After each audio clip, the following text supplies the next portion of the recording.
The heritage, the traditions, I definitely found there was a different form of pressure at Henley. The fact that it's one-on-one with the crowds around makes it very different from any other race we do. I used to love racing here. I love the side-by-side. It's more gladiatorial.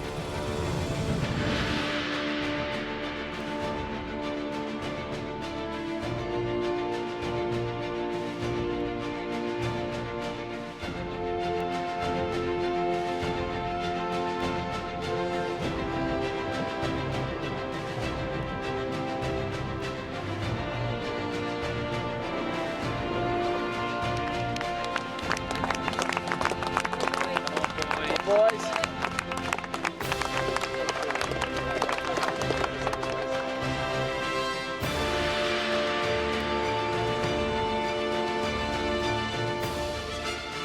Attention! Go!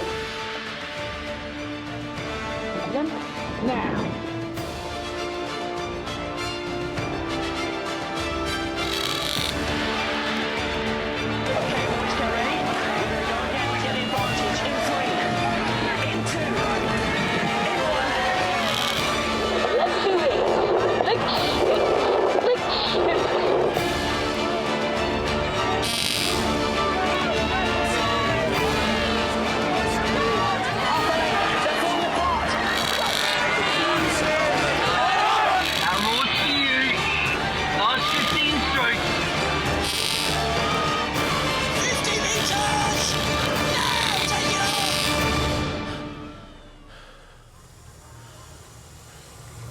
And here we are at Henley for the second day of racing. 80 races today, 80 finals for some athletes, and the spectators are excited and we're excited. I'm Sarah Winkles, I'm sitting here with John Hill, and we're just beginning to look at the start line. Beautiful condition for the rowers, a little bit cooler than yesterday. That will be welcomed by rowers and by the spectators alike.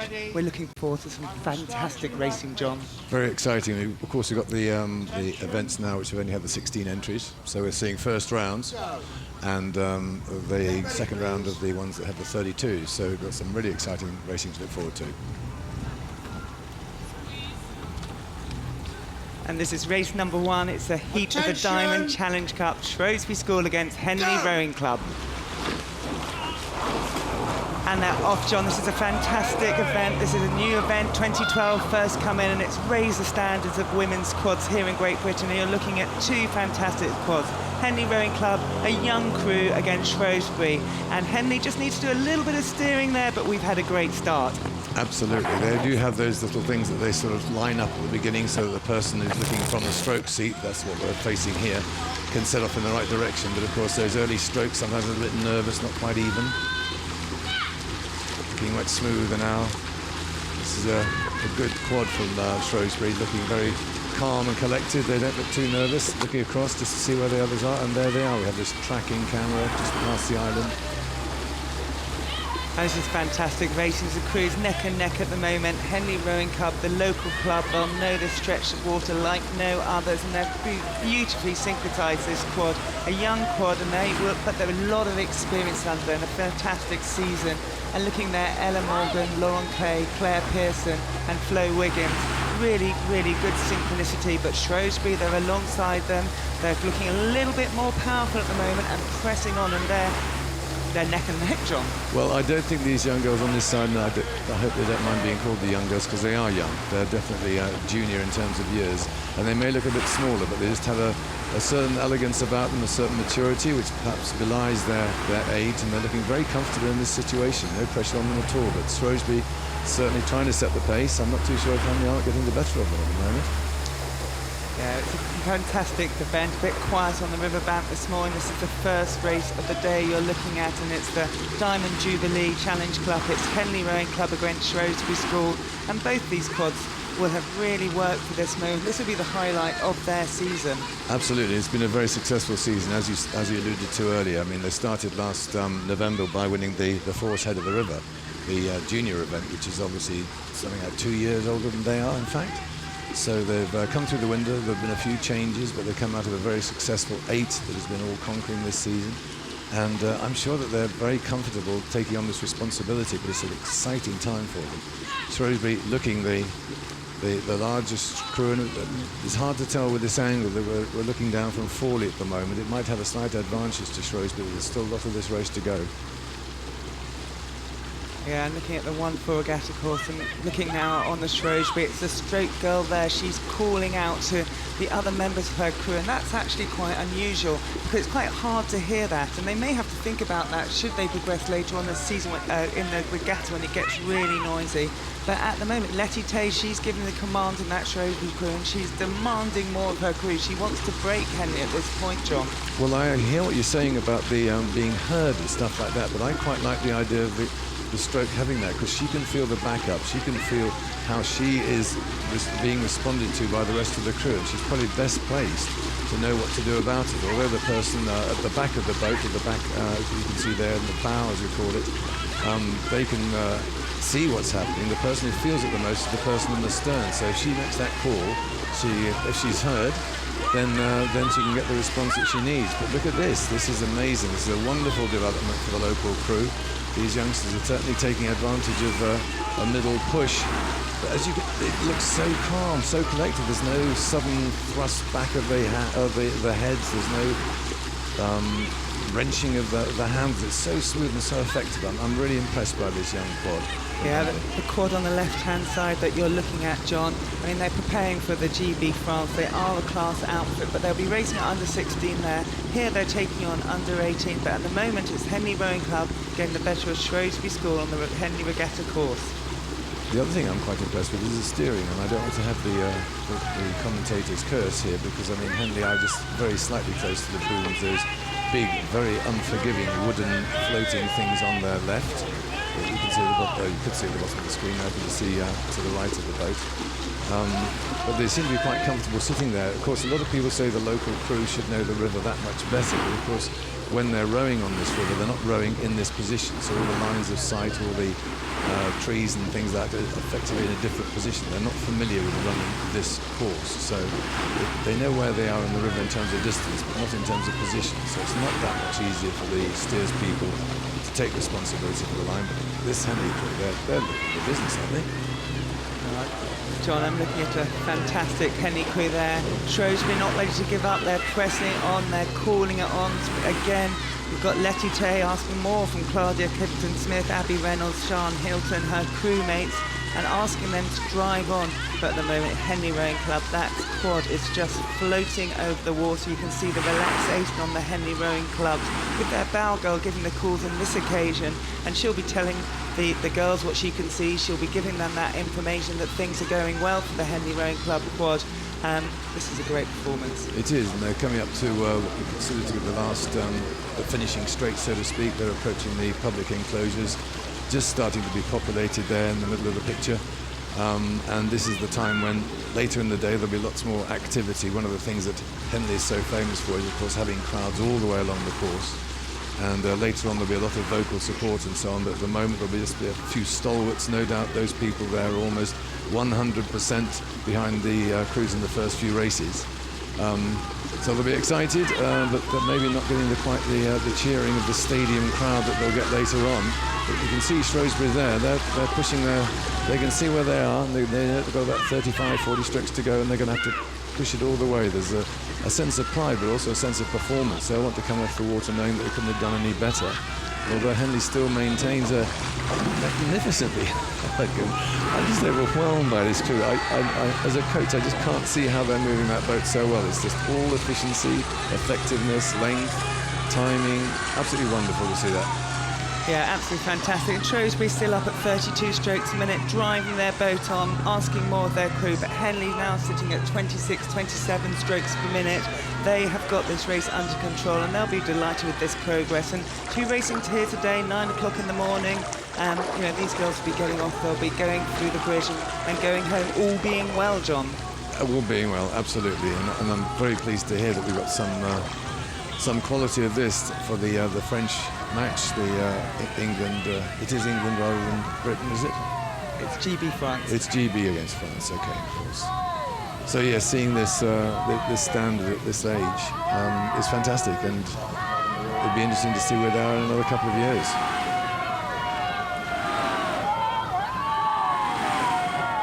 Beautiful sculling there as we have watched the bow girl Ella Morgan of the Henley Rowing Club boat coming towards us. No check on their boat now as they're really making sure the length per stroke and taking the applause of the small crowds at the moment here turned out at 9 o'clock in the morning. The local crowds who know that their local crew are going to be competing, but at the moment it won't matter to Ella Morgan, Lauren Clay, Claire Pearson or Flo Wiggins. They've done the job they came to do. So they're coming up to the floating stands now, pressing themselves through and crossing their finish line. It's Henley Rowing Club that beat Shrewsbury School in this heat of the Diamond Challenge.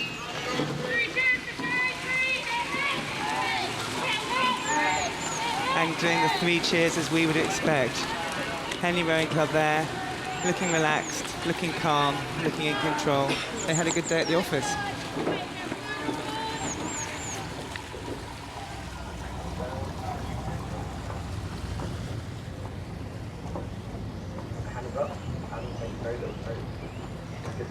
And now we join the Britannia Challenge Cup, Thames Rowing Club against Lady Rhodesia Boat Club. Go! Britannia Challenge Club, Cox fours. Cox is in both these boats at the front of the boat. We're looking at the 4 athletes that are sprinting it along. Lady Rhodesia, Bedford Modern Old Boys. They'll know each other well from schoolboy days, coming back together to race under Lady Rhodesia. And they've met Thames Rowing Club there, a club at the moment that have got a really great programme, really good strength and depth, and it's Thames Rowing Club that get the better start, just leading at the end of the island. So we look at these sideward shots, John. This is the club event for the Coxed Fours, so it has the reputation of being for the big bruisers. They're carrying the Cox, which is always deemed to be the dead weight. Of course, any Cox, I would totally disagree with that. The Cox provides a tremendous amount of motivation and organisation of a crew. But anyway, they had their first round yesterday, and now we're going to join this race live at Forley. We've got Thames Rowing Club in the picture there. Nicholas Turnbull, Charles Hobart, Henry Poor, Harry Dorrance-King and Hannah Watkins, their Cox, and they've had a fantastic event, first half of the course, and they are looking at their opposition, Lady Rhodesia, on their left-hand side. All 4 athletes will be able to see that. The coxswain, Hannah, she won't be able to see it because she's looking forward, but she'll be looking now towards the finish line. Yes, it looks like Thames have done a very good job here. They had a reasonably competitive first round against Deal Warman and Kingsdown Amateur Rowing Club yesterday, beaten by a length and a half. Lady Rhodesia beat Upper Thames, the local club, only by a length, so they had quite a tight race yesterday, but I think that Thames Rowing Club here got the beating of them, and Rhodesia certainly keeping their pressure on. I rather like the hats. I'm sure that's not a fashion statement. They're there for a good reason, no doubt, but cooler conditions today, and I'm sure that they're much more appropriate for racing than we had yesterday, where it was the hottest day in July ever recorded, and I really did feel for the athletes trying to compete in those conditions, so unusually hot. It's not something that you can practice and something you can necessarily cope with, but we dealt with it very well yesterday, as did the athletes. So Thames here looking reasonably comfortable and striking sort of 30 strokes a minute there, and looking organised enough to be able to sit on this and manage this result. It's looking like a good result for Thames. Yeah, absolutely. If you look at that Thames Empacher, that yellow boat that they're both in, actually, you can see the shell on the left-hand side. It's just running a little bit smoother, a little bit straighter. I'm noticing the Lady Rhodesia boat, it's really snaking, actually, as they go along each stroke, and that'll be taking off a bit of boat speed. That's the athletes fighting against each other, and what you're looking for in rowing is this synchronicity, and we're beginning to see that very well in the Thames Rowing Club boat there, really pushing it on. I think there's some statements in the facial hair there. John heard them. These guys have come here to perform, and when they push on there, working together, working in unison, and it's creating a better boat speed. It's an interesting point you make, because it goes back to this thing about how the advantages of a Cox, because that snaking, it's just as the stroke is being taken, you see a little bit of a wobble from side to side, and this is something that the Cox can deal with and does deal with. which, of course, in a coxless boat would be an issue, and is often the case when boats find themselves getting a bit too close to the booms and so on. And it can be just the enthusiasm of one particular person in the boat, particularly in fours rather than in quads, where you've got a blade on either side. So if the person who is furthest nearest the bow is getting too enthusiastic, then he starts steering the boat, which is a bad thing. Yeah, but you can absolutely see the focus of that Lady Regatta crew. They want to press it on, but at the moment it's Thames Rowing Club passing the stewards' enclosures. The deck chairs that will be filled with colourful blazers and the colourful dresses later on today. But right now they're here to take on the applause. They come past the stands. Thames Rowing Club pressing it on. They're going to be pretty pleased with their performance in the Brit. Coming across here at just under 26 strokes a minute. They've got it under control, plenty of cover, their puddles moving away as they press towards the finish line, past the floating grandstand. We've got Thames Rowing Club finishing their race now, receiving the beep, and Lady Regatta, I'm sure they're going to be pushing on all the way through. There they are, a fantastic performance by the Bedford Modern Old Boys.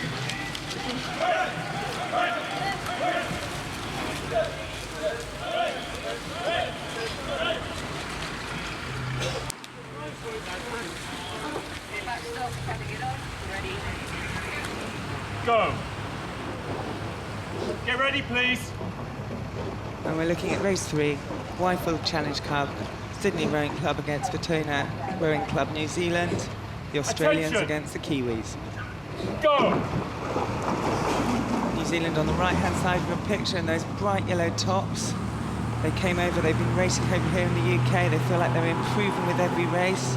And Australia, yesterday, the Sydney Rowing Club, they felt that they'd got their race overdone by the barrier and really pleased with their first part. So I think what we'll see is the Australians going out hard and the New Zealand's looking to press on, hold on there and see how their whole race is improving. Well, certainly I know that yesterday the Sydney people had the privilege of beating my home club, City of Oxford. And the tactics that City of Oxford used was to pretend it was a 600-metre race and went flying out. And this is looking very aggressive from both crews, but the smoothness angle on the other side, the New Zealand crew, is looking much more effective. So you've got the yellow Australians here and the light blue New Zealanders, the Kiwis on the far side.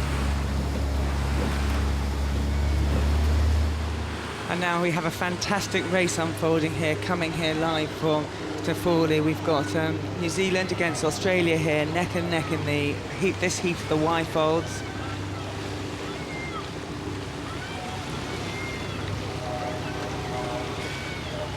We're joining the race here in Fawley. This is happening absolutely live. At the moment, we're racing on a 5-minute programme, so there will be a second race about to start on the course as these gentlemen are making their way to the final. We'll join that later, and so we're watching truncated races. But right now, this is a fantastic race in the Wyfold Challenge Club. Pentone Rowing Club against Sydney Rowing Club. And it is a neck-and-neck race. We're sort of just over halfway through at this point, and it's the advantage slightly to the Aussies here. Obviously, we're very much aware of these two countries from the fact that we've got cricket against Australia coming up. We've just had a successful, at least a very enjoyable series against New Zealand. But this is the other summer sport that we all love, it's rowing. And the Petone Rowing Club haven't rowed here before, but in fact they did come 7th in the Elite Fours at Marlow Regatta, so they got some sort of experience. And it's a question of who's got the grit and determination now. Sydney have the advantage, but they're certainly working very hard to maintain it. Now, we've just been looking at some coxed fours. These are coxless, and so let's congratulate them on good steering. They're keeping away from the booms, which is like suicide. They're keeping away from each other, which is keeping the umpire happy. And that is a distraction for the guy who has to do the steering as well as his contribution towards the propulsion. But very close race, and the Kiwis at the moment have the advantage, and I think Sydney are going to have to do something about that. Certainly they're hanging on, and it's important that New Zealand try and break this. They've got to try and get away and get some clear water, otherwise Sydney will always feel that they're hanging on. And it's psychologically, it's very draining to have the crew that you can't get away from hanging on and about to burst through you at any stage. So it's not an advantage just to have a small advantage. And that's exactly what the Kiwis have got at the moment. Petoni doing very well to keep the advantage. But I think Sydney now coming through with a bit of a burst there. They're just taking their rate of striking up a little bit, and you can see those puddles being pushed away a little bit more firm. In fact, they have gone through, just as they're going through the grandstand and through the stewards there. They're taking the advantage. That's the time to be ahead as you come up towards the finish. Yeah, absolutely. Sydney Rowing Club, they've timed this race perfectly, haven't they? They're pushing it on. It's Petoni that is just following on. They're steering, maybe just coming off at the moment now as they come into the line, but Sydney Rowing Club beat Petoni Rowing Club in this heat of the Wyfold Challenge Cup. Come all this way to race each other halfway across the world. Fantastic to see both these crews here at Henley Rowing Club, at Henley Regatta.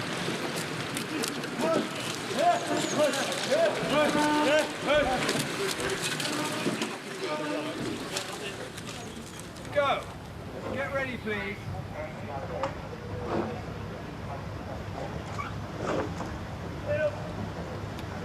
Here we are looking at the Prince of Wales Molesey Boat Club Tideway Scullers against Edinburgh University. Go!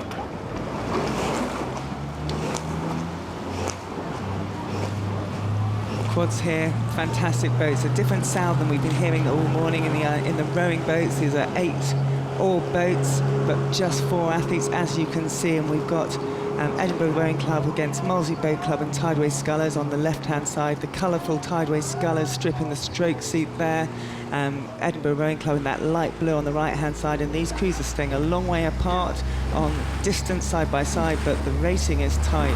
It's at the end of the island at the moment, and maybe half a length at the moment from these wonderful shots of our catamaran on the side. Edinburgh against Tideway Scullers and Molesey Boat Club.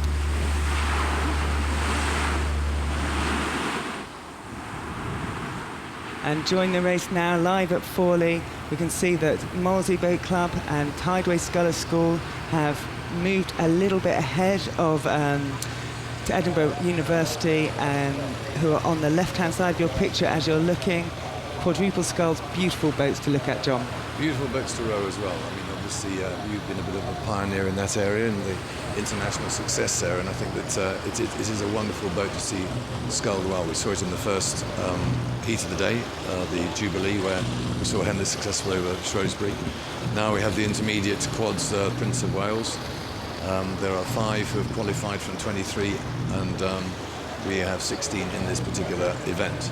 So it's nice to see, just for the sake of identification, that the Molesey Tideway Scullers School composite is in fact using appropriate blades. It helps to know that there are, and in fact kits, they're actually wearing their club kits. So we can see that there is one Tideway Scullers, obviously a very important person, and he is stroking the boat. That's Niall Kenny. So he's been called in by the 3 Molesey people to sort of say, come on, take us home and lead us the way. You're a good man and we know how to scull behind you. Edinburgh University, though, staying very much in touch. Both crews moving slightly away from the booms, probably a very wise move, but not bothering the umpire at this stage. Yeah, absolutely. Again, these boats are steered by the men on board. There's no coxswain to help them. And this is going to be one of the best races we've seen so far today. We've got Edinburgh digging in. You can see the pain on the stroke man's face. He's driving that boat along. He's lifting the rate a little bit. And Tideway Scullers School, they're also calling. Tideway and Molesey, they're calling to each other. This is a fantastic race. Yes, the composite crew up in the late 30s now as far as their sculling rate is concerned. I'm sure that it's concentration rather than stress on their face. You don't have stress. It's not what you do when you're sculling. I'm sure that's the case. Edinburgh University is still looking very long and strong though. There's nothing wrong with their style.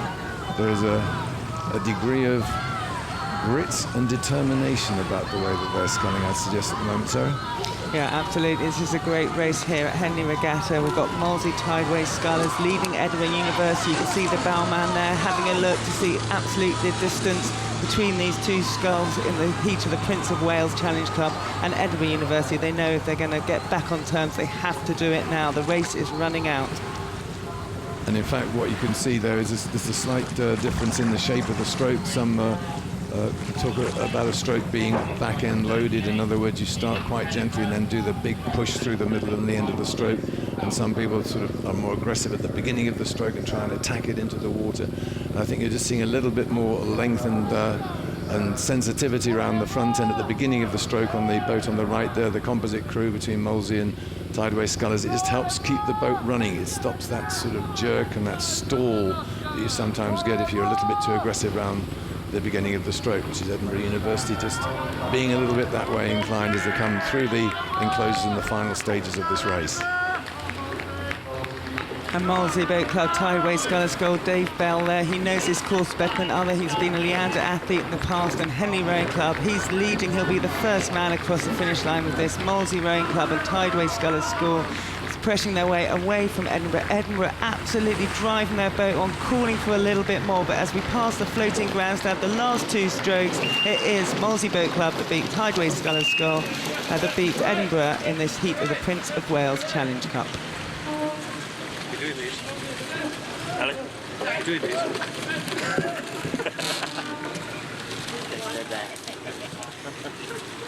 What are we doing in the highlights?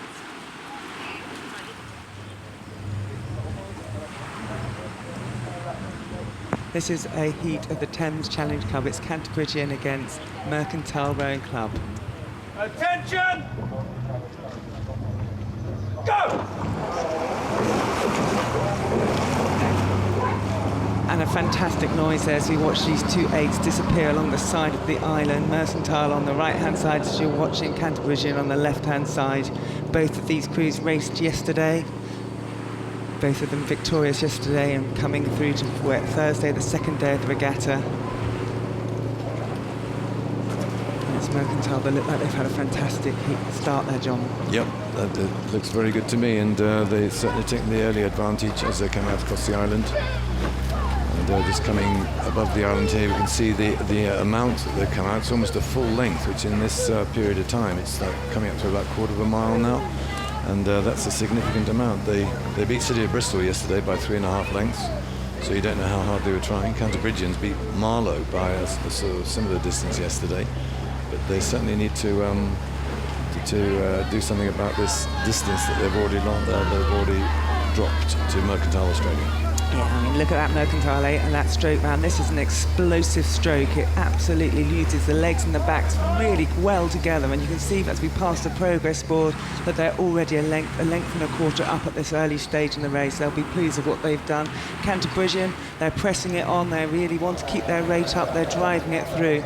But they're just a little bit more languid in there, how they're rowing it at the moment. A little bit less crisp, and that's not returning as much boat speed as we're seeing on the Mercantile crew on the left-hand side, where they're really working well together. You can see in a beautiful shot there, the backs opening up together and the boat lifting on every stroke. It really is a nice piece of rowing here.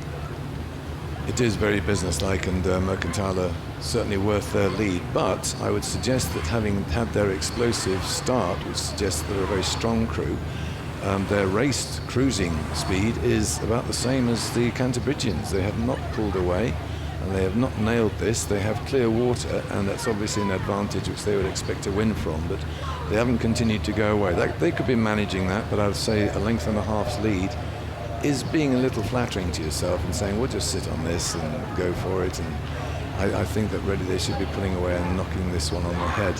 But they're allowing Canterburyans to believe that they can still get back on the Mercantile, the Australian crew. But absolutely right with the technique there. There's just a little bit more business-like, a little bit more organised, and it's worth its length and a half lead.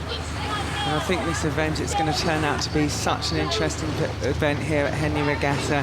We watched 16 crews leave the regatta yesterday, another 8 crews will leave today, but there's some real hopes and dreams and some real pedigree in this result. The 8th event for clubs. Australia have travelled over here. We've got some local interest, and Mercantile here now. They've listened to you, John. They've opened up that lead, and Canterbury, they absolutely have given it everything the first half, which is the only thing you can do in match racing. If you have a slightly slower boat speed, you have to get out hard and try to stay and rattle the other crew. On this occasion, it looks like Mercantile knew their race plan. They kept their heads, and it's now, as we're coming through, that they're just beginning to press away and started to look around and enjoy the row, I would say. I suggest that's exactly what they did, but here again we can look to the coxes for their benefit and their contribution, because that would have been something that the stroke man and the coxman would have decided together. Come on, let's kill this one off, let's put in a push. and they would have just burnt off a few more calories and put in some really heavy ones. You can tell by looking at the puddles how far they go in each stroke, and if they take up the rate of striking to a couple more strokes per minute, but they maintain that distance per stroke, obviously the boat's going faster. And these are the sort of things that we look out for to see when crews are trying to put in pushes and things like that. But they're managing this well. They're certainly not sitting back on it. They've kept their rate of striking at a race pace, and they're just holding on to a good bit of clear water over the Cantabrigians, who are rowing very well, but just not well enough to keep up.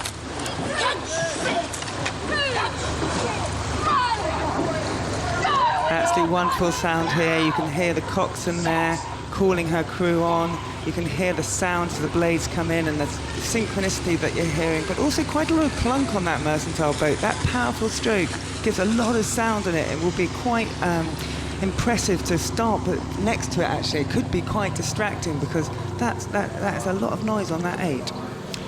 I know how much when you're in a noisy situation, but it can be distracting. But when you're focused onto everything, that's one of the reasons the coxes talk. The coxes can almost say anything, and it focuses the mind of the crews. They can point at any point of the cycle and say, focus on this, and everything else goes out of your mind. So it's very much almost a Zen situation that you're in. You're in the zone, and you're listening to the cox, and that's what drives you on. And it's a fantastic sensation to be in, mentally, psychologically, and of course physiologically at the end of a race, when you can start seeing the finishing line approaching.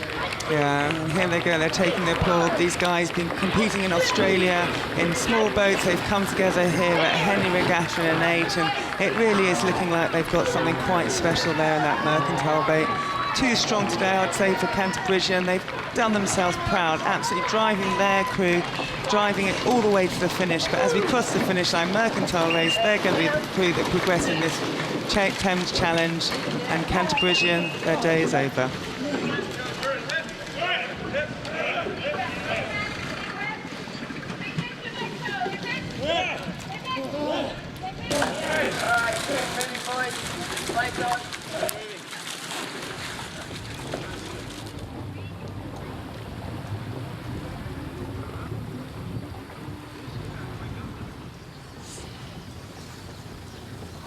And we're joining another heat of the Thames Challenge Cup. Ruder Gemeinschaft Mulheim against Kingston Rowing Club. Kingston Rowing Club in their red and white stripy tops. You can't miss them. You can't miss their fans. Their blazers look absolutely the same. And Mulheim on the left-hand side. They're just getting ready. A few of the athletes shaking out their hands. The concentration, the banging of the boat, all these things to get the athletes ready. And I'm joined by Camilla Hadland to look at this race. Camilla, what do you notice? Well, I think the nerves must be high. Second day of the regatta. A lot of these guys obviously raced yesterday. They got that first bunch of nerves out of the way, but I think they know that, the racing ramps up at this point in the regatta. It's not just day one, but we'll see how we get on. And a fantastic view of the stewards in their start box. Their job there is to line the crews, make sure that the bow balls are absolutely aligned to give a fair race. And now we can hear the umpire beginning to call them over, doing the practice start he always does, making sure these two crews are ready in this heat of the Thames Challenge Cup. Mulheim, Germany against Kingston Rowing Club. Go!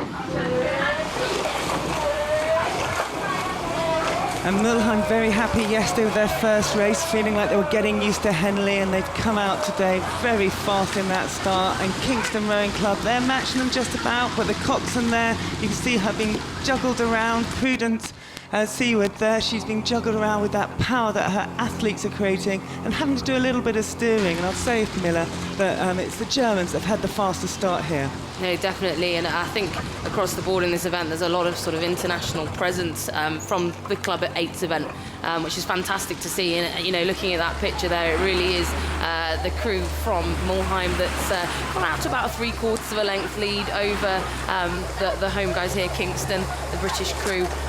But in an 8's race, really hard to kind of get back on terms. I think after you've come out of those first 100 metres, quite difficult, I think, to claw it back. Yeah, absolutely. This is what match racing is about. It's getting on top and then pressing out, pressing away from the other crew. But Kingston Rowing Club, they've got into a good rhythm. I think they've got to concentrate now on their race, but we're looking at the Germans now. They feel like they're stepping up through the regatta. They thought their heat was a step in the right direction. You know, they seem to have stepped on again with that fast start. And Kingston Rowing Club, they're driving their boat forward, they're pressing it on, looking good, looking flat and synchronous. And Kingston Rowing Club are going to make sure that they hold on to the Germans. Absolutely. I think that these two crews still have a bit of overlap. You know, they've not gone yet.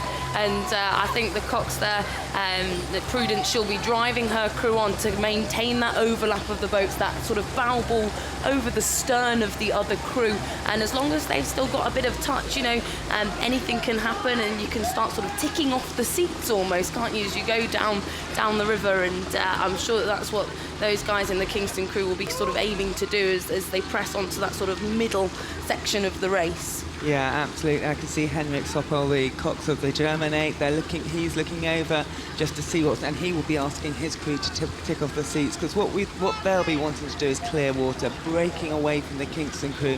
What Kingston will be looking to do at this stage in the race is holding on to the Germans and coming back, ticking off the seats, as you say, later on in the race. But coming over here in this wonderful shot, looking at the regatta, looking at the crowds beginning to turn up on the towpath there. We're watching two very good 8s in this Thames Challenge Cup, but it's the Germans who are leading local club Kingston Rowing Club at the moment.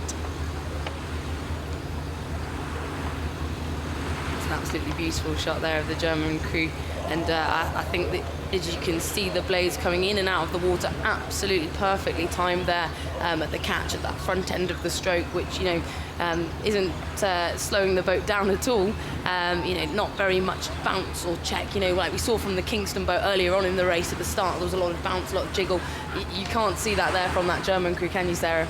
No, absolutely. And what you're looking for in any sport is athletes making the sport look easy. And at the moment, it is the German boat that is making this look easy. It looks like they're not putting on the effort, but believe me, their legs will be burning, their lungs will be burning. They've had to go out hard and press their bodies in that first minute.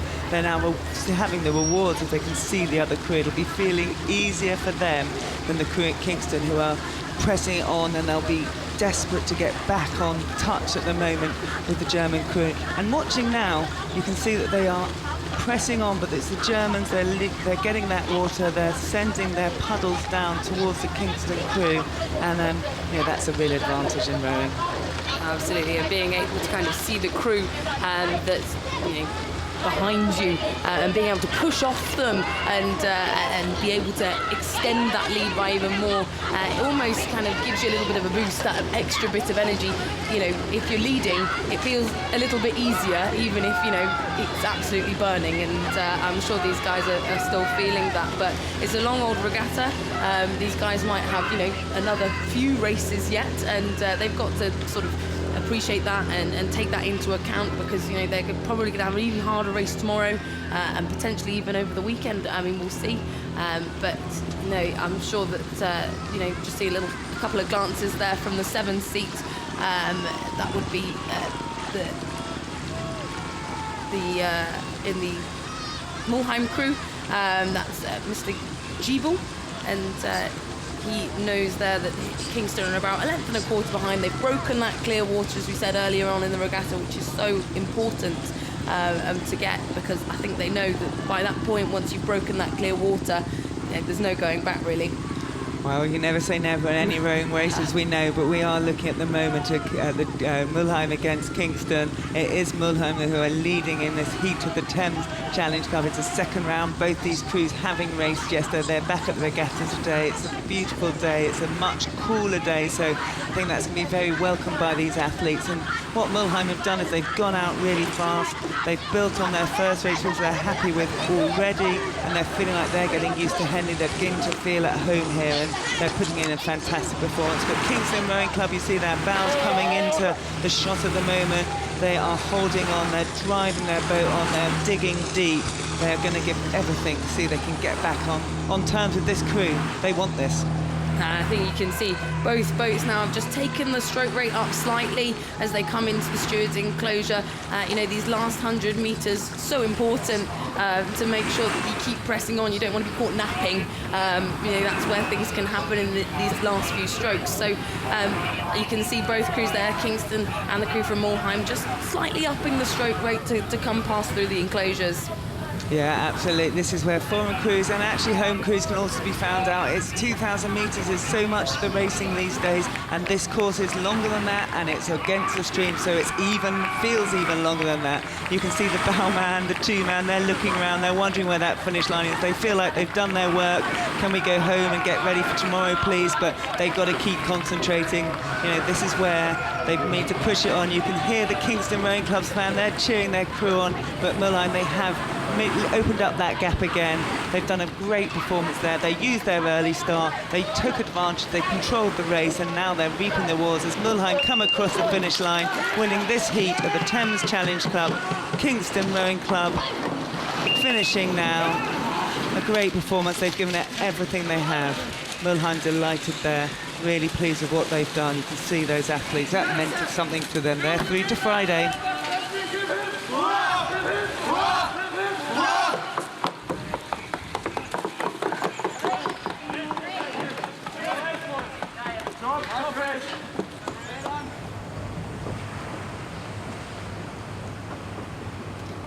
This is the heat of the Prince of Wales Challenge Cup. Got Cardiff University and Sir William Borlase Grammar School against London Rowing Club. Go! Men's quadruple sculls here. Beautiful boats as they come off the start. Light boats that the power of the athletes can lift quickly, move quickly. London Rowing Club, they'll know each other so well, racing together week in, week out on the Tideway. Cardiff University and Sir William Borlase Grammar School, they've come together for this regatta. Talented crew.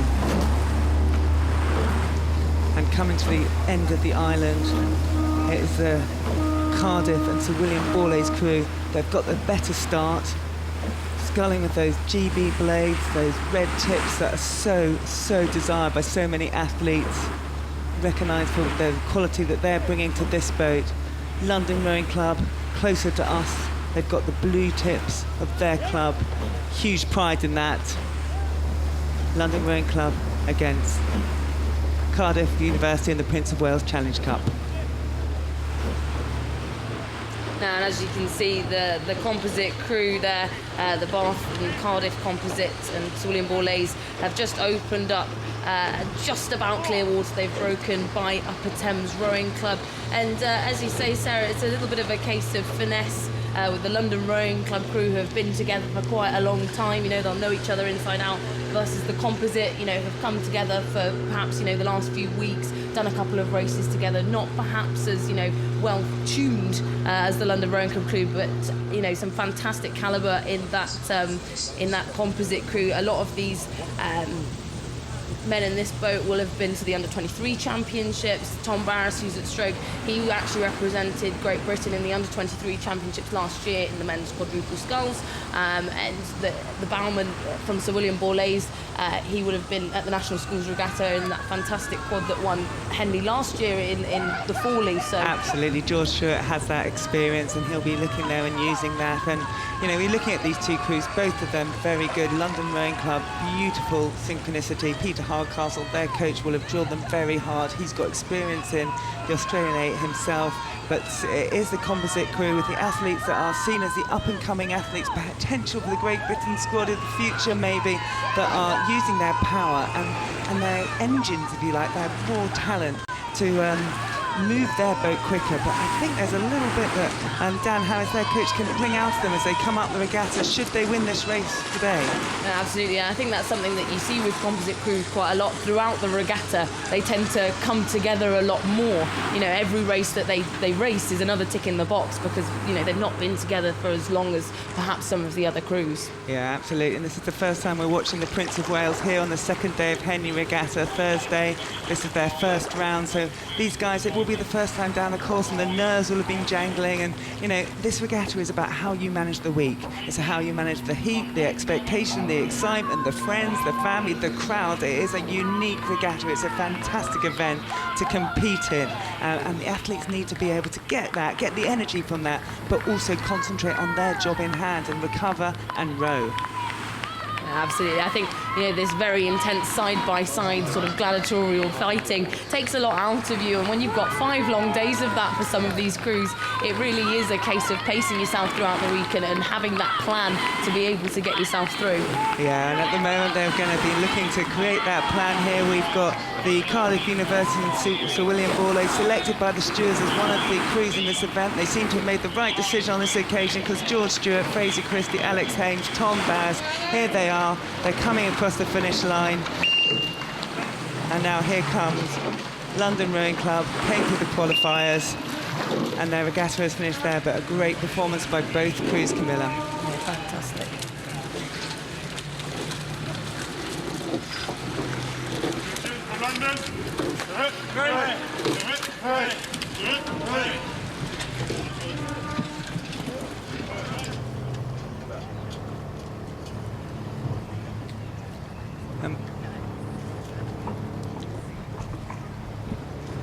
And we're looking at a heat of the Wyfold Challenge Cup, race 8 of the regatta, Tyne Amateur Rowing Club against Oslo, Norway. And let's keep a close eye on this Oslo crew. They had terrible steering problems yesterday. Their race had to be restarted, but they come off the start here under the umpire. They look like they've got that sorted. It's a clean start for this heat of the Wyfold Challenge Cup.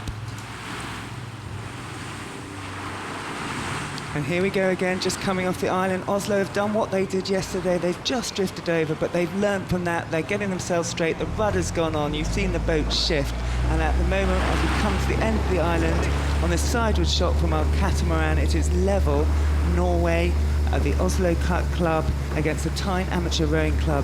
Side by side, this could go all the way, Camilla. No, absolutely. In these smaller boats, bigger changes can happen throughout the race, I believe. I think that it's very easy in these kind of coxless boats to make big changes very quickly. So I'm sure we'll see it kind of shifting all the way through the race. But Tyne Rowing Club train up in the northeast. I know them very well. And as you come through towards kind of that midway point towards Upper Thames, Old Blades there, it's the crew from Oslo that's just taken about a 3/4 to a length lead, I'd say, at the moment. Yeah, absolutely. Joining these crews live now. They've got the Norwegian. We see that the umpires had to do a little bit of work. I'm sure he would have been getting ready, because we saw what happened to this crew yesterday. And right now, that crew wants to straighten themselves up. They've got themselves back on station.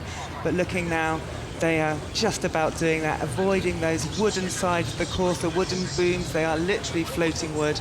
But you know, the problems they had yesterday, they've not completely gone away. And, you know, Tyne Amateur Rowing Club on the right-hand side, they've got the black strip, Tom Hutchinson, Sam Stewart, Andrew Cleve and Julian McBride. They're holding on against this Norwegian team from Oslo. And, you know, it's all about the steering with this crew. Yeah, absolutely. Yeah, if anything, that's going to be taking a lot of time off their kind of their potential finish time for this race. And, you know, the Tyne crew have stayed very steady, very straight. That's going to be, you know, actually making them go a lot quicker. And I'd say that, you know, if anything, the Tyne crew probably will have a much, you know, faster boat run than the crew from Norway, simply because of, you know, they're not sort of ping-ponging around, but it is still that crew from Norway, it is the crew from Oslo that's still, you know, leading by about a length. Yeah, exactly. The Norwegians, they've come from their club in Oslo, and they are coming here to Henley Regatta, getting used to it in a borrowed boat. You can see the lottery fund in the UK Sport logo on there. That's because that boat's been bought from that for a UK club. They're here borrowing it,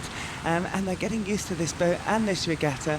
And you know, better today, much better than yesterday. But still, the story for the Norwegians: if they finish this race ahead, if they come back tomorrow, that's what they need to be focusing on. You know, you talked about every time that rudder goes on, it's like putting a brake under the boat. It's putting someone that's dragging sideways and dragging your boat backwards and just taking off boat speed.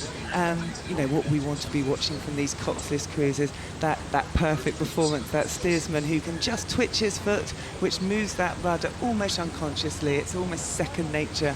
And when you're in a borrowed boat, it can feel very, very different. And Norwegians here, the Oslo Rowing Club, looking better today, but it's not over. We've got the Tyne Rowing Club pressing on to the finish line as we come into the standards. And, you know, I think we've got some more racing to unfold here yet, Camilla. Yeah, absolutely. And as I said earlier, during this race, big changes can happen in the small boats very quickly, and as we come into the sort of final few hundred meters, that's normally where that happens. And both of these crews will be looking to make a bit of a sprint finish now. And you know, I think the performance here goes to the steersman from the Tyne crew, Mr. Hutchinson. He's done a fantastic job of keeping his boat much straighter. So Tom Hutchinson there, absolutely fantastic job of keeping that boat running in a straight line. Yeah, I'm looking at these shots. You can see that both crews now are beginning to wind up their rate towards the final. This is going to be fantastic. The Wyfold Challenge Cup, these races can be so tight, and it's about the whole waterman. It's about all the skills. It's about the rowing, it's about the steering, and it's about the pacing. And we're now coming into that part over the 2,000 metres. This is where Henley Royal Regatta becomes unique. And who is going to hold their hand in the fire longer?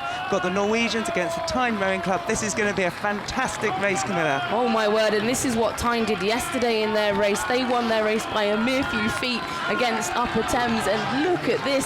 They're doing exactly the same again. And I wouldn't be surprised if this is going to be called on the line, Sarah. Yeah, absolutely. Here they go. The last few strokes coming up into the line. We've got Tyne Rowing Club against the Oslo Norwegians. We're going right up, stroke for stroke, barrel to barrel. Let's hear the whistles. They are close there, it looks like. For me, it's Tyne Rowing Club. We'll have to leave it to the Finnish judges, but what an amazing event. That was incredible. Tyne Rowing Club, they've absolutely pressed it on there. The Norwegian, they've got their heads in their hands. I think the Tyne Club looking at that finish now. We're watching the slow-mo pictures. They're driving their boat on, and I would give it to the Tyne Rowing Club. Wow. But amazing race. Performance of the morning for me, I think.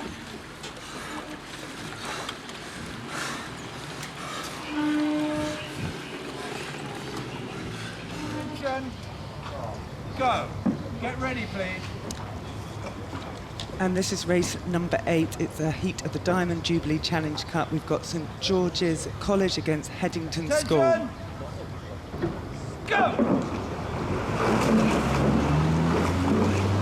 And here they go off these schoolgirl-aged quads. And we just saw St George's there have a little catch. The water here very, very good, but there'll be a little bit of nerves here.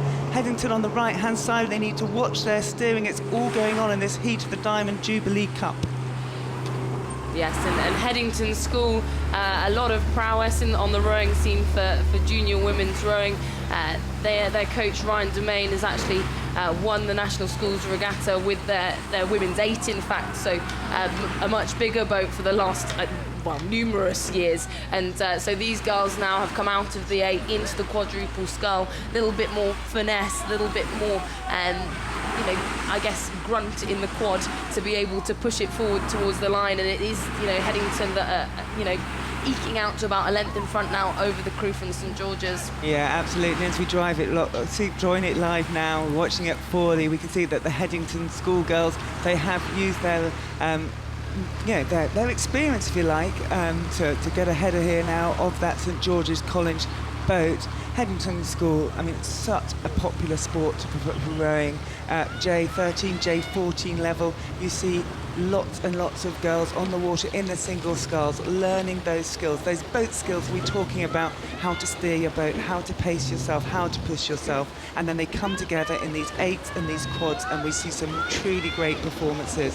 And right now it's Katie Kingsmith, Daniela Simple, Isabel Lingers, and Stroke, Linda Curry, who are getting the best of Alexander Bush, Joanna Gannon, Nuala Gannon, and Ashley Mason, the St George's College quad here at Henley Royal Regatta.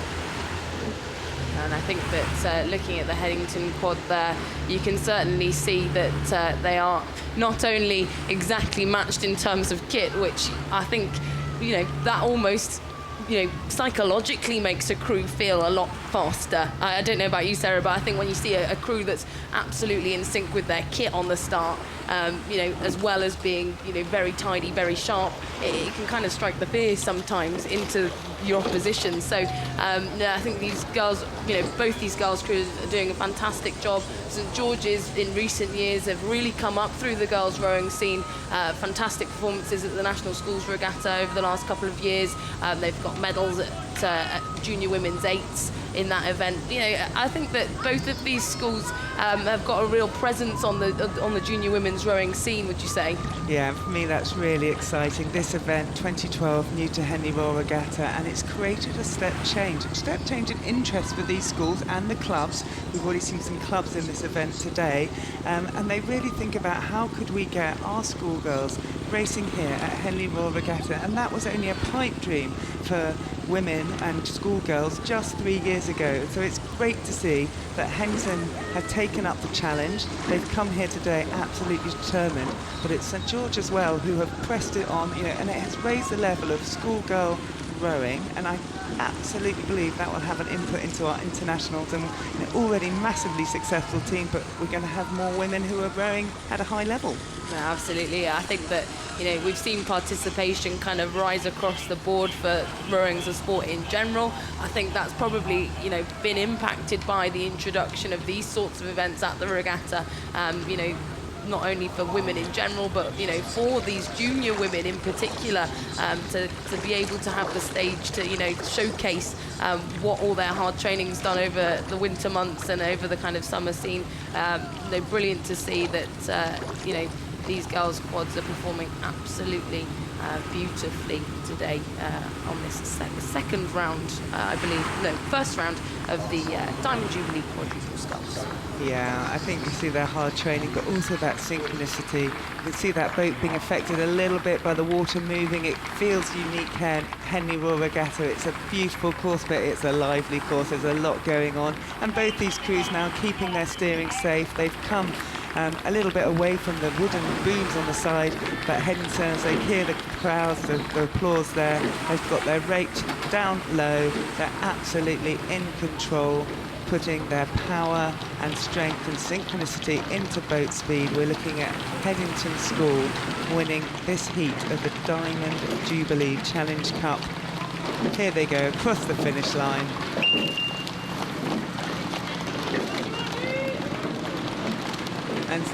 And St George's colours pressing it on. These girls will be back. They've shown their heart and determination. They need to come back next year to fight another day.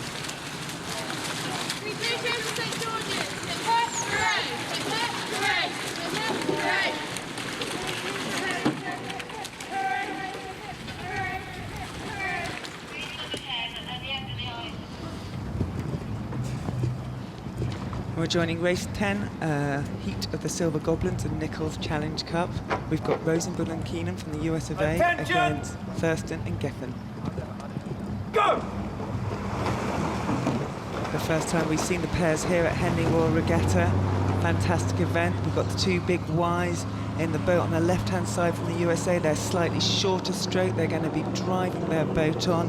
And the boat on the right-hand side, the Keble College Oxford crew, a little bit longer at this stage, pressing it on. Yes, and again, we're seeing these boats with steersmen inside them that are controlling the way the rudder moves the boat down the course. A really difficult task when you're on kind of a living, breathing river that has a stream that kind of can pull you from side to side, you know, bouncing water. And in these smaller boats, in the pairs, you know, every single little movement really counts. And I think that, you know, we're seeing here from the Keble College crew a little bit of move into the centre there. I don't know whether that's due to kind of either the stream or the wind, or perhaps just a little bit of, you know, off movement with the steering foot, but they are in front though, so it doesn't seem to have affected their race plan as of yet. Yeah, absolutely. If you look at this Keble College crew on the right-hand side, we've got some really good experience in this boat, some junior experience. The Yale, they come over from the Yale University. They will have been racing together all season. Interesting how this race pans out. And joining them now at Forley, we see that the Keble College, they put their international experience to the to advantage, I think, and the fact that they've been rowing together all year. And you can see that their boat is still ahead now of the Yale University crew in this heat of the Silver Goblets and Nichols Challenge Cup. lots of experience across the board in this event. You know, this is an elite event for men's pairs, and we're certainly seeing that with these 4 athletes on the course at the moment. We've got kind of, you know, Oxford Blues in there who will have raced on the, you know, on the Tideway for the boat race. We've also got under 23 internationals from the likes of Australia, Great Britain, and you know, it really is a high quality event, this one, isn't it? Yeah, absolutely. When we come down and look at these small boats, they really are the best in the world that we'll begin to look at as we go through the event. I might suggest, you know, with all due respect, that these crews, they're going to be finding it tough in the next round. But what we can see here is that these pairs, these tough boats, and Richard Phelps, the umpire there, just suggesting to Keeble that they return to their station, and Keeble there responding as he would expect to make sure they keep their boats on the right lane. But it is absolutely, these pairs, they're beautiful boats. For me, they're the hardest boats to row, and you've got to match each other perfectly to make the boat go straight and make the boat go well. And you know, Keeble College, Oxford, you can see they're in there with Thurston and Geffen, and they really are doing that very well. No, certainly, and as you say, Sarah, I certainly find pairs the trickiest of boats to master. You know, you really have to be, because you've got one blade on either side, absolutely perfectly in sync. And I always describe them as, you know, the best boats to row when they're going very well, but the absolute worst to row when they're going terribly. So these crews here are making it look easy, I think, in comparison to how it would feel if I probably got out there and did it. I don't know. Yeah, absolutely. And you know, I think in the boat we're watching leading at the moment, we've got Thurston. He's competing in 2 events at Henley Regatta. That's pretty much unusual, and he'll be asking his stroke man just to do enough to keep them in the right space so he can come back and race in the Visitors Challenge Cup. He'll be starting that tomorrow, and he's going to have a busy day tomorrow, it looks like, because if the race stays that it is, it's going to be Thurston and Geffen we watch tomorrow. At the moment, Rosenberg, Bloom and Keegan, Yale University, they're keeping that slightly higher stroke rate, that slightly punchier stroke, but it is this longer, looser stroke from the Oxford College that is making the better boat speed. Absolutely, and this crew from Keeble College, it's, as I say, a college of Oxford University, but both of these athletes here from Keeble College represented Oxford University at the boat race.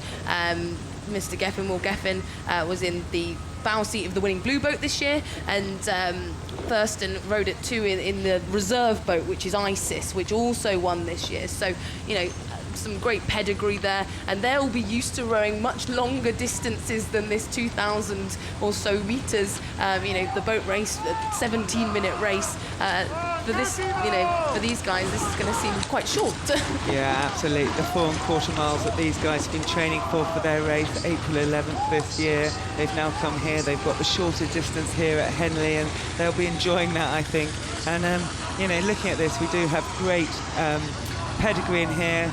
Great race, but at the moment that Yale crew, they've given what they have. You can see it's just coming apart a little bit. That boat is beginning to buck and move not as smoothly, and those guys are pressing more power into it, but it's all about changing your power into boat speed. And at the moment they're working harder, but they're not getting the return they're looking for. And what we're looking for on the left, you can see on the left hand side, is that loose, long Coach Sean Bowden. He'll be watching this. He'll be pretty pleased, I think, with his charges. They've got that nice loose return that we look for in rowing in 8s in pairs, and it moves the boat beautifully. Absolutely, and if you look at the bow ball, which is the little white circle on the end of these 2 crews, you'll see that the crew on the left, the crew from Keeble, is running much straighter than the crew from Yale, which indicates, you know, that they're actually putting that boat, you know, power and putting that drive into boat run as opposed to kind of fighting it. Yeah, and here they come. They're sprinting past the crowds. They're going to give it everything they have in this last piece of the race. So Steve Redgrave, famous for doing this. He'd gone down the course and then does this amazing sprints, shows the power there.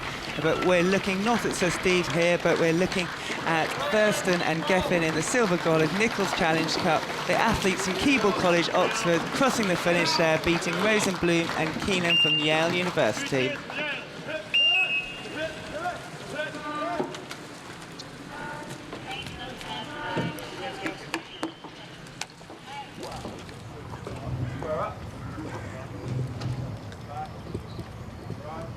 And we're joining race 11, a heat of the Wyfold Challenge Cup. Got Rob Roy Boat Club against Star Club.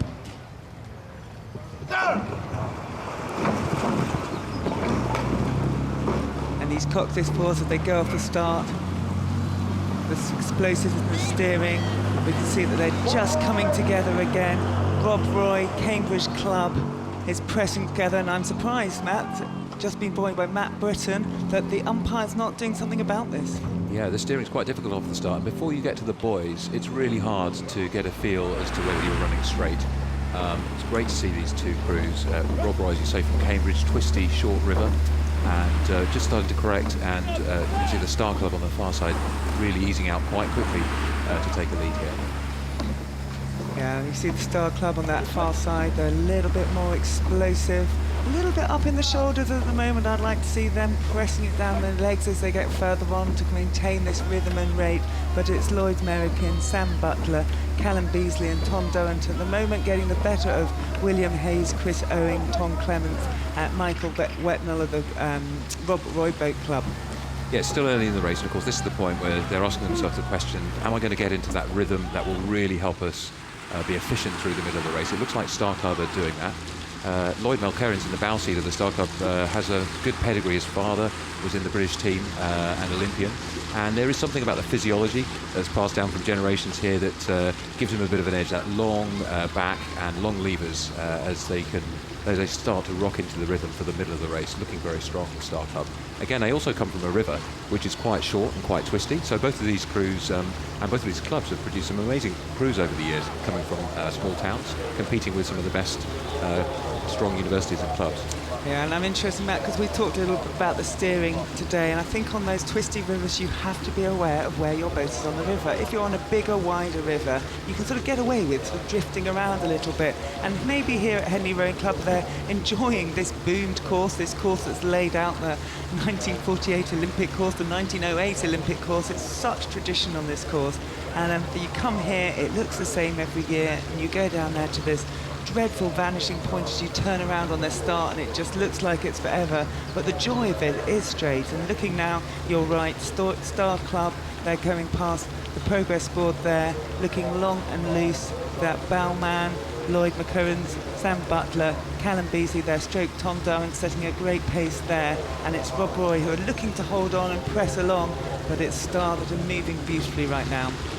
Yeah, very nice movement from Star Club, and I think you're in that position in the race. You really are thinking about, how do I just row well and groove it in, not to expend too much energy, because you're always thinking to the next round at this point. Just make sure that you can get that rhythm that's going to be fine to take you through, and you probably get a little bit excited as you get towards the enclosures and squeeze on again. You couldn't have judged, I think, from the form yesterday that these two crews would be quite so far apart. And you see quite a lot of crews here having two oarsmen on the same side in the middle of the boat, and when they move well together, it does look beautiful. It gives them a little bit more connection and cohesion when they get that right. Yeah, absolutely. It's the toughest, the bucket riggers we call it, can be quite tough to make cohesive, if you like, and feel a bit different, but when it does go right, it works really well. And talking to Star Club yesterday, they felt they had a good start. Yesterday they were pleased with their first round, but they felt they were tougher tests ahead. I'd say, they've absolutely stepped up to this test today. They feel like they've got the speed here in the regatta, and today, Star Club leading Rob Roy in this heat of the Wyfold Challenge Cup. Yeah, and as we look down the course, you can see the steering is a little bit more erratic. Rob Roy tiring and easing towards the middle of the course, making it difficult for them because they're now rowing in the wake of the Star Club crew, which makes the boat bounce a little harder to relax, harder to get that. You can really see the strain on their faces. They want to do everything they possibly can to close this distance. They probably haven't got a clue quite how far in front of them Star Club are at the moment. Yeah, absolutely, and Star Club doing absolutely the right thing. They're staying on their station. It's Rob Roy who have drifted there, and the umpire doesn't need to do anything about that. The behind crew can choose to go where they like. So Star given that advantage, if you like, at the moment by Rob Roy, who are giving it everything.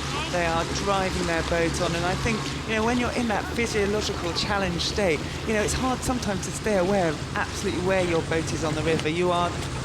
The lungs and the legs are burning. The oxygen's not necessarily going to your brain, it's going to other parts of the body that are driving the boat forward, and just sometimes lose that awareness, and I wonder if that's happened a little bit to that Rob Roy. Well, I think it has. You can see on the faces, can't you, Sarah, that the Star Club guys are now looking very relaxed, completely in control, and just taking it in efficiently, and you can see the strain there on the Rob Roy crew, really trying to put all they possibly can in, a little bit more physical, a little bit more scrappy, because they've thrown everything they possibly can into this, and the crew in the lead are thinking about tomorrow and thinking about efficiency and just grooving that great rhythm. But a very good row by the Star Club crew here, I think. Yeah, absolutely, and it's easy to look relaxed when you're ahead, Matt, but what we're looking there, you can see the difference there.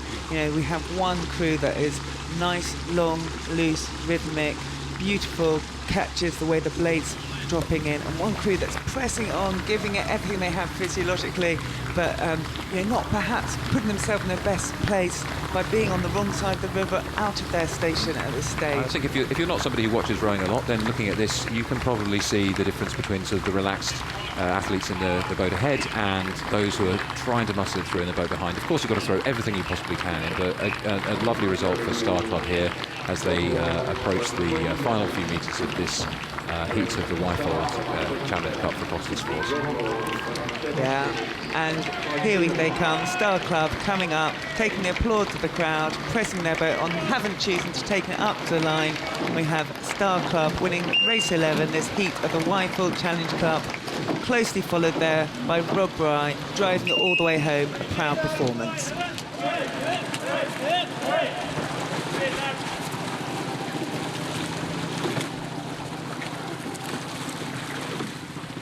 Like this. Attention. Go. Get ready, please. Enjoying race 12, a heat of the Britannia Challenge Cup. We've got Vesta Rowing Club versus Lee Rowing Club. Go.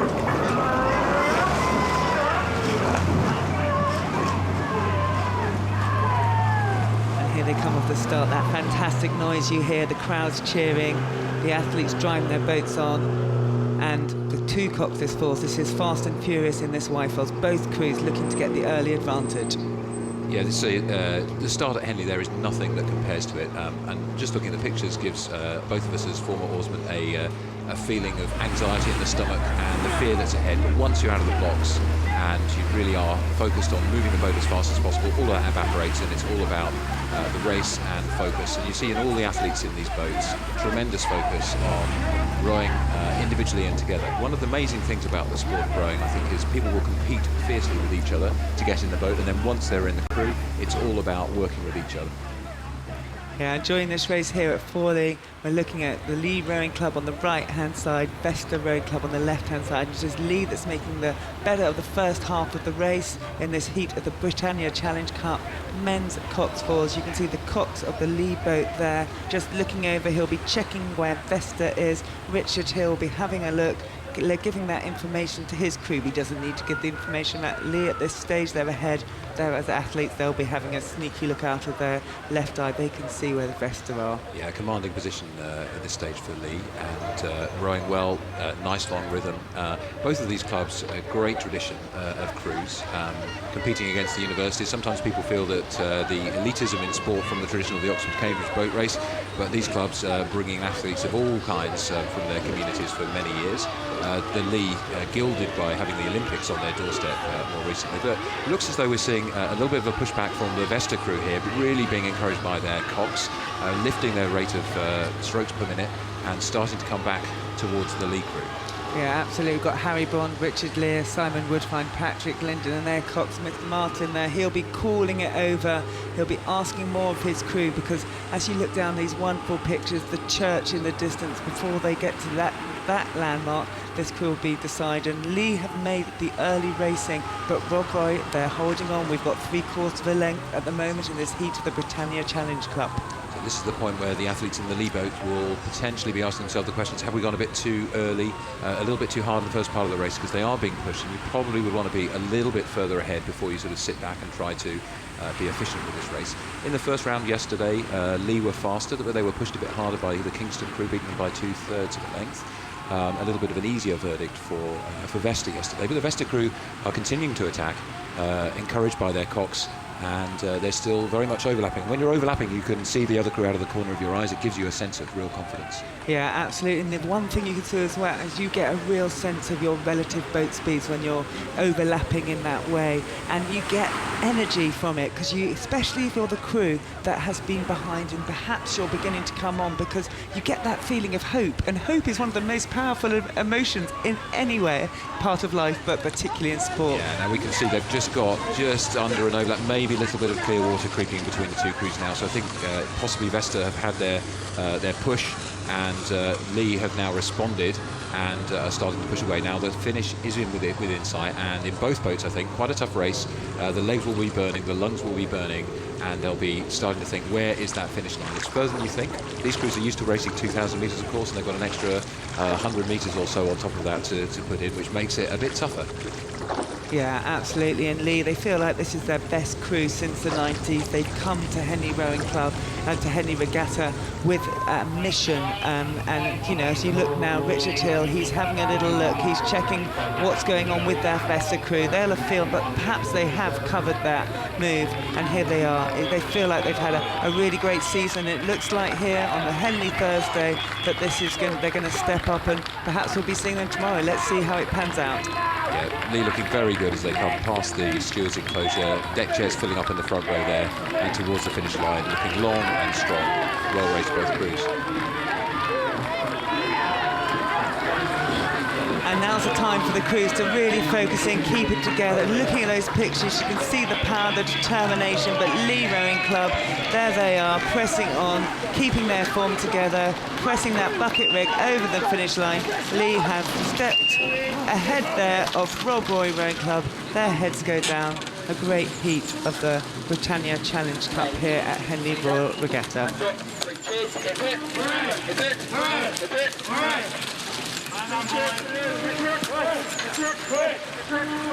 And the crowd's beginning to fill up, the crews cheering each other. When I see that you are both straight and ready, I will start you like this.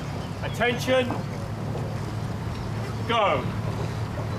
Get ready, please. Practice call over for this heat of the Forley Challenge Cup. Attention. Sydney Rowing Club against Clare's Court School. Go.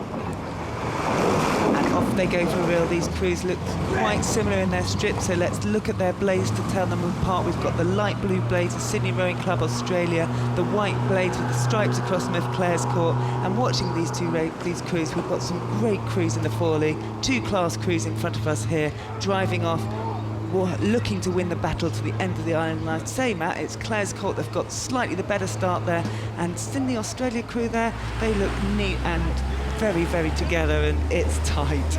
I think Clare went off extremely strong, very aggressive start from them, but Sydney looking a little bit smoother here. This is the first round of this event. There weren't enough crews to have races yesterday for both of these crews then. This is their first experience of Henley, and what a way to start.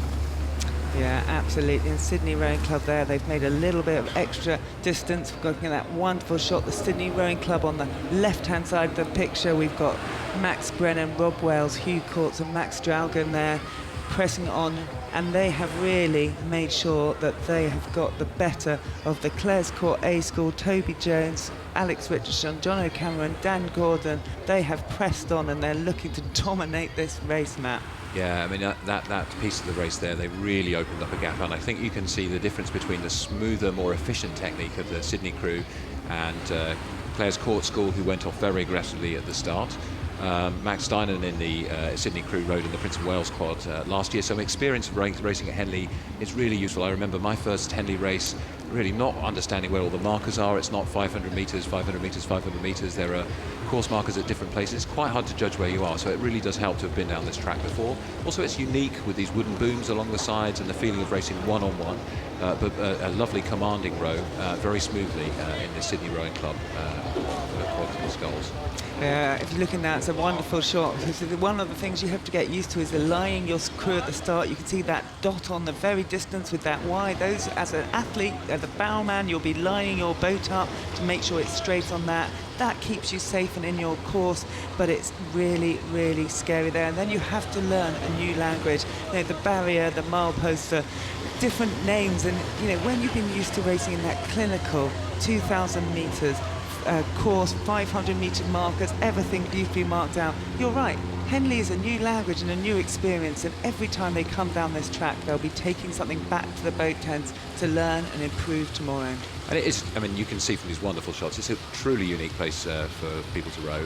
In the UK in the last 20 or 30 years, we have more 2,000-metre courses, and most people from the time they start, these guys will have started probably age 14 years old. This is an under-18s event, so they've had several years of racing 2,000 metres and are used to that. And Henley is a totally different experience. Firstly, because you're one-on-one, and you can see the psychological effect of that in some of these early round races. And then secondly, just because of the booms, the white posts, the people in their blazers and hats, the deck chairs, the spectators. As we go through the later rounds in the week, you get more and more crowds shouting as the races get closer, and it's an environment that's absolutely unique from that point of view. Yeah, and you're looking there, that's beautiful sculling there by the Sydney Rowing Club Australia. You can see how they're opening their backs together, pressing the legs, open the backs, all the work down below the shoulders, nothing in those shoulders, loose faces, loose and relaxed. It looks easy, Matt, but believe me, their hearts will be pumping. They'll still be feeling it in their legs and their lungs, but not as much right now as Claire's courts. They're pressing their boat on. They're really looking to see what they can do to get back on terms. They want a proud performance here to represent their school, and you know, it is an amazing thing for a young athlete to come here to Henley Royal Regatta. Claire's got, I think, a valiant effort, having raced yesterday against Maidenhead and Sydney. This is their first race of the regatta. Really do look smooth, as you say. You can see that locking the oars in the water and then levering it past, and that's what you want to see. These quads, because you've got a lot of oars and they're close together, when they row well, it really looks beautiful. And when there's a little bit of a difference in timing, you can see it looks a little bit messier, and you're seeing a little bit more of that in the crew behind. But both crews really rowing very well. These young oarsmen experiencing Henley, and hopefully many of them will go on and race many times at the regatta and enjoy the privilege of racing in this wonderful course. Yeah, and you see them coming through smoothly there. 342, their boat number, over 450 crews at the regatta, each with a unique boat number, but it is their Sydney Rowing Club Australia. They've come over halfway across the world to compete here at this great regatta, and they have sealed their ticket round to the next round.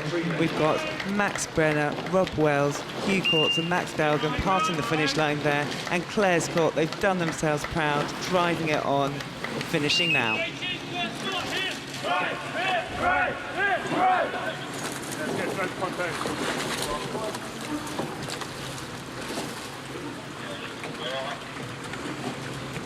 And there they are, their work done. Just take a look, guys.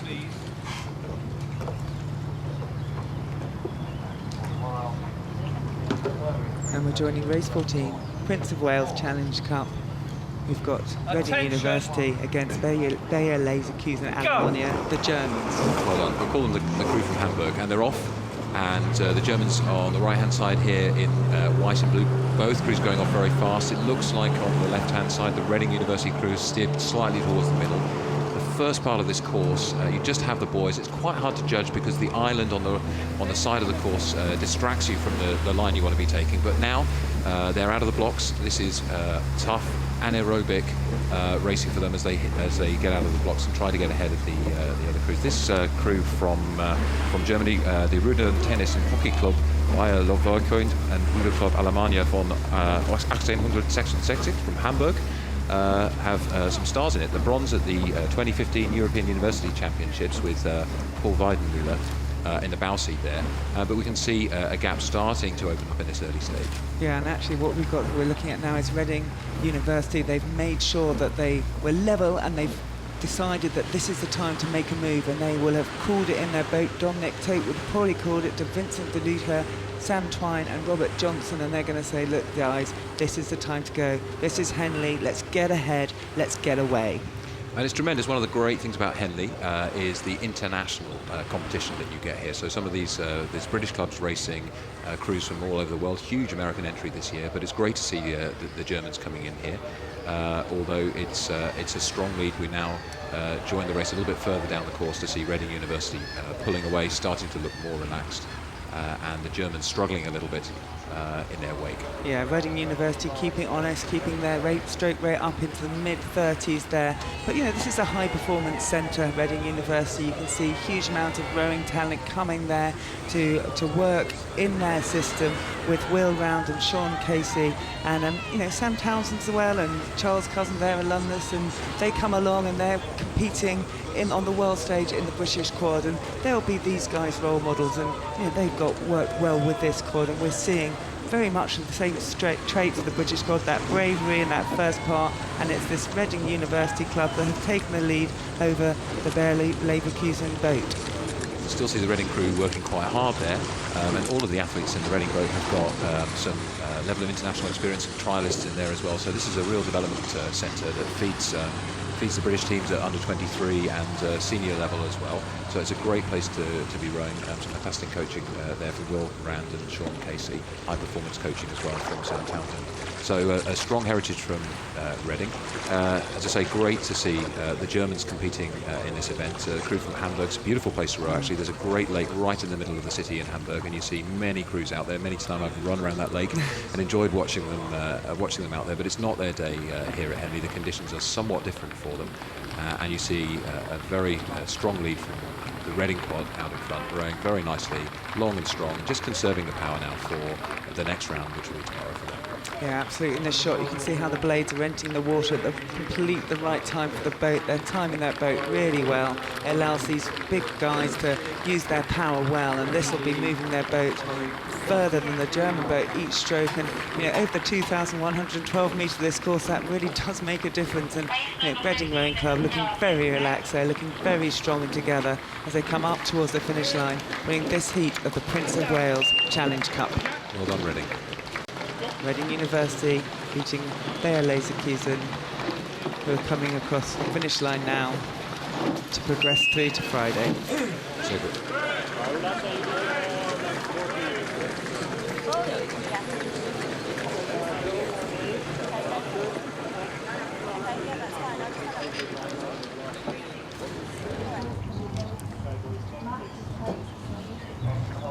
Race 15, this is a race of the Thames Challenge Cup, second round, London Rowing Club versus Sport Imperial.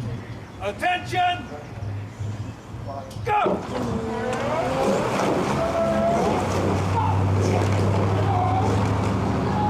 Always fast and furious at their start. On their aids, we've got London Rowing Club on the left-hand side, on the right-hand side of your picture, Sport Imperial on the left-hand side, and Sport Imperial, they'll have some input, no doubt, from their coach, Will Mason. He will have told them to push on at this stage, make sure they're ahead of the other crew, and that's a fantastic start by Sport Imperial. Yeah, just looking from the amazing shot from one side here, you can see they've already pushed out very hard. Very, very aggressive start. And there's always a bit of a gamble to do that, of course. It's quite an expensive thing to do. You're working anaerobically, and that's building up lactic in the legs, and that might cost them later on. But at the moment, it looks like they're still opening up the lead on the London crew on this side with the familiar white and black blades and hats. Yeah, absolutely. We're looking at the London Rowing Club, always beautifully drilled these crews well together in their eight, their coxswain leaning in forward, they're cheering them on, but it's the Sport Imperial Boat Club crew that have really pushed it on. We've seen them doing well this season. We've seen them finalists in the Thames Challenge Cup last year.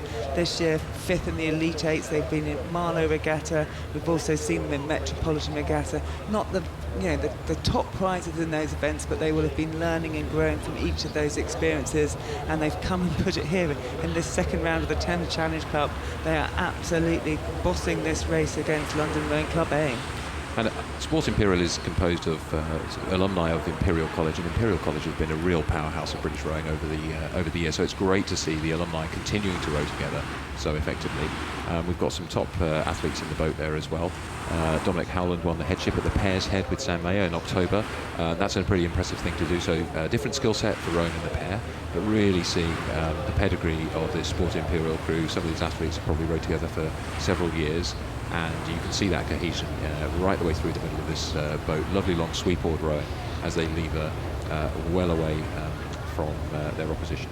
Yeah, 4 of these gentlemen were sitting on the start line on Sunday last year, and they came second best on that day, and they've come back here in this same event to see if they can right that. They will have been thinking about it and dreaming about it for 362 days, I think there has been since that day. And here on Henley Thursday, they have absolutely made sure that they've put their crew in the best position at this point of the race. We've got Sport Imperial Boat Club leading London Rowing Club in this heat of the Thames Challenge Cup.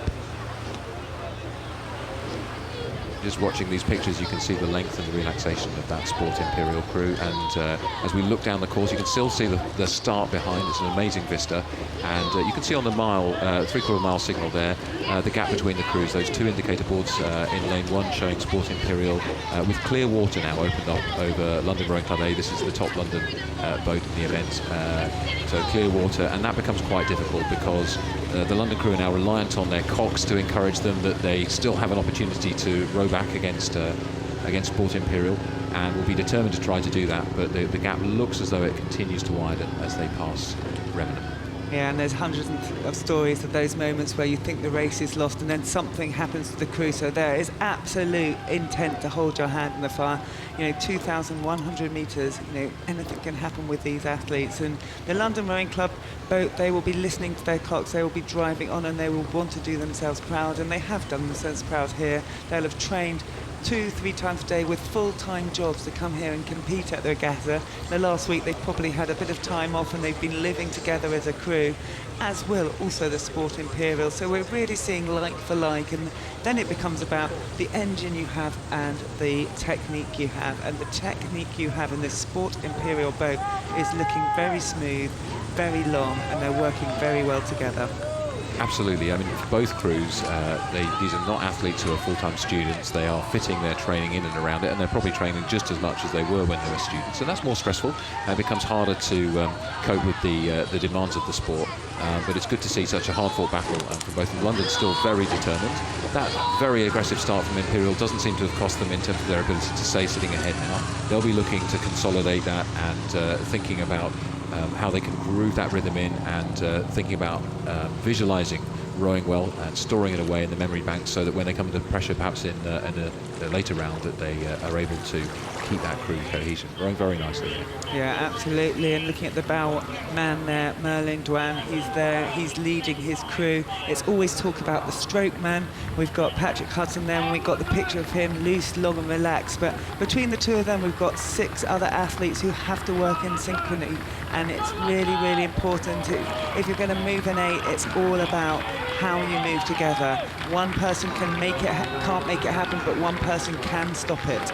Absolutely, and you can now hear some of the local crowd cheering on both of these crews as they approach the finish line. Commanding performance from Sport Imperial.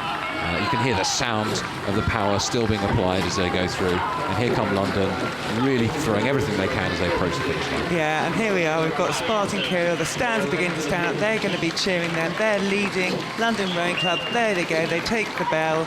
And London Rowing Club becoming second today in this heat of the Thames Challenge Cup. And I think those athletes from London will be back, but we'll be seeing Sport Imperial again tomorrow.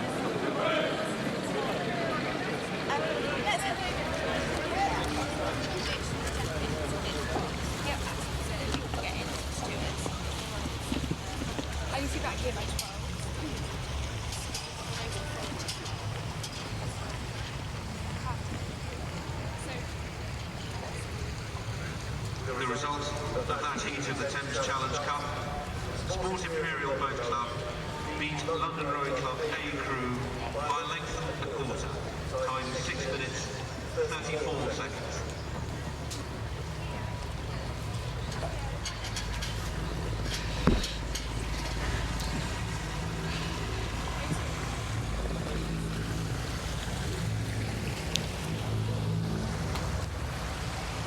Well, good morning to you. This is Peter Drury with you now, and I'm delighted to be joined for our little stint by Sarah Cook, who will be well known to many of you all over the world as a fine Olympic oarswoman.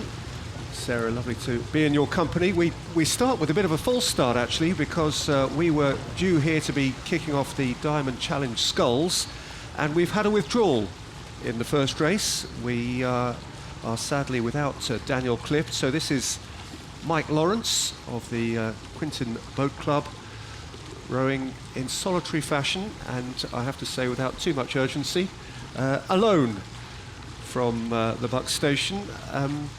And this is all rather unorthodox, isn't it? And an odd experience for him. Yes, well, I think given that this is his first showing at this, it's actually not such a bad thing to have the opportunity to row casually down the course under race conditions, almost somewhat of a race rehearsal. I know when I raced here, I was extremely nervous for my first start, and to be able to have effectively a very comfortable row through isn't such a bad thing considering what he will come up against in the next couple of days. So not such a bad thing to go out there and just soak it all up and look at the crowds and learn some of the markers and get comfortable with his surroundings. So to what extent would this be different from what he might have done at 7 o'clock this morning when he was out getting loose? Look, I think it looks a lot calmer out there on the water.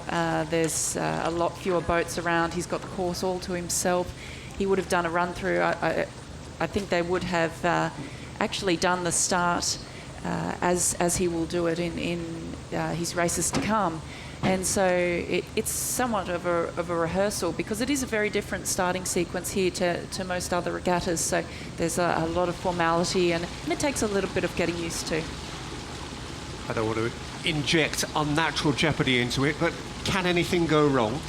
Yeah, look, I mean, there's any number of things that can go wrong. Obviously, rowing, particularly in the single sculls, requires a lot of finesse, a lot of balance, a lot of composure, and more often than not, we do see some of the more novice single scullers go in the water, and even some of the more experienced single scullers. Actually, a couple of weeks ago at the World Cup, one of the Australian pairs fell in the water with only 100 metres to go, and so that it can happen that you can hit a barrier. You know, you could just slip up and in you go. It's quite easy to do, but we can see him now, Mike Lawrence there, squeezing on a bit of pressure. So he's just doing a bit of a warm-up piece, a bit of I guess a few hard strokes there to blow out the cobwebs and making get it ready. real.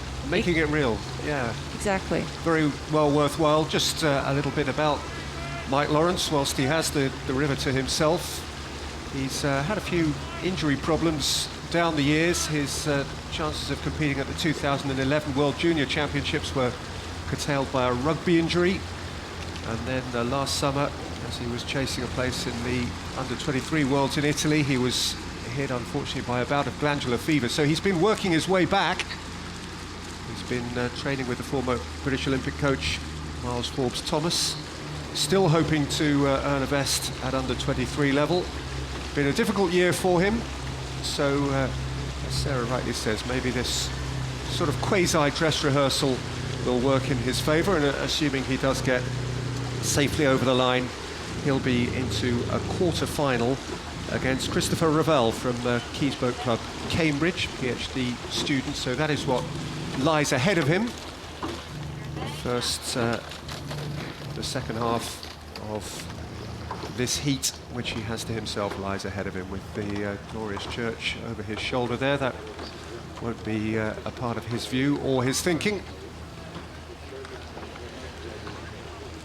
So we're going to see him up to the mile mark and trust that he's going to get safely to the end so that we can concentrate on the next contest, which is upcoming, which is in the Forley Challenge Cup. So Mike Lawrence at the expense of poor Daniel Clift from the Isle of Ely Rowing Club, who had to withdraw. Mike Lawrence, we assume at the mile mark, is going to row his way gently into the quarter-final of the Diamond Sculls.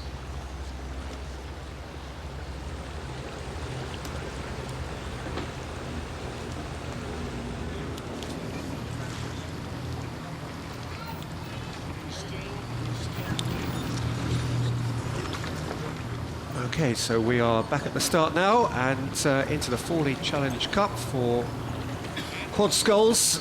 We have the Thames Rowing Club here in the race 17 on the Berkshire station, and nearer to us here, Glasgow Academy on the Bucks side. Glasgow in their purple colours, and Thames Rowing Club, of whom, of course, at this event we see so much in their famous red, white and black. And Glasgow. When I see that you are both straight and ready, I will start you like this. Attention, go. Get ready, please.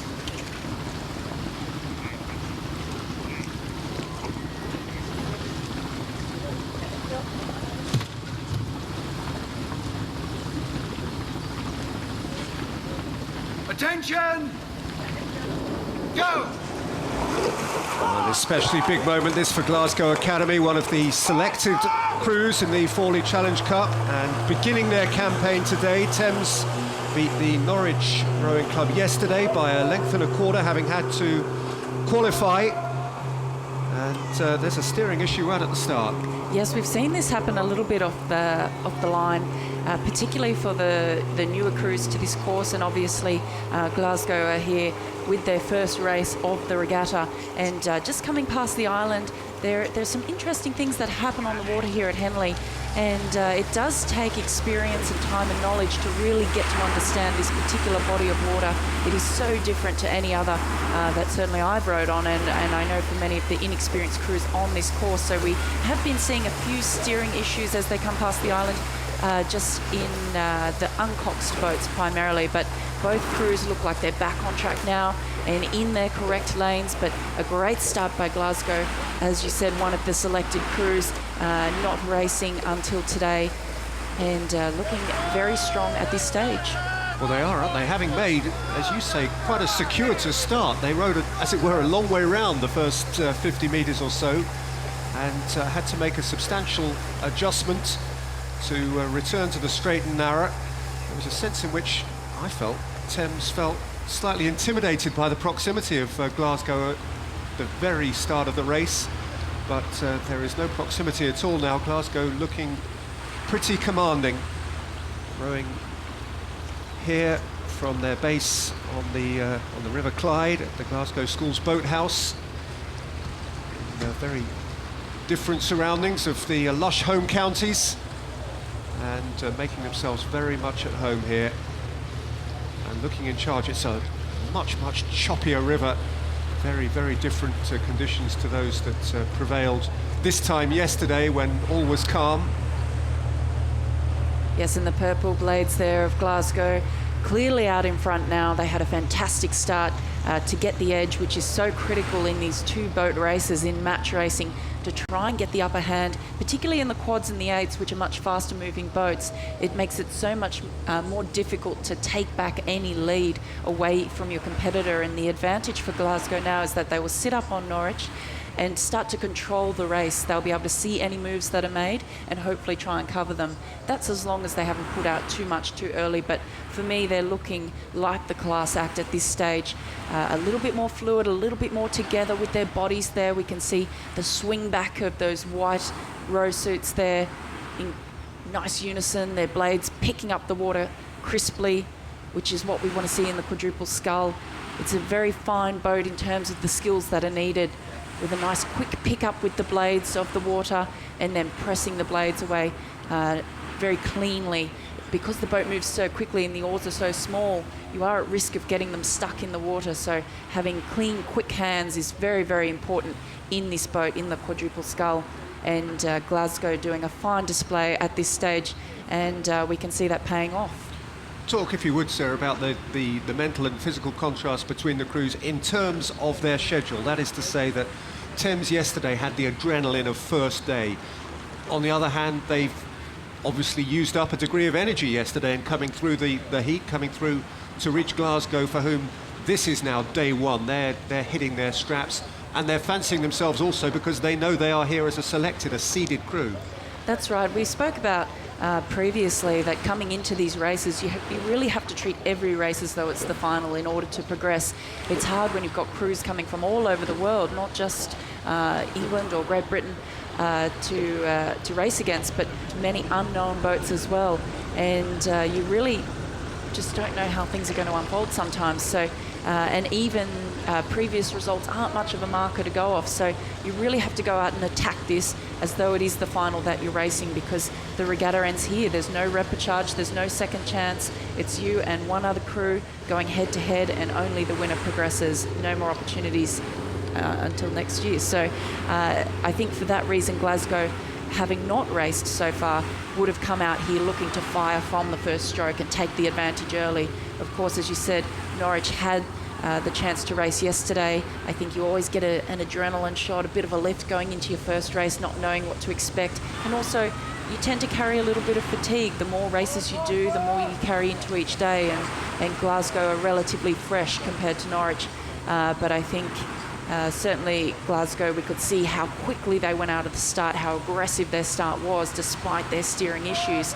But they've able to take a controlling position of this race, and they seem to be covering everything that's coming at them quite nicely from the Norwich crew, who are now trailing by a couple of boat lengths. Glasgow do have a weight advantage here. Form, insofar as it's relevant for them, has clearly been good. They won at Marlow Regatta, and they are looking in complete command now as we reach the enclosures. The church draws closer and the volume increases. Not quite the lure of the sunshine that there was first thing yesterday, so the deck chairs taking a little longer to be filled, but nevertheless an ambience to cherish for these guys as they start their campaign a day later than their now apparently vanquished opponents. Glasgow Academy will, it seems, inevitably progress and have reached that splendid stage of the race where they can luxuriate towards the finishing line. And now Glasgow taking their striking rate up as they're putting on a show for all of the spectators in the enclosures, who are showing their appreciation for the hard work and the fine display of quadruple sculling from this young crew. Clearly out here to show their dominance and make their mark on this event. No previous wins from Glasgow at Henley in this event, so this could be their year. Quite so, that was impressive. That was impressive, and they didn't ease home. They did put on a show. They put down a marker there, the Glaswegian crew, and more power to their elbow. It's a fine win for Glasgow Academy over Thames Rowing Club A, who cross the finishing line now.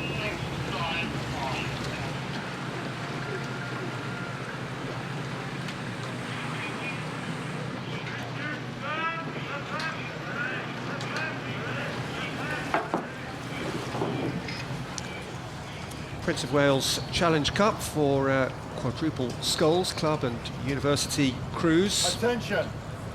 Leander Club Go! are on the Berkshire side. They are selected. They've won this 5 years running, 2010 all the way through to 2014. And they take on Bath University B crew, Team Bath. The A boat beat Hamburger and Germania late yesterday evening, about 7:10 that race began. But Bath University B know, according to form, history and all pertinent guides, that this is going to be a tough ask of them. I saw the Leander crew getting on the water a little bit earlier, preparing for their warm-up and heading down to the start, and they are big, strong men, of course, rowing out of the Leander Club, which is right here at the finish line or just past the finish line of this course. So the home waters and the home team looking very strong, very aggressive start from them, and taking quite a commanding lead at this early stage. And as we progress a little further up the course, we pick up this race live to see Leander looking very comfortable in the lead. As you would expect, a stellar team. Jack Beaumont at stroke, Nick Middleton, Harry Leask and Andrew Joel, coached by Mark Banks, and with a weight of expectation, I suppose, on their collective shoulders, which doesn't apply to many crews as strongly as it does them. Not just, as Sarah rightly says, the expectation of a home crowd and their boathouse waiting for them, their club waiting for them and demanding much of them, but also the weight of recent history. This is an event that Leander just win and expect to win. Bath University B knew that they were up against all of that. Luke Wentner, Alexander Clark, Peter Curran and Harry Shimin. Of course, their broader recent history is considerable too. Team Bath in all sorts of sports, not least rowing, has become quite a phenomenon. But they will have anticipated the strength of these four fine men. And in the lead up to Henley, we know that the Bath University B crew at Marlow came second in the senior quad behind Bath University A, and that was in a time of 6:29.4, whereas the Leander crew, the selected crew, won the elite quad in a 6:02. They didn't have Jack Beaumont in the crew for that race, but we know of previous performance and leading up to Marlow, which of course is a very much a telltale regatta for how Henley may unfold, that the advantage was always going to be with Leander, and we can see that starting to unfold in quite a considerable fashion here, as there's several lengths lead, looking very, very comfortable. The Leander crew, certainly one of the hot favourites moving into the later rounds over the next 3 days. So, as I say, the A-boat take on a German crew 7:10 this evening.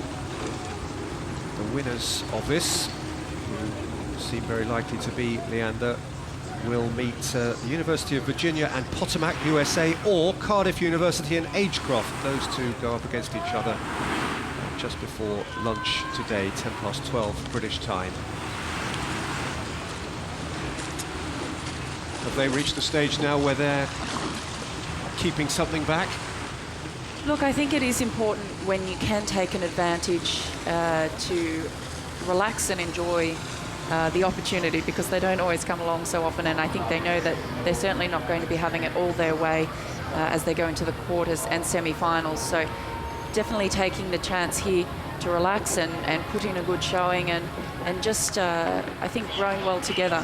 Whenever you have the opportunity to do that, it is a good thing to do, and of course conserve some energy for the later rounds. Well, here is the warmth of home applause for Leander, whose row has been flawless, unfussy, clean and authoritative. Everything you would expect of this pre-eminent club, and indeed these four men. Comfortable win then for Leander. And they will be here on Friday. Of course they will. Though Bath University B were always close enough to keep them honest.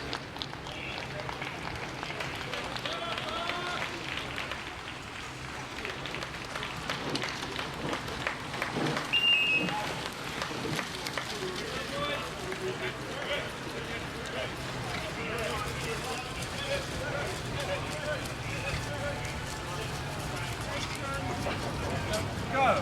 Get ready, please. Race 19 is in the Temple Challenge Cup. Attention. Go. And on the Berkshire side, it is the Université de Lyon in France, in white and dark blue, and nearer to us on the Buck side, it is DSR Lager from Holland. They are in red. They beat Oxford Brookes C yesterday. This for a place course in the last 8. University de Lyon beat Eton College A yesterday by 3 lengths. Actually, I was out on the launch behind them, and they rowed really cleanly and powerfully. So a French-Dutch confrontation. And a very strong start here from both crews. Lyon with the slight advantage at this stage, about 2/3 of a boat length, half a boat length ahead of Lager from the Netherlands. But for me, the French team looking just a little bit stronger, a little bit smoother. Their stroke beautiful and long, and we can see them applying that power. Their boat just lifting out of the water with every stroke, whereas Lager looking a little bit tired as we progress further up the course, and we pick this race up live, and we can see that Lyon has indeed opened up quite a lead over the Dutch team, Lager from the Netherlands, with about 2 lengths now. It's Lyon, who practice on the River Rhône, located between Lyon and Saint-Étienne, and Lager, who have as their chief claim to fame the fact that they produced the first ever Dutch Olympic gold medal in Paris in 1900. They hail from Delft in the south of Holland on the River Gantel. And on the River Thames today, it would appear that they are going to come second here to a Lyon crew who, as I mentioned, were impressive against Eton yesterday and look as though they intend to be here to stay for something close to the duration. And the Lyon crew, they haven't had any experience racing at Henley in the last 15 years, winning that silver medal in the men's 8 at the 2014 World Rowing University Championships. And they've said that they're honoured to row here on this course and to be here competing. And they're really putting in a fantastic showing, looking very strong and comfortable. Big finishes as they send away that boat, pushing a little further away from Lager. One of the top Dutch rowing clubs in the country for students, but the University of Lyon looking the class act in this race in the Temple Student Men's 8. Definitely with a clear water lead now, looking to progress through to the next stage. Further underlining of the international nature of this event, as if it needed underlining. Your accent helps us to do that, Sarah, for a start. But Australia and America, of course, well represented. Canada, in all there are 18 countries here this week. And here the French powerhouses from Lyon are putting on a very good show. And we can see a big push there from Lager. They have pulled up the rate and they are putting down the power now, and the French have been asked to respond. They don't want this gap to close as they come into the line. A last-ditch attempt there from Lager from the Netherlands to try and peg back this very strong crew from the University of Lyon in France. It's a gutsy effort from the crew from the Netherlands, but there's a certain class about the Université de Lyon, and they will be in the last 8 tomorrow, whilst Lager, despite that really brave late push, follow them home a length or 2 behind.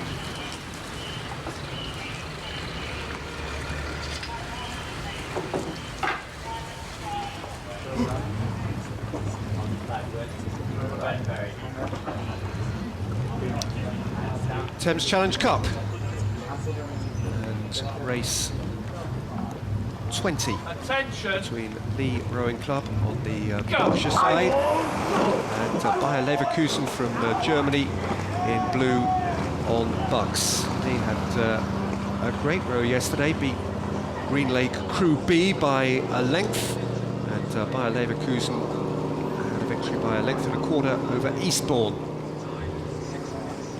From East London, out of Clapton, proud of their orange livery, and Bayer Leverkusen are part of this vast sporting club in Leverkusen, Germany.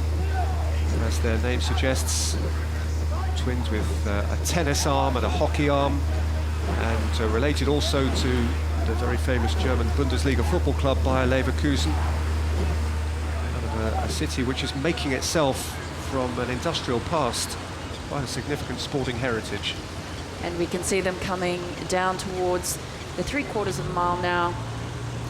And we pick up this race live, and the Germans had an extremely strong start. The Lee Club looking very aggressive out of the start, but not able to match the smooth, strong stroking of the German team. In the stroke seat, Felix Crane leading his men down the course as they open up to a clear water lead over Lee Rowing Club.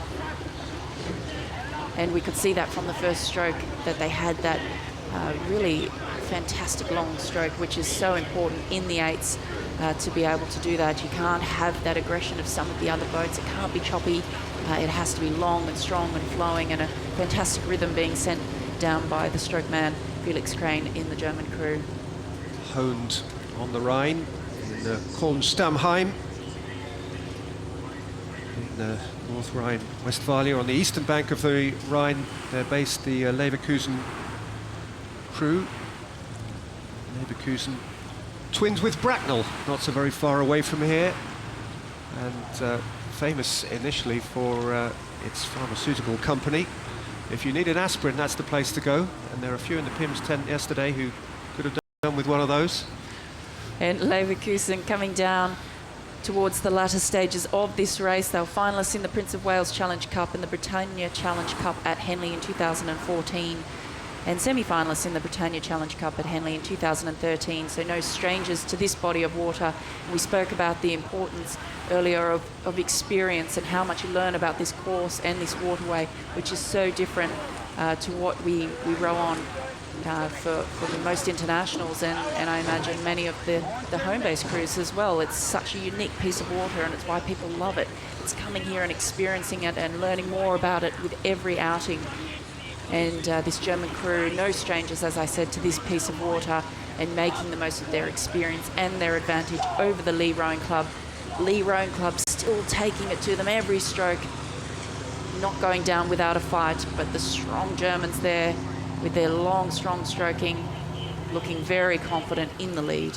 Is it fair to say, Sarah, quintessentially German? Can you see in a program a type, a method?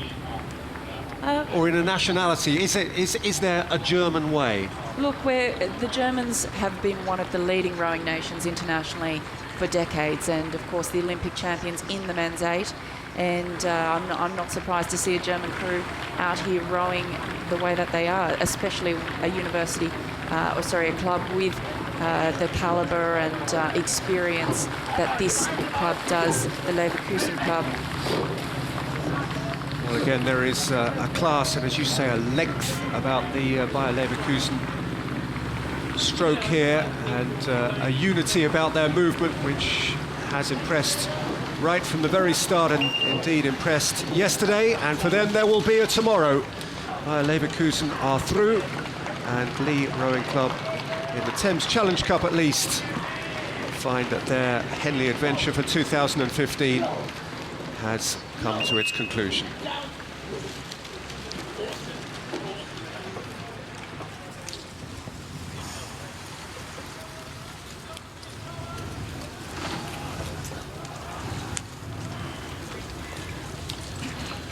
Now then, the Wyfold Challenge Cup for coxless fours, and a contest here between the London Rowing Club on the Berkshire side and Tideway Scullers in red on the Bucks station, and it's a thrill to be alongside John Boltby now. I was going to say a man who needs no introduction, but there's not too much, John, that you haven't contributed to the world of rowing internationally through the years, and so I look forward to being educated by you and hearing what you have to say. You enjoying it so far? Enjoying Henley as every year. It's a great regatta, and great to see it being sent around the world by means of this broadcast, and enjoying magnificent conditions here today after a very hot and steamy Wednesday.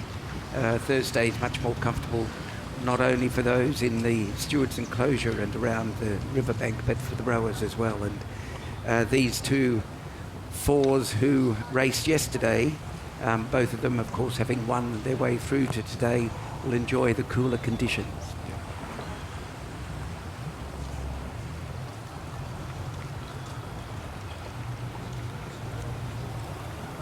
This is live. They haven't yet been called to attention.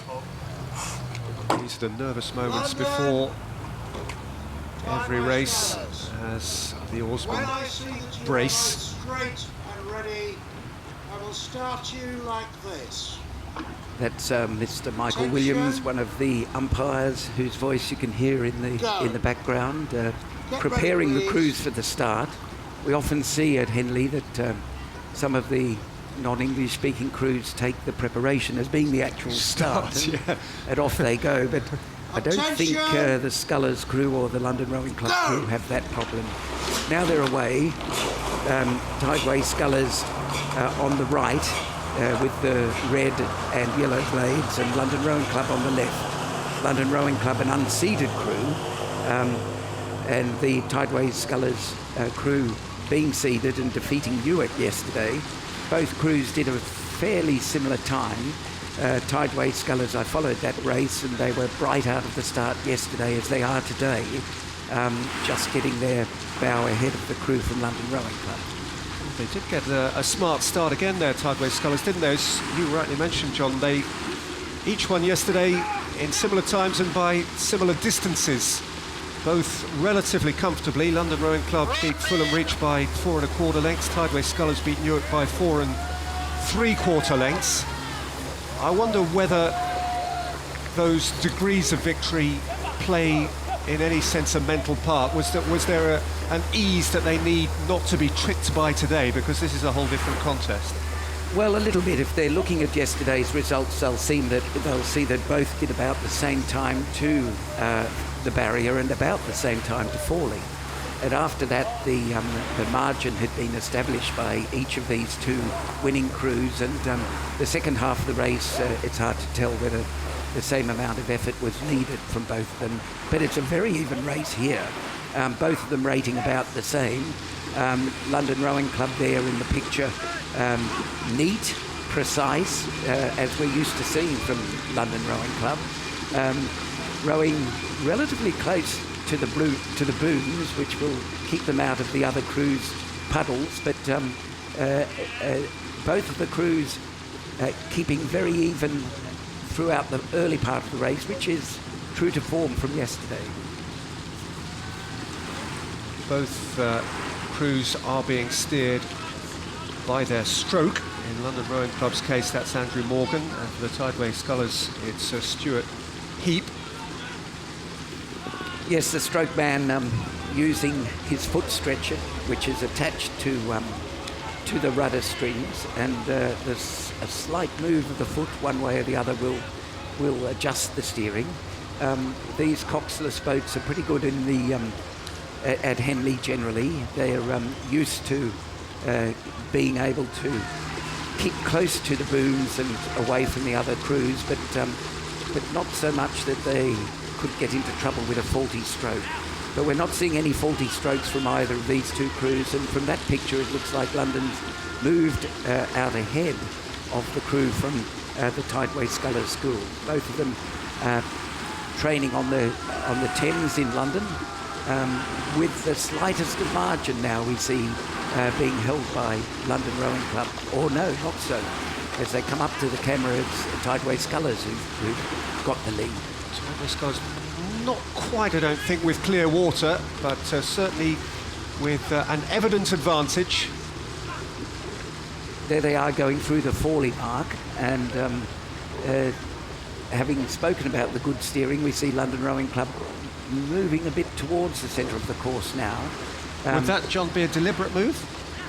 Not necessarily. At this stage of the race, I'd think it would be unlikely. If they were in front and were tending to move towards the middle, yes, you would say it could be deliberate.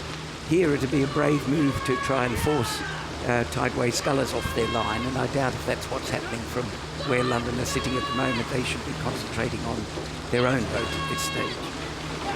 But it's a good lead now that the Tideway Scullers School have opened up over the unseeded London Rowing Club crew, and it's a good 2.5 lengths. So Tideway Scullers have made the most of the part of the river between the barrier and Forley to get a good lead coming into the enclosures in the last part of the race. Tideway Scullers this season third in the Elite Coxless Fours at the Marlow Regatta, third in the Senior Coxless Fours on the Saturday of the Metropolitan Regatta, second in the Open Coxless Fours on the Sunday of the Ghent Regatta.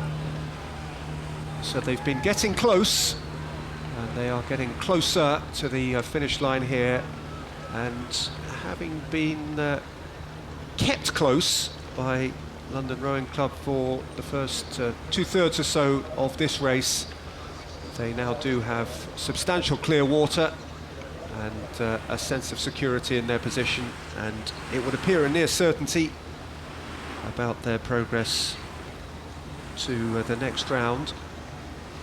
And this is how they raced yesterday, but against better opposition today, as the week goes on, the races get harder and tighter.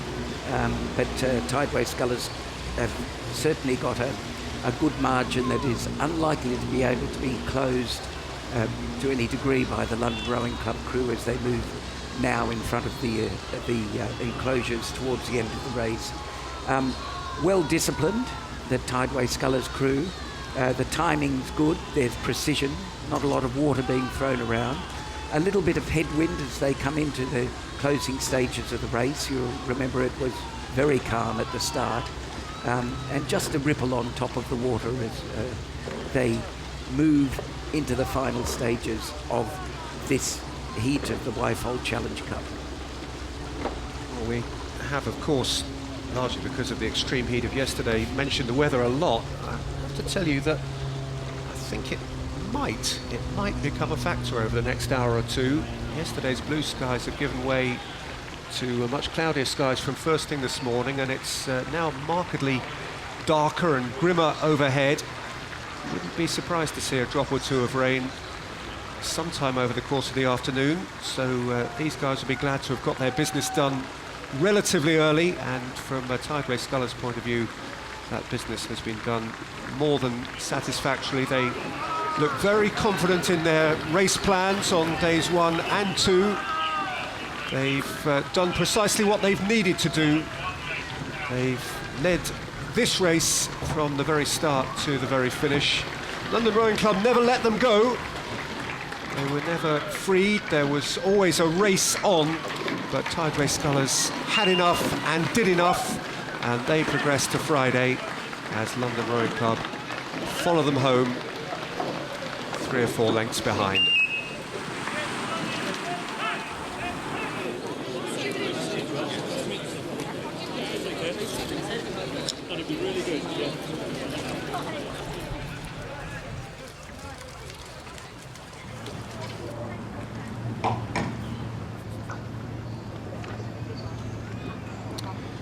The Prince Albert Challenge Cup, race 22 on the second day of the Henley Royal Regatta 2015, and on the Berkshire station we have Newcastle University A and Bucks ASR Nereus from Amsterdam in the Netherlands, respectively from the Tyne and the Amstel.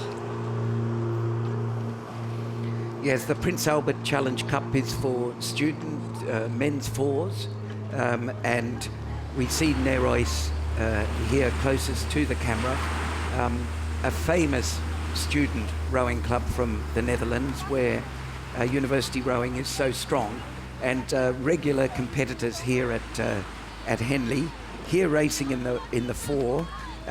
It's the first race of the Prince Albert Challenge Cup this year, and these two crews, the only crews racing today, the winner of which will move into tomorrow, where all of the other crews have been drawn directly into Friday's racing. So these were the crews that somehow through the draw earned an extra race, and Nereus are keen to make sure that they get through to Friday with a good length lead in the early part of the race.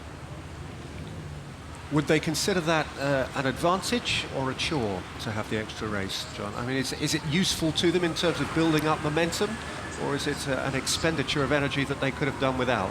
Well, I think it is different for the foreign crews from the British crews. To get experience in Henley is invaluable. It's different from any other regatta.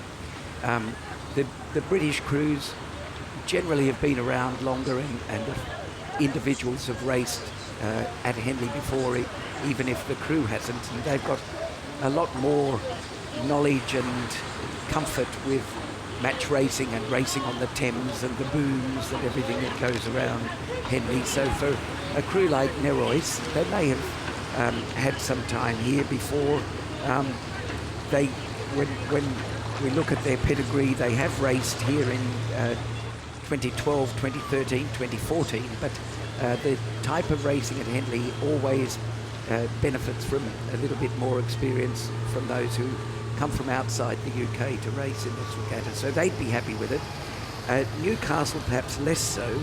They actually had to qualify last Friday to get through to the main draw of the regatta, and here they are coming up against a strong crew from the Netherlands, the Nerois crew, who have opened up now a strong lead, clear water I expect over the crew from Newcastle University.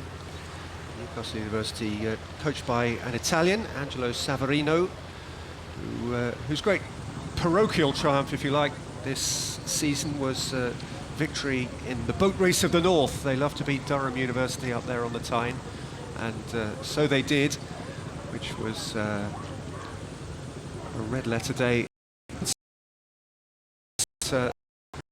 The markers you see going up there, and the appearance of the Big Red 2 a long way ahead of the Big Red 1 indicates to them that they have quite a deficit to deal with now. And the pedigree of the oarsmen in this race is proving to be the difference between them. I think there are former junior internationals in this Dutch crew. As I mentioned before, they've raced over the last 3 years, or at least some of them, in the Henley Royal Regatta, in various events, in the Temple and in the Visitors Challenge Cup over the years. Newcastle are part of the first 8 from Newcastle, but probably the second 4 out of that 8. And as I mentioned, having had to qualify, it showed that they didn't have quite the pedigree that the Dutch have got. Nevertheless, a good performance in holding on to the Dutch. It's not a race where the leading crew has been able to slip away and drop their rate to take the second half of the race comfortably.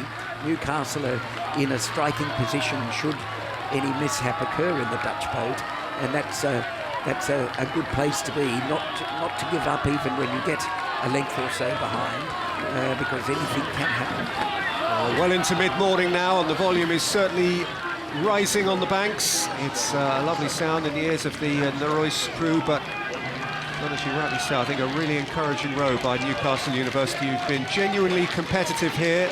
Certainly came into the race as underdogs. They are beaten by Nerois, but look at that, there is an overlap as they cross the line. That is a terrific contest, and the Dutch have not gained that victory without shedding some sweat.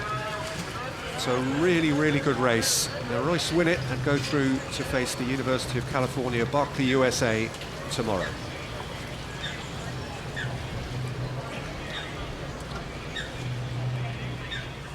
I will start you like this. Attention. Go. Race 23 is in the Prince of Wales Challenge Cup. Attention. Double Sculls, and on the Berkshire station we have Molesey Boat Club and Sir William Borlase, and on Bucks, Imperial College London and Agecroft from Salford Quays, Manchester. A north-south combination in that regard. And a well-credentialed crew from Molesey and Sir William Borlase, made up of heavyweights and lightweights, but with good credentials. Nonetheless, the Imperial College crew, Imperial College and Agecroft, Agecroft being from Manchester, are the crew that was seeded by the stewards in this event over the Molesey and Borlase grammar school crew. That's Imperial College and Agecroft closest to the camera, and leading by about a length at this stage, with about a third of the race travelled. Talk to me, John, about how these composite crews come about. What is the dynamic? What's the thinking? Who talks to who? How do they come to be? There's a variety of means, but generally leading up to Henley time, particularly amongst scullers, they look around to see who's doing what and who might be available to jump into a composite crew. Scullers, of course, in their singles can train by themselves, and it's much easier for them to come together later in the season to race at Henley. And the coaches talk. The athletes may have rowed together in different national crews or university crews in the past, and the word gets around, and some very handy crews come out of it. And here we see in the Molesey crew, the Molesey and Sir William Borlase crew, as I mentioned, Adam Freeman-Pask is a successful lightweight rowing with a couple of quite successful heavyweights in Ritchie and Salisbury at national level. And then Angus Warren, his claim to fame is having won the Fawley Challenge last year, so the youth event, so quite a young sculler joining the older scullers. But nonetheless the Imperial College crew is showing a clear set of blades to the Imperial, the Molesey and Sir William Borlase Grammar School crew as they come into the enclosures. A little bit of steering being done by the umpire there as Imperial move over towards the centre of the course. And he's continuing to steer them over into their correct station. So that shows that there's some pressure being applied by the Molesey composite crew to them. But they're holding them off whilst slowly correcting their steering. You can see they're not so far away in the centre of the course. It's only 100 or so metres to go, but it's a length and a bit advantage that this leading crew has, and they'll take out this heat of the Prince of Wales Challenge Cup. Imperial College London and Agecroft Rowing Club, North-South, London-Manchester combination had enough to leave behind Molesey Boat Club and Sir William Borlase's Grammar School combination, and to progress in the Prince of Wales Challenge Cup. Another good race, really good race. Yeah, it's a very tight one.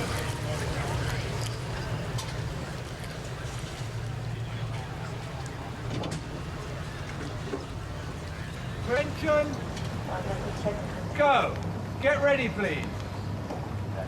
Temple Challenge Cup.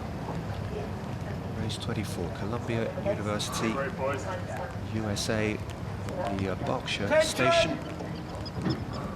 Go! All in red.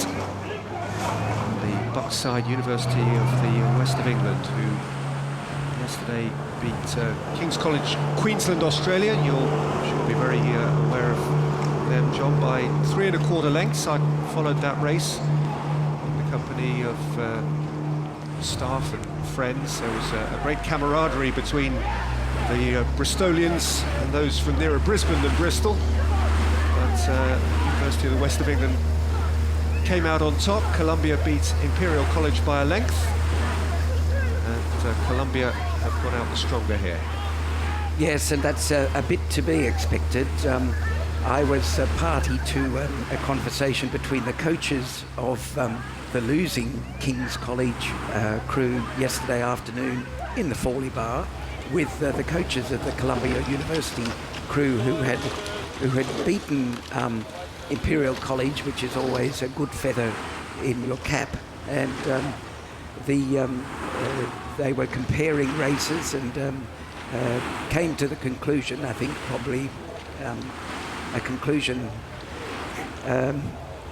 manufactured by the circumstances in which they were at that time, that Columbia University would probably have the better of these two crews today. The University of Western England, the University of the West of England is the unseeded crew, so the stewards recognised the qualities of the Columbia University crew, and they are mainly lightweights, rowing lightweight in the United States domestic season, happily not having to get down to weight for today's race, and some quality oarsmen there who've done well in their domestic regattas, and they've used the first half of the course to skip away from the University of the West of England and to enjoy the opportunity not to have to apply as much pressure in the second half of the race, recognising that there's still Friday, Saturday and hopefully Sunday to go for them. The student men's 8th race, the Temple Challenge Cup, is one of the most hotly contested, and we see many particularly North American crews from universities and university colleges coming to race the British crews, and the Columbia College crew is doing it well here in this heat of the Temple Challenge Cup. Rowing as they do where the Harlem and the Hudson rivers meet, New York City, and for the first time over the first day and a half of Henley 2015, we've got a drop or two of rain on the lens. Today is certainly not yesterday, which is a merciful release and relief for some, I think, who maybe found yesterday just a little too intense in terms of heat. Not quite so glorious necessarily for the spectators, though certainly fresher for the athletes. And Columbia University retaining their freshness by letting the rate drop. Certainly a difference in the technique of the crews. The Columbia University crew is precise, it's neat, it's technically very good. That's partly because they're lightweights, and I think partly it may be because they have an Australian coach. Mitch Estens from the University of Sydney is one of the coaches of the Columbia University crew. The University of the West of England are not enjoying this latter part of the race, and their technique is perhaps part of the difference between the two crews. Lightweights tend to make up for the lack of power that they might have when they're racing heavier opponents by superior technique, and it is a nicely drilled Columbia University crew that will move towards the finish line and into Friday's racing in the Temple Challenge Cup. Yeah, they continue to be, as they were yesterday, Columbia University, a really pleasant watch. Easy on the eye, easy off stroke, within themselves now, and just completing their business in conservative with a small C style. Long and luxurious of stroke. Columbia across the line well in advance of the University of the West of England, for whom the experience will, however, certainly have been a good one. Good win yesterday, but came up against class today, and Columbia University are through.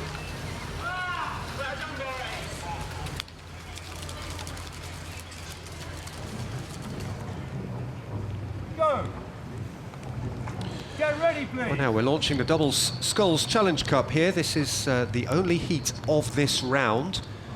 It's race 25, and it pits on the Berkshire side Alistair Leighton Crawford and Charles Clark, with on the Bucks side Conno Count and Bart Lucas.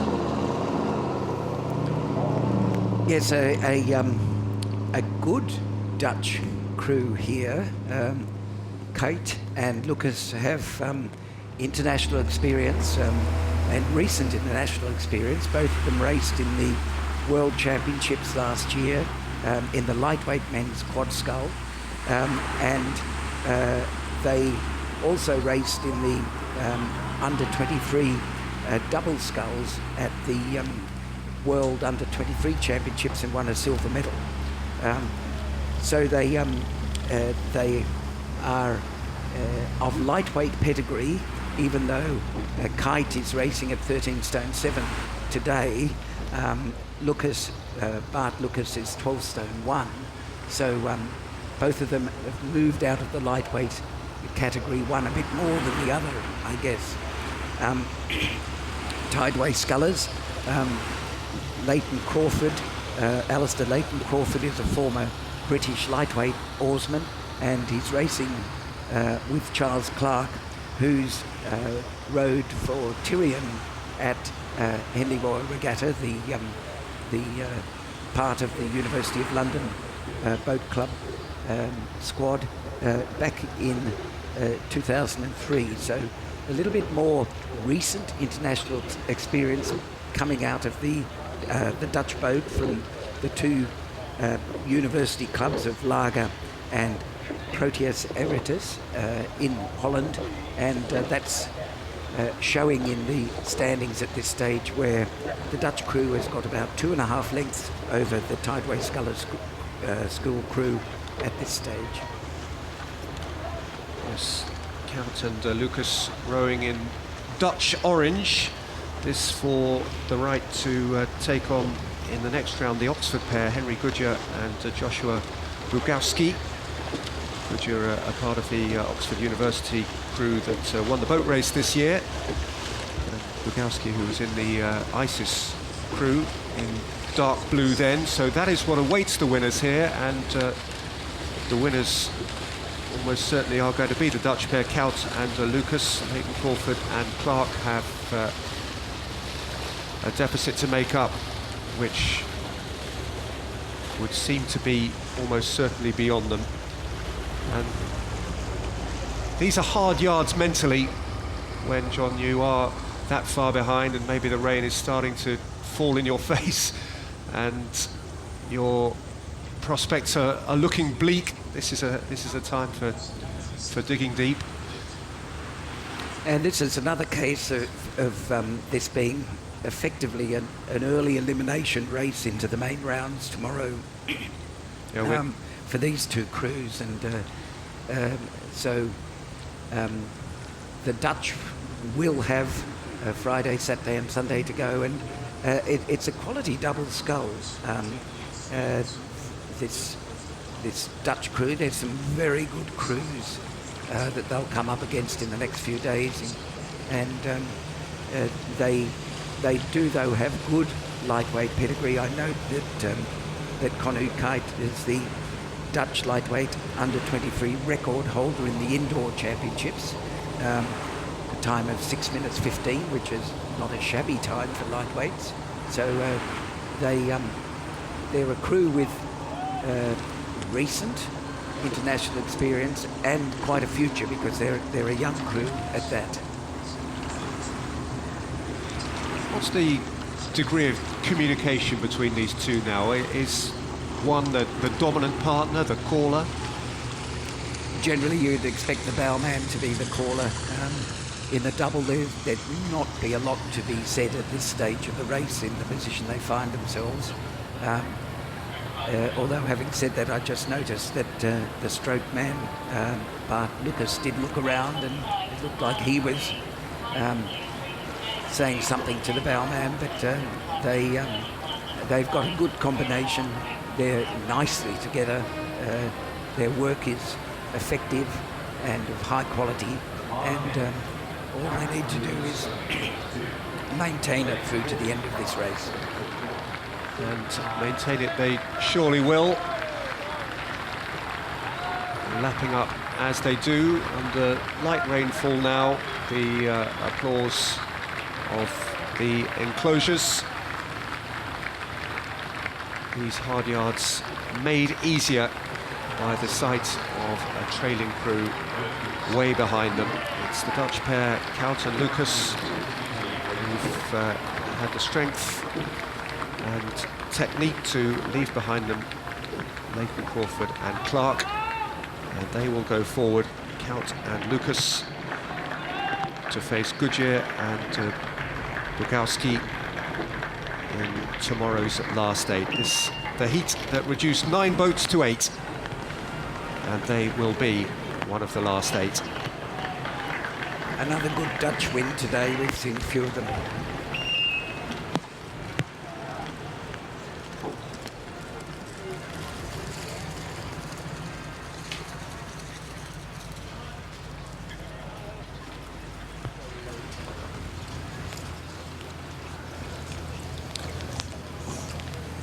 Princess Elizabeth Challenge Cup, race 26 of day 2, and we have Radley College on the Berkshire side and Shiplake College on the Bucks side, and it's time to say good morning for the first time to Johnny Searle. Lovely to work alongside you, Johnny. How are you doing?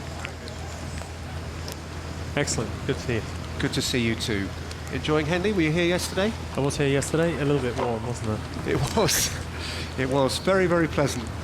Glad not to be rowing, maybe. Absolutely, good day for watching, not such a good day to be rowing yesterday. Today they'll be a lot happier. Well, here we go then, in the Princess Elizabeth Challenge Cup. As mentioned, Radley College on the Berkshire side, that's the far side. 2 or 3 of them there with red caps, a little less necessary than they were this time yesterday. Nobody's getting too much sunstroke today. Radley and Shiplake. Radley College from Abingdon in Oxfordshire, and in the multicoloured vests, Shiplake College, who yesterday beat Bedford Modern by 4 lengths. Of course, they're the more local crew, based just outside Henley. Radley beat George Watson's college easily, so might consider themselves not yet to have been truly tested. And Radley would seem to have got away just slightly the sharper. Yeah, I think we're going to see a cracking race here. I looked at the times; they were pretty evenly matched all the way up the course. Both crews were leading early on. Yeah, this was 30 years ago actually. I won this event. So, well, talk me through it then. Yeah, so it was. It's a highly competitive event. The PE, obviously, you've got the schoolboys. They're all at a similar level of fitness, similar periods in which they've been rowing. So, and these days the school crews are all extremely well coached, similar programs, great level of knowledge amongst the coaching teams. So I think this will be an extremely close race. I would anticipate maybe even half a length all the way down. Well, Radley in red there, coxed by Sean Gearing, with James Brocklebank Fowler in the stroke seat. Louis Brassard, James Morrill, Charlie Elwes, Miles Rouse, James Newton, Louis Hazel, and Oscar Perry in the bow, and they've taken a substantial advantage over the Shiplake crew, Shiplake College, whose motto is Exemplum Docet, the example teaches, and maybe they are being taught an example here by Radley, who looks strong. Yeah, they do look strong, I feel. I think this is a critical time. They're sort of coming up towards the barrier. Crew gets behind, they have to stay in contact. You know, there's always a chance if you're overlapping the other crew, just out of peripheral vision, you can still see the crew, you feel you're with them, you're still in a race.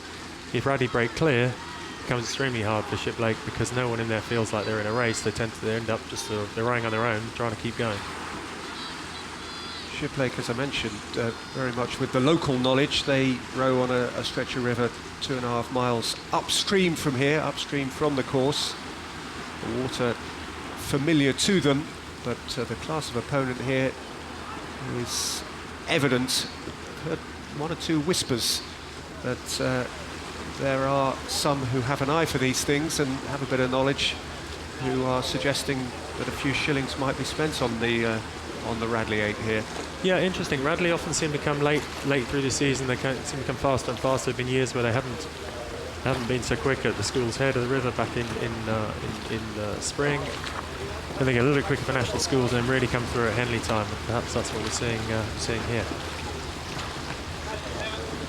I think as I look at it now, they do seem to have broken clear. Shiplake still gamely trying to stay with them, but unless they can just get back in contact, then it's going to be tough to make a race of this.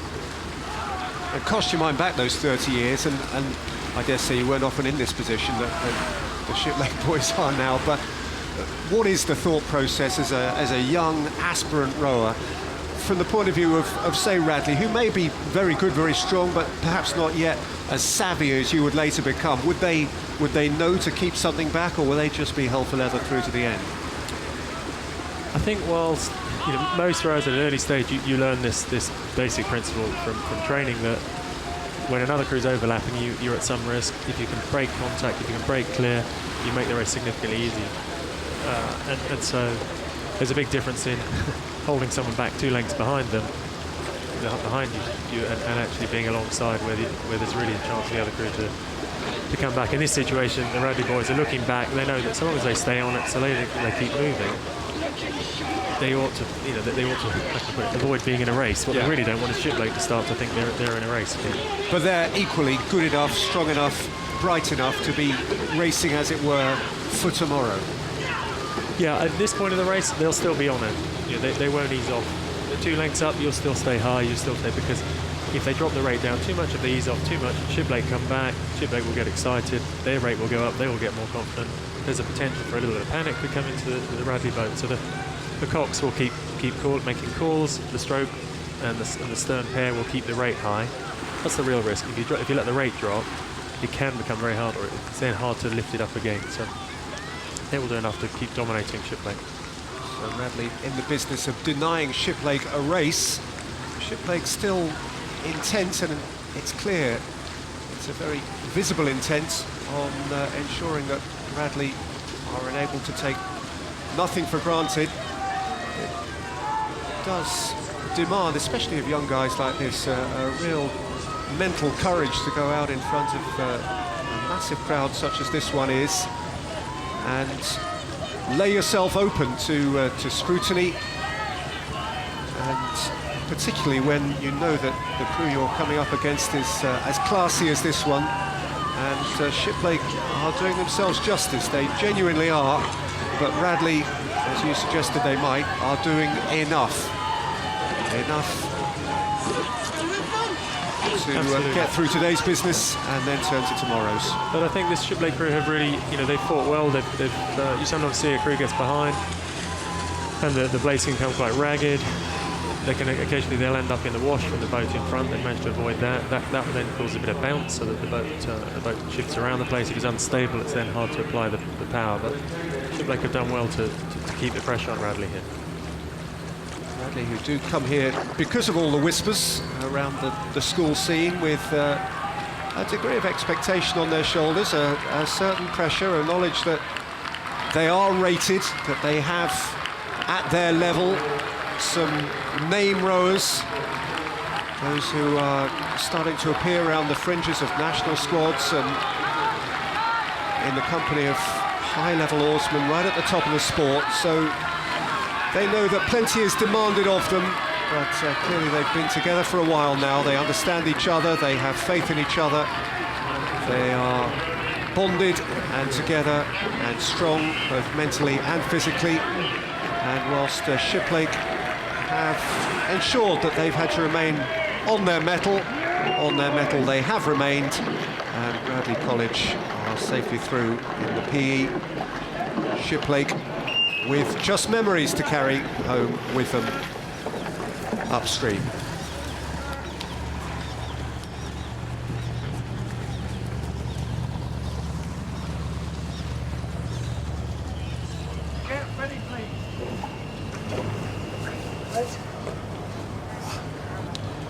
Now then, in the Temple Challenge Cup, we've got a Dutch derby for you. And that means that on the Berkshire station, we have AASR Skull, who beat the University of London B yesterday by 2 1/4 lengths. And on Bucks, we have ASR Nerois, also of Holland, who beat Manchester University yesterday by 4 1/2 lengths. And we've seen evidence already this morning, Johnny, of a real depth in Dutch rowing right now. Absolutely, yeah. The Dutch, one of these nations, not so many rowers, but the quality of the rowers we see is really very high. And it goes without saying, really, that there will be a lot of feel in this race. Not just a Dutch derby, this is an Amsterdam derby. These guys will compete cheek by jowl on a fairly regular basis domestically. I suppose there'd be a degree of irony about the fact that they've come across the North Sea and they are looking into the eyes of fellas they look into the eyes of on a pretty much daily or weekly basis. But boy, they will want to win. Absolutely, the local derbies are always the fiercest, aren't they? But yeah, slightly strange that they could have probably sorted this out last Saturday, couldn't they? Down on the river there. But looks like we're not seeing such a competitive race here. Nereus extremely strong. University historically, we see them at the regatta on a regular basis doing well. They have created for themselves quite a substantial advantage here. As I mentioned, they were pretty comfortable winners yesterday, 4.5 lengths over Manchester University, and they are going to go forward here to meet either Durham University or Oxford Brookes, who will meet in what should be a very competitive race at about 3:30, just after this afternoon.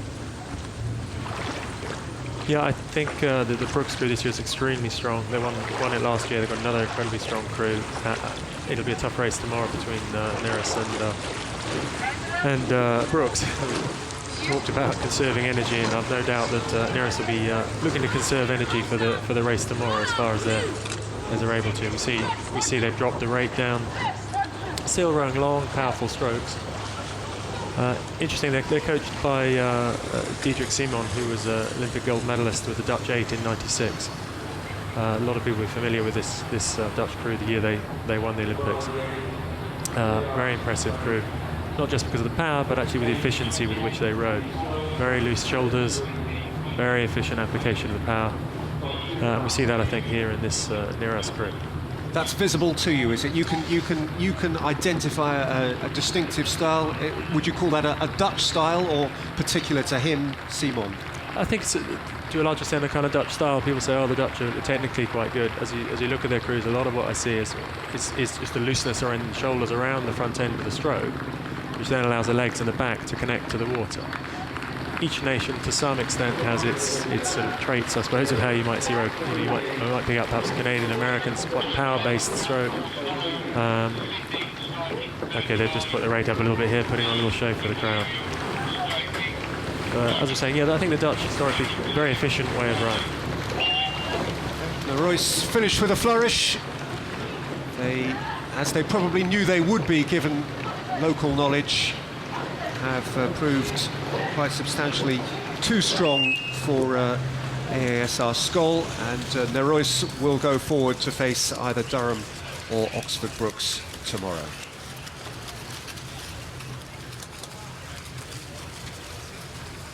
So, get ready, please. Now, the Visitors Challenge Cup, which we're launching here for 2015, 16 crews in this, Coxed Fours, and the first race in this year's competition is between the Sydney Rowing Club on the Berkshire side in sky blue there, and a composite Sport Imperial and University of London boat starting on bucks, though actually rowing closer immediately to their opponents. I was about to say, it looks like starting on bucks, like they'd rather be on bikes there. They were moving across. This period of racing a Coxless boat is always quite stressful. As you come off the start, if you don't go off quite straight, you can end up veering up the island. The crucial thing is to make sure you're back on track by the time you hit the by the time you don't hit the booms, I suppose I should say. They're pretty solid, and if you're not all set up by the time you get to the end of the island, it can be a very short race.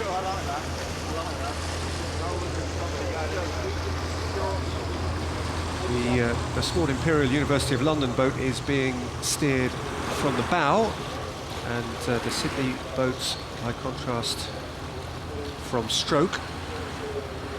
And, Sydney, as you see, have created quite an advantage for themselves. Yeah, you mentioned there about the steering. It's slightly unusual in a Coxless boat on a straight course to be steered from the bow seat. We don't all expect to see them steered either the stroke man, occasionally three man, on the basis they can look back down the course, and as the booms come together, it gives a line of sight for steering. When you steer from the bow seat in the fore, sometimes you have to do that by looking over your shoulder. It's better on a river. Obviously, it's easy to avoid crashing into things, but on a straight course, easier if you're steering from the stroke seat. Sydney Rowing Club, as I think we were mentioning yesterday, have sent their biggest ever contingent to the Henley Royal Regatta this year. 4 crews had their big fundraising dinner last week to ensure that they could do that. saw their Britannia crew beat Nottingham yesterday evening, and this looks like further success, justifying their vast outlay, their huge investment in this event. Yeah, interesting. I see Donovan Czech coaching there, South African international pair rower. So he's pretty familiar with this course. They came over a number of times. So perhaps that's why they've brought a big contingent over. He obviously enjoyed racing here. I suspect he also will have a good knowledge of how to row these kind of heats. The side-by-side racing is slightly different to the 6 lane that a lot of these crews will be used to. They'll have raced, certainly the British crews would have raced a lot at Dorney Lake and various regattas. And in the 6 lane race, you can sometimes afford to go off a little more steadily. There's usually a crew you can pick off. You can get in your rhythm and move through if necessary. On the side-by-side basis, it's absolutely critical to stay in a race, to stay connected. Equally, a crew that's more experienced perhaps will take a chance early on in the race, try and break clear. And as we're seeing here, if you can break clear early on, you can potentially end up only having to row 1,000 metres really hard, which is obviously always preferable to rowing 2,000 metres hard. Really hard, yeah, of course. A lot is spoken, Johnny, about clearly and very obviously and for good reason about the difference between side-by-side racing and 6 lane racing in terms of the personal dynamic, if you like. What about here, the additional distance? What difference does the extra 100 odd metres make to the rowers, if any? I mean, guys who've rowed week after week after week 2,000 metres kind of know surely when they've reached 2,000 metres. Does the extra 100 metres, do they arrive and think, boy, we should have arrived by now? That's an interesting question. I think it looks a long way when you look around at the start of the 2,000 metre course.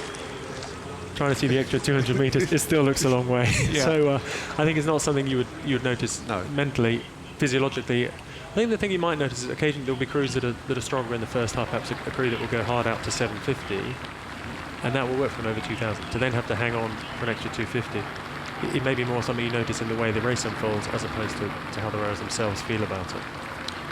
The extra 112 metres will be enjoyed pleasantly by this Sydney Rowing Club crew. Looks like being a good week for those who've come from the Parramatta. Success yesterday for Sydney and further success today at the expense of Sport Imperial and the University of London in the first race of the Visitors Challenge Cup. They do look smooth, they look very much at home, they look utterly acclimatised, and they are through to the last 8 of the competition. Sydney Rowing Club comfortable victors over Sport Imperial and the University of London.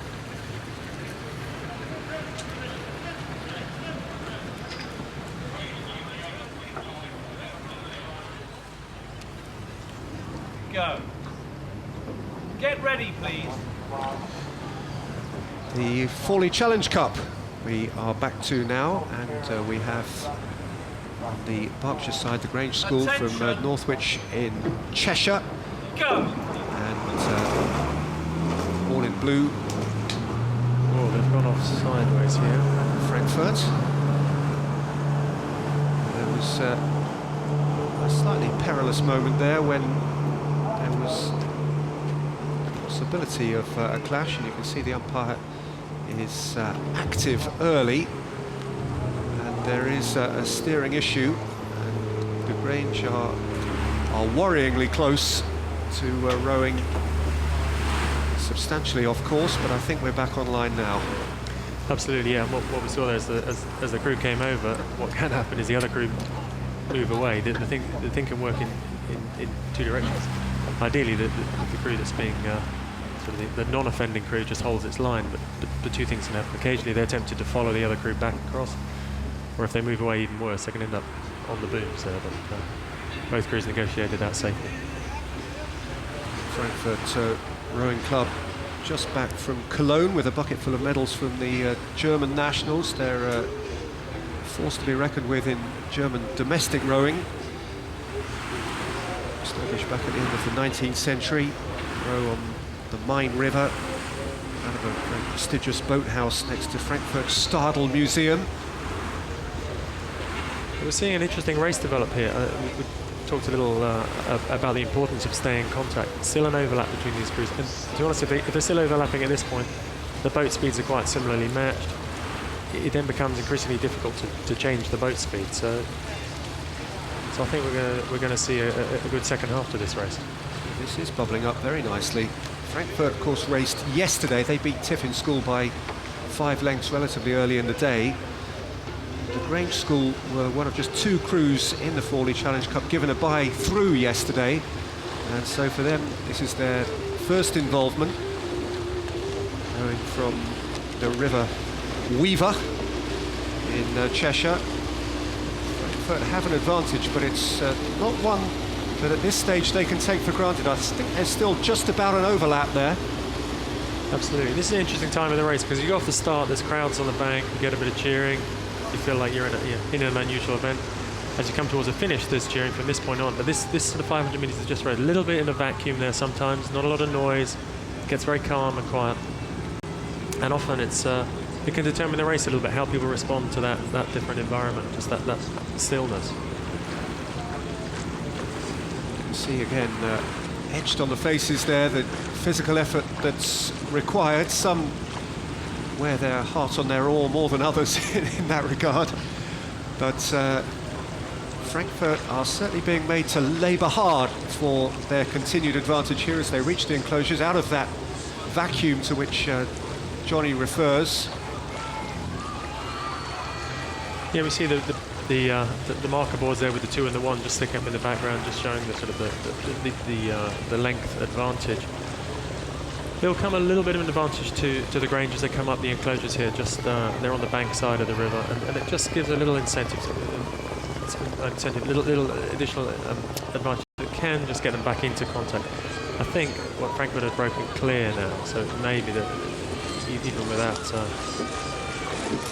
it's not enough to get the Grange moving. Well, Frankfurt do have clear water now, and the Grange could really do with that additional wind beneath their wings.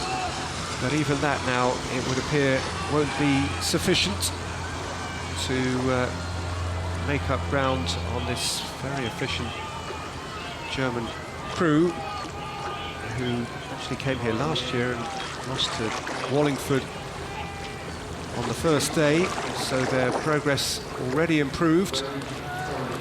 So it's an event at which Germany internationally have thrived recently. Germany won gold in London, the Quad Sculls. Yeah, Germany, great pedigree in the Quad Sculls at international level. Historically in Britain, we didn't do so much sculling early on. I suppose that a lot of the bigger schools were sweep rowers. This event has really made a big difference, I think, to sculling in that a lot of perhaps the less traditional rowing schools now can put a quad out. Maybe smaller schools, easy to find 4 rowers and easy to find 8. So fantastically competitive event. Right, it's a fine row by these 4 boys from Frankfurt, who will go forward, and justifiably so, to the Friday of the Henley Royal Regatta 2015. It was a good race for perhaps 2/3 of the contest. Only the last 400 or 500 metres really painful for the Grange School, who put up a good fight, but come in second.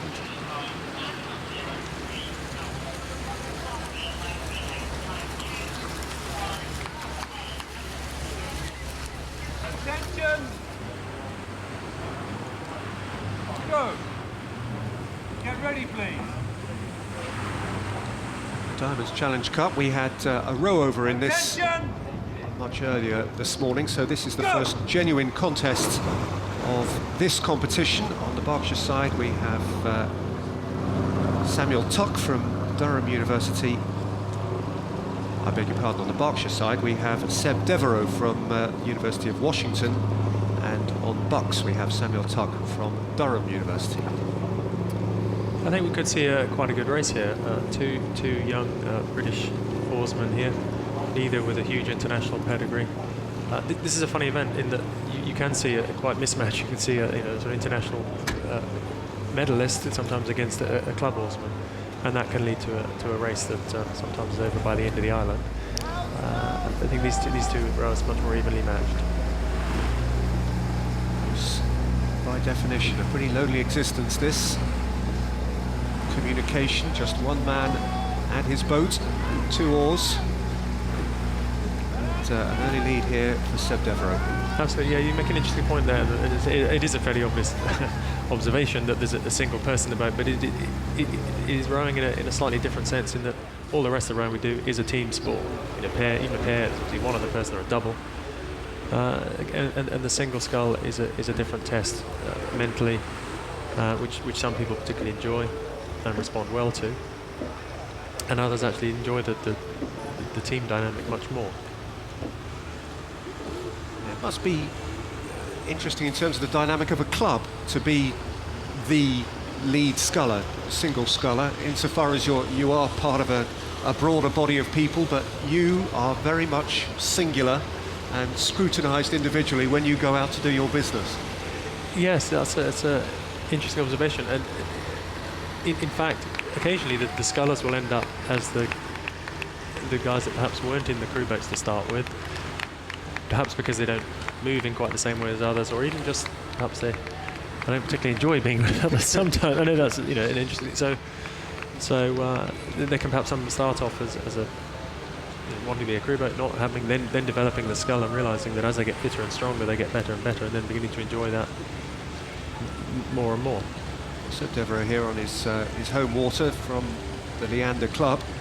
Though, as we mentioned, the freshman at the University of Washington is certainly looking at home.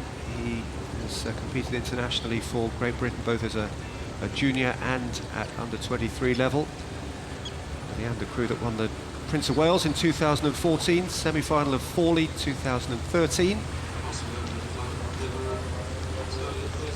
Yes, he certainly knows the course here. Well, one thing to note: the sculler from Durham Tuck is a lightweight rower, and we're seeing there's a bit of a headwind today.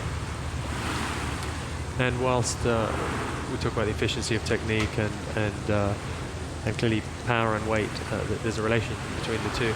As you come into a bit of a headwind, as with anything, if you're a little smaller, then the effect of the wind and slowing the boat down is that much greater. So the sculler Devereux, a little more powerful, a little more weight to just keep the boat moving into the headwind between the strokes.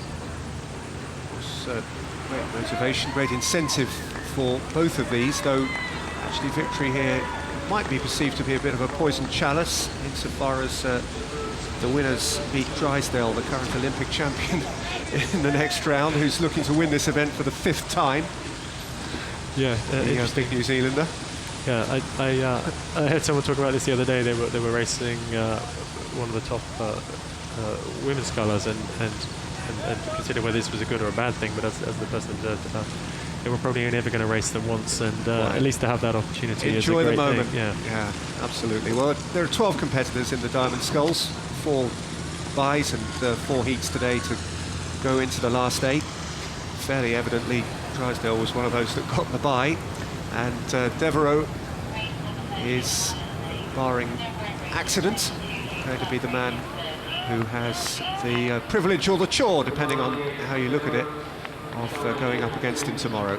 I suppose the only test he has is how long he can stay level with him. I would suggesting whether that's the end of the island or the quarter mile or the barrier. In all seriousness, he can't afford to think that, can he? Or can he? I mean, I think that would probably be how you'd have to race it. If I was doing, I would say, you cannot turn around. In raw boat speed, there's probably a 30-second or 20-second speed gap between them. It's very hard to turn that round. So the best you can hope is to be in a race for a period of time, and actually hope that by putting Mohe under a little pressure, that something goes wrong, he doesn't settle into a great rhythm.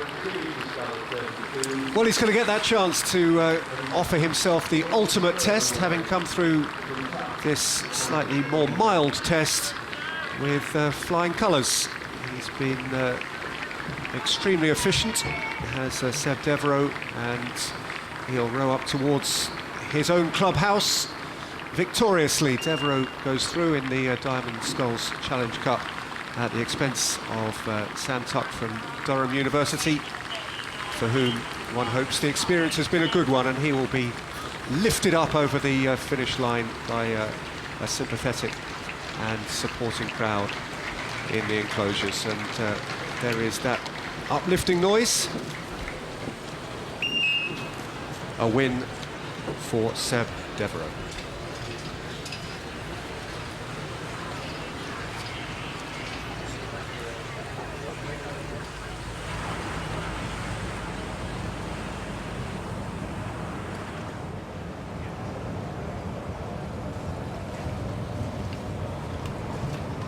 So, swift change of commentators. Thank you very much to Peter Drury and Johnny Searle. And we now go up to the start for a heat of the Temple Challenge Cup, the second round.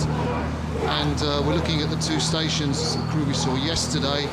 On our right, it's Liverpool University. They're on the Buckinghamshire station. And the very distinctive blades of the Tigers, the black and orange of the Princeton University crew USA. And with me is Olympic silver medalist and one of Britain's greatest ever oarswoman, Kath Bishop. Kath, hi. We're looking at these fantastic shots just probably about 45 seconds into the race. What do you make of that start so far? Oh, you could see they were both really going at it, but I could really tell there's a sort of extra level of acceleration with the Americans, and they're actually, although their bodies are pulling around a bit more, they're really kind of hanging off it in the water and getting some extra speed. So I could see both going at it, but there's more power over on the Americans, and that's really telling now. Yeah, that's a big margin, isn't it, early in this race? And the Princeton University crew, it's one of their second or third eights. Their top eight is actually racing in the Ladies Challenge Plate. It's a step up, their Varsity 8, and these guys will hope to be in Princeton's Varsity 8 next year.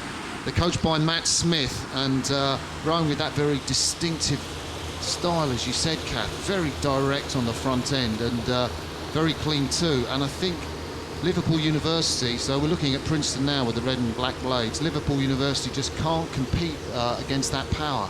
No, you can see that they're really holding the blades in a bit longer, so the blades are covered and they're just getting more power on, and that was evident in the start, and they've got more power down the course, but they knew that if they put that in at the beginning as well, then they get themselves clear, and it's going to be hard for Liverpool to find a way to respond.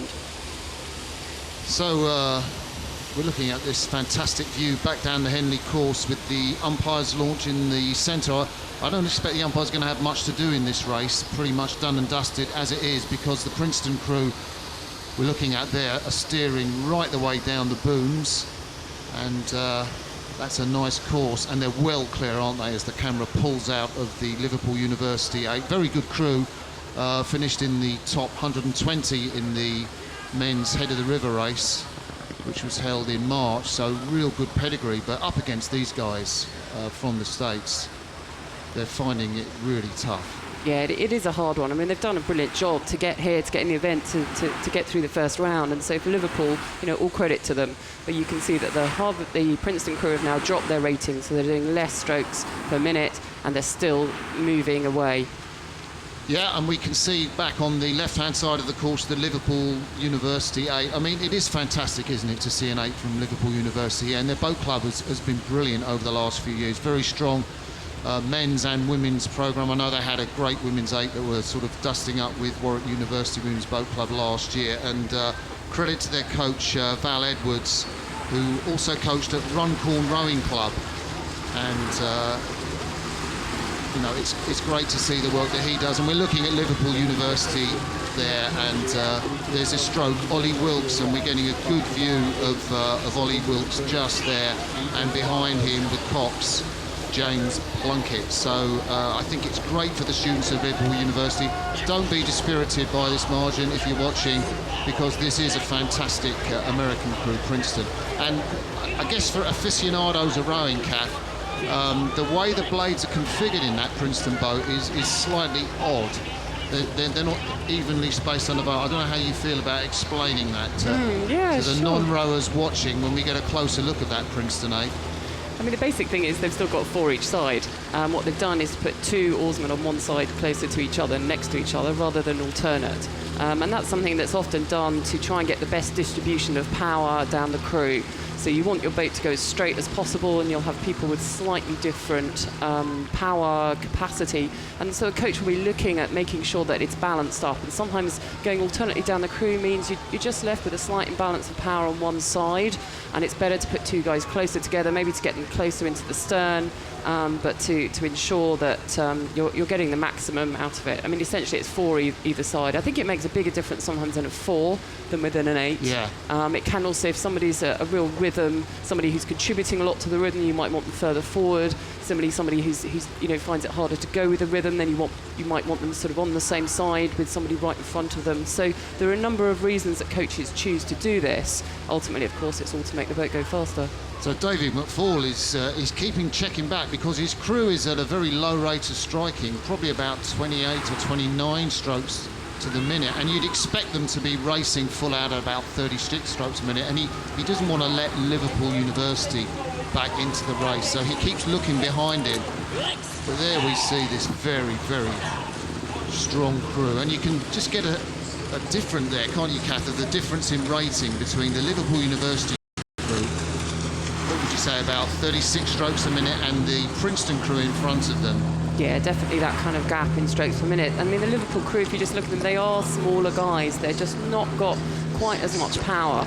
I mean, there's still, even though the rate is low, there's still a real quality of power and technique that's in the Princeton crew. So don't be fooled, they might have dropped the rate, but they're still rowing at a high quality. But, Liverpool are just having to put everything in and don't have a means of relaxing off what they're doing. That's all they can do now, is to race as they know how to race at full rate. A lot of fight, and you might see just the lad with his cap backwards there behind the Princeton stroke man. That's John Lord, who of course was in the Abingdon School 8 last year that won the National Schools Gold. And there he is, just 1, 2, 3 from the left of your picture in that Abingdon 8. The Brit just comfortably helping his boat to a strong victory. Won't be an easy victory. Liverpool have fought all the way through. But Princeton did have that easy and take that verdict. I guess that's going to be something in the order of 3 lengths or so. Well done, Liverpool University, crossing the finishing line. Credit to your University Boat Club, and I know it's a big day for everyone connected with that boat club. But no doubt it's the men from Princeton University Boat Club, the Tigers, the orange and black, and they move through to tomorrow's round in the Temple, where I think they will race the French University crew who won earlier this morning. Yes, they will race Université de Lyon, France tomorrow.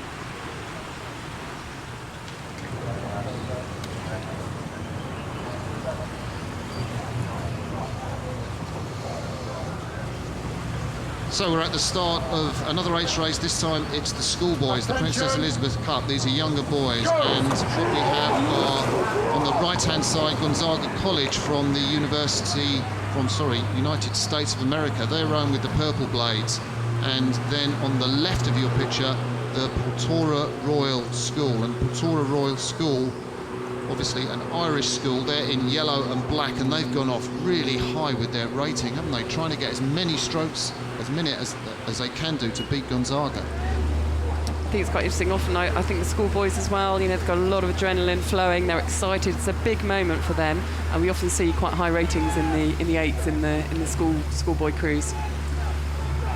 So I'm just taking a look at the results yesterday. Gonzaga College came through in a comfortable victory against Bedford School, and they rowed 1:57 to the barrier, which is about a third of the way down the course. And Portora, well, they had quite an impressive victory too, perhaps not quite as quick as the Gonzaga crew, but they're well matched early in the race, and I think that's apparent. So the crew from Ireland in the yellow Empaka boat, and they're at the top of your screen, probably about 3/4 of a length behind the Americans from Gonzaga in the white. I think that's a Hudson shell, would you say, Kath? Looks like it. I haven't seen close up. You can see already that the American crew is starting to stretch out. They're still close and they're still in contact. There's a lot of fighting going on to make sure that they stay in contact from the Irish crew. But the Americans are lengthening out a little bit now, and they have got a small lead. So I think you get a great sort of shot there of the relative strengths of Irish and USA rowing, because Gonzaga College from the Americas, and they're the crew in white as we're looking at, one of the strongest American crews. And Portora is currently the strongest schoolboy 8 in Ireland. They won the Junior 8s at the Irish Championships, and their crew is very, very strong on the rowing ergometers, and the Americans haven't slipped them at all as we come to this point, which I guess is just a little over halfway in the race, and there's a contest on here. Yeah, you can see again actually in the American boat we've got another example of this tandem rigging where you've got two people rather than alternate sides down the boat. The oars are arranged that you sometimes have two people on the same side directly behind each other, which we had in the previous race. Again, something coaches look at to try and get the optimum combination and speed and ensure the boat goes in a straight line. So there we get a look at the Gonzaga High School, coached by Mark Mundell, and you can see these boys are looking forward to going on to their colleges next year, to the Ivy League schools, and victory here will be a really important component part of that. And boy, have they got some tough opposition to get past in this event, with the schools like St Paul's, still to come Westminster, and of course Eton. But well, let's take a look. There's the Gonzaga school, and you can see the stroke of that boat. Kevin Garvis, he's the one nearest to us, and his cox, Woods Connell, just looking across because he knows Portora are very, very close, and that's a great effort from the Derek Holland coach crew, the top Irish school crew, Kath. Yeah, they're doing well. They're throwing in the pushes, and they are really fighting hard to keep in contact. They haven't broken free yet, and that's a really important thing when you're racing, that they've still got contact, and so nobody's comfortable in the American crew at this point. So 500 metres to go, and the coaches watching in the boat, that's Mark Mundell from Gonzaga and Derek Holland from Portora. They'll be in that umpire's launch, as you can see behind. They'll be trying not to shout or scream, but one of them will be thinking, goodness me, I hope my boys hang on, and the other will be thinking, what have my boys got left? And that's the yellow crew from Ireland on the right of your screen, and the white from the Americans on the left. So they're coming really close together, so it's going to be getting really tense. I mean, they are really fighting, and a great fighting spirit in both crews here. I mean, there's a lot of pride at stake, and these boys want to be winning.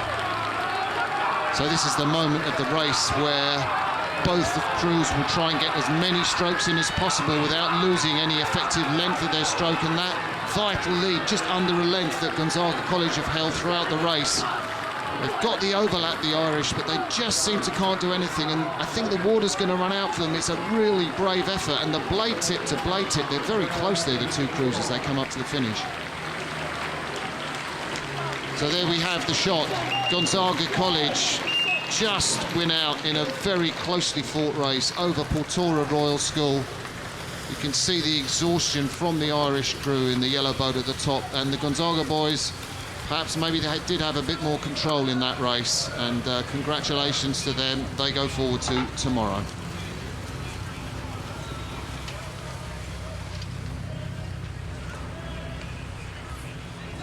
When I see that you are both straight and ready, I will start you like this.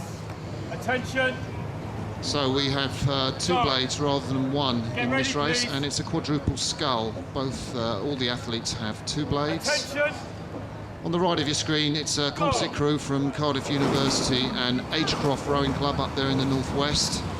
And on the left of your screen, it's a very strong crew from the University of Virginia and Potomac Club USA, of course, from Washington, DC, where the Potomac River flows through. And both crews gone off very fast, but particularly Cardiff University and Agecroft. Kath Bishop. Yeah, I'm really impressed by them. It's a very clean start.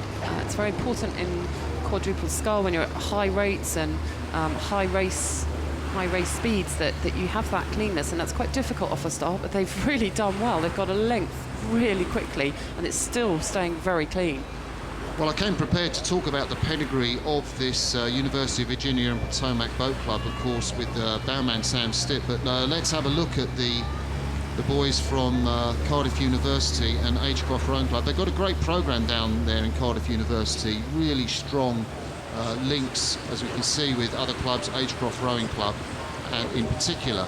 And some of the men they've got in this boat, we'll get a look there. You can see Pete Robertson in the two-seat with that very distinctive blue top on. in the European Championships 8 for Britain in 2012, where the 8 finished 5th. It was a great race. I remember that in Varese, they were very, very competitive to the last 250 metres. He's a really strong rower, and he's made the transition to sculling excellently, and they're just putting miles of clean water between them and the Americans. You can see the amount of covers per stroke is great in that boat, and then so the gap between one set of puddles and the next set of puddles, I mean, they're just leaping down the course. It's brilliant to see that we've got such strength coming in all the clubs around the country now. It's really not just centred in the southeast anymore. We saw the Liverpool crew earlier, and here we've got a combination of Cardiff and Agecroft, and this is what's making British rowing so much stronger. So we've got a shot there. Let's just remind ourselves of the competition on the right of your screen. It's the Americans, the crew from the University of Virginia and Potomac Boat Club. But on the left of your screen, it's the composite crew from Cardiff University and Agecroft Rowing Club. And they are driving this race. They're in the driving seat. Probably about a length and a half lead, certainly clear water ahead of the Americans on the right, and looking very confident. And I think their coach, Michael Hughes, I think it is, who coaches the Cardiff crew, will be very, very pleased. There's a lot of poise in that crew, isn't there? They just really lock their blades nicely. There's a lot of flow as they come out forward, Kath. They're getting the run in between the strokes, so there's sort of two parts of the boat to the stroke that make the boat move, and it's the power you apply, but then it's letting the boat move in between, and both are critical to boat speed. And for 4 big, powerful guys like this, it's great to see them allowing the boat move in between the application of the power. I think we can see the Agecroft man with the red top. I think that's Hugh Galley in the bow seat, furthest away from us in that Cardiff Agecroft quad. And of course, he's a trialist for Britain in the lightweights singles, I think, this year, and did very well in those lightweight trials held earlier this year. So if you're thinking this is a strange result, well, it's not if you know the pedigree of these 4 men in the Cardiff University quad: Hugh Galley, Pete Robinson, Robbie Massey and Sam Whitaker. And Cardiff University are forced to be reckoned with. It's great to see the names changing in our sport, because, you know, you get financial support. I know Welsh Rowing has done such a good job in that area of the world, and they are really defeating a strong, very strong American crew. So Cardiff in the white boat, top of your picture. The yellow boat, it's the fancied Americans. And Sam Stipp took a look round there, and I think it's probably too much to ask. Yep, it's too late now. I mean, they really haven't been in this race. It's been dictated all the way by fantastic Cardiff and Agecroft crew. So there's the finish. The Cardiff and Agecroft crew in that Hudson quadruple scull with a clear water victory over the University of Virginia and Potomac Boat Club. And there, I think, is Pete Robinson in the blue of Cardiff University. And a fantastic opening heat of them in the Prince of Wales Challenge Cup.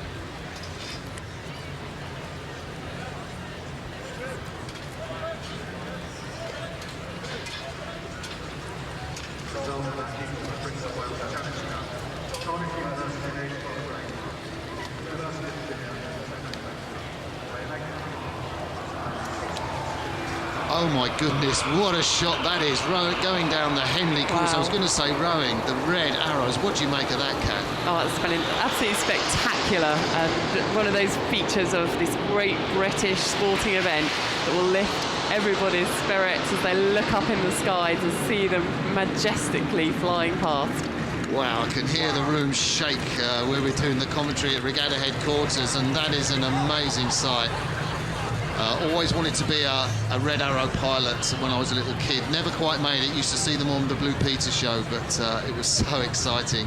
And there's a buzz in the crowds here, the thronging crowds. They're all packed into the enclosures now. Lunch just starting as the Red Arrows wheel back round, and you see that distinctive V formation. What a lovely view of the Henley Church framing the beautiful finish to this course, and the Red Arrows sweeping over the very best of a British summer, and 2 of those ingredients there. I love seeing them, and they're great demonstrators of team spirit, team working, real precision stuff that is exactly what we're about in the sport of rowing as well. Attention, go. Get ready, please. So, quadruple sculls again, except this is the schoolboy version. It was the Prince of Wales, which is the really significant club version. So, who have we got on this in this race? Well, crew from America, the Y Quad Cities Club, they're on the left of your screen on the Berkshire station. They had a very successful race yesterday. But on the right, it's the crew from Pangbourne College. Pangbourne College just trained further down the river. And this is going to be a very tough head-to-head race. And I think maybe Pangbourne, the crew on the right of your screen, the Bucks station, might have a slight lead. Yeah, that confirms it, Kath. Yeah, they're both, again, going off in a fierce pace, quite high rates, but Pangbourne at the moment are certainly moving out. It's looking really powerful. The test will be how much they can maintain this. Well, that's a great start, isn't it, for Pangbourne College to have. And normally, I think Pangbourne traditionally a school that have wanted to put a first eight rather than a first quadruple scull, but this is a very strong effort. And against the Y Quad Cities crew from the Midwest, well, we can pick the race up a little bit later down. 3 minutes 23 seconds to Forley. It's not such a strong headwind, but I think that's probably slightly outside of the course records for this event. But Pangbourne settled into a really nice, strong, good rhythm. It's great actually to see that strength in the quads. As you mentioned, we often think of Pangbourne as being in the eights events previously, but it shows that sculling and sweep or rowing are now both a priority for schools, universities, clubs, and of course in the British level, where we're seeing fantastic success in the men's team with the quadruple scull there, who are huge role models for guys like this. And we've traditionally seen a lot of sculling success on the women's side as well over the last 10-15 years. So it real shows that there's no longer a priority that one's more cool than the other or one's more fashionable than the other. You know, we do sculling and we do rowing, and our sport is strong for having both of those options. So, Pangbourne College, look at the draw there in italics, one of the selected crews, and of course they're rowing in a boat with GVR on the side, so that's one of the available quad sculls for top junior rowers, as these four men from Pangbourne College are. And they've really dominated the Y Quad Cities crew from the USA, from the Midwest of the USA, who had that great win yesterday over Kingston. I think this is probably the first race for Pangbourne in this regatta. Selected crew, so they got to race for the first time on Thursday rather than race on Wednesday. Will that have made things easier for them? I think they'll have been keen to get out there and get a race under their belts, to be honest. And I mean, at the moment, they're not having to go flat out. I mean, you can see that the Americans are putting in a push, and the rate had dropped in Pangbourne, but they're having to make sure they respond to that. They were rating quite a lot lower, and they're now having to make sure they pick up the pace to stay ahead, because the Americans are having a go. That's great, isn't it, to see that Y Quad City. There's such a feisty crew. They're moving over quite close to the Pangbourne crew, and I think the Pangbourne steersman is going to have to be a little close. That might be, I think Luke Towers or Felix Lammers in steering in that Pangbourne boat, but it's certainly made for a great rousing finale to this race. As we come up to the finish line, though, it is the Pangbourne College crew who just get that verdict. Well, it's under a length cap. Yeah, well, I mean, they had dropped their rate a lot, and the good thing is they were able to respond, because sometimes that's quite difficult when you're in a lower rhythm to then really get back into racing it to the finish.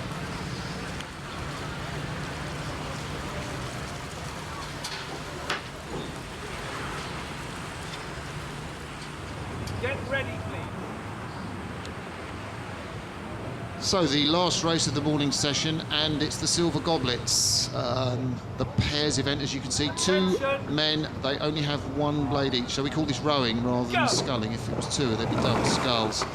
So two boats, pardon me, on the right-hand side on the Buckinghamshire station is Todd and Kempsell, Will Todd and Dave Kempsell, and look at that.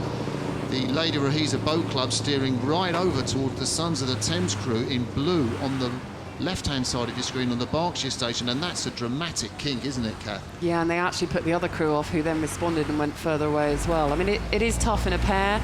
You've got a rudder attached to your foot. There's a nervousness about hitting these booms, which in a pair would do serious damage. And of course, when you're on the side by the island, your instinct is to not hit the island, to steer away. It shows perhaps a little bit of a lack of experience in these crews, and it's tough out there when you're steering and in a big race like this. And of course, Kath Bishop, being an Olympic silver medalist in pairs, knows exactly what you're talking about. Who steered your pair, Kath? Was it? Yeah, I steered, yeah. Steered. And it's very much when you're on a 6-lane straight course that it's usual that the straight person will steer, because you can look down behind you and line up on the line of the straight course behind you, as it were. And when you're training on the river and you're going around bends, then it's usually the bow person that has the rudder attached to their foot, and so they're looking behind them a lot of the time to make sure they can steer and not hit anything. So we're getting, we've got a great shot there of the river traffic that negotiates this reach, and of course it's not like those boats and the umpire's launch don't leave any washes or wakes, and in a pair that's quite a sensitive boat for all the ripples on this Henley course, and I'll just ask you that in a second. Well, let's give a name check. Closest to us in the Upper Thames pair is Mirko Brinker, and then furthest away from him is his partner Pete Reynolds, and well, those in the rowing scene will know that this Sons of the Thames pair have been competing together for the last couple of years at local events. This is a step up to the big time, and as far as they go, if they do get successful in this race, Kath, do you know they're going to race tomorrow? The world silver medalists. Wow. James Fode and Matt Langridge, because they await them. They've got to buy their British silver medal pair from the World Championships, and so the prize is a race against Fode and Langridge, which I'd quite fancy myself, but I'm sure these Sons of the Thames pair will really look forward to that. It's actually Mirko Brinker, the bowman's last year in competition, and that'll be a hell of a send-off, and they do look to have dominated their race against the old boys from Bedford Modern School, the Lady Rahija Boat Club. They're just coming into shot now. That is an ocean of clear water. So, Kath, I was asking you about the ripples on the water and what you might feel in a boat like a coxless pair. I think it's definitely the hardest boat class to row on in the regatta at Henley, because although it's not rough water in the sense of the weather and the wind isn't strong, there is a constant liveliness to the water. It's constantly changing, as there are a lot of cruisers, there are engines as people are going sort of up and down on the other side, and there is just a constant ripple that means it's very hard to balance the boats. And of course the pair is the slowest moving boat other than a single scull, but in a single scull you have control of both the oars, so it's often easier to adjust, whereas here it's like having a tightrope walker's pole that's split between two people. You're sitting one behind each other, and you've got to respond exactly together to make sure you stay balanced in between the strokes to set yourself up to apply the power.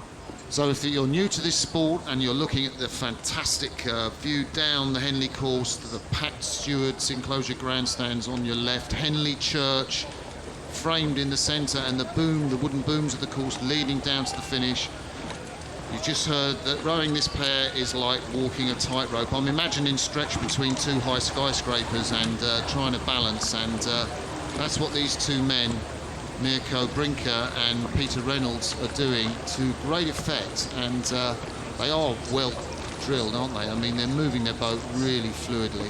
They are. They're doing a really good job, both technically, the rhythm is looking good, the smoothness, and they've got that boat balanced.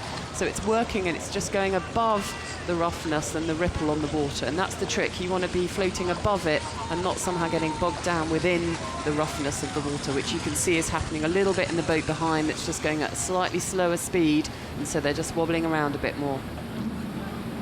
Of course, this Sons of the Thames crew, coached by Sam Haita, and there's the Lady Rahija crew in the in the foreground of the shot. The background, as far as the Sons of the Thames are concerned, the famous spreading eagle of Bedford Modern School on their red singlets. The Sons of the Thames are taking the applause, the pre-lunch applause. The crowds will go in for their lunch after this, and there will be a break in the racing, but Sons of the Thames have been determined to put on a good show here. They'll want to warm up for that race against Foden Langridge, won't they? Yeah, and they've had a great race. We'll give them lots of confidence. They've tested out their race plan. They've tested out what it feels like on the water, what it feels to steer off the start. All those things, they've done that now. They've got that under the belt. And tomorrow they just give it a go and see what they can do. So those races, senior pairs at Hammersmith Regatta and the Wallingford Regatta, where they came fourth in elite pairs, all those races that you've done this season, Sons of the Thames, that's stood you in good stead. An easily verdict, and in rowing easily means that it's probably over 5 or 6 lengths of clear water.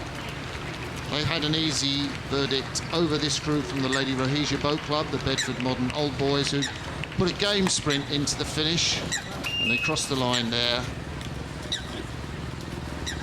And the two men, Mirko Brinker and Pete Reynolds, congratulate themselves. They will look forward to tomorrow against the world silver medalist Foden Langridge. But from Kath Bishop and myself, Martin Cross, it's thank you for being with us and goodbye, and come back after lunch. Bye.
London.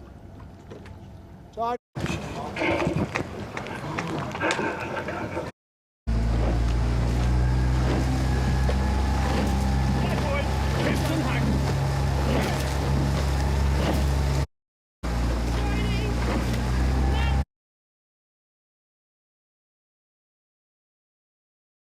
I think he needs to lie down in the middle. High touch, Johnny.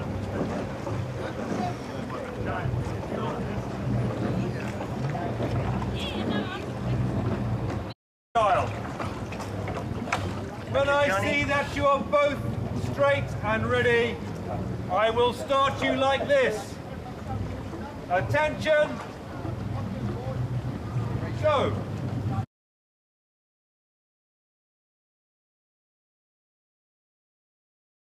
You don't want to jeopardize a victory.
Tortora and Gonzaga. When I see you're both straight and ready, I'll start you like this. Attention, go. Get ready.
The heritage, the traditions, I definitely found there was a different form of pressure at Henley. The fact that it's one-on-one with the crowds around makes it very different from any other race we do.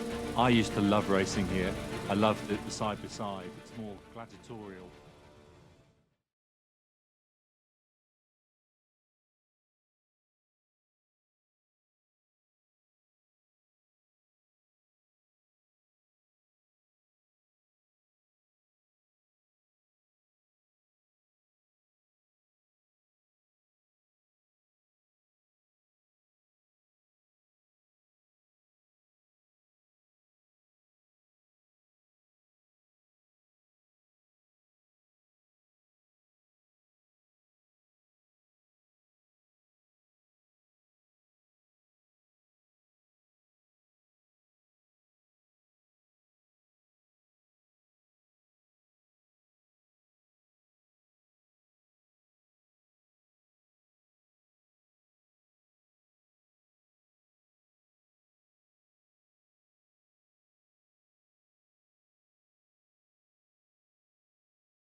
The heritage, the traditions, I definitely found there was a different form of pressure at Henley. The fact that it's one-on-one with the crowds around makes it very different from any other race we do. I used to love racing here. I love the side-by-side. It's more gladiatorial.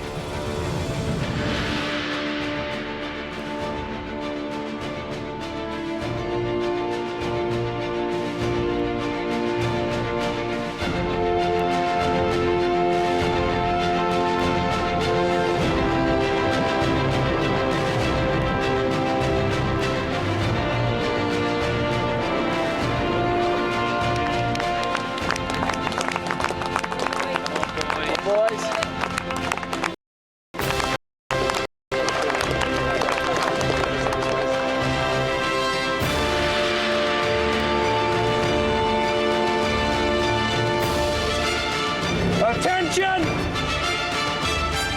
Go! Now.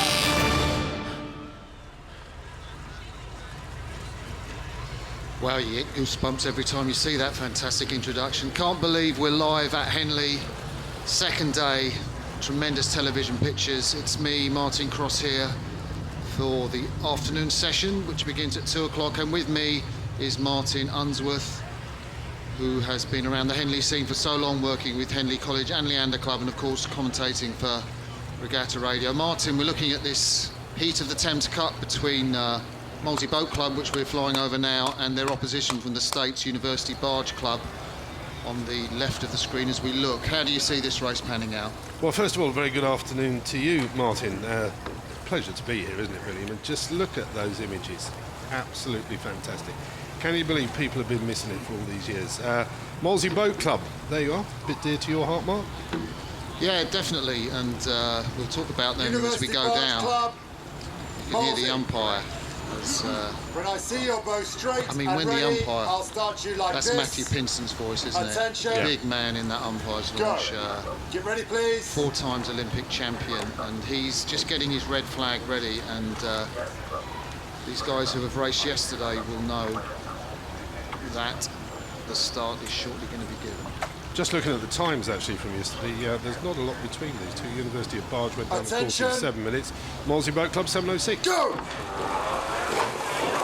So that first stroke is always so deliberate. The coaches say just focus on the first stroke, get the boat moving, and then you can wind the rating up and go through the gears. There's Barge Club from the United States of America. They're my favourites for this race. I think they had a very quick time to the barrier, 3-4 seconds quicker than the Molesey 8. So we're looking at the Americans on the left of your screen, and there's a shot of the Molesey crew. And in the stroke seat, Lewis Thorpe, that great servant of Molesey Boat Club. He's been at Henley, I think, 4 or 5 times, but it's the power of the Americans, Martin.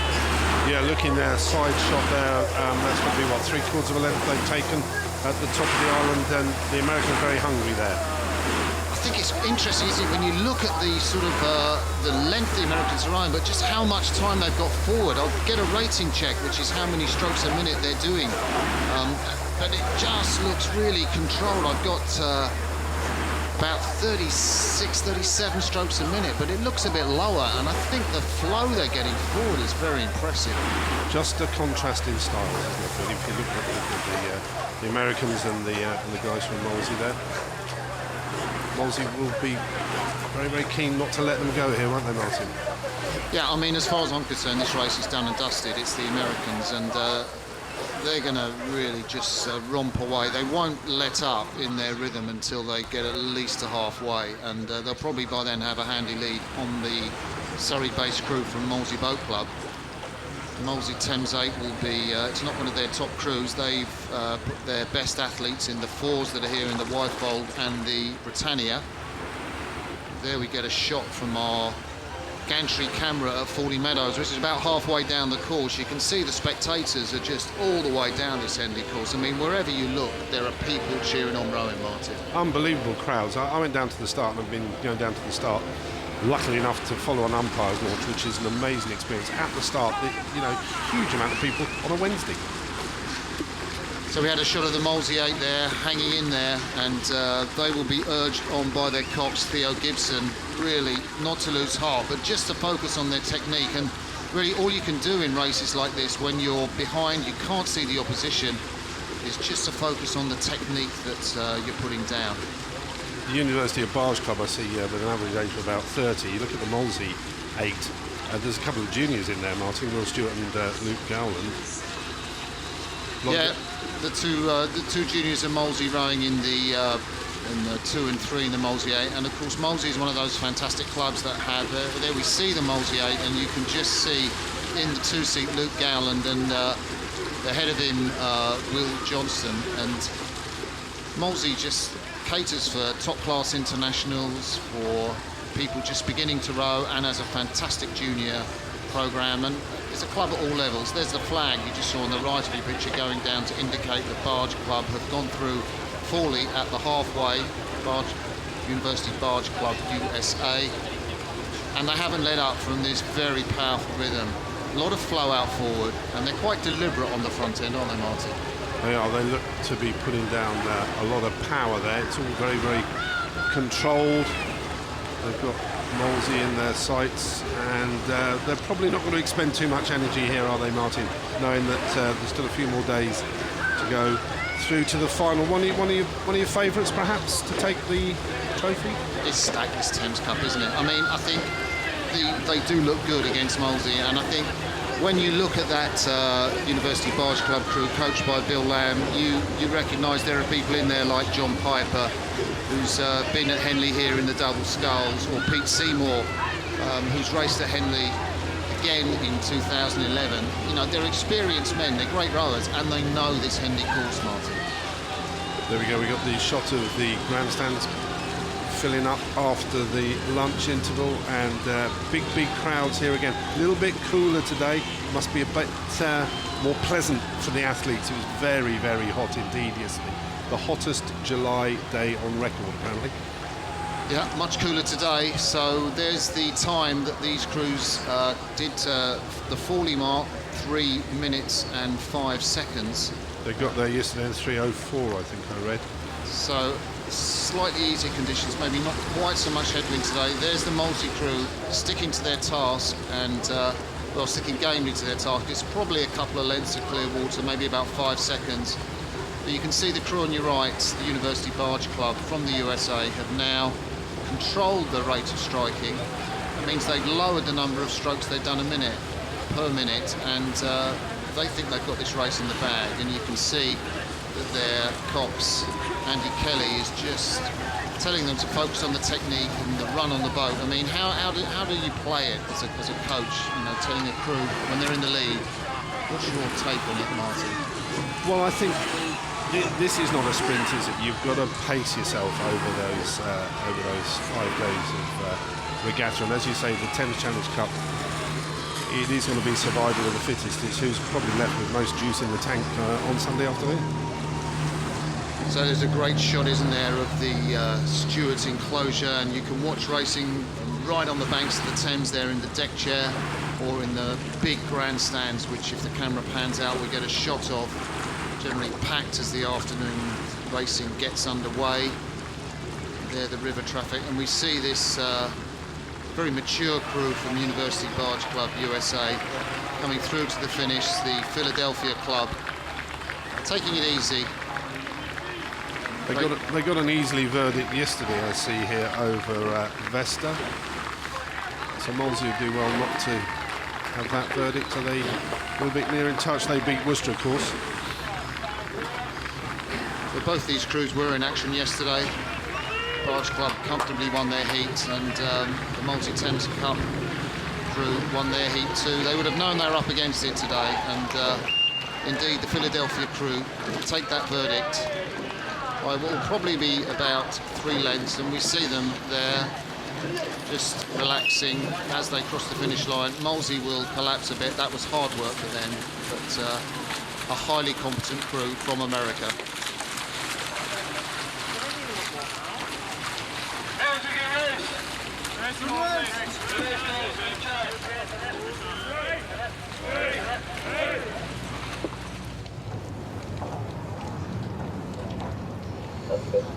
So it's the eights once more. That incredibly bright orange colour, of course, the distinctive colours of the University of Virginia on the right-hand side, the Buckinghamshire station. They are racing another American crew, Hobart College, on the Berkshire station, distinguished with their purple shorts and their white blades. Easy to spot, and there's a bit of steering going on there early off, Martin.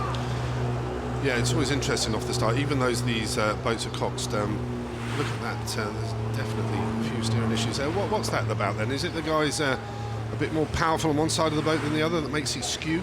Well, you know, the nerves really get you in this regatta, don't they? And when you're sat on the start and all the instructions you've had about being smooth and relaxed, and maybe these guys just pile on the pressure unevenly, and perhaps their blades don't actually bite the water, and so they might put power down, but maybe they don't bite, and therefore one side pulls round, and the cox has to use his rudder, and of course that costs them vital speed.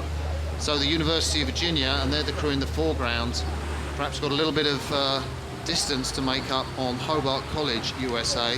This is the race for student eights, the Temple Challenge Cup, and we're right at the top of the regatta course. You can see the Thames all the way down this regatta course. What a fantastic shot that is, looking back at the mile signal to that amazing hill by the start, and the absolutely packed banks. It's very difficult to get down there. It takes you forever to walk through the spectators. Certainly cycling is difficult, but as we pick this race up now, past the halfway mark, it does seem that Hobart College USA have moved into a very, very handy lead of just about one length. Different tactics here, isn't it? I mean, the racing that we see a lot of is multi-lane, 6 lanes abreast. This is, as people have said in the past, gladiatorial. Do you have a race plan, do you suppose, and you stick to it, or are you really just racing the guys on the side? I think that's a great question, and one of the crews yesterday, the Tyrian crew in the Wyfolds, we'll see more of them later, they had a race plan apparently for every 6 strokes in the race, and that's Chris George that helps coaches there. So I've no doubt that these boys from Hobart College, and after all, I mean, it's the 5th time that Hobart have appeared at Henley Regatta, and coached by Paul Bugenhagen, and this is the crew Hobart College that we're looking at now. So the coach will know the regatta, the boys will know the regatta very well, and that all makes for a good plan down the course. And they've looked competent and in control, and I think Virginia have struggled after that steering off the start just to get into this race. They're almost there, aren't they, Martin? It just needs something dramatic from the Virginians to put them in contention for the final sprint. It's easy for us sat here looking at these images, but you've got to try and clear that out in your head. Okay, your start wasn't brilliant. Forget that, cancel that, look to your right, and try and get ahead of these boys. And aren't they making inroads here? It's not that easy to say from this camera angle, but they're certainly shoving some water down. The tidier crew, it has to be said, looks like Hobart, although Virginia possibly creeping up. Will we have a bit of a finish here, Martin? Well, I think a finish in prospect is what we hope for. Now, you've got that vital overlap. Now, ladies and gentlemen, from here it's around 400 metres to the finish. That's going to take these eights just a little over a minute. There is enough water, but Virginia will have to do something special. I have to say, looking at them, their technique doesn't look the most exemplary. A lot of aggression in at the front end, that's for sure, and they're putting all their effort in. But they might need to do something a bit more special to get closer to this 8 from Hobart College, USA. So we're looking at 2 American 8s coming into the finish. On the left of your picture, the Virginians, the men from the University of Virginia. And then on the right, the leading crew from Hobart College, USA.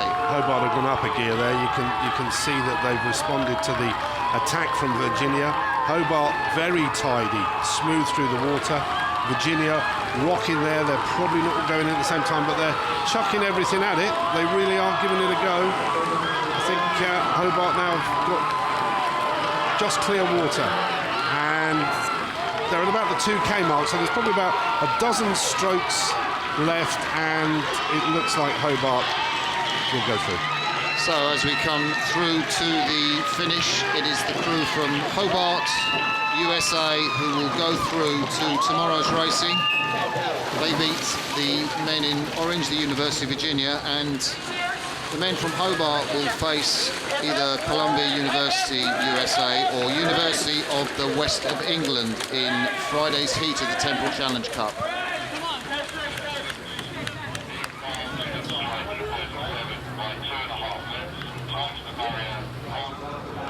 Go.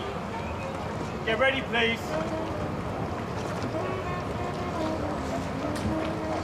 So we have a fours race now. This is the second tier fours event below the Stewards Challenge Cup. Very high standard, and really excited about this race. On the right of your screen, we've got Cal Barkley, the fantastic crew from California, University of California. And to their right, on the left of your screen, you've got the crew from Nottingham Trent University. And we can see that both crews have steered pretty well, but Cal Barkley are taking the centre line, Martin. Cal Berkeley have just kicked over there at the end of the island, but they've got a lead now of probably about a quarter of a length.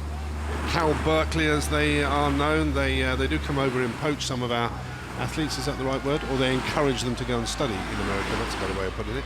Well, we're looking now on just on the left of your picture, the man in the stroke of that Cal Barkley 8, Morgan Helen. He's actually a Brit from Maidstone, Oakwood Park Grammar School. And to be quite honest, with the scholarships offered by these American universities now, who wouldn't go over there? And look what this Cal Barkley crew have done. It's we're picking this race up after halfway now, and that's a significant lead over Nottingham Trent University. Well, yep, that's what they call a demolition job, isn't it? You go out from the start. First day of this event, the visitors, and these boys, well, they mean business, don't they? They've completely left the Nottingham Trent lads in their wake. Yeah, this crew, one of my favourites with the visitors, and I think that's based on not only their multinational nature. You've got Morgan Helen in the stroke seat, and Hovan Johanovic behind him from, of course, Serbia. Then you've got Nicky van Spring from the Netherlands, and the American in the crew from Phoenix, Arizona, Maxwell Hall in the bow seat. You can see him there furthest away from you. But these are the guys from Cal Barkley who, well, for once went up against the mighty Huskies, University of Washington, their rivals, and they beat them in the Sochi Cup in April the 25th, as it were. And of course, that was the Mike Tatey coached Tatey, the famous coach of the American crew that won in Athens Olympics in 2004. They're not coached by Mike Tatey here. I believe it's Scott Fransden, the Canadian Olympic silver medalist, I think in the pairs in Beijing, who Mike Tatey has got along to coach in that program. And they haven't brought the 8, they've brought the 4, but this is the best of Cal Barkley, the Bears. And if any of you have read the book Boys in the Boat, which is a fantastic read, if you want to get into the sport of rowing, if these amazing pictures and racing at the regatta has encouraged you, go and read the Boys in the Boat. And in the first part of that book, you can read all about the rivalry between the Huskies of Washington. We'll see more of them at the regatta tomorrow, and Cal Barkley, the Bears. And these are the men from Cal Barkley making it look easy, Martin. Well, they're just taking it through the enclosures now, down at the public enclosure, while they're powering away. I want to ask you a question, Martin. Of the events at Henley Royal, what's your favourite? Undoubtedly, my favourite last year was the Double Sculls, because I like to see class wherever I see it. And I kind of jump between an event, so I like this event. And if you ask me my favourite, I go, I love the way that Cal Barkley crew are rowing.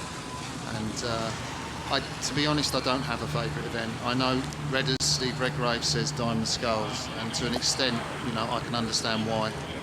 I tend to hop, skip and a jump. Who do I love the rowing? Generally at the front end, I look, if it's a sweet front end, then that's my favourite crew, and I love that event for this year. And I think Cal Barkley are doing a great job in the visitors. For me, the standout event at the regatta this year is the Grand Challenge Cup, Martin. I can't wait to see the British go head-to-head against the Aussies, and the winner of that race to go up against the German Olympic champions on Sunday. Well, I have more than an interest in that, as you probably know. Yeah. The stroke boy, Leander lad, and of course you. Some very good Molesey lads in that. But yeah, that will be terrific. But give these guys their due. They, if you were looking at the perfect model, which we often do, but we both teach, and we say to kids, look at the perfect model. Is that the perfect model? I don't think there's such a thing as a perfect model. I think if you're going to do it together, then do it well together, and that's about as good as you can get in rowing. The rest is, a lot of practice, and Cal Barkley have used that practice. We go through the finishing line, didn't quite hear the sound of the buzzer, but we'll go down that Cal Barkley crew. There's a Brit in the stroke seat, a Serbian behind him, then a Hollander and an American in the bow seat, and the boys from Nottingham Trent University cross the line. Well done, Cal Barkley. We'll see you tomorrow.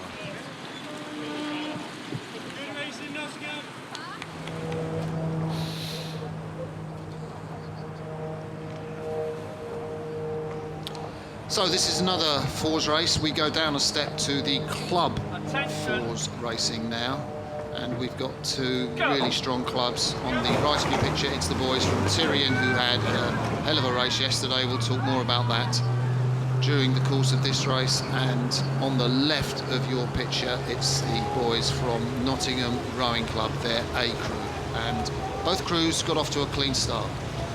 Looks as if Nottingham are going to get a bit close to those boys there. At the end of that line of boys there is a lump of wood.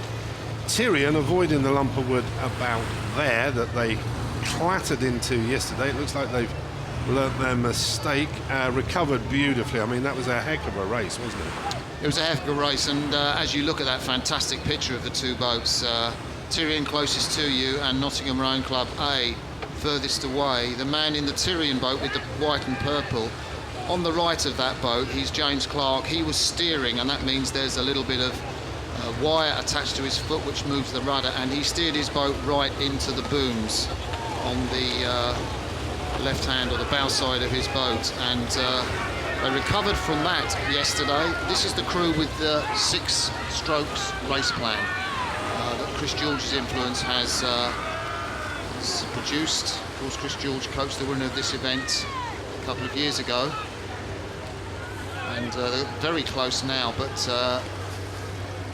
the Tyrian crew, who row out of the University of London, have moved through Nottingham, and well, we've missed that move, didn't get it on camera while watching the end of the last race, but certainly Tyrian have shown that they can produce a great second half. Well, there was certainly half a dozen of their strokes on their plan there that made a difference, because they've kept away from the boom, so they've learnt their mistake from yesterday, and the ones having a few steering difficulties now are Nottingham, although the umpire John Hedger there with his Hampton blazer sticks his arm out, white flag, and asks Tyrian just to nudge over from the centre of the river, but they've got a bit of distance between them here, Martin. Yeah, Ralph Elsgood, the stroke of the Tyrian crew in purple and white colours, the University of London Old Boys, or alumni as they're known, has got that race well under control, and Hedger, as you say, Martin, will know the steering problems that the University of London had yesterday. They don't look to have repeated them today, and he will be keen to make sure that this is a fair race. And, well, why not? Talking to Chris Goldsack yesterday, the 3-man, you can see him with the black hair and the sunglasses. He said after the race, where they had to come down from hitting the booms, please let's not do that again, and his wishes come true. So I'm pleased for you, Chris. It does look like if you maintain your focus, if your crew maintains their attention, that you will prevail over the men from Nottingham Rowing Club, who are slightly struggling now, about 2 or 3 lengths behind the men from the Tyrian Club, University of London, row down there on the Thames, upstream of Chiswick Bridge. Winners of this event last year were Upper Thames. They won 2 events, haven't won one ever. And then, like buses, wow, they won 2. Are they in with a shout this year? I don't think so. These lads look pretty good. Anybody else you fancy in this event? I think the Wyfolds, you know, in terms of head and heart, I do like the look of that Double Sculls crew. I think they've been very good winning their 2 races, and I think think they'll be very difficult to beat, but it's such a difficult event, this club event, such a high standard, and these men will reckon to go all the way to the weekend. The crew from Tyrian coming up to the finish line. We'll get a shot of the finish line camera very soon, but it does look like a comfortable rhythm, and they did the damage in the middle of the course ahead of the early leaders from Nottingham Rowing Club, the Nottingham Rowing Club A crew. So it's James Clark, Julian Humphreys, Chris Goldsack and Ralph Elsgood who triumph in this race. And there's Nottingham Rowing Club A crew across the line. And that's 3 cheers, hip hip, from Julian Humphreys to the opposition, and we'll see you tomorrow.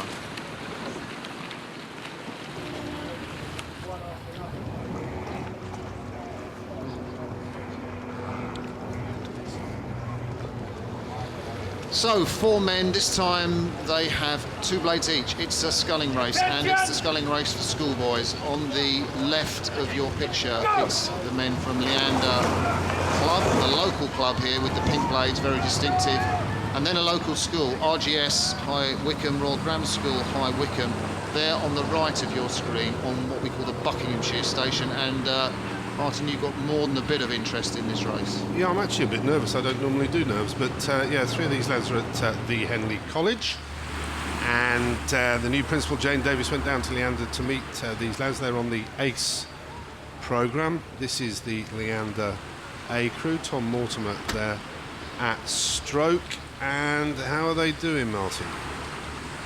Well, it's interesting to hear you're nervous, actually, because I think this is a fantastic race. No nerves at all from me, and I'm just really... I would tend to think the men from Leander, you know, if you've got guys in that programme, then they've got such a wealth of experience in that club that maybe they'll prevail. But the Royal Grammar School High Wycombe will have done so well to get this far.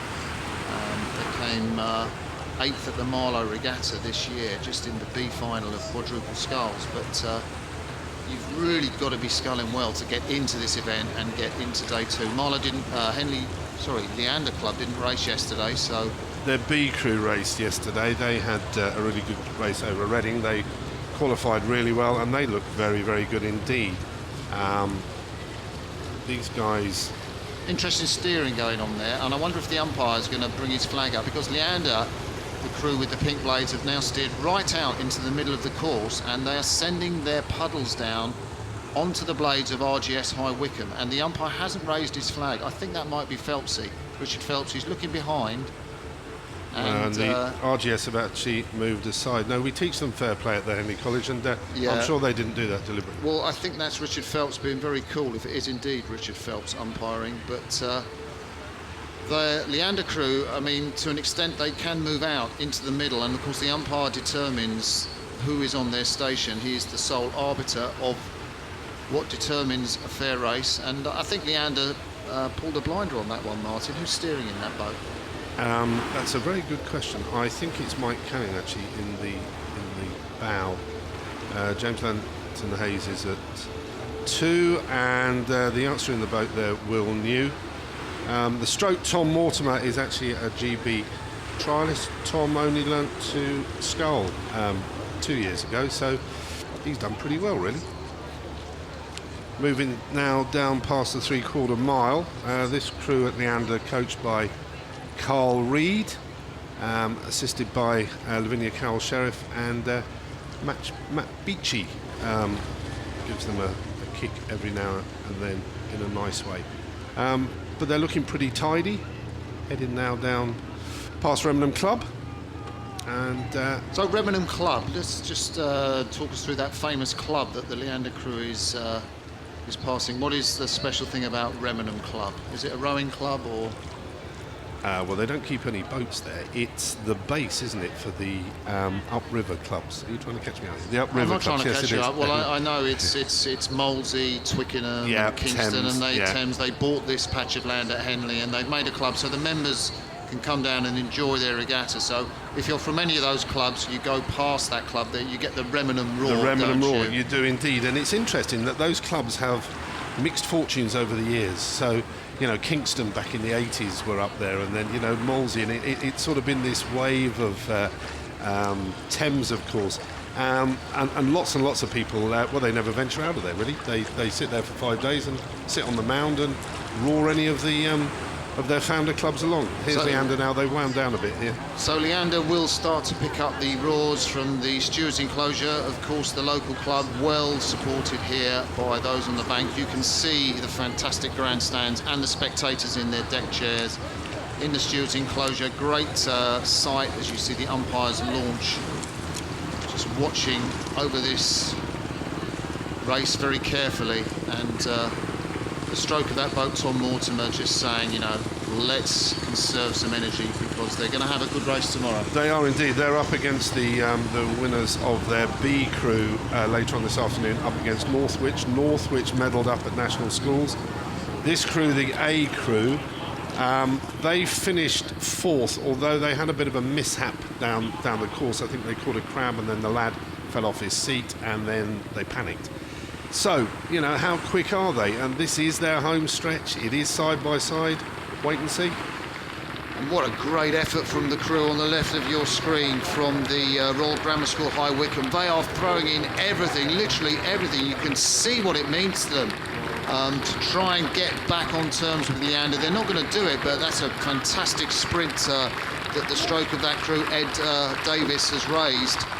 And Leander looking very cultured, but they will know they've been in a race. They really can't afford to ease off too much because the High Wycombe crew behind them are pushing them so hard. So we come up to the finish, the floating grandstand. The crews will know as they pass that. You'll see that just there come into shot, and there's the finish. The Leander A crew take that race in the Henley Challenge Cup by 3 lengths or so from the fighting lads from the Royal Grammar School High Wycombe.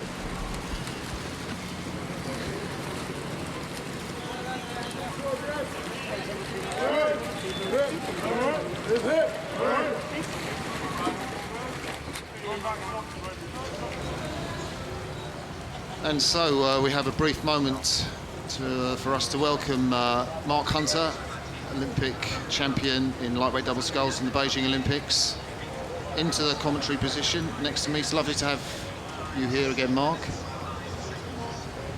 Good afternoon, Ryan. Thanks for having me back. Looking forward to this race ahead in the Temple Challenge Cup. Yeah, Temple Challenge Cup for University 8s, if you don't know already, and if you do know rowing, you'll recognise the very distinctive purple colours of the University of London A crew. I'm just flying over the stroke man, James Richards, and looking at this remarkable school crew from United States of America. Kent School, normally you get a schools racing in the Princess Elizabeth Challenge Cup, but they've chosen to move up a level and race in this university category, and we're going to have a great race, whatever the verdict is, between these two crews. University of London on your right and Kent School USA on your left. Attention! Go!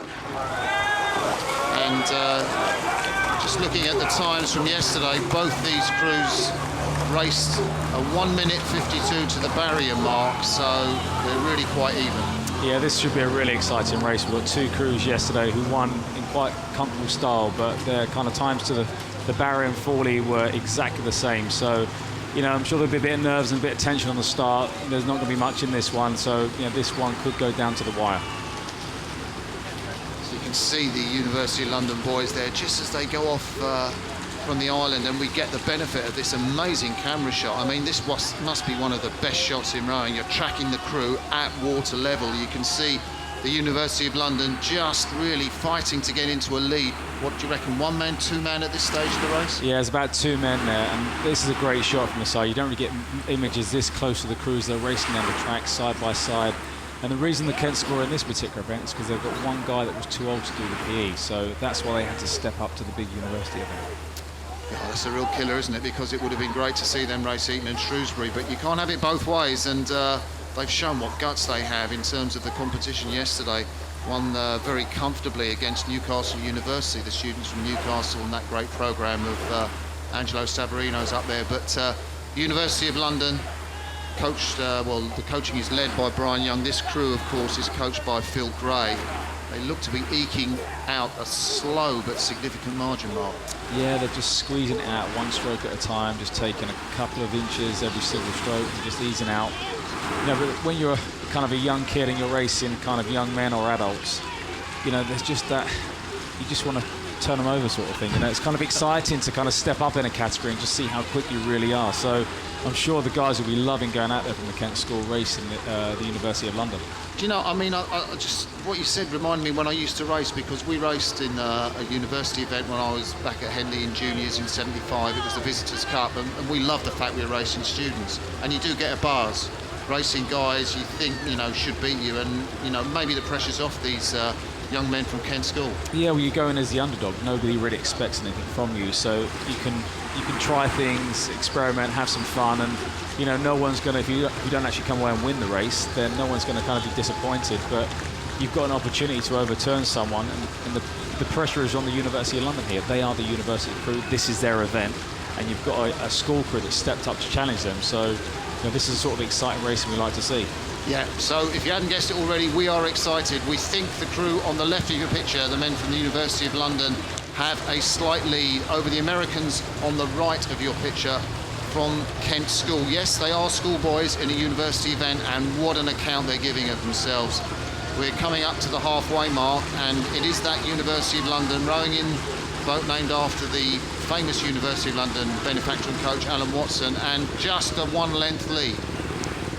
Yeah, there's not much in it, but you know, that's a massive advantage in 8 to have that kind of distance. But you know, as young kind of school kids, they will not be giving up. They will be chucking everything into this, and you know, what better way to come into the stewards' enclosure than trying to hunt someone down and kind of, you know, catch them on the line, that sort of thing. So we look forward to the next couple 100 metres. And there you see the stroke Sam Hack.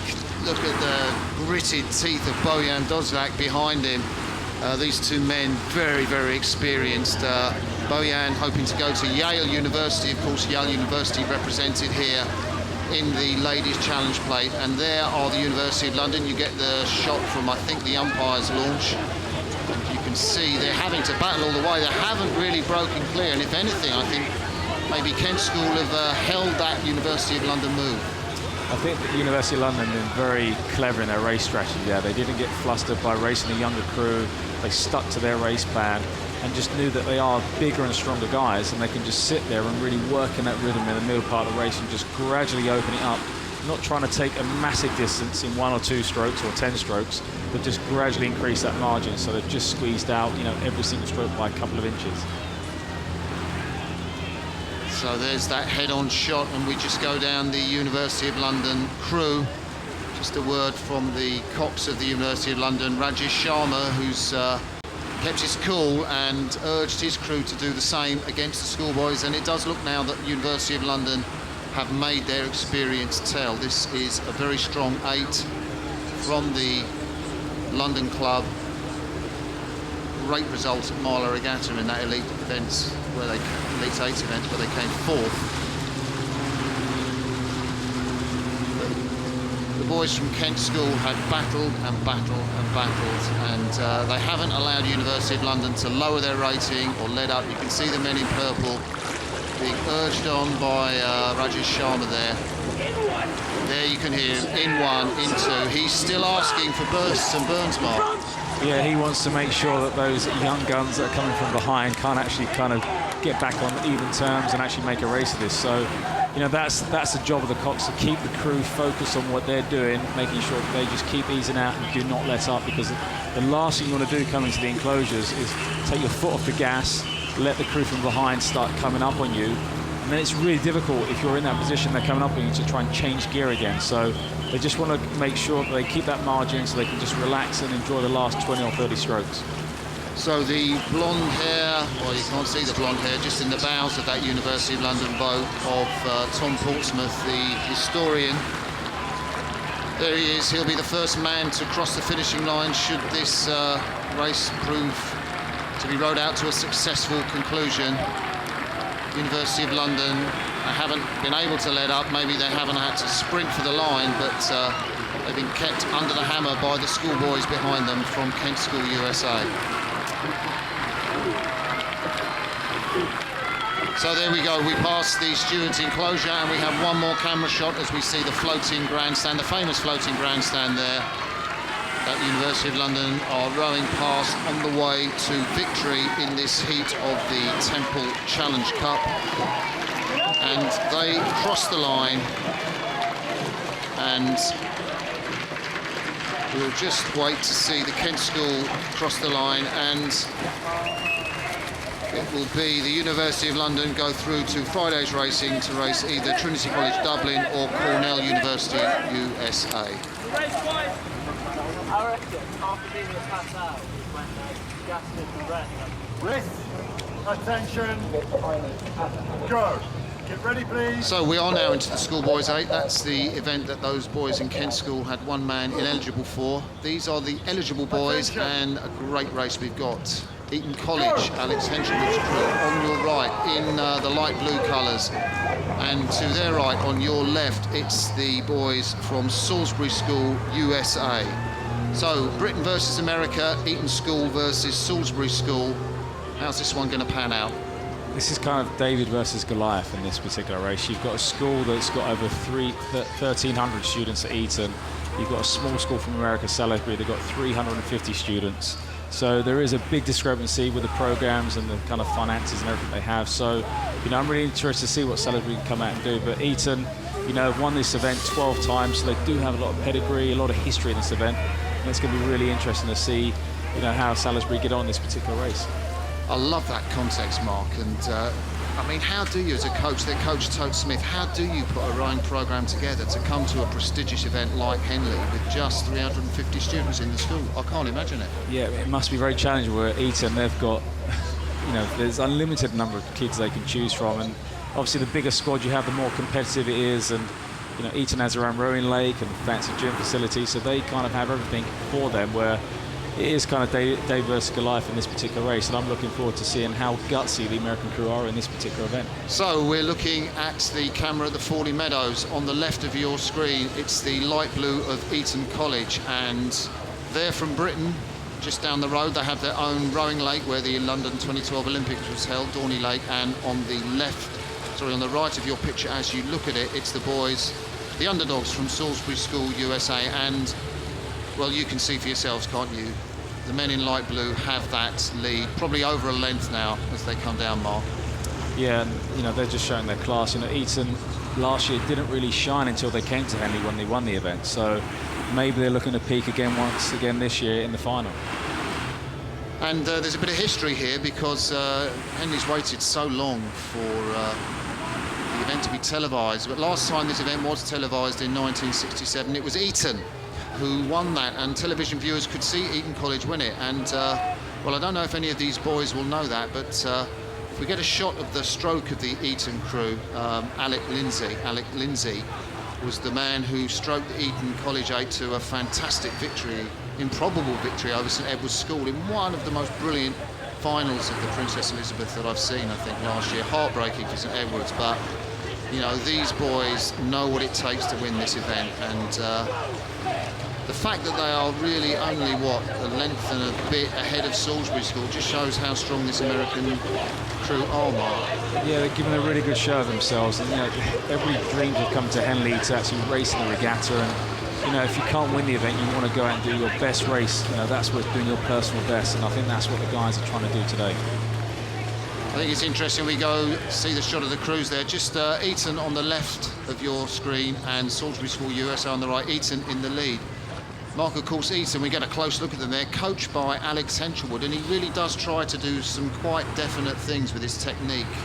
Yeah, he's got a really good system, and every school he's been to has been successful in this particular event. So, you know, it doesn't matter what school he goes to, he seems to have the right culture, the right technique, and the right belief from the athletes, and that's what it's that buy-in from the athletes to believe in their coach. Absolutely, and of course Henshaward left Eton to go to coach at Melbourne University, came back, thought he was going to Abingdon, and the headmaster of Eton said, I'm going to make you an offer you can't refuse. I think Abingdon might have offered him the job, but he actually went to Eton, and he coached the successful Princess Elizabeth crew last year. So if Alex Henshaward is your coach, you know that you've got somebody who who is really a deep thinker about the sport and a great communicator to his athletes. And especially in this particular boat class, because this is what he won all these medals in as a lightweight, so he understands how an 8 moves, how to be effective.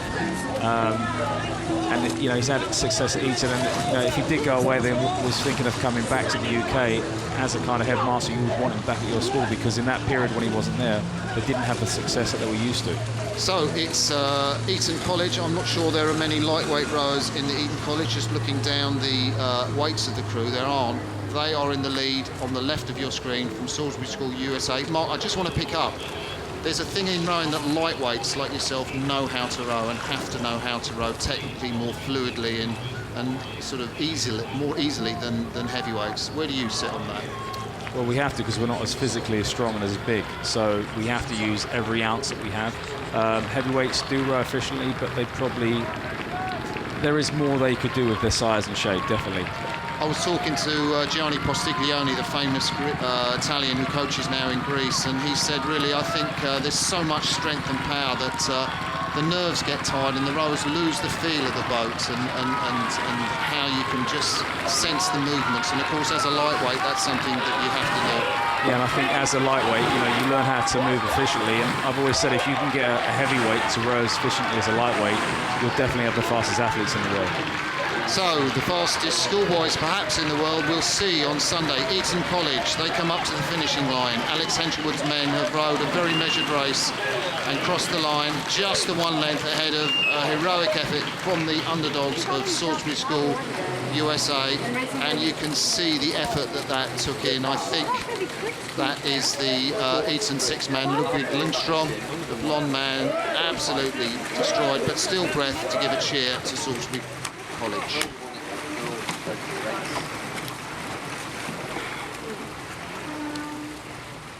I will start you like this. Attention. Go. Get ready, please. So, it's the Visitors Challenge Cup. It's Alemannia v Harvard and Harvard University. It's their B crew. They are on the right of your screen.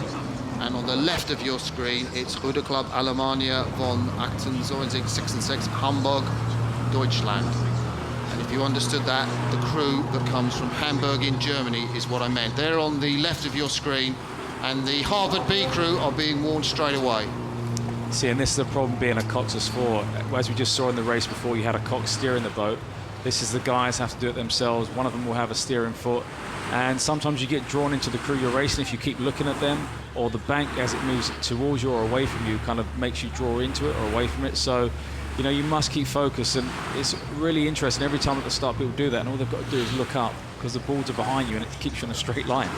Yeah, I think it's that looking up that does me, because you can see the yellow boards there, and I think it's taking a breath and looking up, but everything's going on in your head, and maybe that's not the most obvious thing, despite what you think you might do before the regatta. But here's a race, because the Germans led off, and now the Harvard University B crew have actually sprinted through and look to have taken a canvas lead as we come past Remnant Club. Well, Harvard have such a massive tradition and history at the regatta. They've been coming, well, I can't go back as long as they have, but they've been so successful so many times. So many legends have come from there. So, you know, they do understand about this event and how much of a big deal it is to them back at home. The Harvard crew coached by Billy Boyce and Michael Bartman. And, well, there's a great shot, isn't it, of the Harvard crew, the Harvard stroke man, Conor Mangan. And very distinctive cap behind him of his 3-man. And what's interesting, that this is the first time this event's coming to the regatta. It's the Thursday, it's the first race of this particular event. And these crews would never probably race each other, so they kind of get on the start. It's quite nervous, they don't know what to expect. No, they've never competed against each other, where normally if you race locally or domestically, you'd have kind of matched up against these crews at some point. Yeah, I mean, we're here, it's our second day, but these guys, it's their very first race at the regatta. The Visitors, of course, is a smaller event, it's a high standard event, so there are less crews, and they begin their racing on Thursday. Hence maybe the early nerves from that Harvard crew. And if you remember watching the start, the Harvard crew on the right of your picture now had that funny steering problem at the start, went behind to the Germans in red and white now on the right of your screen as we look on the head-on shot. And And then they crafted that middle part of the race beautifully to move through into what looks like a race-winning lead. They have to be careful with their steering though, because if they move across and start to impede the other crew, as you can see, the umpires warning them, asking them to move back to their station. Sometimes, you know, you can move across, you know, and that's the great thing about Henley. There is lanes, but you can actually drift over and just give them some dirty water, off-put their rhythm a little bit, and just eat out a few more feet for not putting much more effort in. I like to see the umpire working for his money. That's Richard Stanhope, of course, and Richard Stanhope, the umpire here, has got two of his boys racing in the regatta, both in the Temple Challenge Cup for 8s. James Stanhope, the 6th man for Oxford Brook's A crew, and Ollie Stanhope rose at 5 in the Hampton School Temple Cup, which went out yesterday. But we are watching the Harvard B crew in their very distinctive blue boats. We're not sure if it's a Polish boat or they've borrowed it, rented it from Poland in the World Championships, but they are coming through to the finish, and very lively they are too. They will go on to race in Friday's heats, and the Germans, well, they've steered all the way over to the other side of the river, and they cross the line now in wrong station, but yeah, it's a Hudson boat that USA crew are using, the Canadian boat manufacturer, and they cheer, and we will see both of these crews tomorrow.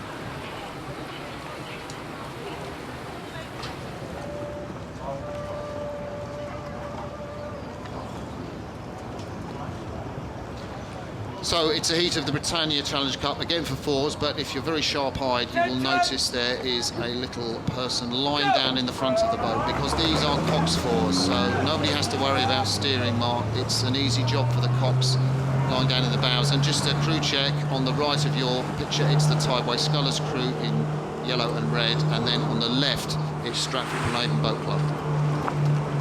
Yeah, and the Tideway Scullers crew, you know, some of these guys raced last year in the Wyfold and got disqualified in the final, so you know they'll be out there today to make amends from that, keep progressing the regatta, and as you said, the athletes can just worry about putting the work down, being in the rhythm, while the Cox just keeps them in their bubble, you know, guiding them down the course. But these are typical boats that you see now with the coxswains sitting, it's a kind of front loader, so they're sitting down there nice and low.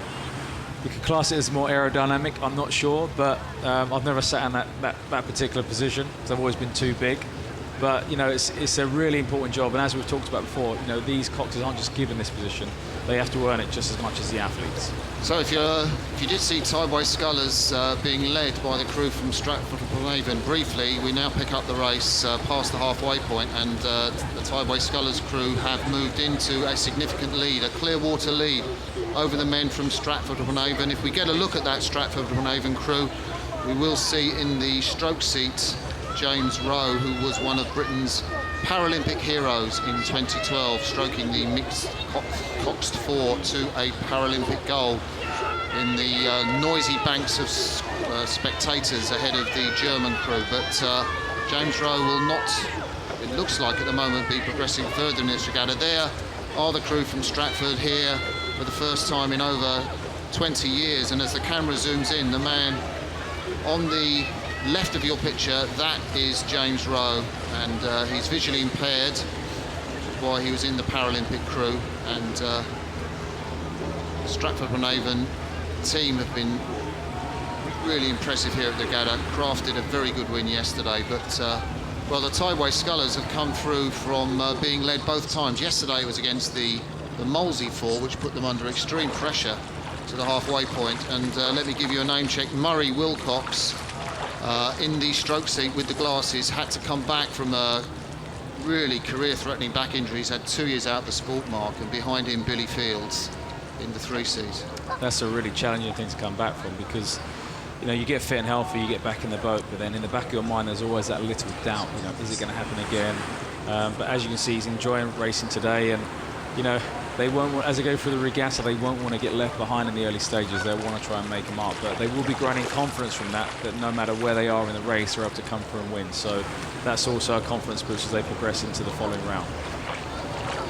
Yeah, and just talking to the coach of the Tideway Scullers, let's just give you a check as to who you're watching. It's the Tideway Scullers crew in yellow and red from London, just in the foreground there, and behind then the crew from Stratford-upon-Avon. But this Scullers crew, coached by Tom Gale. Mark, I was chatting to him, I said, what's your average ergometer score? Of course, the 2,000 metre test, he knew what I meant, and he said, you know, it's over 610.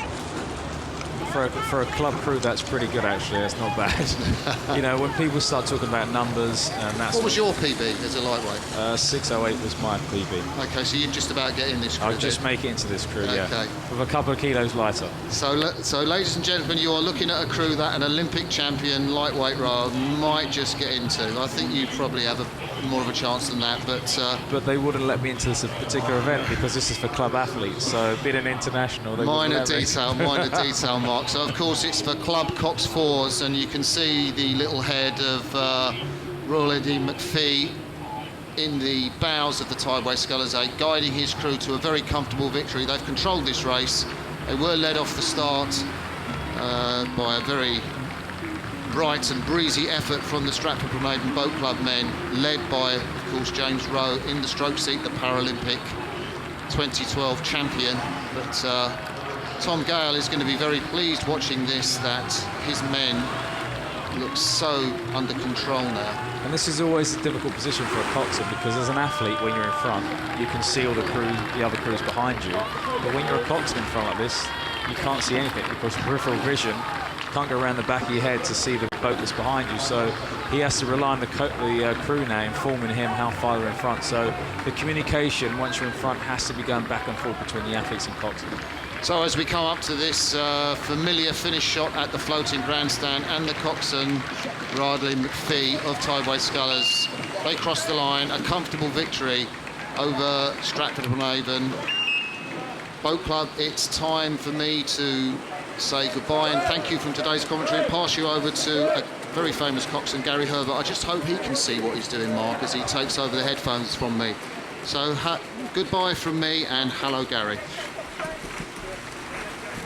Well, very good afternoon, everybody. It's a great pleasure to take on the baton for the next session. Go! We're just going to kick off with the Fawley Challenge Cup on the left of your picture, Windsor Boys School on the right, Sir William Borlase. Mark, again, this is a great event, one of the new events in the programme from the stewards, you guys, putting in this. Can you give us a little bit of background of why we're looking at this event? Yeah, this particular event is for schoolboy sculling crews. There's 4 guys sculling this particular boat. This event was introduced in 1992, and I actually competed it in 95 and 96 with Windsor Boys as a composite. The event did change a couple of years ago, so it's just for one club or one school, which I was actually quite sad to see, because there's some youngsters out there that could actually potentially race in this who won't have the opportunity. But it is just for one club and one school now, and as you can see, both these schools have history and tradition in this particular event. Borlase have won it a number of times, and so have Windsor Boys. So just give you a little bit of background and updates, because we've got 2 races on the course at any one time. We're just showing a couple of races. We'll show you the first part, and then we'll join them live at the halfway point, which is where we are right now. We're through and past halfway. We're now through past 3/4 as these sculls, these quadruple sculls, head towards the line. Just a reminder, Windsor Boys School A, they won this event back in 1994 with a composite made up themselves and Maidenhead Rowing Club. So William Borsley's Grammar School on the A side. Well, on the right-hand side, one of the favourites. Yeah, the Borlase crew have got a real good pedigree in the last couple of years in this particular event. You know, Robin Dowell's done a fantastic job bringing on the sculling group there. They're trying to move into bigger boats with their girls as well in the 8. Mark Wilkinson is the coach of Windsor Boys. So two fantastic coaches. You know, they give everything, you know, help the guys as much as they possibly can, and they're so passionate about the sport, and that's the culture that these kids are kind of introduced to the sport, and that's why these schools are so successful in this particular event. So William Borlase's Grammar School A crew, one of the favourites for this event, enjoying the applause they will receive as they come through the general enclosure, heading up towards the stewards' enclosure, and you can see a commanding lead here as they bring the ray down. Again, job well done here, just progressing through to the next round. On board here, Chris Lowry, he's one of, he was a silver medalist in the junior men's quad last year. He stroked that boat last year, silver medalist on that, so lots of form here. Fraser Russell in the bow seat, closest to us on the left there, we're looking. He was in the junior double scull last year again, so great pedigree coming from Sir William Borlase Grammar School, producing fantastic scullers. Mark in this position here, coming out, looking back here. They know there's, barring any from rowing perspective, any disaster here. They've got this in the back. Always a great feeling coming down the enclosure like this. Early stage of the regatta. Fantastic feeling. You can look out, these guys will be looking around, taking this in, you've got the crowd clapping you in, and it's not often you get the chance to kind of look around and enjoy this kind of last couple of strokes. And you can see the crowds beginning to build as the afternoon progresses. So it's a balmy Thursday afternoon, 21 degrees as Windsor comes over the line as well. We are finished on that one, but it's safely through for Sir William Borlase.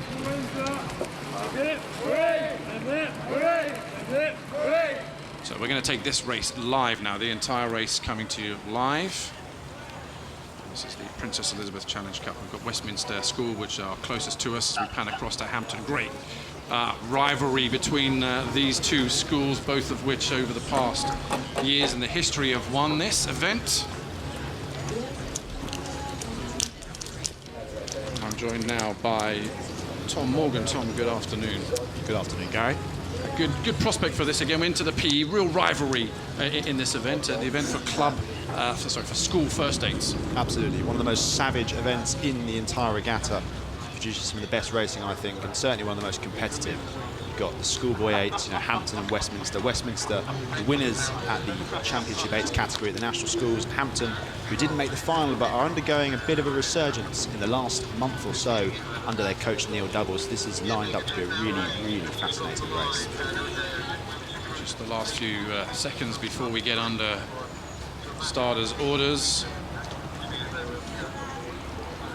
A little bit of head breeze coming down here. Just remember the course just starts in the first quarter down along the bank on the left-hand side. A lot of noise.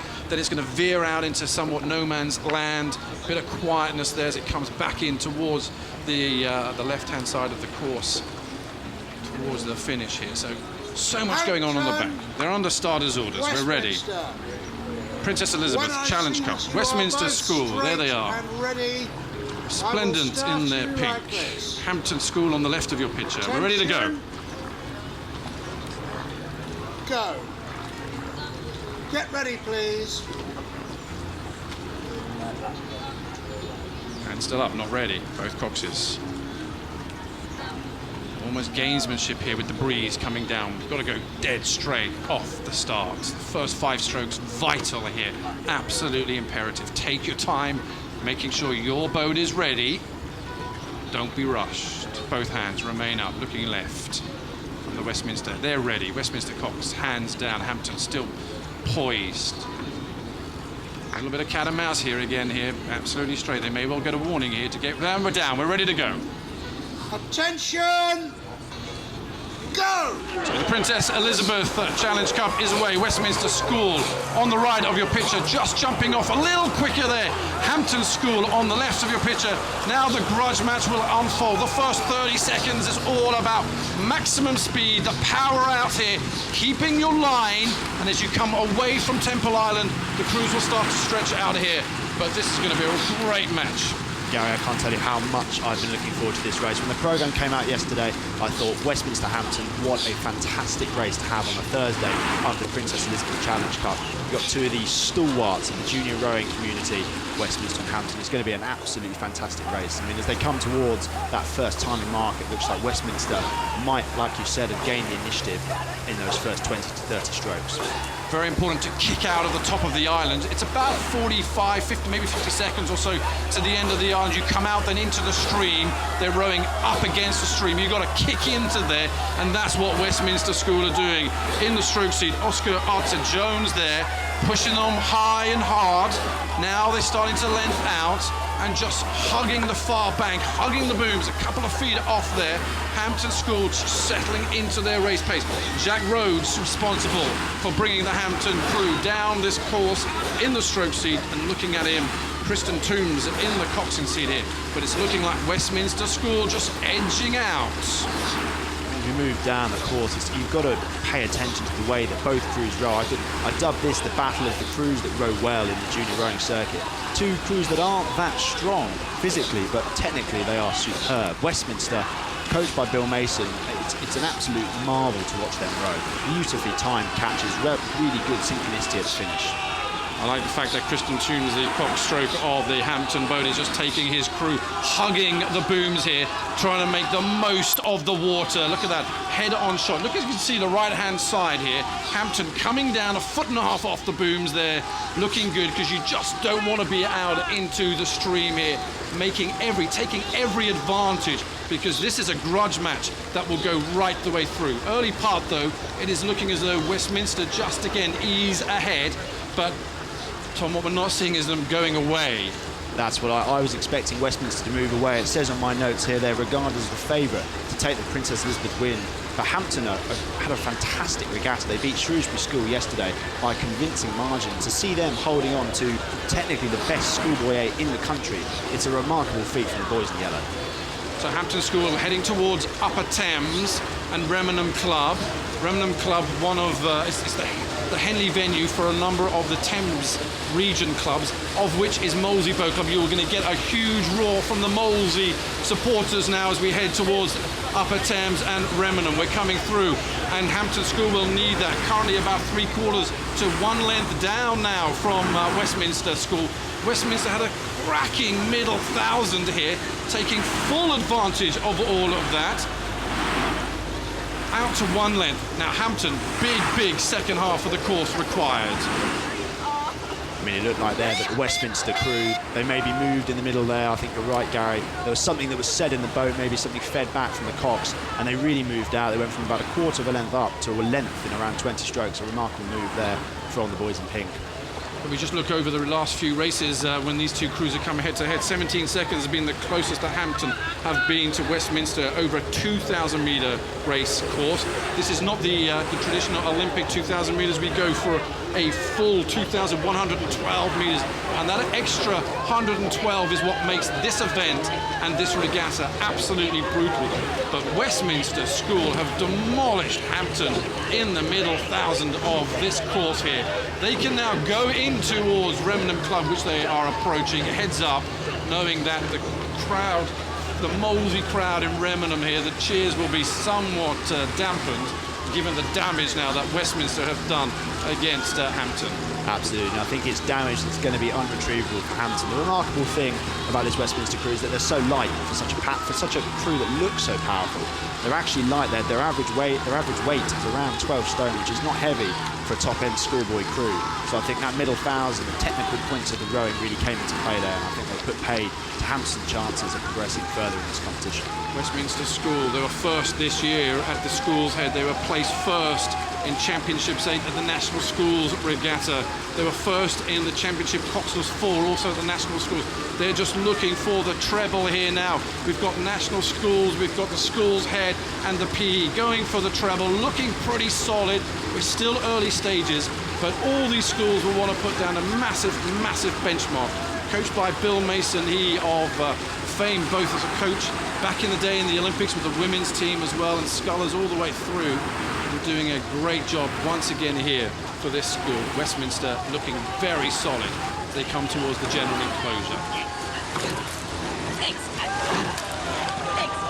What a beautiful shot that was there. Both crews just moving down towards us, and perhaps we could be looking at the next crew to do the triple. I mean, the last crew was Abingdon in the 2011-2012 season. They also rode in pink, so maybe there's an omen there to be picked up on. It's a very balmy Thursday afternoon here at Henley Royal Regatta. Temperature down 10 degrees more than yesterday, so these crews will be absolutely thankful for that. But right now, though, on Westminster School's mind is the next round, and on Hampton's mind it is just damage limitation. Be proud in the final stages, and you can see that Westminster still on it, absolutely still on, not requiring a full blast through. That will come later in this regatta. But Hampton School now, it's all about pride here. A school that has produced the Searle brothers back in the day. Martin Cross, the legend in our sport, both broadcasting and out there on the water. Coaches, also coaches and teachers at the school. So yeah, they've got plenty of pedigree, but it's not going to be their year in the Princess Elizabeth Challenge Cup here. There's the line just ahead as he passed the floating grandstand. 10 strokes out here. A glorious moment here for Westminster School. Matthew Holland driving his boys to the line in the coxswain seat. Bill Mason, the coach, will be well pleased with that. Job well done. On to the next round for Westminster. Hampton back to the drawing board.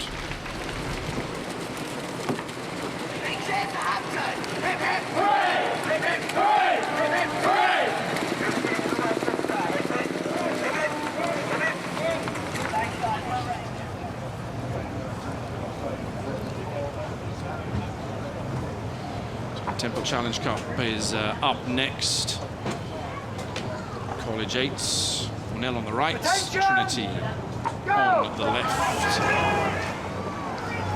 And away again, clean start. Trinity College National University champions in the Senior 8s this year, so we'd expect them to be quick out of the line. We wouldn't be too shy in terms of speed of this crew. Nicely off the start though. Cornell University in the coxswain seat, driving this crew. Catherine Folb, Eric Johnson in the stroke seat. That's the line that you want coming through the first 250 meters, which we are now through. Just giving you a little rundown here. So we're going to show you the summary of the first, a little highlights of the first half of this event before we join them live in the second part. But early stages, Cornell closest to us here, just by a quarter of a length. Hugging the booms on the far side, Trinity College Dublin. And the crew's now settling into pace here. Coming down to around 34 strokes per minute. So if you put a clock on this, you'd look at about 34. So this is now the crews as they go through the 40 points. Traditionally, the halfway mark. We're joining them live here. And it has to be said, although some dodgy steering here coming from Trinity, they've come right off the booms here. I would not be doing this if I was in the coxswain seat. You really want to hug it, but they're down by, they're now getting the warning by the umpire. Again, that's just going to take, it's almost going to take time out there. When you put the rudder on here, it just takes the speed off to adjust the boat. Absolutely, every little adjustment on that rudder is like a brake on the boat. It's controlled by the coxswain who has it in his hands, and they really can't afford to move it too much, especially as Trinity are already down on the lightweights from Cornell. Well, this is going to be a real grudge match here because they have not let go Trinity College Dublin here. It's about a half a length as we go through the sort of the 2/3 mark here. We're coming towards Upper Thames and Remenham Club here. Half a length, Cornell, winners of the men's lightweight 8s at the Eastern Sprints this year. Winners of the men's lightweight 8s at the National Championships as well. So plenty of form, semi-finalists in this event last year, beaten by Brooks, who went on to win that, Oxford Brooks. So plenty of form, plenty of speed. The lightweights now just slightly ahead on the rate if you just take a step back and look here to the right of your picture. When you talk about Cornell here, they're racing for more than just the Temple Challenge Cup. They're actually undefeated in the lightweight season in the Varsity 8 this year. So defeat would not go down well with the guys at that university. But they're not looking like they're going to be taken back here. They're rowing strong, rowing long, and that's what we like to see in the Henley headwind. Just show we just had a shot there. 3:09 was the time to Fawley, the record in this event at 2:57 back in 2011. You need a tailwind and warm water, but we've got warm water, but we don't have a tailwind today. Maybe as we progress through the regatta, the wind will start to come round and we'll see some quick times. But meanwhile, still continuing to be warm. Trinity College Dublin, they're right on it, and now we're getting a warning from Cornell. This is what we want to see. This is the gladiatorial nature here, where one crew kicks on, the other one fights back here. It really is, Cornell have not had it easy. They by no means think that they've got this here, and I would expect Trinity College Dublin now just to put in a big push as we head and the crossover to the general enclosure. It's probably worth noting Cornell had a fantastic race yesterday with Brooks B, so they're going to have fatigue in their legs. It was not a walkover for them. 3 feet to Cornell in the race yesterday. So they're going to be feeling it as they come into the enclosures, and maybe that will give Trinity College Dublin the chance to come back. So the national champions 2015 in Championship Senior 8 is Trinity College Dublin will now have to pull on all that experience, the expectation from them here. This is now where you make your main names. I know it's only part of the regatta here, but you come here to fight, you come here to race, and when you're called upon, you've got to reply. And now, in the stroke seat, David Butler is bringing his men on, but still they come out from the booms here. Still, they just don't want the overlap, because if you get an overlap on the blades here, you open yourself up to being disqualified. We are racing right to the line. We're halfway down the stewards' enclosure. What an absolutely phenomenal race coming into the enclosures. It is neck and neck. I mean, there must be 3/4, half a length in this. Can still be done, Tom. Can still be done. One last big push here from Trinity College Dublin is required as the crews just come down the middle of the course here. But the lightweights from Cornell University will now start to breathe easy. Up to the line. They're over in 3/4 of a length. Cornell University held off the challenge from Trinity College Dublin. And these are the kind of races that we come to see at Henley Royal Regatta.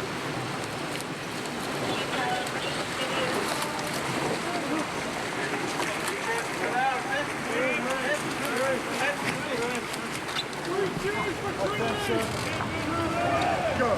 Get ready, please. Visitors Challenge up now. Quinton Boat Club and Molesey Boat Club on the left of your picture. Go.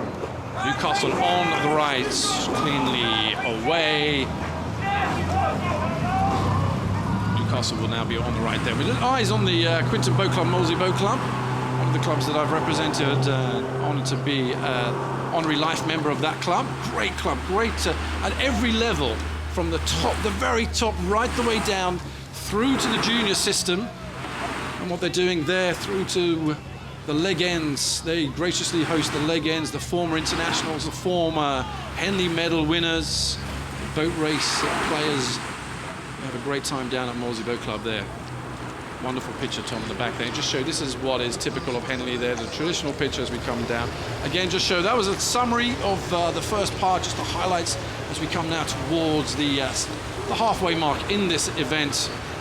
We're seeing Newcastle University getting the better now of Quinton Boat Club. I think that's what makes Henley one of the greatest regattas in the world, that idyllic rural British countryside scene against some gladiatorial racing on that 2-kilometre course. And these guys, they're no strangers to the Henley course. You've got in the 8 members of the 2 crews, you've got 4 previous Henley winners among them. It's 2 split between the crews. Newcastle won the Prince Albert last year with 2 of this crew, and Alex Miller and Mike Ewing have both also won Henley before, so they are all experienced athletes, and they're going to be going at it hammer and tongs here as we come down past that hole. So Newcastle University, one of the favourites, showing you why they are one of the favourites. And actually, what you do here now, you have the advantage and the luxury, because they know they're about 3-4 lengths of clear water, and you can move to the middle of the course here, and that just closes everything off, closes left and right, and there's nothing. The puddles are being pushed down here and just making it very difficult for Quinton Boat Club and Molesey Boat Club here in this visitors event. So coming up again to Upper Thames, 3/4 of the way down the course, into Remenham Club, which marks the 3/4 of the way mark here. There is the gap, and that is what we would call here at the Henley Royal Regatta, easily and just a class apart. But listen, you got to have hats off, applaud the Quinton Boat Club and the Molesey Boat Club composite here, because they've come up against one of the race favourites, and these guys are looking pretty smart. Absolutely, that shot just there, the panoramic with Newcastle moving away from the Quinton Molesey composite, is going to be a work of art to the eyes of all Newcastle supporters, and I think it's well deserved for these boys. They've been training hard in the 8 all year, winning a silver at the Championship 8 level in the Bucks Regatta, and they are looking like definitely one of the competition favourites, Gary. They've got a great training system here at Newcastle, Tom. Absolutely. I mean, Angelino Savarino, who's their coach, is a phenomenal coach. He has brought Newcastle from not the doldrums of university rowing, but he's certainly brought them right to the very top. To the slight breeze, head breeze here. It'll do nothing really to upset Newcastle University. Job well done here. Just looking down the boat, Rudkin, Ford, Clark and Knight in the back seats. Steers this. Look at that view here. Wonderful view as we look down over the the Royal enclosure, the stewards enclosure, down to the line. I think Ollie Knight had a little look there behind him in the bows, and perhaps he's eyeing up that elusive Henley medal. He is a 3-times Henley finalist, yet to win the event. Brutal. Absolutely brutal for him. Get that monkey off your shoulder, really, huh? Absolutely. I think he's aiming to do this in the Visitors Challenge Cup this year. They're looking pretty solid. Looked on by, if my eyesight's good, Sir Matthew Pinsent in charge of this one. Not having to do too much. Not called upon the race favourites. Newcastle University now being announced on the public announcement in the stewards enclosure. Very tight, nicely together here. And remember, on the left-hand side of your picture, out of view, you're getting a lot of the boats going up and down here. So Newcastle, so there's a lot of wash coming in, the water's moving around underneath you. They're coping very well here, this Newcastle crew. It's probably worth noting the Newcastle crew are actually all students, and only 2 of them are not eligible for the Prince Albert, having won it last year. So to be racing and dominating the Visitors Challenge Cup, which is for intermediate coxless fours, is a feat that is absolutely worth crediting. Long, sharp. They can take the applause because it's well earned, but they know as they progress through the regatta, they're not going to have it as easy as they have had today against Quinton Boat Club and Molesey Boat Club. Compare and contrast the styles, the authoritative nature now. Newcastle over the line, safely through to the next round, and Quinton Boat Club, Molesey Boat Club following through.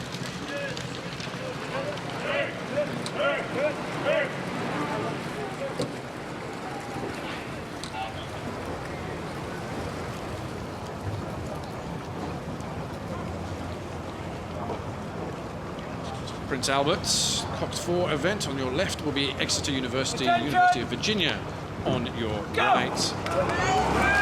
Away first time here. Again, relative tranquility down at the start. It's always sort of the way the race develops, and as to does the whole history of this place, because you get more and more crowds right down to the enclosures at the end here. And it just builds up like a crescendo. We'd expect that also from this particular event. Quite a tight event. Absolutely. I mean, the Henley course is almost in tandem with the nature of match racing. You're absolutely right, Gary, in saying it's so peaceful and serene at the start, but when you hit that Remenham roar, you're going to know about it as you come past there. Virginia just about 1/3 of the length up. Here again, Cox 4's one of the brutal events here, because again you're carrying in the bow seat just ahead of the bows there, lying down the coxswain seats, the coxswain, and so it just makes it just that even more brutal event. I think the Prince Albert this year is particularly savage. I mean, the racing is so tight this year. We've got a huge entry. I think it was almost 50 crews entered into the regatta itself, yet only 24 can actually be accommodated. There's some really savage qualifying races necessary. But this University of Virginia crew, they are the second-ranked crew from the club, and it'd be interesting to see how far they can actually progress in this competition. Sometimes you get events like this and races like this, Tom, where you've also got on the Exeter side, they've come through, they had to qualify for this event, so they've done well here, and again they've got an opportunity coming up against a second-ranked boat from the University of Virginia to come through, and we're seeing that now as we are live with them in the second part of this course. Absolutely, I think they're taking full advantage of that. I think they'll be buoyed by the fact that they even qualified for the event. Because Exeter University are not one of the strongest university rowing programmes, but they're certainly making a name for themselves in the Prince of Wales and the Prince Albert. And they are taking it head on here against the University of Virginia and really putting down a good show. Well, University of Virginia led in the first quarter out to the barrier. They had about a third of a length as we came out of the island, heading towards the barrier, the first quarter mark, give or take. They're now suffering for that because Exeter University, the top-ranked boat from the University Boat Club in this regatta, taking full advantage of the middle part, the middle 1,000, where the course just veers out. It's a dead straight course, but the crews come away from the banks on either side, and they're just isolated. That's the point where you have to kick on and really move, and Exeter University are doing exactly that now. We're now through Remenham Club. Again, about, give or take, 3/4 of the way through, and Remenham Club marks, depends on how brave you are, Tom, whether in a tight race you start to move for the line. But we're not going to see that from Exeter, but we'll see that, you know, crews marking and moving on from around that point. Absolutely, and I don't think it's necessary for Exeter to move. If you looked at both crews there as the camera zoomed out, Exeter were by far the more relaxed, really relaxed rhythm, a style, whereas Virginia were almost pulling at it. As you see them there, they're really looking to move the boat on, but struggling in the dirty water. Wonderful crowds here on the day 2 of the Royal Regatta, coming out to see these crews. University of Virginia, one of 59 American crews coming to this regatta this year, a record entry. That is the draw from our friends across the pond. 59 boats coming, one of them is University of Virginia. Alas, it's not going to be their regatta this year. Exeter University, lying down in the Fionn Doothwaite. Sterling job there, moving her crew through this race, through this event. I was actually watching Virginia warming up earlier, stretching before they got onto the water. There was a lot of noise coming from the area in the boat tents and really psyching themselves up here. Not to be today. Nice water though. Definitely better water today than it was yesterday in the closing stages. Less traffic from the left-hand side, that is out of your view, but all the river traffic passes up and down out on the left. Seeing as this looks like it might well be the last opportunity we get to see this Prince of Albert fall from Virginia, I have to pass on, among other people, my respect for their beautiful kit, resplendent colours, which they only wear at Henley Regatta. It's a particular style and colour of kit, and it really is, it does stand out as they come down the course. Well, it'll be Exeter University hanging on here. They're almost look as though they're falling apart because University of Virginia have found some sprint here. Surely they're not going to come back on. The angle is slightly deceptive. The University of Virginia just not really having it today in the middle part here. That's the finishing line. Exeter University taking it through to the next round. University of Virginia with their fluorescent colours. They'll be around for a few days to enjoy it from the bank, and they are always welcome visitors here. But today, Exeter University go through by 1 length over the University of Virginia.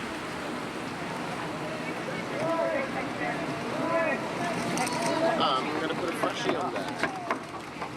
Attention! Go!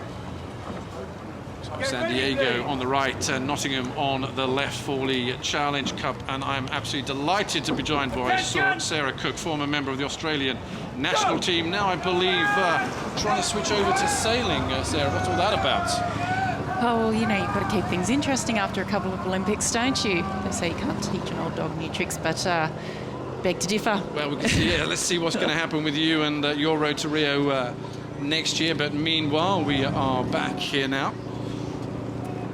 And we join San Diego Rowing Club from the United States of America against Nottingham Rowing Club. As you mentioned in the previous race, 59 entries from the United States, which is just incredible. The international contingent from all over the world providing some very stiff competition for the local favourites. But in the early stages, it is Nottingham who are out to about a length lead over the San Diego crew. So Nottingham Boat Club just starting to ease out into what is a beautiful rhythm now. Let's watch how they get to the finish line, to the finish, legs are down, and Sarah, they just sweep it away. And what they're doing now, they found a nice, efficient rhythm. And we pick this race up live from Fawley, and we can see that Nottingham's really capitalised on that fantastic start, that early lead that they had. Nottingham is a high-performance sculling centre here in Britain, producing some fantastic young scullers. Rowan Law in that crew. He was in the junior men's quad at the World Championships last year that won a silver medal. So a very promising young sculler in that boat. And we can see them now progressing out to a very handy lead over San Diego. They beat the Great Marlow School yesterday. Of course, Sir Steve Redgrave's school. We saw him on the footage last night shaking the hands of those young and disappointed rowers, and unfortunately San Diego not able to progress from that round beyond this one, it seems. But Nottingham looking very, very strong out towards the middle of the course now, and we can see their very efficient blade work, their blades popping in the water there together, picking the boat up. Takes such skill to row the quadruple scull. It's disappointing to see San Diego Rowing Club sort of languishing so far behind. First of the American Southwest Regionals in the men's quad here, so you know they've shown some form back home, but not really living with Nottingham Rowing Club. One of the selected crews in this event and one of the seeded crews, so the stewards that run the regatta deem that this may be you know, one of the crews to watch out for as they progress through to the weekend. It's all about getting to the weekend in the first part. First objective is get to Saturday, semi-finals day, and then take it on again. And in the Nottingham crew, looking very strong out in front there in the stroke seat, Jack Smith, James Morby, Rowan Law and Harvey Kay. It's just a very commanding performance. We can see the grit on the stroke man, Jack Pieggs from San Diego. He's desperately trying to get down to the line. The finish line can't come soon enough for them, but what a mighty effort from the Americans. Such a strong performance, but not able to match it with the home heroes, Nottingham Rowing Club. Such a strong pedigree in sculling, out in the lead. Just coming up now towards the line, in just a note that Harvey Kay in the bow seat of this Nottingham Rowing Club, son of Tom Kay, who I was back in the day. I was on the national team with him. We were in the junior rowing championship team together, so it's good to see that the genes are working well here for the Kay family. And they come down to the line here. As Nottingham just coming through the main grandstand, they're halfway down the enclosure. They've done a great job here. They're through to the next round, and not a bad job at all. The selected crew are showing that the stewards were right on this occasion, moving through to the next round. San Diego crew will be hugely disappointed. There was an expectation of them being a lot closer, given their form back at home. But sometimes when you just need to step up, it doesn't happen.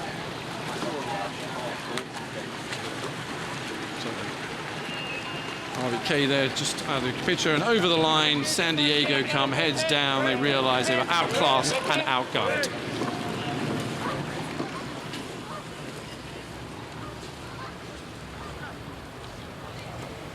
Right, we're going to be live now with the next race here, the Thames Challenge Cup here on your left. I should say on the far side we have Agecroft Rowing Club, and closest to us, the Leander Club in the Cerise. Don't call it pink. They don't like that. It's cerise, apparently. It looks very pink to me. And when it comes down to this, it's all about performance. One of the top boats here for in this event, only recently allowed into the Thames Leander Club, but they're using this as a development squads that come through to represent the club at the Ladies' Plate and beyond. And the Ladies' Plate is the event for top club first aids. Young boys here, focused. A lot of them will be their first regatta, stepping up into the Henley colours. Occasionally, or usually, they will row, the development squad rows a star and arrow. You've got to earn your spurs, as they say at Leander. The home water, they'll know this water. They will know this course very, very well. Let's go, boys! Agecroft winners of the Queen Mother Challenge Cup in Henley 2014, a composite with Leander Club. Lots of rivalry here now. They're under starters. Leander, when I see that you are both straight and ready, I will start you like this. Attention. Go. Get ready, please.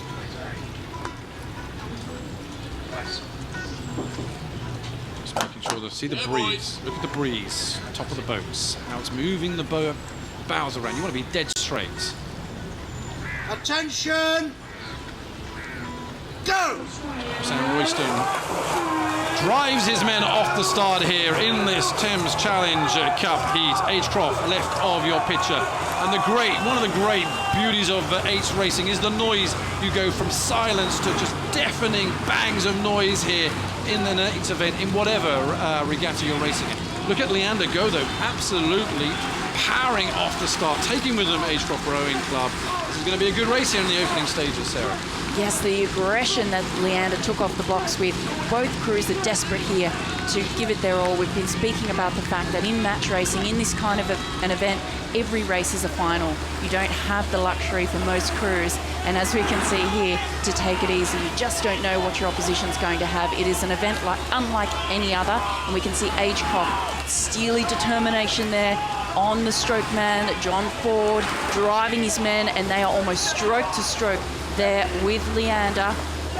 This is great now going through the quarter-mile mark here, and what I'd like to be with Freya Watkins-Hoyle in the Coxon Street. She's hugging the booms here now, just again encouraging her crew, telling her, right, job well done here. We're just out of the stream and we are containing the Leander crew. They're going to need to push on, and they will push on as we head towards the first main timing mark, which will be the barrier.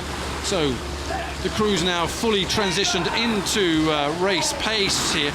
But such is the brutality of this event. It's still a sprint race. We go 2,112 meters, so that extra 112 meters makes it a real brutal event.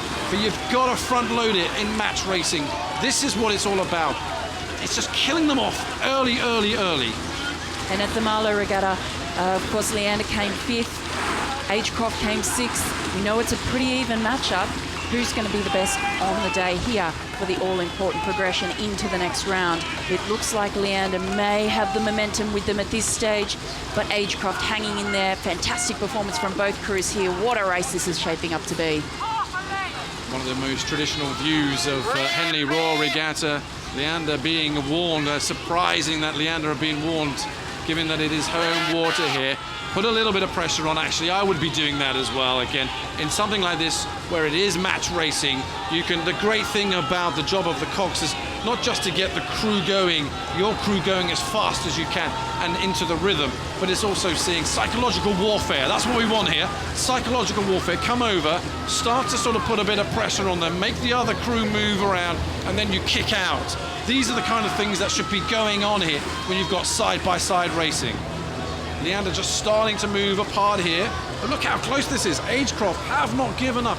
And remember, as we come towards this part of the middle part of the race, both of the crews you can see have come away from the side of the course here. And there's not much in it. They're right out in the middle, right out dead on into the stream. And Leander moved through with only a 4-seat lead over Agecroft.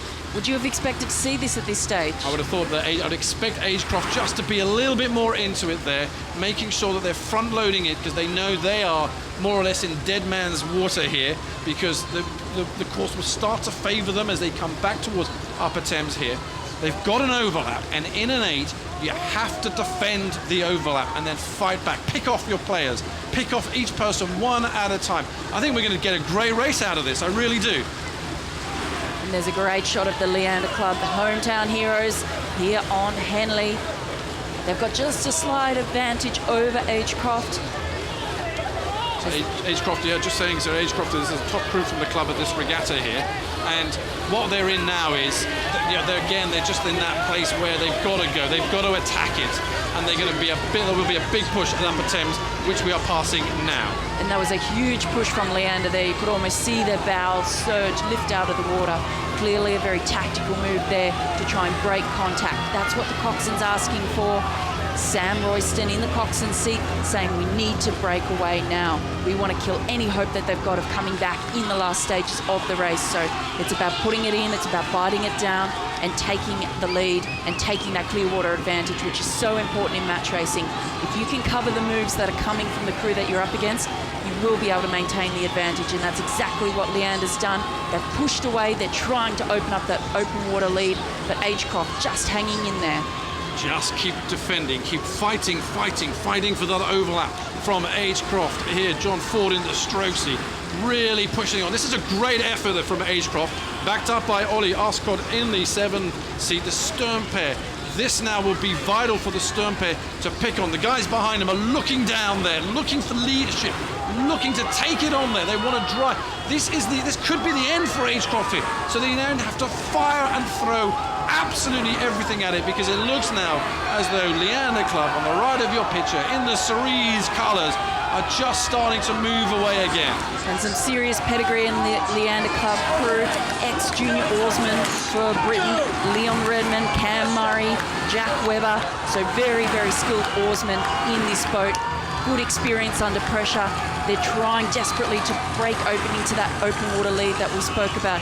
Agecroft just managing to keep their bow very close to the stern of the Leander crew. Leander pushing again to try and break open into a clear water lead. This is all about psychological warfare here now. Who breaks first? The overlap is so important here.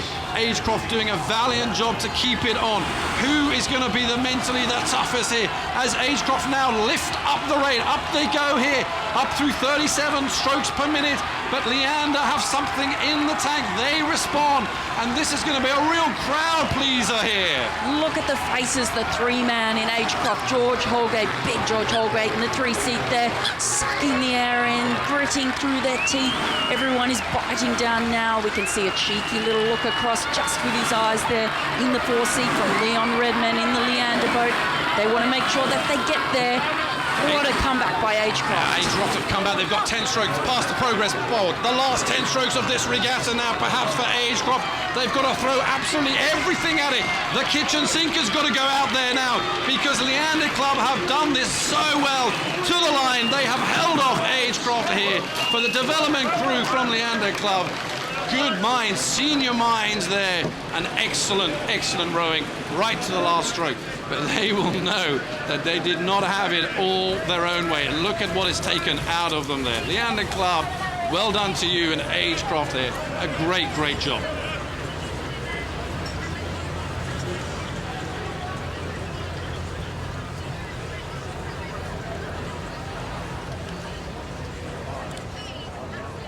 So from 1/8 race to the next, the Temple, Oxford Brookes, the race that we've been waiting for the whole day. On your right, Durham University. Attention! On your left. Go! So in this event, watch this, look, picking up on the right-hand side. Look how they go now, Oxford Brookes A crew. One of the classiest boats at this regatta in the Temple, an event for university, first 8 here. And this has got to be one of the crews there. They're winners of the Temple Challenge Cup last year. But this is a new lineup, completely loaned, because the rules of the regatta require a different lineup. And this crew, 4th place overall in the country earlier this year in the head of the river race. They have got style, they have got speed. Already 1/2 length, and we're not even at the quarter-mile point. Fantastic start there from Oxford Brookes A. Clean pickup with their blades, incredible blade work. They just look so impressive in that behind shot. Not a man, not a blade was out of place. Yesterday they beat the Westminster School to come through in this event up against Durham University, who beat the Hampton School. But it is looking like Oxford Brookes are going to try and run away with this as early as they can. Well, I would have thought now that Oxford Brookes will front load this out to Fawley, again, just to get as much lead. For them, they will know this is a selected crew, so the stewards of the regatta would expect them to progress at the very least to the semi-finals, if not to the finals on Sunday. And that's what we're now seeing as we join the race live at the Fawley part. Now we've seen the highlights of the first part. We're going through Fawley, and Oxford Brookes have opened up to 3/4 of a length.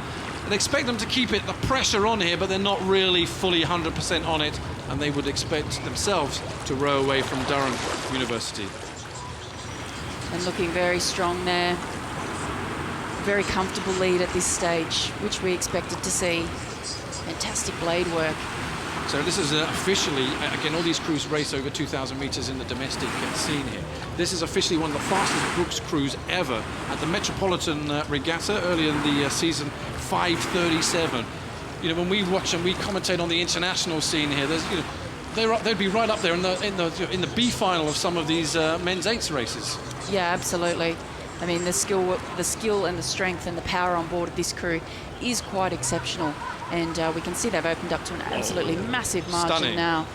We've picked up this race live, and you can see the damage that came from taking that early advantage. I mean, their start was just phenomenal out of the blocks there. They were there for one mission and one mission only, and that was to get their boat in the lead and then capitalise and sit back on that. And there's a degree of confidence when you're able to do that and open up clean water, and quite often the rowers will relax and row better and potentially go even faster when you're in an easier situation like that. So a great display of rowing here from Oxford Brookes A. So phenomenal insight there from Sarah Cook, former member of the Australian National Olympic team, bringing you right in the boat. What it's like to be out there in what looks like a balmy afternoon. Temperature drops considerably from yesterday, a full 10 degrees, making life a lot more comfortable. Oxford Brookes, one of the class crews of this regatta, the class crew perhaps of this event, go into the general enclosure as we head towards the stewards, knowing that it's all looking good. And the remarkable thing here in this is that the university won this event last year, and they've got a whole new lineup looking to do it again 12 months on. And look at the run, look at the power on that Beautiful. Oxford Brookes crew. So much time as they come out up the slide to take the catch. And that's what we look for it to look effortless. I can guarantee you these boys aren't doing it easy. This still hurts to make it look this good, but they just make it look like a pleasure to watch. So much power, so much finesse in what they're doing. Absolutely incredible. Durham University just in the wake now of Oxford Brookes. Perhaps would have been a big ask for them, really. They haven't done an awful lot in the last few years in this event. Quarter-finalists of the Temple Challenge Cup last year. So going out reasonably early stages. Third in the intermediate 2/8 in the Saturday of Metropolitan Regatta earlier in the season. It's all about pride for Durham. It's all about style for Oxford Brookes A. And you can just hear that immaculate timing here. And the boat runs up, and the crowd are really appreciating what they're seeing here from this top crew. Oxford Brookes A. Harry Brightmore bringing his crew safely over the line into the next round here. Job well done from them. As Durham University come over the line, reasonably down there. They'll be hugely disappointed though on that.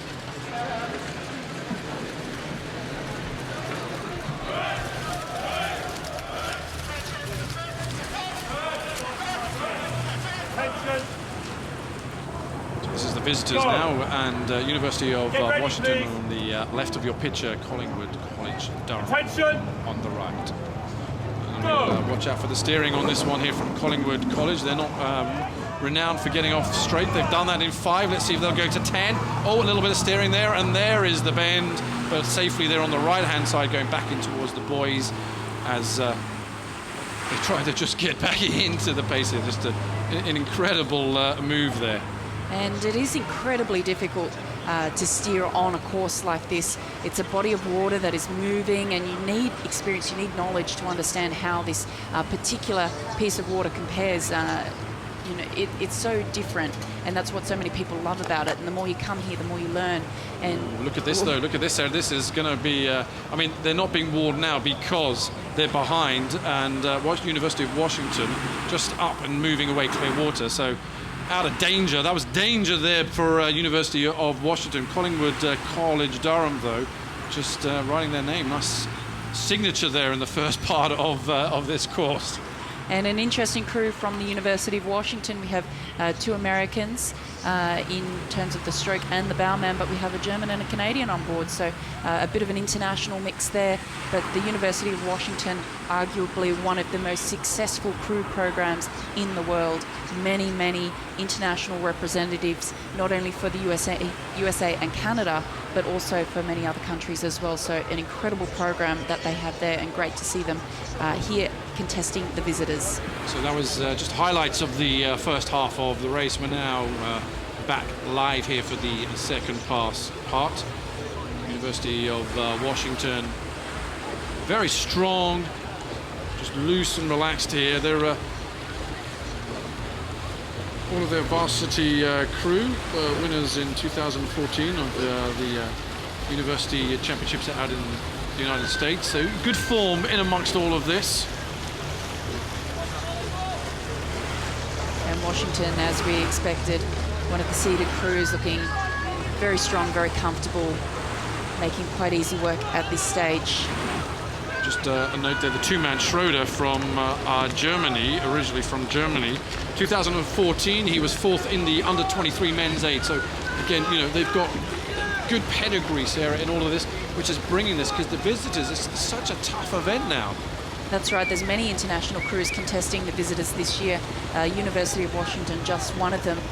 And we know that the caliber of these boats, of these crews, is that of an international standard. You know, these are athletes who will be going to the World Championships, if not the Olympic Games, in the coming years. So certainly no slouches in this event, and certainly not in this Washington boat looking the class act crew that we expected them to be, with a very, very commanding lead, making quite easy work of Collingwood now as they come down towards the enclosures. Always a joy. Very rare to get these positions when you're out, mismatched, obviously, but that's what happens when you get the early stages of the draw. But this will all Constantino as we get through towards the semi-finals and the finals at the weekend. But it's all about getting to the weekend safely in the first instance, and then the regatta will start again.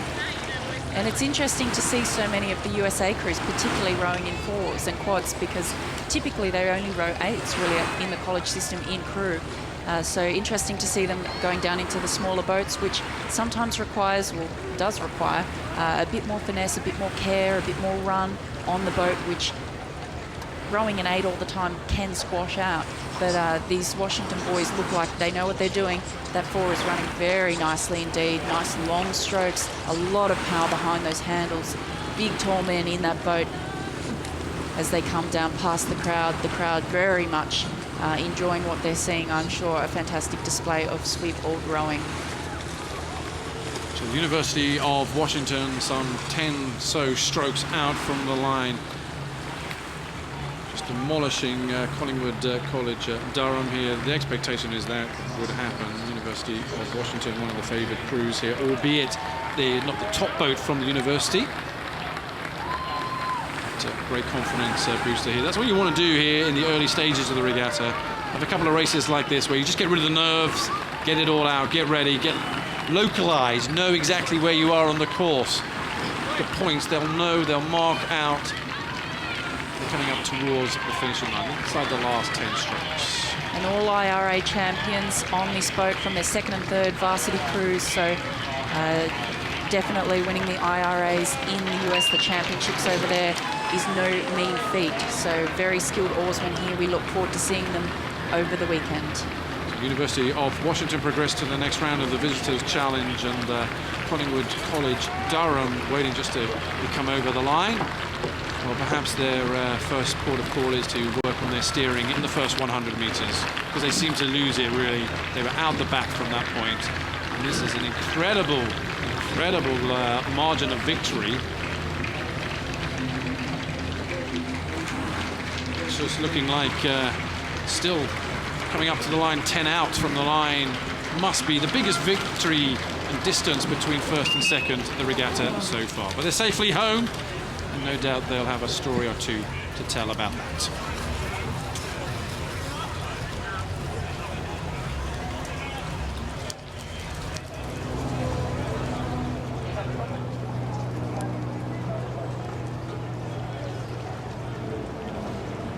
DSR Lager from the Netherlands on the right, Cornell University on the left. This is the Prince Albert. Cox fours. Cox is laid down in the bows, the aerodynamic position there, as these crews now just move off early stages. I love the Cox 4 in whatever events, whether it's the Britannia Challenge Cup or whether it's the Prince Albert Cup. Formerly, the Prince Philip was the top event for Cox 4s, but with the demise from the international circuit of that event, obviously had a knock-on effect with the Prince Philip. But we are left with the Prince Albert and the Britannia Challenge Cup. This is the Prince Albert, and this is a race that's opening up nicely for DSR Lager. Closest to us on the Buck Station from Holland. Early stages, not much in it there, Sarah. No, Lager going out to a very strong start, but being soon that lead was eaten away by Cornell University furthest away from you on screen. So really pegging back Lager at this stage. Cornell just sitting up on it a little bit taller. Their stroke rate is a little bit higher, which really is the way to row these Coxed 4s. As they move into the lead, Cornell, they're sitting up, they haven't let their rate drop down, and it's really important in the Coxed 4 particularly, is that you can't really afford to lengthen out and let the rate drop too low. You need to sit up on it, you need to keep the power. So it's a big difference between those two boats. That 55 kilo coxswain makes a huge difference to the boat run. You need to keep the beat up, keep the power on, unlike the fore, which you can let run out and glide out over the water. There's more running time. You don't have that weight stopping the boat run every stroke. So very different skill set required for rowing 2 4-oared events. So we're back live with them. The summary we had earlier on. This is now live. We are in boats. Just watching Cornell doing a great job here. Just looking down the average weight here. The average weight of this crew, 14-12 against Cornell, 11-12, sorry, against Largo, which are 14-12. So huge. You would have thought it should be the other way around in terms of you know, the heavyweight crew going out and leading, but Largo really having a major problem here. DSR struggling in this event.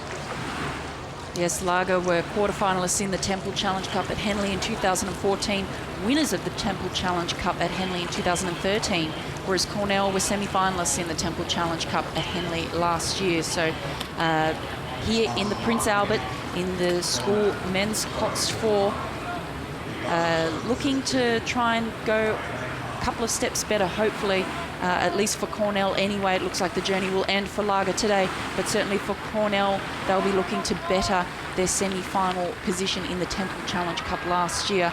But the smaller crew from Cornell, they're looking like they're just rowing that boat as it should be rowed. Beat up, it doesn't look particularly pretty, but it's effective. Jam the enclosures. Nice and loose. Again, in the bow seat of that Colin Gianni.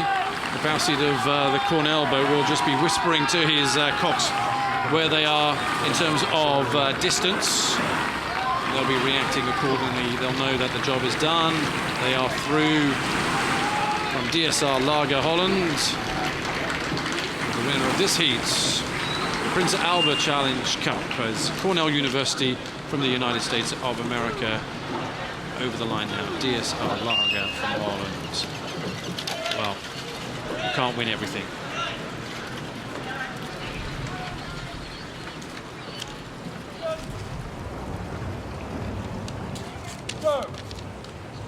Get ready, So, please. handing the baton over now. Zoe De Toledo joins me for the last few races through to T. As we now get to the men's single sculls. The Diamond Challenge Sculls and Van Blokland on the right and Paskovic on the left. One of the big prestigious events of the regatta here, and the big disappointment, I want to touch on it now and then we'll come back to it, is that it was all set up for Mahe Drysdale versus Alan Campbell. Mahe, the Kiwi world champion and Olympic champion, and Alan Campbell, his erstwhile best friend but training partner and rival out on the water. Alan Campbell has had to withdraw from that. Jürgen Grobler told him to focus on Lucerne, which is next weekend. And so that's just opened up the side of the draw that Alan Campbell was on here. But meanwhile, Zoe, we've got a good old battle here in the Diamond Single Sculls. Yes, I think the Dutch sculler here does have a little bit more experience perhaps than the British sculler from City of Bristol, who is also doubling up in the Double Sculls, I believe. So not his only race here at Henley Royal Regatta. And the Dutch sculler seems to have established a pretty comfortable lead there. He can look over now at his opposition and counter any moves he might make. So just looking as we already kind of go through. We're not even at the quarter mark here, and already we're just seeing this is just a Paskovic to the left of your picture. Just struggling here on the right, on the bark side, Van Blokland. DSR Proteus Retis from Holland here. We'll call him DSR going forwards. Makes life just a little bit easier.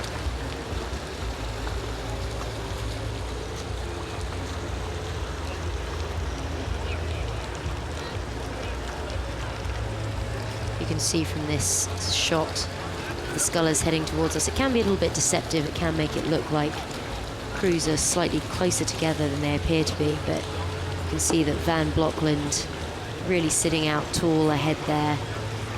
Looks pretty relaxed, just letting his boat travel through the water quite smoothly. You can see there the launch wash created by the umpire's boat. You don't want to be stuck behind that when you're warming up for your next race. Zoe, that little chat about the use of the single scull in your group and the women's team through the winter, and coming down, you're coxing the 8s, the women's 8s there, but the smaller boats are very important as well, aren't they?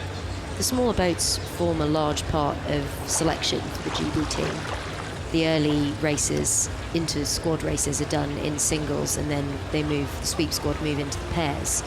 So there is a large focus on the single sculling for the ladies, especially in the winter, which unfortunately for me translates into a lot of time on the bike, pretending to coach or babysitting, which I can't say is my favourite thing to do. Babysitting the girls in the team? Or the coaches. Or the coaches. Bit of both. Throw it inside there to what goes on in Caversham. That fortress, that you get anywhere near it, I think there's alarms that go off. So back on the course though, as we midway down here now, and as we expected, Martin van Blockland from the Netherlands, coming up towards the halfway mark here. Competed for the under 23 level back in 2011 for the Netherlands. This is the first time at this regatta. His coach Dion Hoetzager coached Merlin Verhoeven, who was winner of this event back in 1996, way back when. So again, if you're going to come here and race for your very first time, you want to come here with an experienced coach on board. And that is what Van Blockland is doing right now. Aaron Paskovic out of your picture to the left when we won the Masters at the A event at the Scullers Head back in November. But again, you'd see there is obviously a difference in class here. Now though, again, we talk about this on the international stage when it's 6 lanes across and 2,000 meters. We talk about the gladiatorial nature of it. We talk about the mindset that is required here, that they all know each other in that scene, on that setting. The great thing about the Diamond Sculls Challenge at Henley is no one knows about each other. There's a real mixture, isn't there, Zoe, of so you don't know what the scullers are going to do, what your competition is going to do. You don't know how fast they are.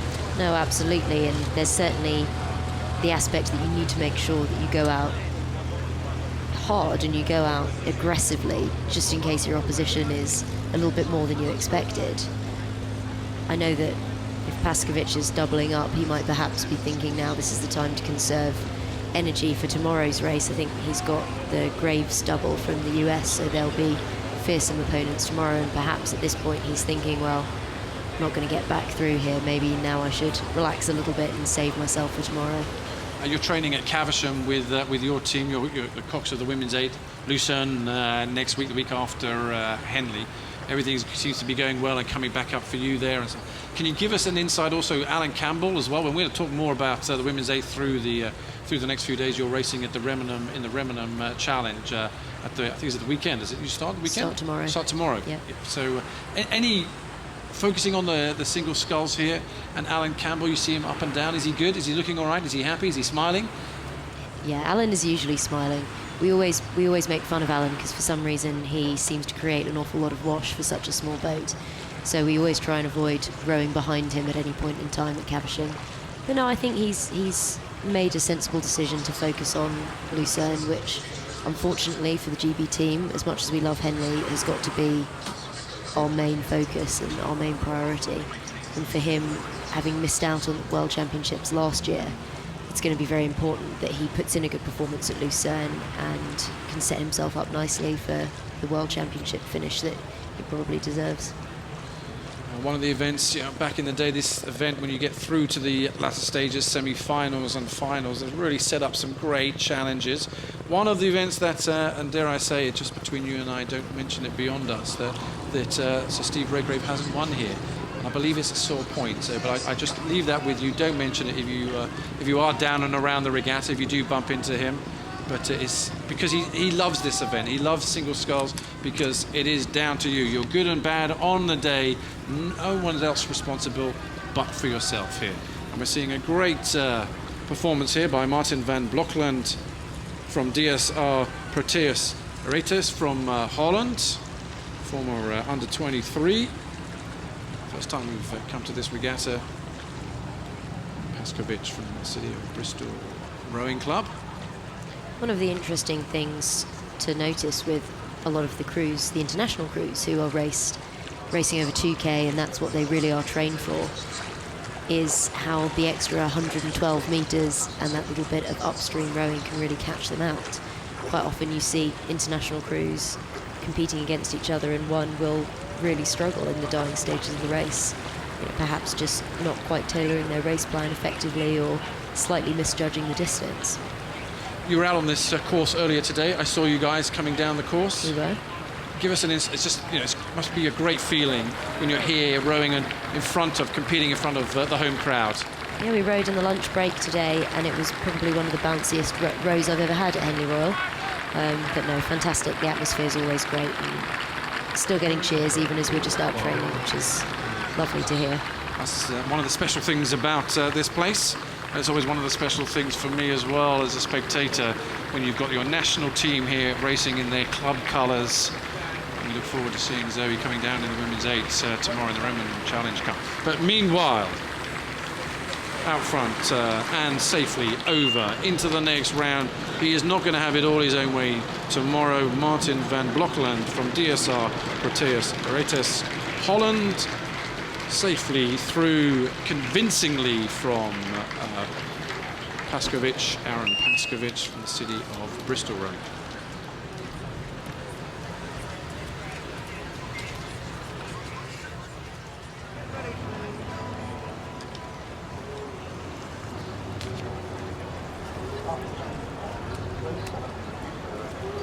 Another heat of the Diamond Challenge Cup. Mackworth Praed on the left and Wells on the right. Interestingly, it's an all-domestic lineup here, so everything to open up. And look at the style difference between both of these. Hugh Mackworth Praed on the left-hand side there from Oriel Kensington Rowing Club. Had a longer stroke, really got out to it, he had it nice and long, he got up the boat moving, and compared then to Lawrence Wells from Army Rowing Club, who took the shorter strokes, the sort of half, three-quarters, getting his sculling boat up and running. So different styles of starts there, but not much in it as both of these crews, scullers, come out into their full pace now. They're away from the island. You could really get it. The great thing about coming out on the top half, of course, you can be up close. As we join the scullers live, that was a summary of the early part of this race, and this is them live now, coming up to Fawley, which is traditionally the halfway mark.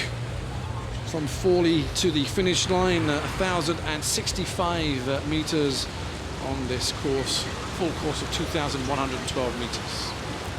Hugh Mackworth Praed is himself a former GB lightweight rower and has always kept himself in pretty good shape, competing in the Scullers Head very often, and I think the Henley Vets Regatta. He's giving away about 1.5 stones, it looks like, to his opposition, Wells from Army Rowing Club. And actually one of the differences to note here is in their boats.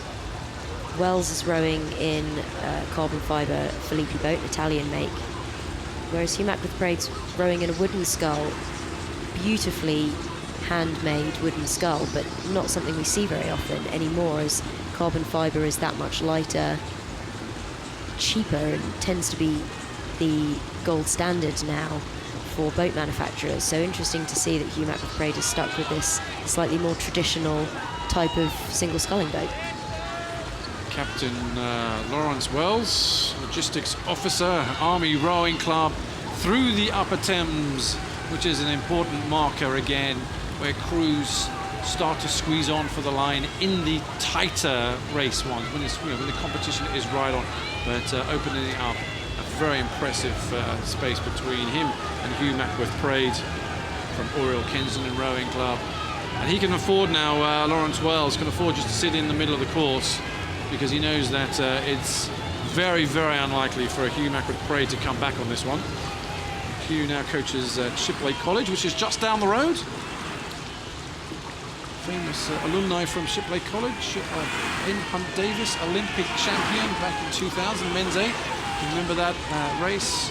Phenomenal race where they just jumped out of the start there and took the world on as you do in an Olympic final. We're away from any kind of final here in the Diamond Sculls Challenge Cup here, but at the moment Lawrence Wells is having a great scull. We're now 3/4 through that. A little bit of no man's land between Remenham Club and the General here, because they're away from, they're just on the tow path, but when they hit the General enclosure, the noise, the supporters, the spectators will raise them up again. Oh, unless he falls in, that's it.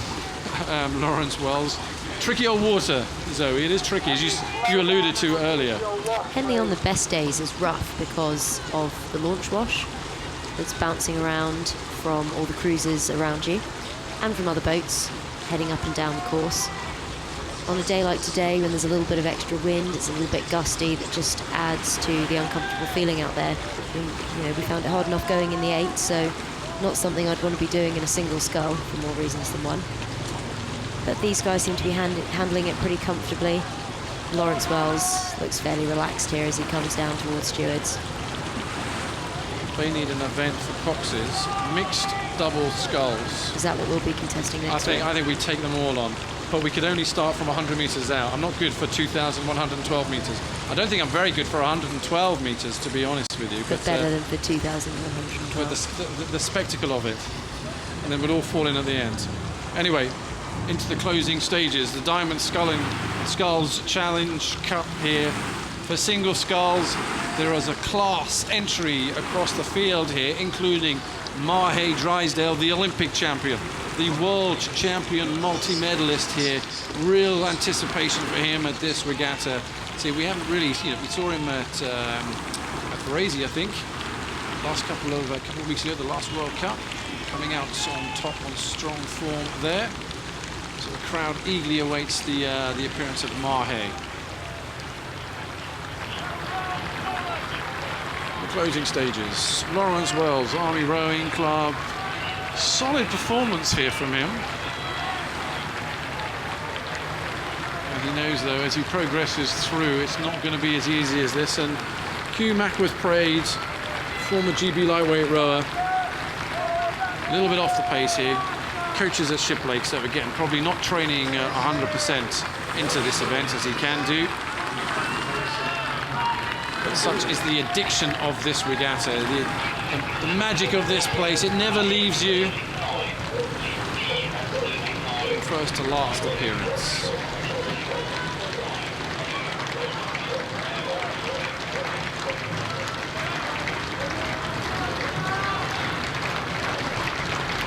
Crowd very much appreciating what they are seeing here. It's Lawrence Wells over the line. Big shouts, that's what he is, pumped up for it. He's through now to Friday, next round.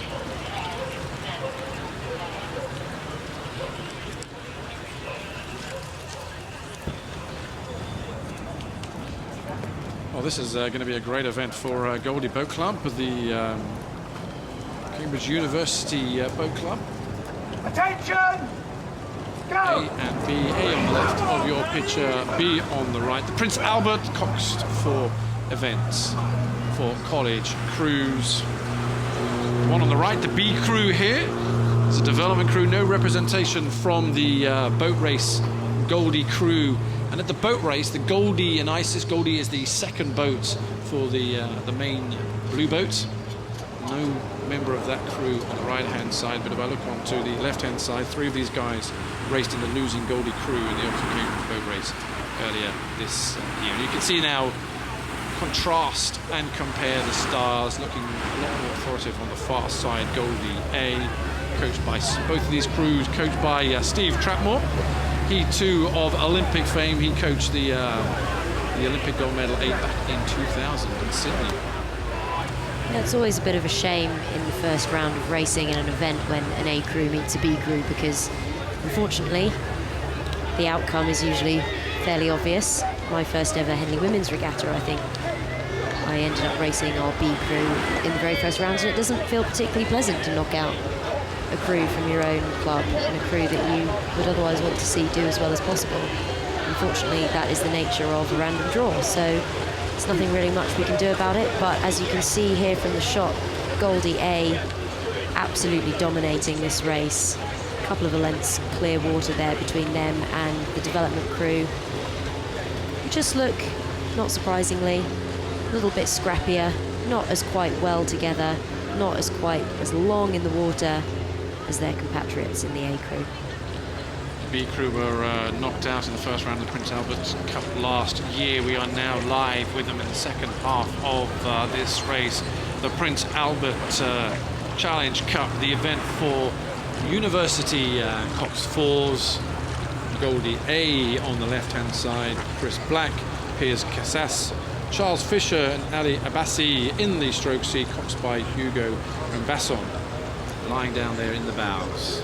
And according to our programme, the B crew is carrying an extra 2 stone in the form of their coxswain over the A crew, so that in itself is not going to be helping them too much. The way the coxswain's weight works is it's a minimum weight. If you're below that weight, you have to carry sand to make yourself up, to stop coxes dieting too much to make themselves unhealthy. But obviously, in effect, that becomes, in many cases, a maximum weight, because crews don't want to be carrying any more than strictly necessary. So here to be carrying an extra 2 stone is a fairly obvious disadvantage to the B crew. Hugo Ramasson in the coxswain seat. You see he's looking at his cox box there in front of him. Timing the points down the course also will track the number of strokes they're taking. We head through a bit of rough water here. This is washes coming on from the right-hand side of the course, but Goldie A having dealt with that pretty well there. You would hope so from a boat race crew, that they'd be comfortable in rough water. Goldie B just struggling here. The development crew, but I know that Steve Trammell likes to send a few of these development boats here to Henley, race them, row them through the summer, and then get back in September when they're back to the job of focusing on the boat race. Steve Trammell doing a good job though at Cambridge. Hasn't had a number of it's been difficult to start from over the last couple of years, but he will definitely be a fantastic coach in the years to come, as he was a brilliant stroke man back in 2000. So Goldie A taking the applause in this heat of the Prince Albert Challenge Cup. Down the enclosures, they look good, Zoe. They do, they really do, and these guys had a hard season. They had a great Goldie Isis race this year, very close for much of the race. In fact, these guys led comfortably at one point and were rowed through by Isis, so nice for these boys to get out and have another shot at it. It's Goldie A safely through from Goldie B. The A crew, the top boat, the B crew, the development boat, and Steve Trammell, who coaches both of them, will be very happy with the A performance. Cheers for Goldie.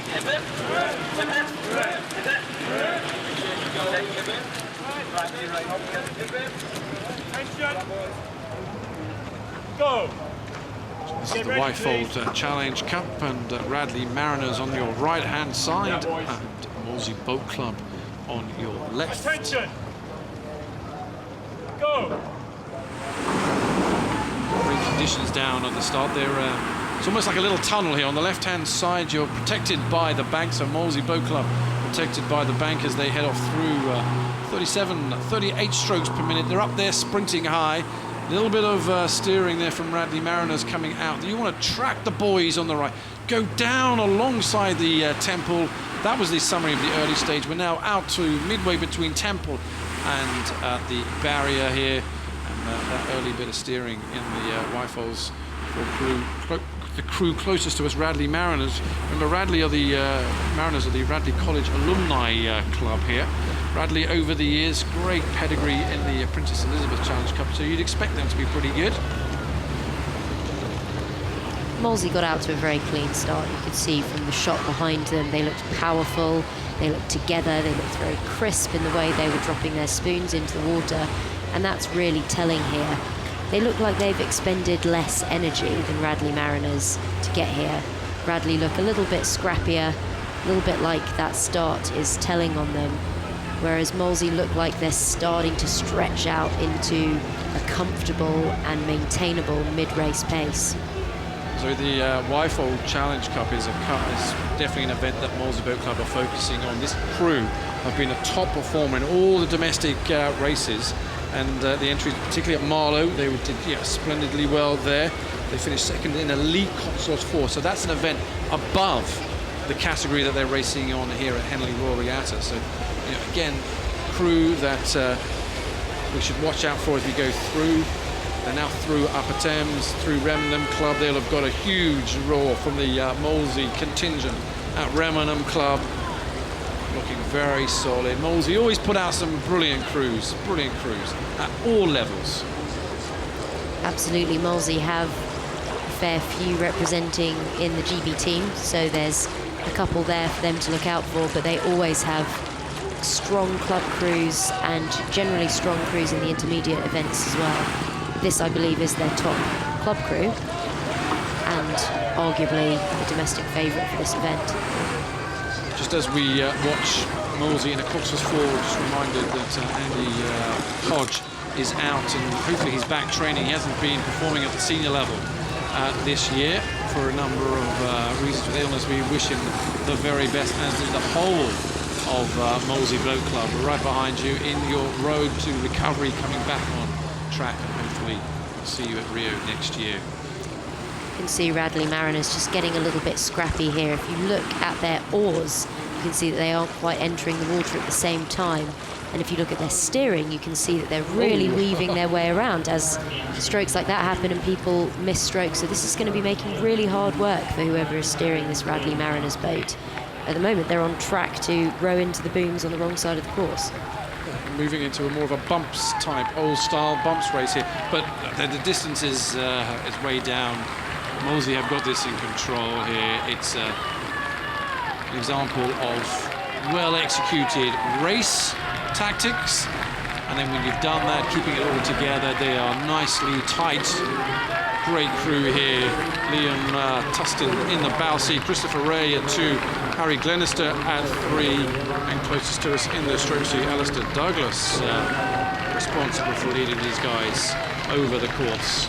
A little look left there from Alistair just to check where the line was. Here's the line, Alistair. You are safely through to the next round. Another great job from Molesey Boat Club. Radley Mariners, the alumni for Radley College. Well, these guys will be heading to the park.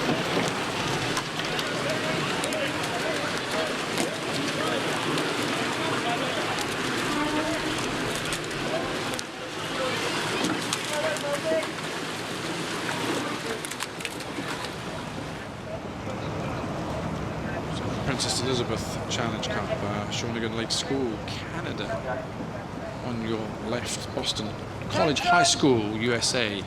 On your right. Well, you're coming a long way to race crews that's, okay, relatively speaking, they're on the other side of the pond, but Canada, USA, but there's always great rivalry between the Canadian schools that come here, the American schools on display here.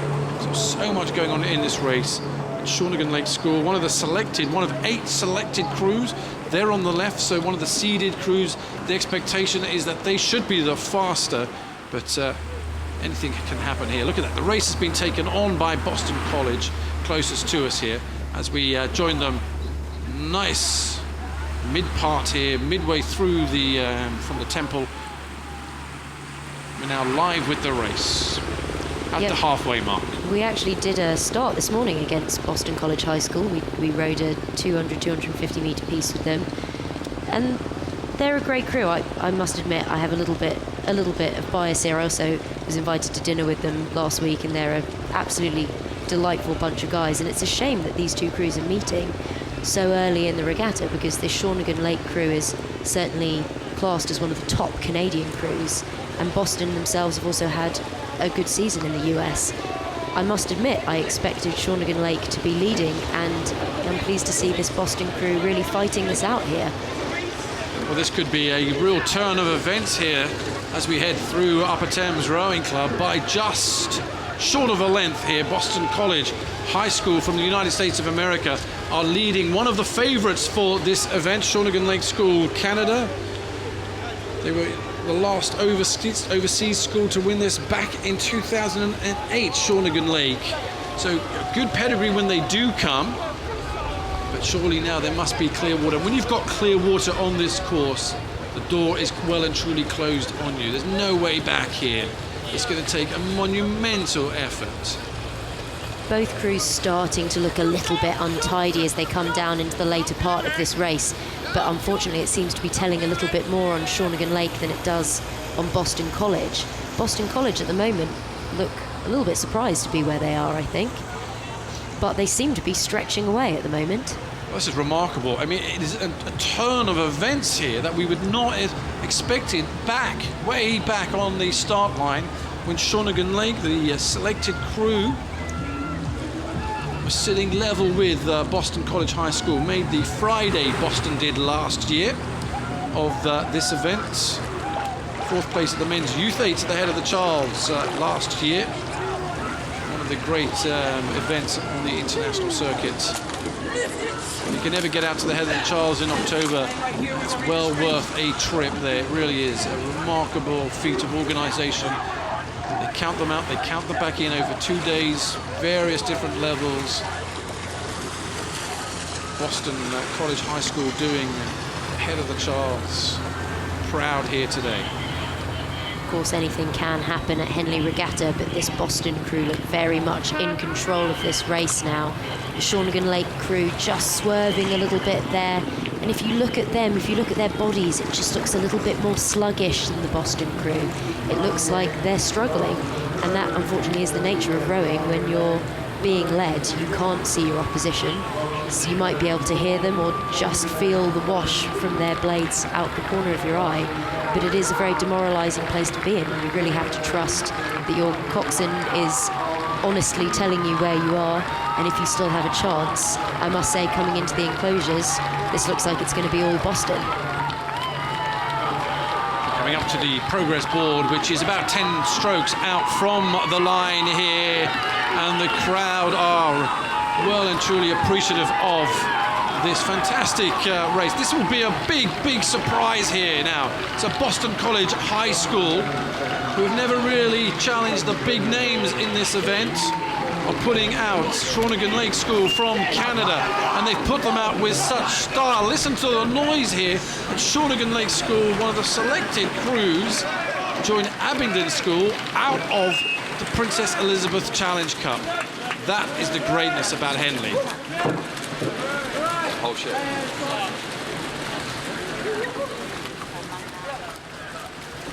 I knew it, but I think it's stupid. Go. Get ready, please. So the last race before tea of this session, Thames Rowing Club on the left of your picture, Green Lake Crew A on the right, Thames Challenge Cup.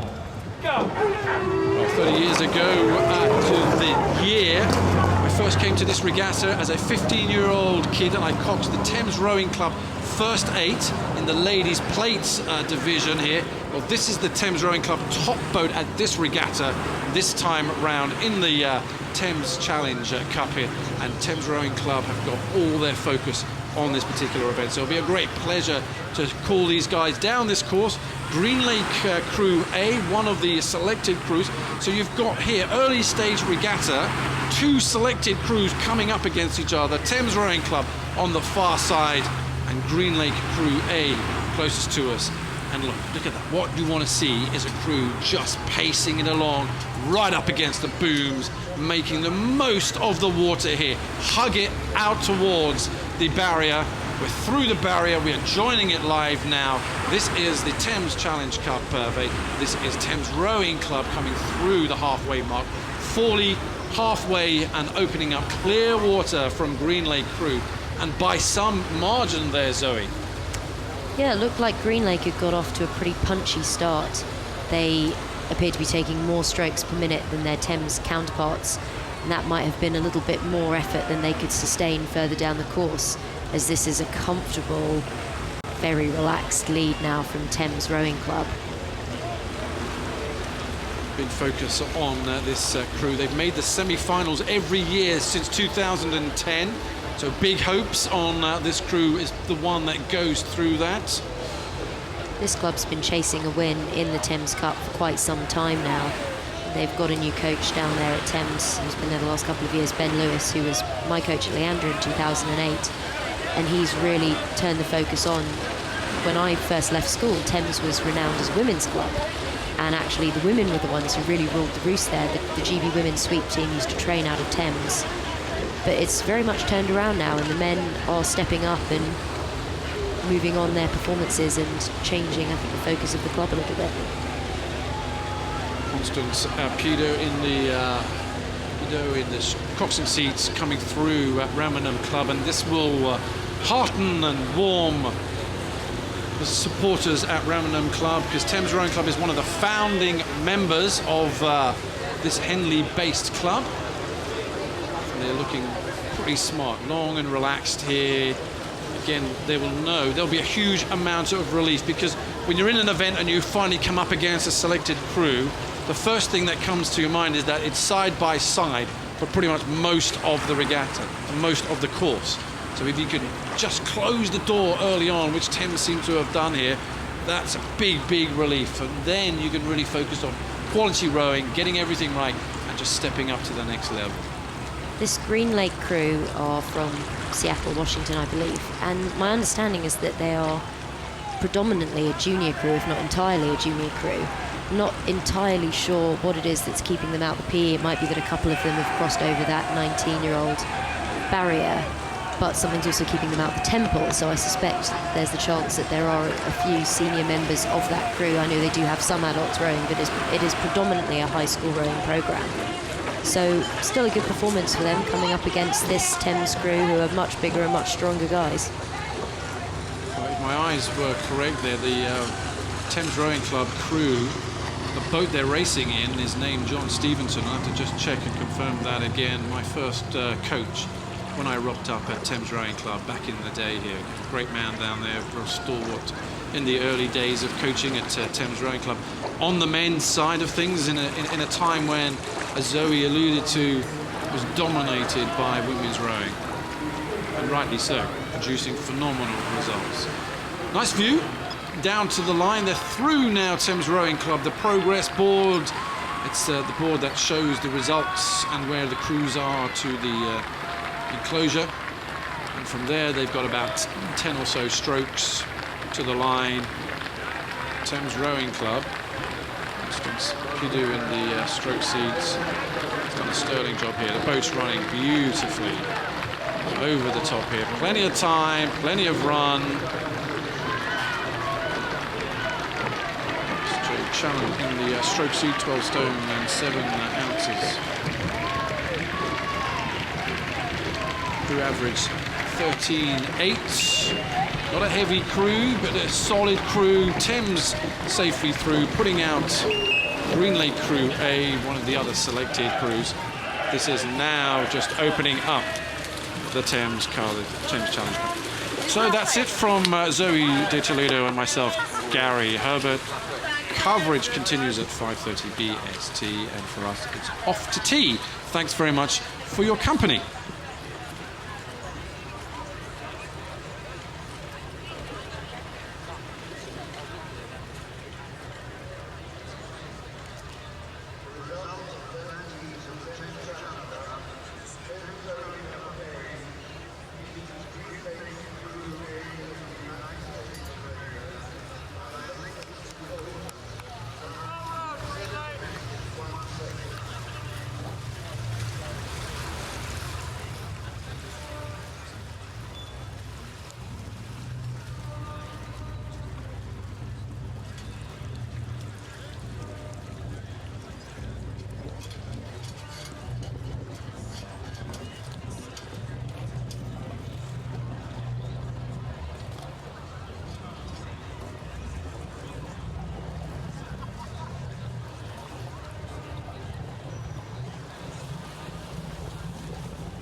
Mark, is your dad coming up?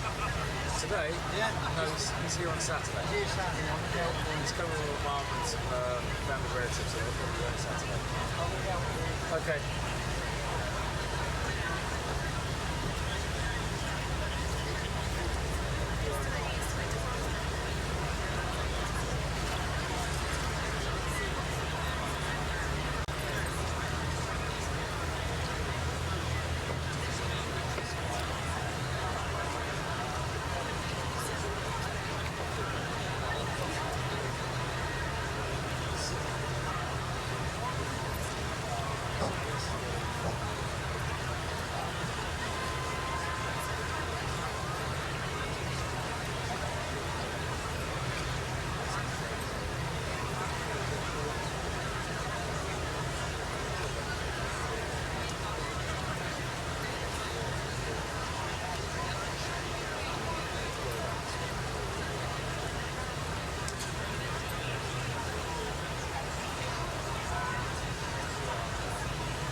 Quarter mile, barrier, Morley.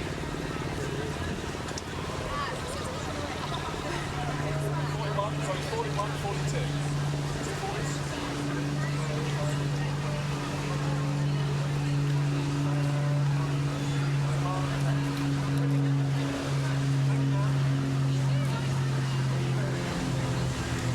Please bring your flags back. Yes.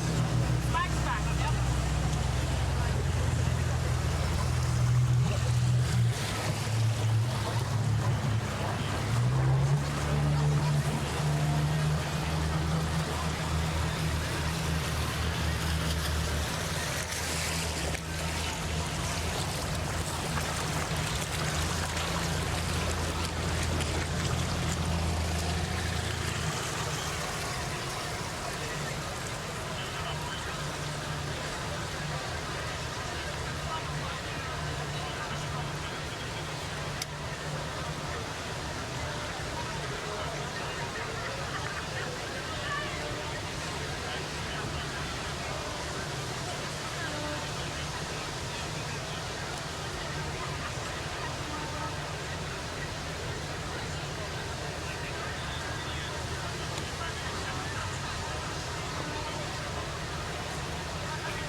the heritage, the traditions. I definitely found there was a different form of pressure at Henley. The fact that it's one-on-one with the crowds around makes it very different from any other race we do.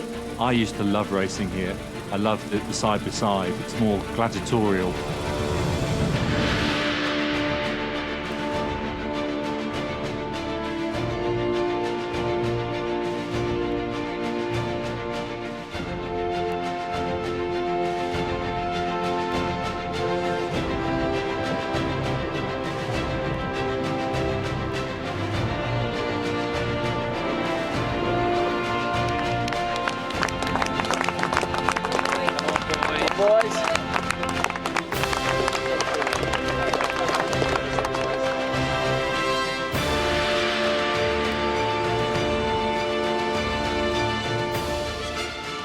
Attention! Go! Now.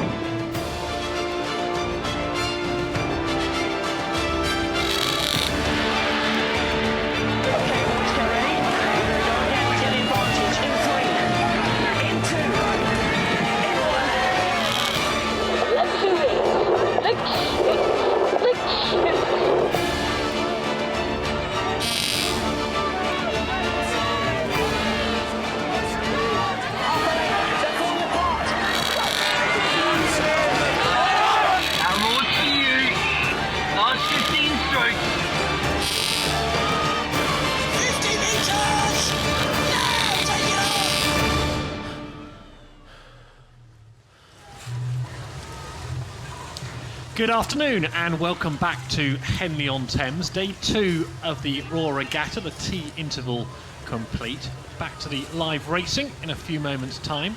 Tim Della, myself and Peter O'Hanlon in the commentary box. Blustery conditions now, the wind has picked up a little bit over the tea interval and we're ready to go with the live racing up at Temple Island. These are scenes at Temple Island immediately after the tea interval. Neither of these two crews will have been tucking into their tea. They'll have been all nerves and adrenaline pumping as we prepare for the Prince Albert Challenge Cup. Oxford Brookes University on the Buck Station, and on the Bark Station to the left of the picture, King's College London. Prince Albert Challenge Cup to open things up after tea on day 2 here at Henley Royal Regatta. Picture of concentration.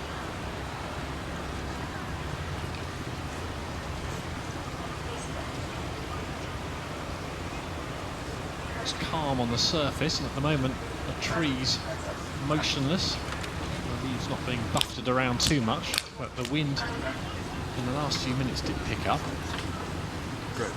In the bow seat for Oxford Brookes. Certainly some psychological preparation going on there. King's College, Oxford Brookes. When I see you're both straight and ready, I'll start you like this. Attention, go. Get ready, please.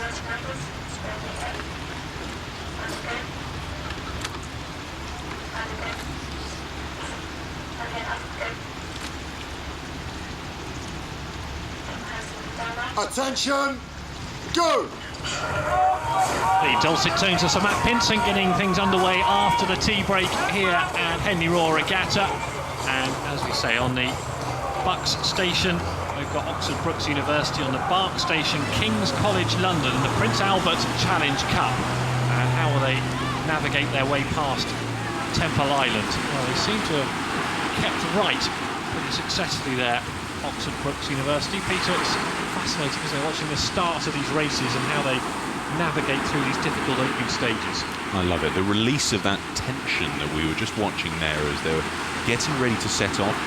Hearing the umpire's voice for the first time is always such a nerve-wracking thing because you know you're about to go, but that release of tension, and we saw there setting off the blocks, Oxford Brookes going off at 44 strokes a minute, King's College at 46, but Oxford Brookes making the best of it now as we come up towards the barrier. Ben Murphy nearest to the picture in the bow seat, and James Powell, Hamish Miller, and in the stroke it's Adam Langton, and you can just see tucked down there at the front of the boat is Alexandra Wenyunni Cox for Oxford Brookes B. And they've just taken an early lead here by half a length. Just half a length up on King's College London, and so far, so good for Oxford Brookes on the buck station. A splash, and you can see the flags fluttering in the background. That wind has picked up. The wind has picked up, but Oxford Brookes have maintained a slightly higher rate of striking here. They're still up at 37 strokes a minute, so they haven't strode down into their race rhythm just yet, which is what King's College on the left of the screen have already started to do. So Oxford Brookes still up at 37 strokes a minute, and with that, it's paying dividends. They're up to a full length now, which is impressive stuff as we come up to the barrier. Paying dividends at the moment. How long they'll be able to keep this up for, and what they might have to pay in terms of energy expenditure a bit further down the course, we'll wait and see. Well, it's an important thing to consider because the winner of this race goes on to face Harvard University A crew, who set the course record in 2011, 6:57, and in a heat. So certainly an intimidating foe for the next round of this heat for the Prince Albert Challenge Cup. Big crowds in now, as you'd expect. The weather, well, it's not been anything like yesterday in terms of heat. A lot cooler today. We haven't had too much rain. There was a prediction of a few showers today, but that hasn't come to fruition. Everyone dry and enjoying the rowing. Not sure how much the stroke for Oxford Brookes is enjoying it there. Grimace on the face of Adam Langton. Yeah, not only that, but just having received a warning there to move back onto station. So Oxford Brookes started to veer slightly into the middle of the river, which can apply pressure to the King's College boat and start to push them towards the booms, and nobody wants to clatter their oars into the booms when they're only halfway down the course. So Oxford Brookes under a bit of pressure to move over to their side of the course. We mentioned earlier that there was a bit more wind, and the wind tends to move across the course from the Buckinghamshire station, where Oxford Brookes are in the red, over to the King's College London station. So that can have an effect on their steering and start to push them off course. Any kind of corrections that they've got to do as well means applying the rudder, and the coxswain having to apply the rudder means only applying resistance into the water, can slow them down slightly. It can also introduce a bit of wobble into the boat and unbalance them. Any kind of unbalance like that means difficult entry and exit of the blade work, and it's not what they want to be doing when they've only got what looks like 3/4 of a length now up on King's College. Yeah, Oxford Brookes, 3/4 of a length, possibly a length up on King's College. King's College there in the white vests. And they're looking pretty relaxed at this stage. They look like they have a race plan and know what they're about. Faces perhaps more relaxed than in the boat of the Oxford Brookes rowers. A little bit more tense, a bit more gritty.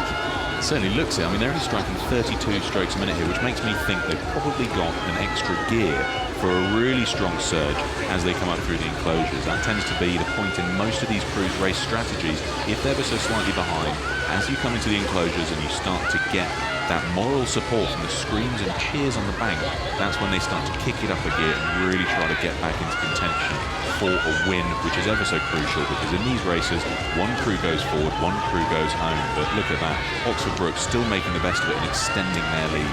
Yeah, the mile marker is not too far away, and they have extended their lead, Oxford Brookes. Just looking as they hit the mile marker, how much King's College have left in the tank here. Can they put up a battle to get back level and indeed get in front of Oxford Brookes? So 3/4 of a mile marker in their wake. So Matthew Pinson, you can see in the boat there, keeping a close eye on things. Umpires have been busy in the last couple of days, as you'd expect. Looks like they're struggling a bit there with the wind, some of the blade work wobbling a bit, but they're only striking 34 strokes a minute, so I also think that they will have an extra gear to go to if they need it, if they look back, which is such a commanding position to be in, to look back on your opposition, react to any kind of pressure that they might bring at the later stage of the race, lift the rating a bit, try to keep their bow well out in front towards the line. Past the mile marker they go, 550 yards left, and it's going to be a gritty 550 yards for Oxford Brookes. They need to hang on there with their half length, maybe 3/4 length advantage, and they are able to keep a close eye on exactly what King's College are up to, sitting where they want to at this point in the race.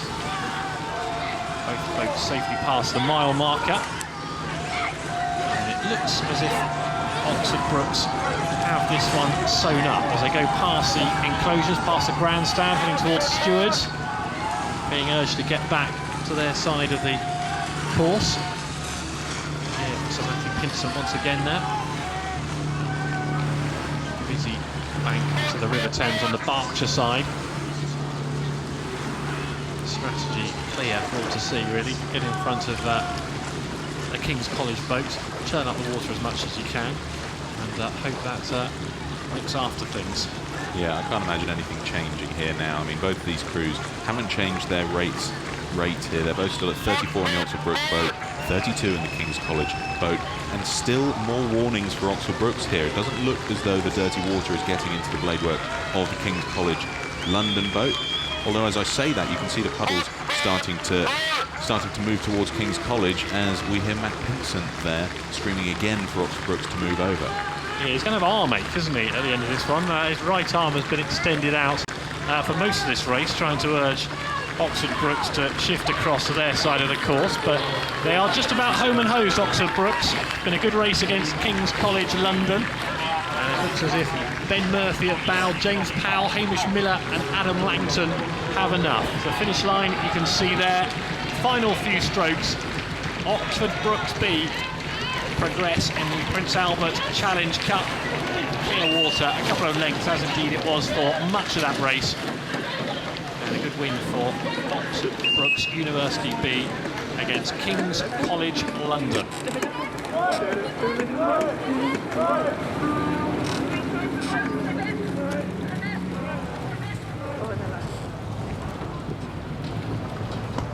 The Forley Challenge Cup then, Leander Club B against Northwich Rowing Club. Ready to go the Berkshire side. Northwich Rowing Club. Off they go. And this one fiercely competitive. We're expecting this one to be Northwich Rowing Club with a decent record. Just having a look at these early strokes, vigorous from both sides. The average weight of the Northwich boat is 12 stone 6 pounds. They're the green and gold that you can see on the left of your picture there, just leading by half a length from Leander Club B. Their average weight is almost identical, just a pound heavier. They were like the clamps there, Northwich. They did, didn't they? Whether they can keep that up. Leander Club, I don't think I'll be too concerned this early on. Some experience in that boat. Came through the qualifiers, Leander Club B, to be here. They've extended their lead a little bit, haven't they, in the last few strokes? Leander Club be off to a flop. Well, it's exactly what I was thinking. I mean, what would their race strategy be here? Get your nose out in front and try and stay out in front. I suppose they would be expecting Leander to have a really strong middle section of this race. Leander will be putting in serious times on the ergo as a crew. They'll have been training all through the season, and I'd expect that Northwich will know that they've got their they've got their work cut out for them if they're even going to hold off Leander through the middle section of this race. But they went off at 54 strokes a minute, so you know that they're dead set on getting out front early. So back down the course we go, back live with the action, and it is still Northwich Rowing Club on the far side of the course, on the Berkshire station, who are bossing this race along very nicely. Leander Club B have got some serious work to do here. You can see the mile marker there, not too far short of it. Northwich Rowing Club seem to be in control of this race. The water getting a little bit more choppy, isn't it, even in the last couple of minutes? It looks it. I mean, conditions are pretty good still, though, and they'll be used to rowing in tough conditions. But, I mean, this is the sort of calibre that we're looking at here, Northwich Rowing Club. So they placed second at the National Schools Regatta in the Championship quads category, and this is a real high-level calibre of sculling that we're seeing demonstrated by the Northwich crew, which will only be encouraged further by the screams that we start to hear from the bank there. Yeah, I'm sure they'll be pleased to see those big marquees on the Berkshire bank coming into sight. They'll know that home is not too far away now. Yeah, technically they look pretty switched on, don't they, Northwich Rowing Club? So clean and crisp. I mean, that blade work is immaculate, particularly at this stage in the course. They're nearly 2k in, and they've got great sat upright body postures, and their blade work looks pretty immaculate there. And they've got not the highest rating, so if they needed another gear, I reckon they could go for it if they were challenged by Leander in this last couple of hundred. Which I'm not sure they're going to be. Looking at it, there's the finish line. You can see at the top of the picture. And Northwich heading towards it with some authority here. Northwich with Liam Langmead at 3, Hart at stroke, George Lawton, Harry Blake at bow. No past wins in this event, but perhaps a boat to watch in the next few days. The green and gold of Northwich Rowing Club heading in front of the stewards' enclosure and towards the line now. Impressive performance from them. Yeah, they're a boat to watch, aren't they? Certainly really sharp and crisp there. I wouldn't be surprised if they set some times, some fast times or some record times potentially in the later stages of this event. I mean, the fastest time that we've got recorded there was set by Marlow actually recently in 2013 in 6:39. Forley Challenge Cup then, Northwich Rowing Club really impressive on the Berkshire side of the course, beating Leander Club by a couple of lengths on the Buck side, and that was impressive from Norwich Rowing Club there.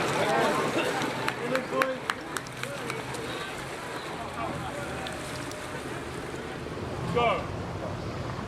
Get ready, please. In the Wyfold Challenge Cup then, Upper Thames against Worcester. Attention. Go.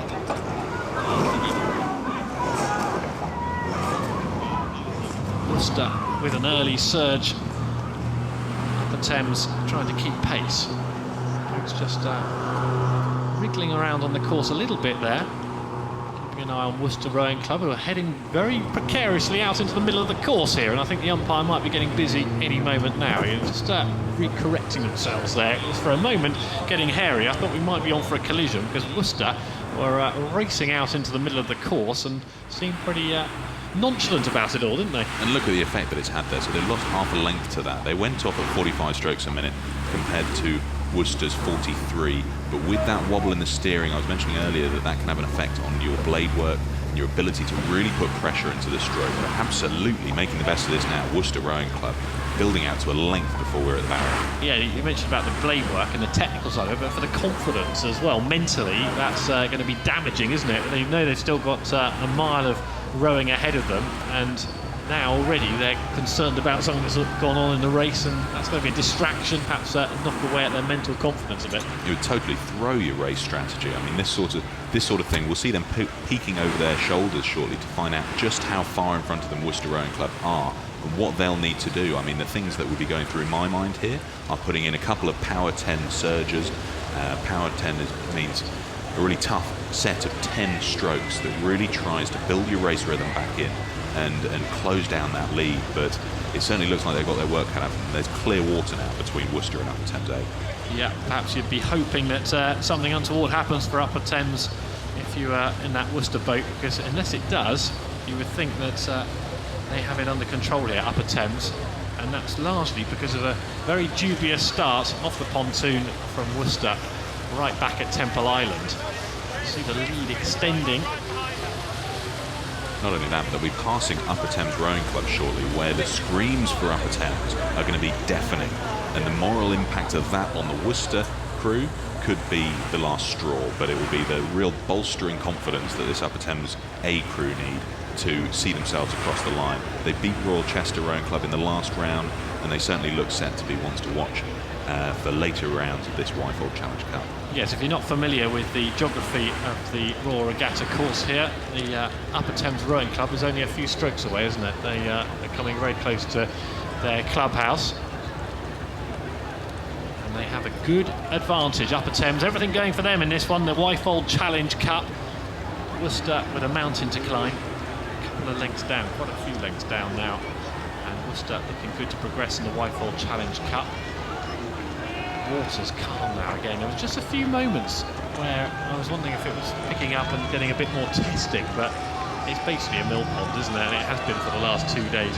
We've seen Henley Royal Regattas in years gone by, much more testing conditions, but today and yesterday, no problems, and we're getting close to the moment where we'll hear a roar. There it is, you can see it in the picture, Upper Thames Rowing Club.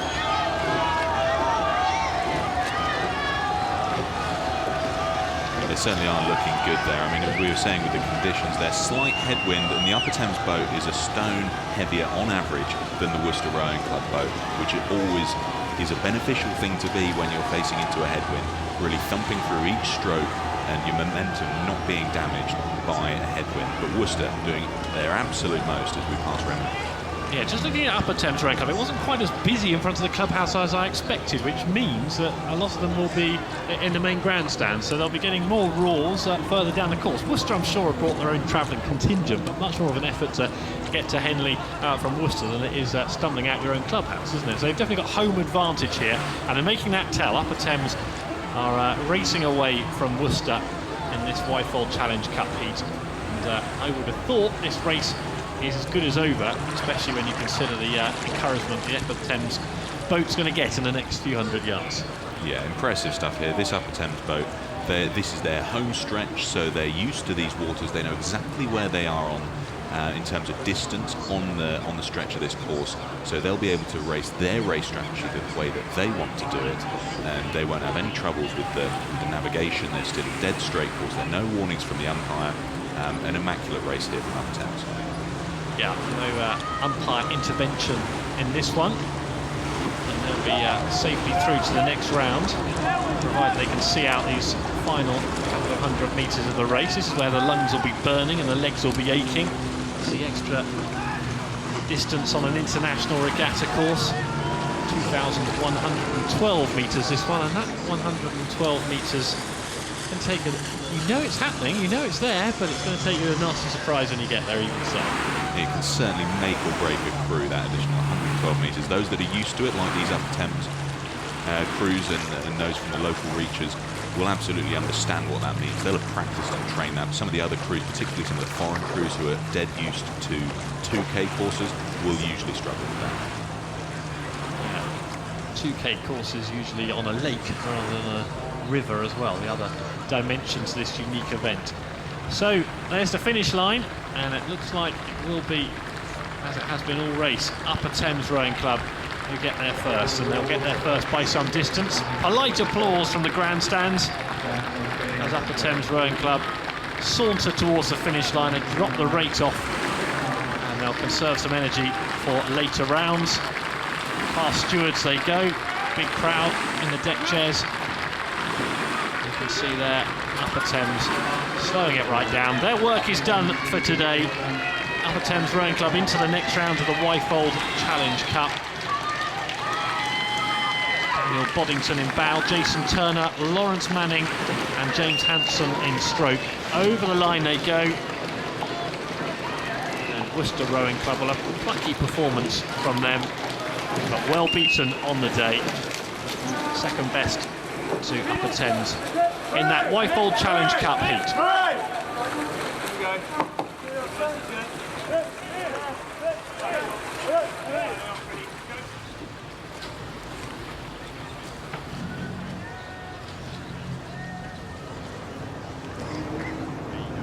Visitors Challenge Cup, an international one this one. Rudavine Munster in Germany against Harvard A from the USA, of course. Visitors Challenge Cup, away they go. And let's have a look at the start.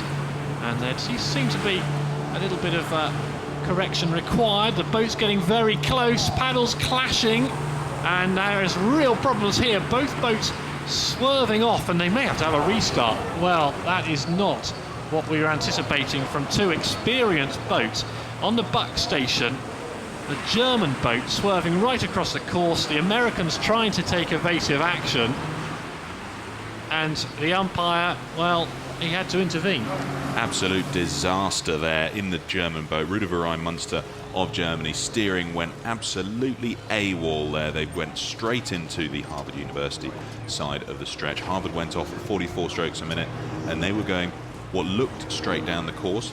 The German boat from Munster, they went off at 46 strokes a minute, which may have had an impact on it. Quite a quick start there, but good to have a restart, and it was quite early that we had that clash, so straight back onto the blocks, and we'd do that again. But the impact of that on your nerves, on your confidence, devastating. So that will be interesting to see how they recover from that, and the confidence impact that would have had. Not only that, but it's quite a stressful and strength depleting part of the race at the start. You put so much into it. You have to do it twice, even worse on your confidence. Well, apologies to anyone who could lip read the strokes chat back to the Germans there. That was a serious bit of chats going on between the two boats as they collided. Let's see if we can get it. Take two. Here we go. And predictably the Germans hugging the side of the course that they're due to on the buck station. And now they swerve back out again, and they've got their alignment all wrong again. Now, presumably, they've got time to correct this time. Harvard on a straight line on the bark station. But they did come across again, the Germans, a rather violent swerve across the course, and now very central. The Americans are trying to stay out of trouble from Harvard University on the bark side of the course.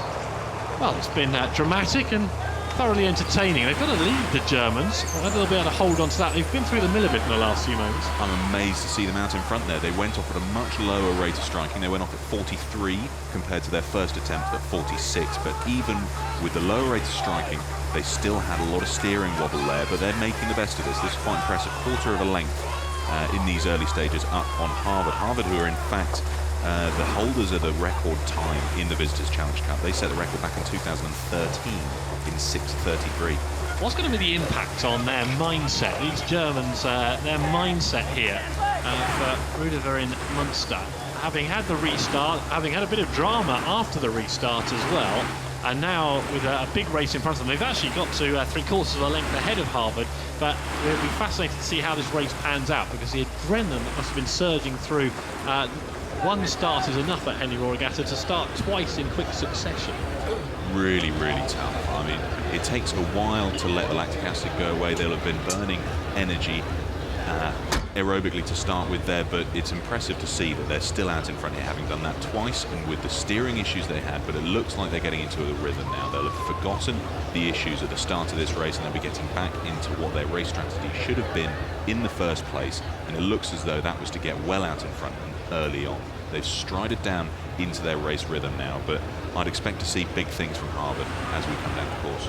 Stunning countryside round here. Hamilton Valley in the background just there.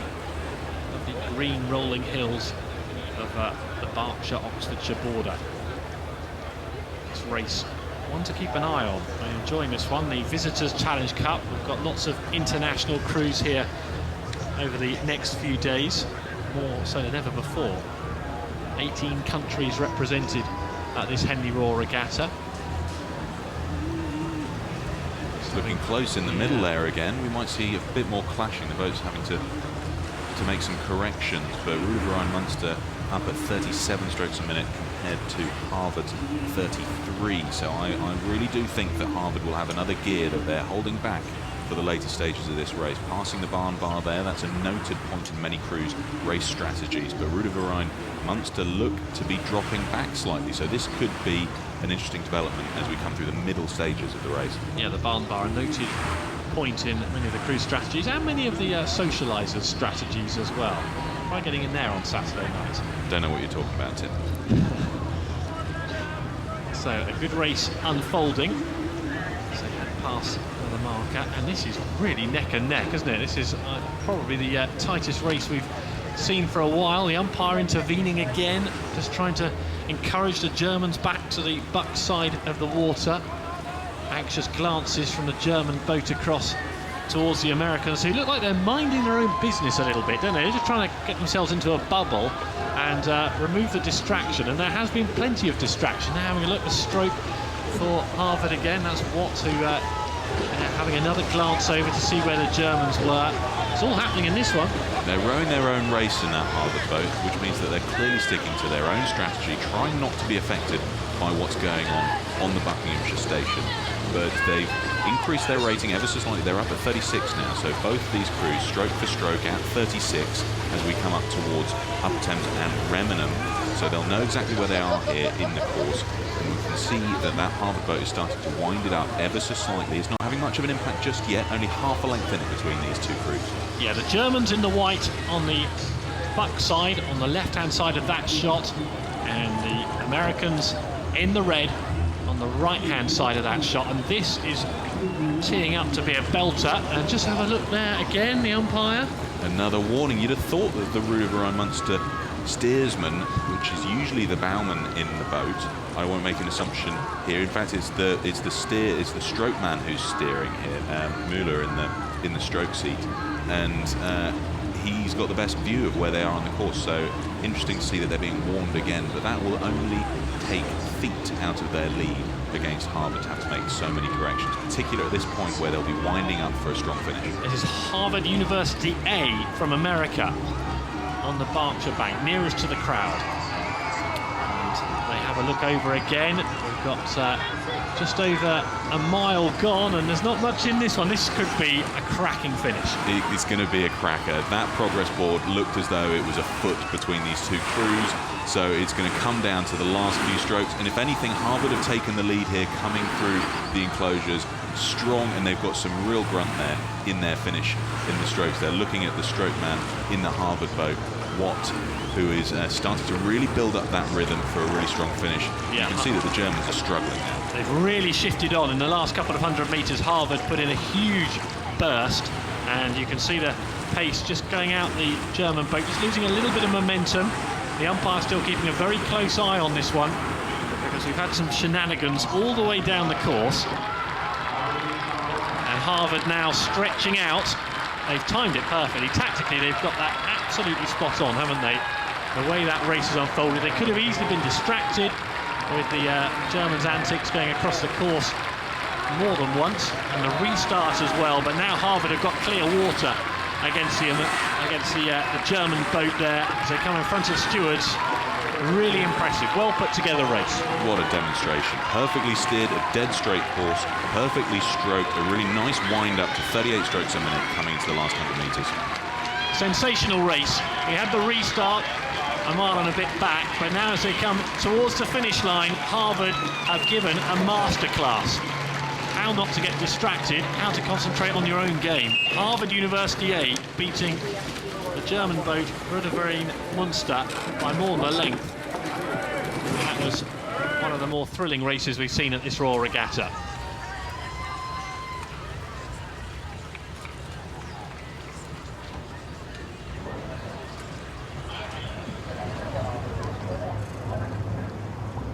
Princess Elizabeth Challenge Cup, the King's School Chester on the Berkshire Bank against Phillips Academy, Andover, USA on the Buck Station. Off they go. So the power of the eights. Vantage point, if you're ever coming to Henley Royal Regatta, make sure you get a chance to go down to Temple Island and watch the power of an 8 off the pontoon at the start. It is one of the more dramatic parts of the course to watch a race from. Really get a sense of the power. And what we're seeing here is two very different styles of start there. The King's School Chester boat on the left of the screen on the Berkshire Station, a really, really fast and short stroke. They got up to 52 strokes a minute, but really, really short strokes compared to the Phillips Academy Andover USA boat, who only went up to 43 strokes a minute, much longer, and that is paying off. They're already up to half a length here, starting to stride out really nicely. So, as Peter says, striding out nicely. Good solid start from Phillips Academy on the near side. Live with the action, heading towards the 3/4 mile marker. Hambledon Valley in the background, and look at that lead that Phillips Academy from the USA are enjoying in this Princess Elizabeth Challenge Cup against the King's School Chester. More than a length. And they are keeping themselves nicely on the side of the course that they ought to. The umpire not having to get busy at this stage. But look how busy the other side of the Thames is now with the pleasure craft, and the spectators enjoying this one after tea on day 2 of Henley Royal Regatta. They're doing so well here, this Phillips Academy boat. They're a selected crew, which doesn't mean they're seeded, they're selected rather than seeded. And the difference there being that often we have crews coming over from overseas, and we don't want to necessarily have overseas crews facing each other very early on in a competition, so they'll be selected for those purposes rather than their recent performances. But in this case, Phillips Academy Andover USA are showing us one quite impressive performance here. They're striking 32 and only starting to slow that down, if anything. We were talking earlier about the commanding position it is to be out in front, and with that able to react to whatever comes from the other crew. And this King's School Chester boat is not short of international talent. They've got a couple of guys in there, Alex Slater and Harry Higginbottom. Alex Slater in the 6th seat, Harry Higginbottom in the 5th seat. They're internationals in the junior GB squad. So this is a little bit of international rivalry here, not only from the American crew on the Buckinghamshire station, but we've got a couple of GB internationals on the Berkshire station. Yeah, running through those credentials of the King's School Chester, it shows how impressive Phillips Academy from the USA have been here. This Princess Elizabeth Challenge Cup heat as they head to the business end of the race in front of the grandstands, which are really congested and busy now. And you can see the just a couple of 100 metres back, the difference in the rates of the boats. The King's School Chester were going at a furious rate, and Phillips Academy has slowed it right down. They're actually back to more even now, aren't they? But there was just a real indicator there of which boats got this race under control. Well, it's so interesting you say that. So Phillips Academy 31 and King's School Chester, I could see the coxswain screaming there. He's calling for some power 10s. He's calling them to throw everything bar the kitchen sink, or even including the kitchen sink, at this last closing stages to try and get back on terms, but there's clear water still between these crews coming to the last 100 metres. Yeah, the King's School is struggling here. The kitchen sink won't be enough for them, or any other appliances either, because they are still a length down with only a few strokes left. Phillips Academy have a length advantage as they head towards the line. The 8 from the States wins the Princess Elizabeth Challenge Cup heat by exactly a length over the King's School Chester. And some pretty tired-looking oarsmen in that Chester boat. Hand over jubilant now.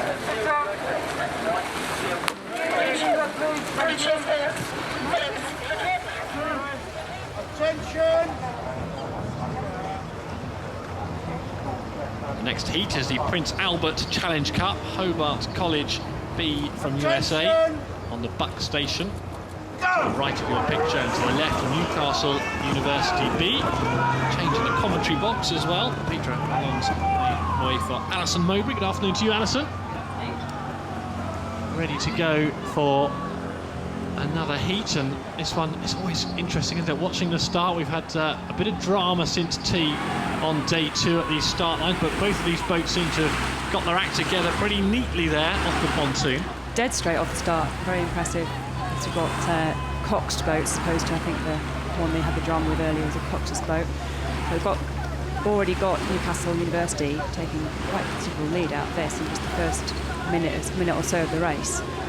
And it is Newcastle who've got the pedigree in this race. I mean, this is the B crew, but Newcastle are 3 times finalists in this event and twice winners, including last year, so they've got the heritage. Yeah, I wouldn't rule out another victory for them come the weekend here either, because Newcastle University Boo burst out the blocks and certainly dominating the early stage of this race against Hobart College B. They're having a tough time of it.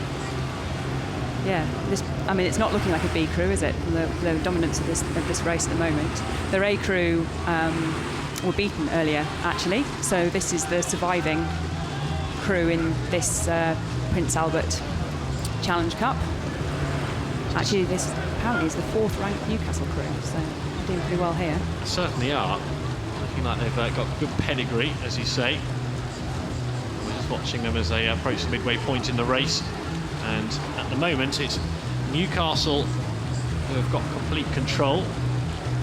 Tom James in bow, Alex Bain, James Robson, and Sam Wilson at stroke. Cox is Callum McRoberts, whose head you can just make out peeking out in the front of the boat.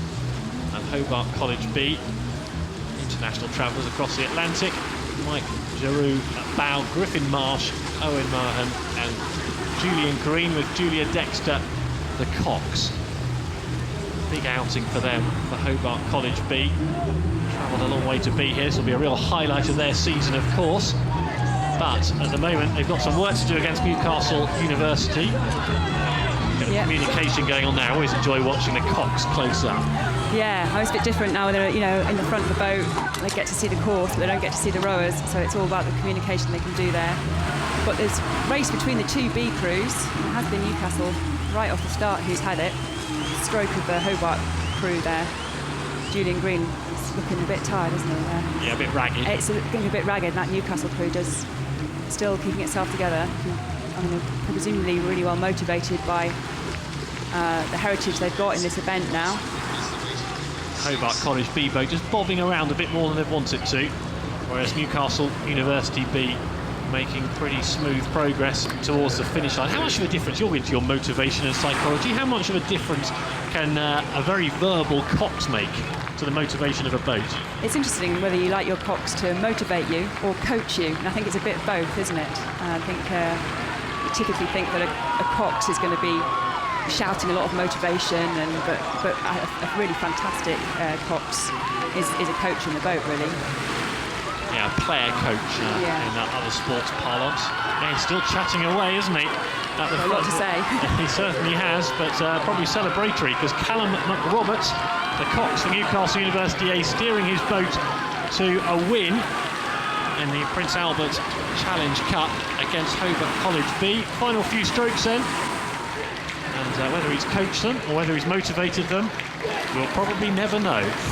But he certainly had a lot to say, the cox, and over the line he goes now, and he's done really well to steer his boat to a couple of lengths win over a very tired-looking Newcastle University B against Hobart College. So that's it, the Prince Albert Challenge Cup, and good entertainment all the way through in that one.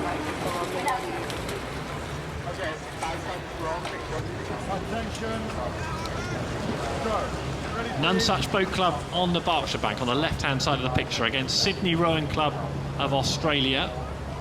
So it's a warm-up of an Ashes series here. Britannia Challenge Cup, Ashes of sorts, is underway. Just having a close look. Sydney Rowing Club, everybody is familiar with this start. We've keep an eye on where Temple Island is in relation to Sydney Rowing Club, and they've done that pretty well, Alison. Yeah, Sydney Rowing Club actually had the lower rating start. You can see their None Such Boat Club have gone off the higher rating, but it's Sydney Rowing Club have still got the lead out at that start going past the end of the island. This is one of 4 selected crews, so they've had arguably the favourite actually in this event. So they've had a really, really successful season back in Australia.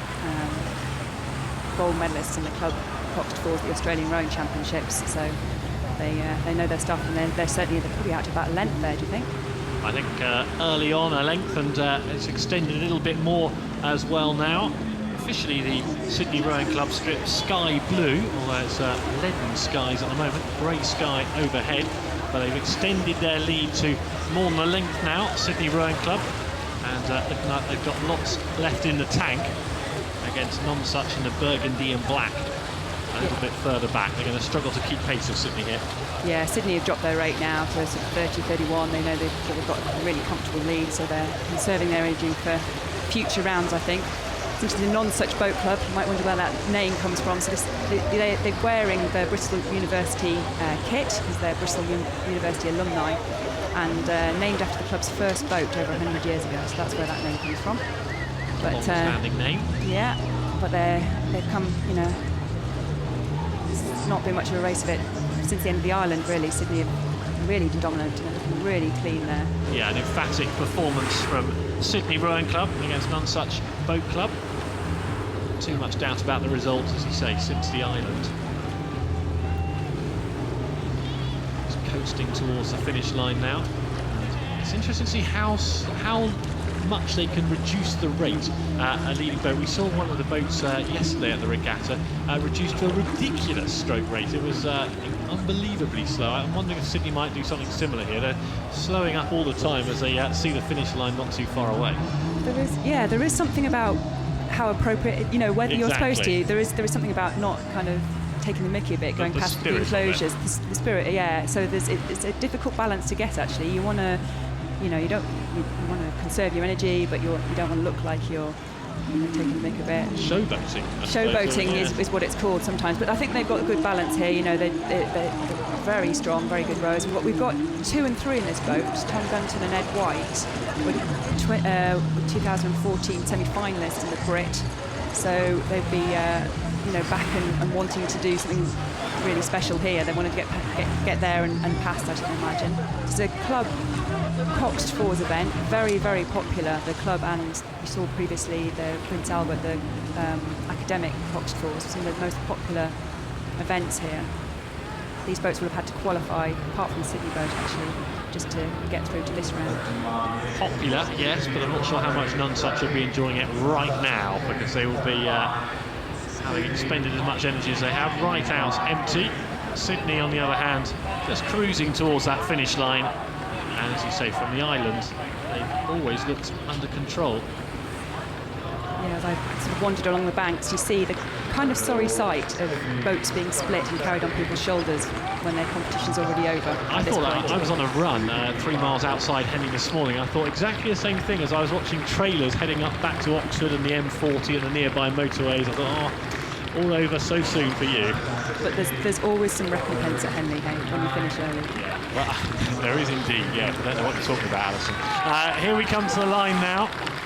Not too far away for Sydney. You have slowed their rate right down to a respectable rate. Very comfortable. We were talking a little bit earlier on about the spirit of it. That's fine. Sydney head towards the finish line. A really authoritative victory for Sydney Rowing Club over None Such Boat Club. There's the bleep, there's the finish, and there's Sydney into the next round of the Britannia Challenge Cup. None Such heaving their way to the finish line.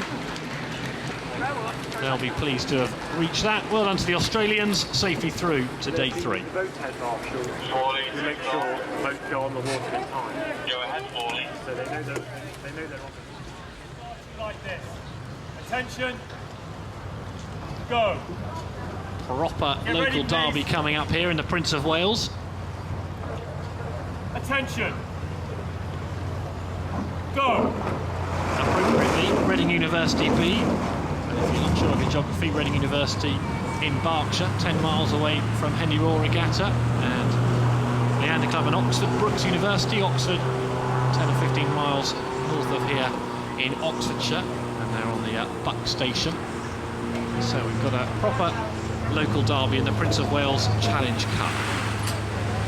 Yeah, and Leander Club, Oxford Brookes, they just sort of strode out earlier. You can still see that Reading University B, they've still sat up and taking a while to get out their length. They've got a higher rate still. And this Leander Club and Oxford Brookes composite is one of the kind of few events where you are allowed composites. It doesn't have to be just one club. And often when you get a composite, it's because they're heading for something. They put the boat together for a reason. And this Leander, Oxford Brookes, they're aiming to be selected for the M23 Worlds. So that's why you've got 2 of each in here. They've put together 4 best from the two clubs to try and do that. And it is Leander and Oxford Brookes University who have taken the early lead here. Very commanding early lead for these two. Stephen Parsonage, Jonathan Jackson, Sam Mottram and Jamie Copus at stroke for that composite boat. Reading University B, Mark Lewis, James Robinson, Simon Williamson and Carl McDonnell as well. Yeah. Look at that for a lead. Yeah, it was interesting because they kept their rate up. They've just knocked it down now. So they kept their rate right up to sort of 34, 35 until about 50 metres ago. I think often crews, even if they're in the lead, they want to practice their first half of the race. They decide, if they know that they've got a good chance of being out in front, you decide how far you're going to race down. And as you're practicing for the next heats, it's not just the next races, it's not just all about this race. The coach of this Leander and Brookes boat is Ross Hunter, a well-known name in GB rowing circles. And they go on and extend their lead. It's worth mentioning that the GB quad rower Sam Townsend is doing some work with the Reading University boats as well. So they've got international pedigree in the coaching department, if not on the water as yet. Yeah. Well, the Leander Club have got, I think, Sam Mottram, who won the lightweight trials. And the Reading University is coached by Will Rand, I believe, who quite interesting because he has quite a lot of Leander connections as well.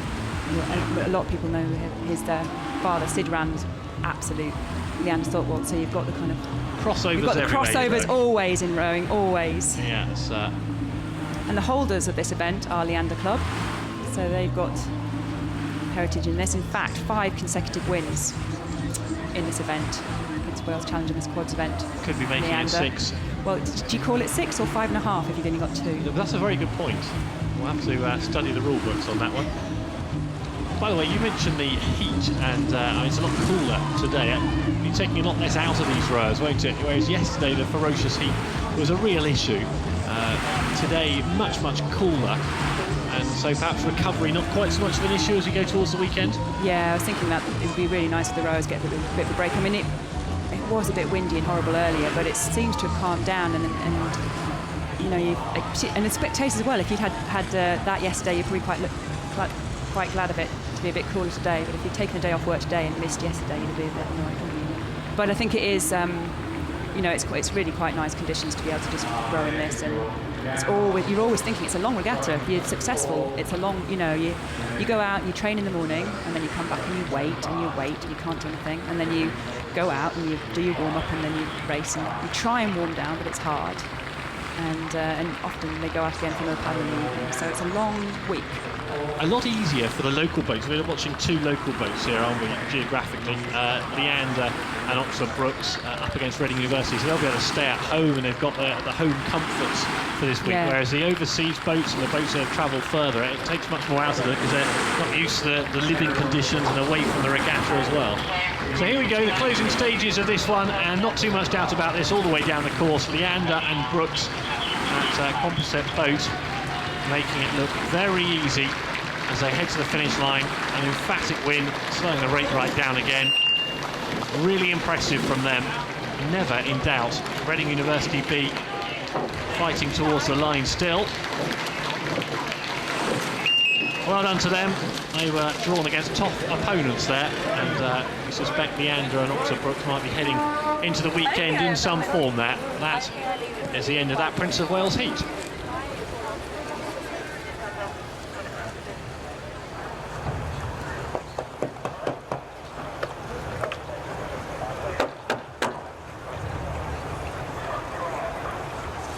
Thames Challenge Cup, Thames Rowing Club B on the Buck side, Upper Thames Rowing Club on the Bark side.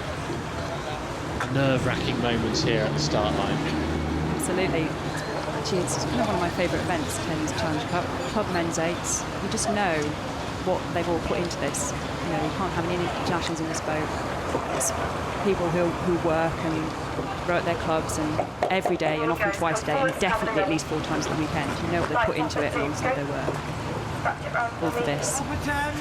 Club events for men then, Thames Challenge Cup. And I see that you are both straight and ready. Yesterday morning there were 32 boats fighting this one out. That's been reduced. Go! Get ready, please. Nerve-wracking moments for these excellent amateurs. Attention! Go! And listen and watch the power off the pontoon. Both of them giving it their all, and it looks as if slightly faster out on this one on the Bucks bank. It was Thames Rowing Club B just took the edge, and they just had a little bit more power off the start. Yeah, and rate. I mean, I have been clocked at 52, which I can't quite believe, but at least 50 to the Upper Thames Rowing Club, sort of 48. Both of them absolutely went out there. 52? I know, I must have slipped my finger there, but it was they definitely looked like they were higher rating. You know, they were up at 50, and they really went out for it. Very level. I think we could get a really fantastic race here. I'm predicting maybe a little bit early, but you've got 2 crews. Upper Thames Rowing Club will of course pass their home club, and you might think they'd have that advantage from that, but you've got Thames Rowing Club will then, both crews will pass Remnham Club, which is the home of all the Thames-based crews, so Thames will get a massive shout from Remnham just after there. And it is Thames, they had the advantage off the start, and they've strode out to a really nice rhythm now, and they look like they're starting to inch up on this one, I think. Yeah, the white and black of Thames Rowing Club on the near side of the picture, in the front of the picture, just edging away from Upper Thames Rowing Club. You just need to hang in and compete until they get to their clubhouse, and they will get buoyed by the shouts from the fans outside their clubhouse. We saw that in previous races, so that can give them a real help in the mid part of the race.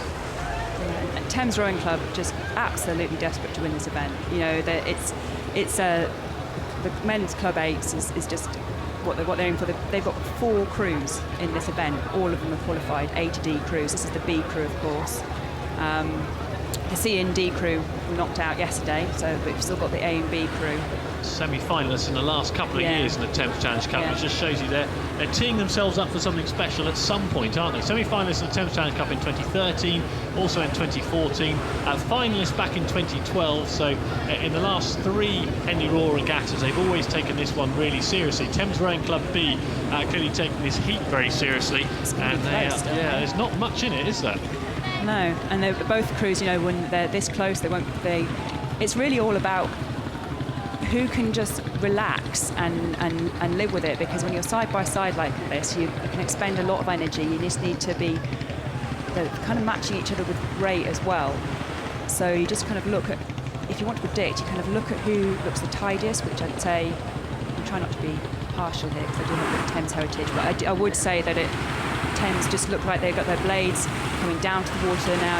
You've got this headwind which can sky your blades a little bit, and maybe Upper Thames just blades just skying up into the headwind.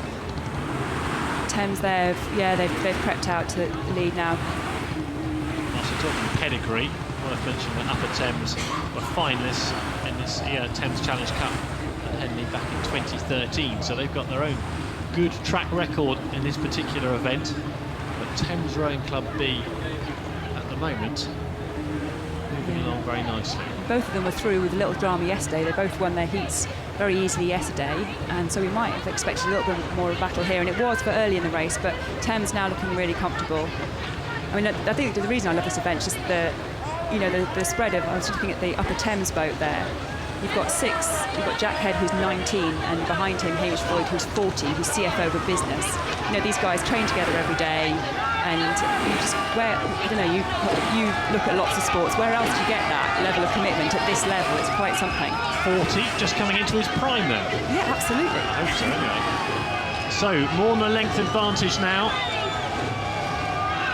Thames Rowing Club in the red, white and black on the right of your screen. They look as if they've taken control of this race. It was a really feisty encounter, the first half mile or so, really tight. Not much to call between these two, but in the last few hundred yards, Thames Rowing Club B have seized the initiative. Upper Thames Rowing Club trying to compete with them, not out of it by any means. Anything could happen in these final stages. Yeah, but Thames have dropped their rating down to sort of 29.30 now, so whereas Upper Thames are still up at sort of 35.36. It's interesting from the coxing point of view, right? Because the Upper Thames, the rowers won't know that. They'll only have the cox's word on how close they are, and only the cox can really see how comfortable Thames Rowing Club B are in this. So it is all about motivation. The Upper Thames cox really has to keep his rowers engaged, because you're right, anything could happen. I mean, anything can happen at Henley, you know. So that's the whole thing about the head-to-head racing. It's never over, and you just have to always stay on your mettle. Boom could come into play, an oar could melt. Not today. Yeah. So Laura Payne, the cox at Upper Thames, she needs to keep her rowers engaged here, keep the belief right the way to the end, and you just never know what might happen. But I think Eleanor Conway, the cox for Thames Rowing Club B, will know deep down that bar nothing disastrous happening, they're through to the next round. It is Thames who, despite being the B crew, who do have the heritage, and you know, from this season, they've raced. These two crews have met each other at the Marlow Regatta and the Met, and in both times, Thames have got over on them. So it is interesting, you know, at Henley when you sit side by side, you do know that anything can happen, even on the start, and you want to give it a go. Even when you're racing an international crew, you still want to give it a go. So Upper Thames really putting in a good performance. They've not given up at any point. I mean, no one gives up. When you're coming down past the Tuesday enclosure with everyone cheering, you don't give up. But Thames have looked very comfortable. You know it's your biggest outing of the year in a boat, don't you? And all those hours and hours of training and hours in the gym. You're going to put every ounce of energy you've got into these final stages, and credit to them, they've really hung on in there. Thames Rowing Club B, they're still just a length down, but that's a terrific effort to stay in contention. Thames Rowing Club B moving nicely towards the finish line now, but Upper Thames deserving some credit for their effort, and they win by a length, but it was no more than that. Perhaps a fraction more than a length, but a fine effort to stay in contention. A good race there in the Thames Challenge Cup, but Thames Rowing Club B safely through to the next round.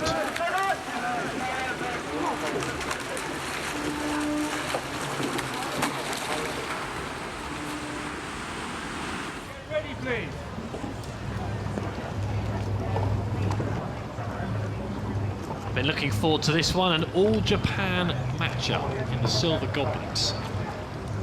Mitsubishi Boat Club. Go! There on the Buck Station. Hitotsubushi University of Japan on the Bark Station have gone off a little more sluggishly. Seems to be Mitsubishi Boat Club, Nakamura and Kamada. A pair here of a little bit more sprightly. Just having a look, go on Alison, you've been looking at the screen very carefully there. Yeah, well, on the Berkshire Station, the Hitotsubashi University Boat Club, yeah, they had a bit of trouble with their steering there. They were down anyway, and then, well, fortunately being on that side, they hit the buoys rather than the booms, so it's a little bit more forgiving. It sucks you in, that line of buoys, it's weird. And of course these boats, you know, they don't even have a rudder, so in a pair you steer purely from the pressure on the blades. So the bow person usually pulls it, and it's both your responsibility. But yeah, it's looking pretty dominant by the Mitsubishi Boat Club. Incredibly difficult, isn't it, for two overseas boats and pairs, no cops obviously, to try and navigate their way down. They won't be hugely experienced on the stretch of water, and the fate that befell the boat there into the buoys, it's hardly surprising. Youngsters in a boat who have their big day out, and they've come unstuck pretty early here. And look at that lead being extended. Yeah, it's quite something. So the Bucks crew, I'm avoiding the pronunciation, you did much better. Mitsubishi Boat Club of Japan, actually they have been here before. They were the stern pair of the university crew. So the Hitotsubashi University crew on the left, on the Berkshire Station, they were the stern pair of a Temple Challenge in the 2014, and they obviously liked it and decided to come back as a pair. So they've been here, and they're looking very good actually. This is an open pairs event. It's the only pairs event at Henley. You've got so many 8s and 4s. Whoa, having said, I think I cursed them, didn't I? Because I said they look very good, and there's a little upset there, but it's going to take more than that, I think, to overturn this result. Just unsettled for a moment, weren't they? Nakamura and Kamada, Kajihara and Arakawa will just be trying to keep themselves in contention and hoping for a couple more upsets, but it is Mitsubishi Boat Club on the Buck side of the course who are going along a little bit more smoothly. Hitotsubashi University fighting hard. Still really racing it. They are. Both boats giving it welly, aren't they? I assume they must know each other, and they presumably must race each other, you know, so actually... Very possibly staying with each other in possibly. the same digs this week as well, so I should imagine this is a race they've been talking up. So the pair, this leading pair, were in the... One of them, Sumito Nakamura was in the Japanese 8 that won silver at the 2014 Asian Games in Korea. So they're showing their class here today. I mean, that's really nice rowing in the pair there. The reason you've got this kind of the only open event here, and you've got so many, you know, the club 4s and college 4s and 8s, is it really, you know, elite 8s are every bit as technical as elite pairs. But there is something a bit different, you know, the balance in a pair. You wouldn't put novices out in a pair for their first outing. You wouldn't last very long. So it's very technical. Yeah, we'll see Matt Langridge and James Fode, the GB pair. They'll be on the water later on in the regatta. They're looking forward to this, and hot on success in the international regattas recently, those two. James Fode over his back injury, but it's all about the Japanese in this one, in the Silver Goblets and Nichols Challenge Cup. And well done to Mitsubishi, Nakamura and Kamada, the victors in the Silver Goblets and Nichols Challenge Cup.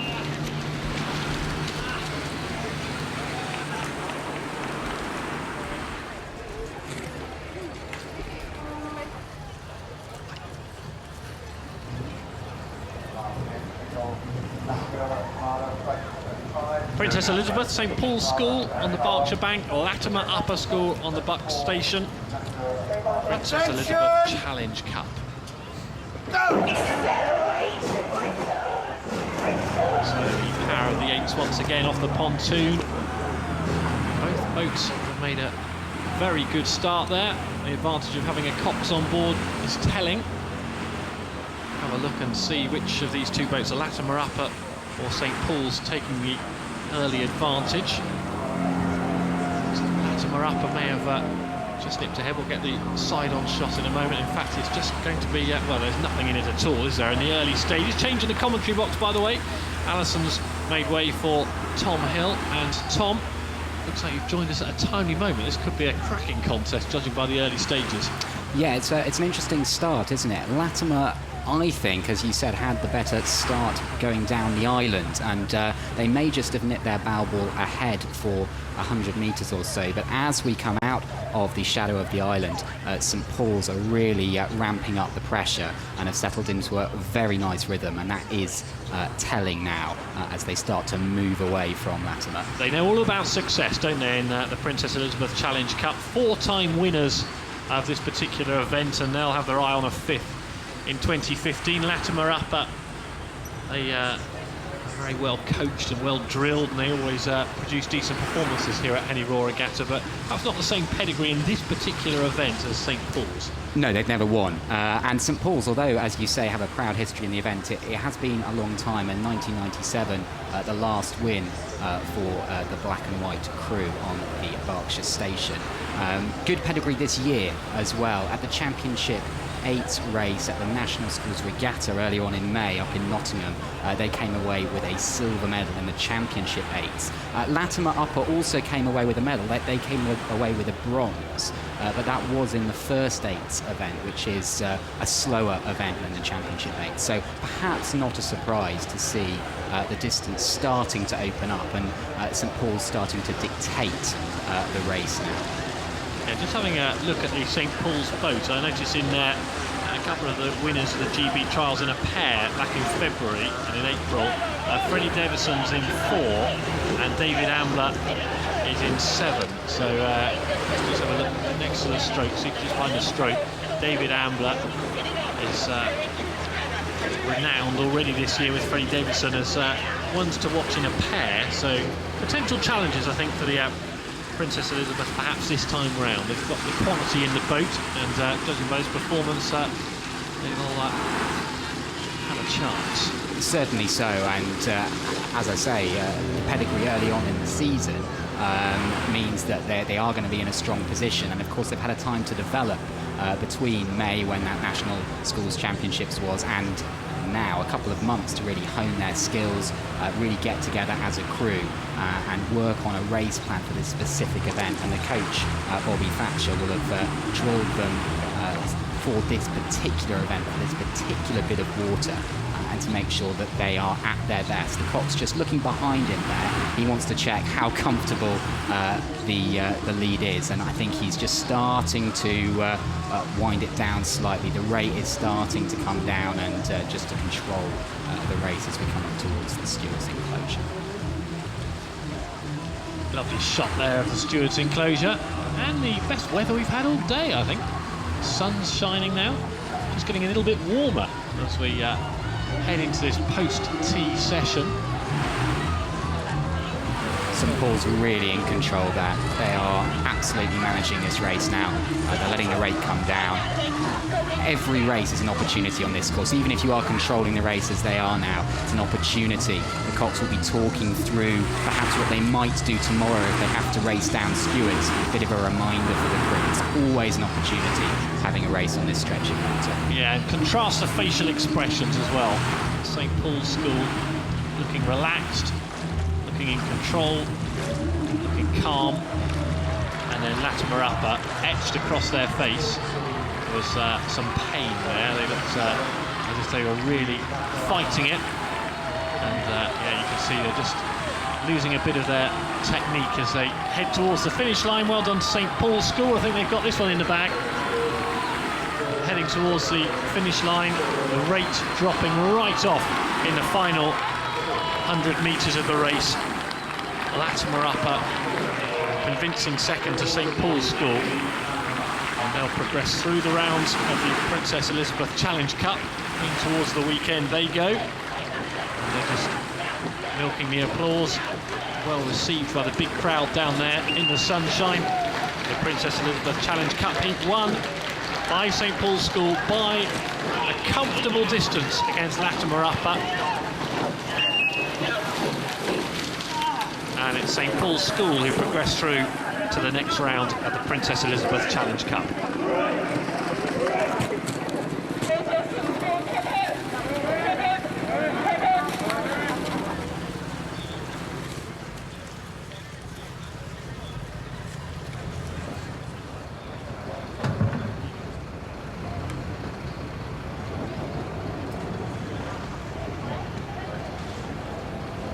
Visitors Challenge Cup. Attention! Go! They go. The fours, one from America, Yale University on the Berkshire Station, and the Buck Station, Eton Vikings and Griffin Boat Club in the maroon, black and light blue cerise and white to give them the official colours. And they've just meandered across a little bit from the Buck Station, Eton Vikings. Flirting with danger there. The umpire will be having a little look at it, and now heading a little bit towards those boys on the left-hand side of your picture. Yale University just seems to have been disrupted. Both boats taking an unusual course here, diverging out towards the pontoon, and there's big problems there. There's the boom, and we've got a problem for the Eton Vikings, who have stalled. They've lost all their momentum, and that could well be race over for the Eton Vikings from the looks of it, and Yale University head off into the distance. There's the replay. First of all it was the boys, then it was the boom, and the disaster for Eton Vikings early on in the race. Just as they left Temple Island and the shelter of that, they got their steering all wrong, and you would think that's race over just in the first 100 metres or so. Yeah, that's one of the trials and tribulations of the Henley course, isn't it? Those booms, they provide a bit of sheltered water for the rowers, but if you do clip them or hit one of those posts, it is game over. And I think that the Eton and Griffin crew will be really disappointed with that. It's not the way you want to go out of a Henley race. But both crews, it wasn't just the Eton Griffin crew, the crew from Yale were also taking a very wide line and heading towards the boys on their side. I said they were diverging, weren't they? They were splitting. Now normally you see them converging, coming towards each other and in danger of battering their paddles and their oars together and generally having a collision midstream. But on that race, both boats went out towards their respective booms, towards their respective banks, and that was a very unusual start, which ended in disaster for Eton Vikings. And now we're seeing the Yale boats, they're having a paddle here, aren't they? They are strolling it. Well, yes, absolutely. If you're going to have the situation where your opposition take themselves into the booms, then you can take the opportunity yourself to relax a little bit, and again, an opportunity to get to grips with the water. And Eton and Griffin will no doubt be trying to get back on terms, but I think there was quite a large gap that developed there before they were able to get going again. Yeah, charmingly understated, quite a large gap. That was a monster gap, wasn't it? And there's no coming back here for Eton Viking. And Yale University can, of course, see their opponents, and they can just keep the distance exactly as they want it. They have this race by the scruff of the neck, and they can paddle down to the finish line. It's not so much the impact on this race, because who knows, Yale University may have won it had they come out cleanly anyway, but the energy that can be conserved going into the next couple of rounds compared to other boats have to fight, other fours that'll have to have much more of a fight to get through to the next round. It does stand them in pretty good stead, and Yale University, I think, will be worth watching in the next couple of days based on that. Yeah, you have to have two plans as a crew at this regatta. You have to have a plan for the race, and you have to have a plan for the regatta.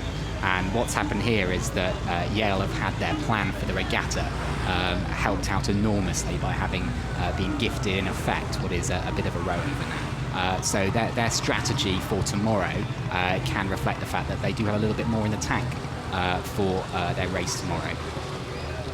Griffin and Eton representing the alumni clubs of Eton School and Abingdon School. And we're seeing more of that at the regatta over the last few years. More and more alumni clubs getting together and wanting to have an opportunity to have another race over the Henley course. It hasn't worked out today for that combination, unfortunately. Sterling, Lamb, Newnham and Connell stroke for the Eton Vikings and Griffin Boat Club. And they've all, three of the four in that composite crew, Eton and Griffin, have actually won the regatta before in the Princess Elizabeth Challenge Cup. So they know what Henley's all about, which will make it all the more frustrating that they managed to hit the booms. Of course, when they won previously, there was a Cox on board. Yes, that is the advantage. And today, more galling for them as they felt the full weight of that collision. Bart, Smith, Kiernan and Peelet. This won't have taken too much out of them. They'll have had far more strenuous training sessions in their time. They haven't had a strong result at Henley for many years now, Yale University, and perhaps it's about time that they did something of note here at the regatta, and I don't think you'd bet against it being at least 4. No, and Harvard are the holders of this event for the last 2 years, so I'm sure Yale will want to get one over their Ivy League challengers in this event. From the moment that the Eton Vikings and Griffin boat struck the boom on the buck side of the course, just as they left Temple Island, the result was never in doubt. And Yale University's 4, Bart, Smith, Kiernan and Peelet go over the line now, and that was as easy a display of rowing as you'll ever see at Henley Royal Regatta. They scarcely found that any sort of strain at all, and I think I could even hear a little bit of laughing at the end, which was an unusual, yes, smiles and laughter and general celebration from Yale University. You know, they're in great shape going in towards the weekend.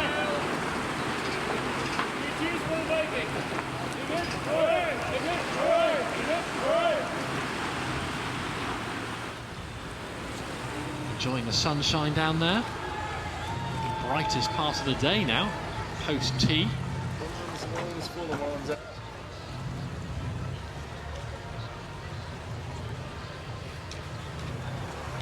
The Prince Albert Challenge Cup. We have skipped a race past the Wyfold. If you're joining us for the Wyfold Challenge Cup, that's skipped through. Comes at the end of today's session.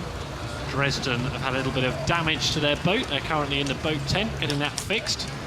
So we're on to race number 74 if you're following it through the card. Prince Albert Challenge Cup, Columbia University from America against Harvard University B, also from America. So an all-America matchup. Looking down towards Hambledon Lock there. Nice place to catch the start. Stroll up there on the bank of the Thames. Lovely rolling countryside round Hambledon Lock. Umpire just getting positioned. Hambledon Valley stretching out into the distance. Brighter blue sky now than earlier. Lovely countryside at the start line, isn't it, around Temple Island? It's absolutely beautiful and a great place to go and watch the racing. Just above the start, you get such a great view, and just to be up there for an hour or two on a regatta day, and you can really get close to the East Coast. Space there today. It'll be jam-packed there over the weekend. You can park down there if you're heading here. You can drive straight to that section of the course, but it will be around over the weekend. So the All-American matchup in the Prince Albert Challenge Cup, Columbia University against Harvard University B. Coming under starters orders.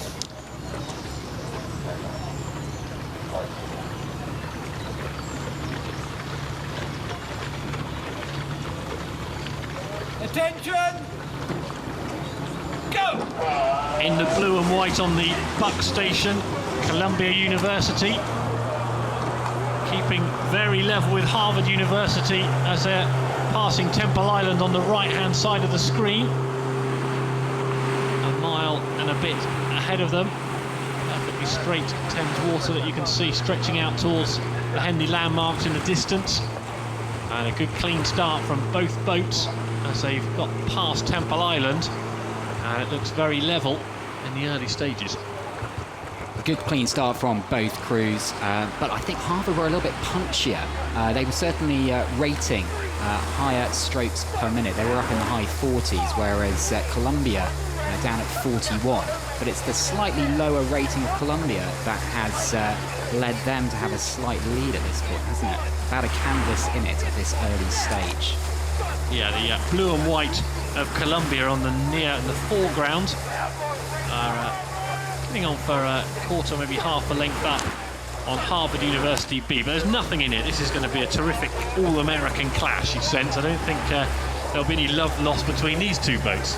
No, an all-American clash and an all-lightweight clash as well. Both of these crews are lightweight crews. Now at Henley we don't have lightweight events, but should these crews race at more international events, they will be racing in lightweight categories. So they are perhaps slightly lighter than some of the other crews in this event.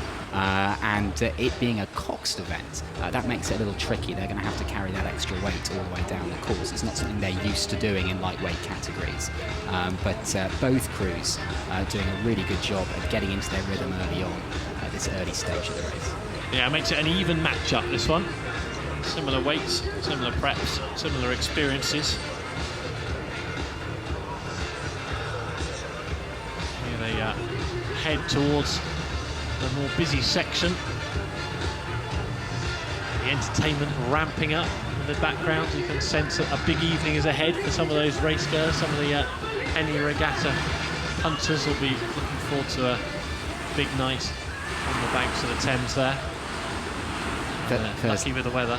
Thursday evening always a good night out on the banks of the River Solent. Tell me which one's a bad night. And it looks on the far side of the course as if the crimson and white of Harvard are just fighting back a little bit. It's very, very even still, but Harvard have had a good couple of 100 metres there. And just edging themselves back into the contest against Columbia. Putting together a good race here, Harvard University, the crimson and white on the Berkshire side of the course. You see the cocks there. Just poking the head over the top, Catherine Gildia. And she's keeping an eye on what's going on in the boat behind as well. Jen Koo, the cocks for the Columbia University boat. Both coxes taking the opportunity to look straight across to each other. They really are very, very close indeed at this stage of the race, and both crews will have a clear race plan in mind, and I'm sure their race plan in an ideal situation involves one of their crews getting ahead of the other crew quite quickly, but that's not happened here. It's pretty close, less than a length in it, and I think Harvard just out in the lead at this stage over on the far side of the screens. So Columbia University on the buck station, and Harvard University, as you say, just in the lead, but only just, and really tight contest ahead of us. Looks like they've got extended that lead close to a length now.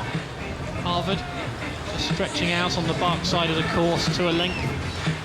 On Columbia, it's going to be a good fight, this one, though. There's still lots of water between them and the finish line. It's not quite a length, is it? In fact, they're coming back at them a bit, Columbia. Down to half a length now. Harvard's think this is going to be a ding-dong. Yeah, they're going stroke for stroke at the moment. Harvard have just raised their rate of striking slightly. They've seen the challenge that Columbia are starting to put in, and they're wanting to make sure that they match the power that's going into those Columbia strokes at the moment, because they're pushing to get back on terms. So Columbia trying to work their way back on Harvard University B, and it's all states match up there. The Harvard boat moving along really nicely. They'll be very happy with their progress in this race. That's a well-oiled boat, isn't it? And they have a fantastic line as well. That Cox has not deviated from the best line on that side of the course. I think she's done a fantastic job. In fact, both Coxes, nice, clear lines. But it's what the rowers are doing that's going to count now. The Coxes can do so much. They can prepare the crew, they can coach them on the water, but the rowers have got to take the boats over the line now. Yeah, this is where all those hours in the gym, the hours and hours of training, mental rehearsal, come good for one boat at least. Columbia University on the buck side of the course. They are right in this race against Harvard University B on the bark station, and this is going to be too tight to call. Right in front of Stewart's enclosure now, deep into the race, and this American head-to-head is looking like a cracker. It's still Harvard University, though, who have the edge. Columbia just dropping off the pace a fraction there. Harvard are just looking out of the corner of their eye at Columbia and just about keeping it under control. Columbia had raised the rate one pit but Harvard saw that off, and they came up to 35 strokes a minute as well. So everything that Columbia are trying to do, Harvard are matching at this point. They are. It's been one of the best races of the day, though. Harvard University, a sustained onslaught, enough to see Columbia University into second. We think, but there's still a couple of 100 metres remaining. Harvard trying to hang on to that lead, which at times has been very slender on this course, against Columbia University in the blue and white. So there's Harvard making pretty good progress towards the finish line in front of that really busy Berkshire bank of the River Thames here at the Henley Royal Regatta. Getting good applause, and they deserve it as well, because they've had to dig deep there. They've been pushed hard by Columbia, but Harvard University just pouring on the pressure, snapping through the gears, and that is perhaps not a fair reflection of what has been a thrilling race. They're going to win this comfortably by a length or so at the end, but that doesn't tell the full story. Harvard University B, first home. Columbia University gave them a run for their money in that Prince Albert Challenge Cup heat. One of the tighter races, although perhaps at the finish, the margin not entirely reflective of the competitive nature of that heat.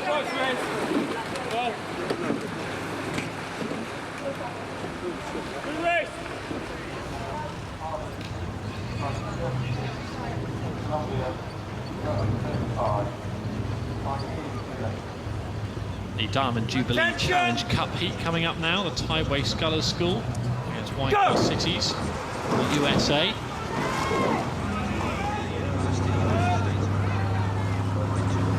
The shadows and the gloom cast by the trees on Temple Island into the sunlight. Bright sunshine now here at Henley, and just keeping an eye on the boat from the Buck side. The Wyfold Cities rowing have veered violently across the course to a central position, and that'll give the Tideway Scullers something to think about. The umpire will need to intervene. They seem to have corrected themselves fairly quickly, the Wyfold Cities Rowing Association from the USA, but they were careering towards the Berkshire side of the course as they came away from Temple Island there. They've corrected well. Yeah, and not a lot of experience on the course for that particular crew compared to the Tideway Scullers School, who have been in this regatta before. The athletes sculling that boat have been between the booms before. The Wyfold Cities crew less experienced, and both crews a nice clean start, about 46 strokes a minute for both crews, not a lot between them as they went down the island. This is the only junior event for women in the regatta, the Diamond Jubilee Challenge Cup. And 8 boats were entered into this one yesterday morning. Some rowing ahead of them. Both these boats are Diamond Jubilee Challenge Cup, unique in that sense. And just looking at it, seems to be the Tideway Scullers who are settling down, getting their race settled down a bit more now. Absolutely, they're rowing a nice together race there. They're not being affected by the Wyfold Cities crew at all. They look like they're executing their race plan. Little adjustment there with the steering. No coxes again in this event, so one of the scullers has a little attachment on their feet. A little movement to the left or the right will correct their course slightly. One of the more demanding competitions, this one, isn't it? Without the cox for the junior women, 4 of them. It's a tough ask. Saskia Budget in the bow seat for the Tideway Sculler. They're on the right-hand side of the picture with Meg Saunders, Clark and Duncan in 3 stroke. Knocked out in the first round last year at Henley Royal Regatta. Tideway Scullers. Progress beyond this round. That looks in doubt at the moment because the Wyfold City Rowing Association from over in America have put in a good shift here, and they're now a length or so up. Yeah, their pedigree is starting to show, and although they don't have Henley pedigree, it's a junior international crew here, and this combination looking to go off and represent the United States at the Junior World Championships in Rio de Janeiro later in the summer. So I would expect them to have a strong second half of the race, and although the first 500 or 600 metres were pretty close, Quad City's really starting to turn the screw now on Tideway Sculls School. They're starting to edge into a lead. Yeah, so no previous Henley representation for Wyfold City Rowing Association, but as you say, winners of the women's quads at the US National Youth Championships and Rio bound apparently, potentially. Good trip that. They'll be keen to keep their form up. Forward to the Olympic Games next summer. I think there'll be a few rowing enthusiasts pleased with the venue. The rowing lake at Rio looks spectacular. Past Upper Thames Rowing Club they go then, and they're forging further ahead, Wyfold City. Tideway Sculls trying to keep in contention. As the race unfolds, they slip further and further back. Yeah, and it's an interesting route that, isn't it? From Iowa to Rio de Janeiro via Henley. Yeah, that's the ring road, isn't it? Not the direct road. There they are then. Rio bound potentially. Certainly into the next round of the Diamond Jubilee Challenge Cup, you'd have thought, barring catastrophe. It's interesting, they decided not to take the rate down. They're increasing their lead rather than sort of controlling the race. Possibly part of a race plan. They want to test themselves. Sometimes it's worthwhile, even if you are in a situation where you can manage the race, to test out what you can do over the full length of the course. Or on certain sections of the course, they might be seeing what they can do past a certain landmark. Just familiarising themselves with what might be a tougher situation tomorrow or on the weekend. Yeah, and the argument, though, the counterbalance to that is that they might be making it all the more tougher if they put too much into this particular heat. And they don't need to work too hard here, do they? I suppose the adrenaline will have something to do with it. You're at Henley, full house, and you look at crowded scenes on the banks there on that far side, heading towards Stewards. Now you've got the race under your control, in the sunshine, the sort of stuff you've dreamt of for many years as a young rower. And actually your adrenaline will run away with you a bit, isn't it? Yeah, absolutely. And particularly as it's their first race. It's their first race on the course. They want to go out there, particularly past perhaps supporters in the grandstands past Stewards, and put on a really good show. And that's exactly what they're doing. And it takes somebody in the crew to make that decision as well on whether you decide to bring it down slightly. And I think they've just decided to go for it. They certainly have. Effectively as well, the Wyfold City Rowing Association, they've put down a real marker here, and that is ominous for other boats in this particular event. The Diamond Jubilee Challenge Cup, the Tideway Sculls unable to keep pace with Wyfolds here. Had the race under control from the first couple of 100 metres. Past the applause from stewards towards the judges' box, and in the sunshine, this junior boat from the States makes no error. Smooth progress through the first round for the Wyfold City Rowing Association in the Diamond Jubilee Challenge Cup. There's the bleep. Relentless from them, perhaps unnecessarily so. Maybe they'll pay the price later on, spending unnecessary energy, but the Tideway Sculls beaten there by a very classy Wyfold City Rowing Association boat. Impressive quad, that.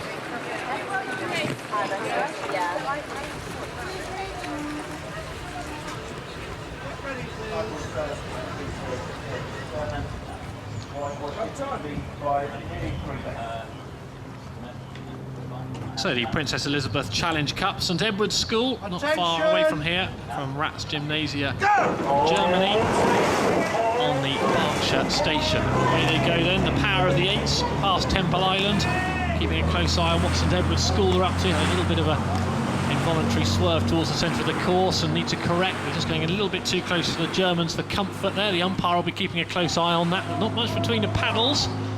The oars there getting very close to hitting each other. The umpire sends St Edward's School back towards the buck side of the course. Still very tight. Changing the commentary box, the speedster himself, Alex Gregory, is alongside me. Alex, good afternoon. Good evening. Good evening. In the sunshine, best time of the day, isn't it?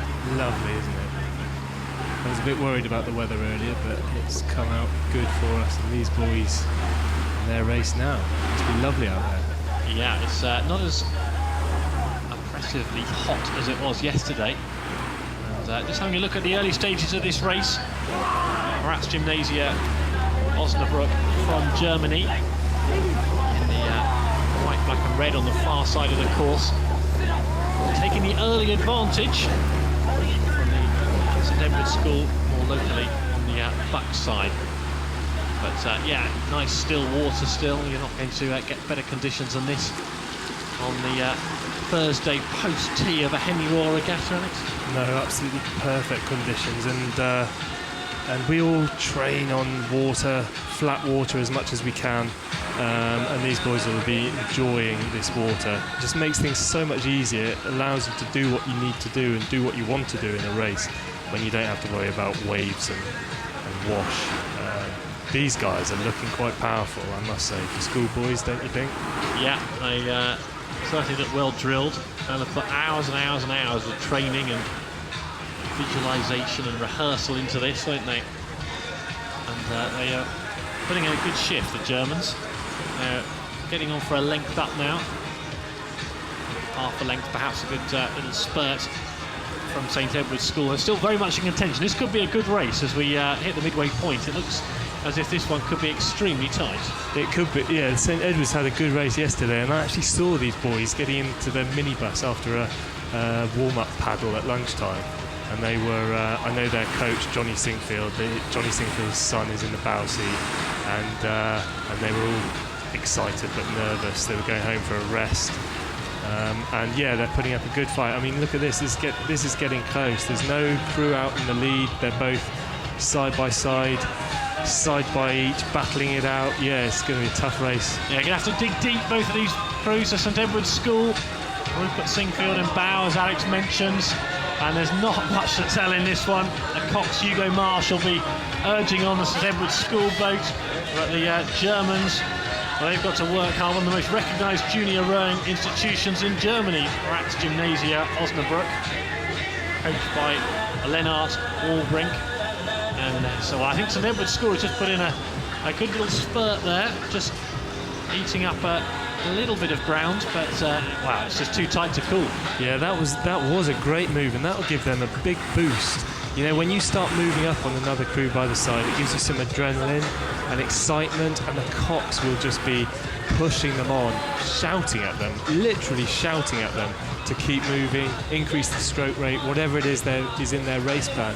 And that's a great, look at that, that's a really good move by St Edward's there. In a short space of time, they've just shifted a length clear, and they're in your eye line now, aren't they? They can see the Germans, and that must be huge for the confidence and for the mental toughness. They have to dig deep, as we said, and the Germans certainly aren't out of it, but their issue now is, where are St Edward's? They're relying on their Cox for the information, of course.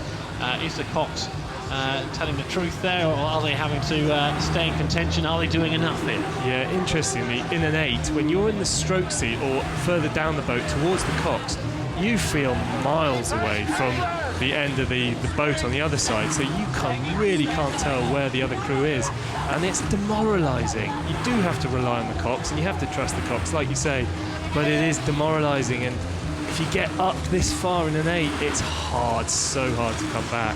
Yeah, you can see the bow seat there, and the German bow, Luke Friedrich. He'll have a vague idea, won't he? Because he'll just sense, he'll be able to sense that St Edward's aren't too far away. But as you say, if you go a few metres further forward to the stroke seat, you're a long way off it. Yeah, that's it. And now they'll be starting to feel the wash from the oars of the St Edward's boat, starting to feel the ripples either side. And yeah, it's tough. St Edward's are looking good here at this late stage in the race. They're looking quite tidy. Their blade work's good. And although they're pushing, I reckon they're in control. They're excited. Well, the Germans have trained alongside the German national team, so nothing left to chance in preparations. But St Edward's School, from not too far up the Thames from here, this is a really good result for them. And they look like they've got it in the bag. More than a length out, and only a few strokes of the race remaining. Heading to the line now. Hugo Marsh is trying to eke out every last bit of energy from his St Edward's School 8 there. Finalists in 2013, finalists in 2014 St Edward's School. Could well be finalists in 2015 as well, judging by that. The Princess Elizabeth Challenge Cup, beating Ratz Gymnasia of Germany. Look at the pain on the Germans' faces there. But St Edward's School, they've made that tell. Good performance from them, winning that heat.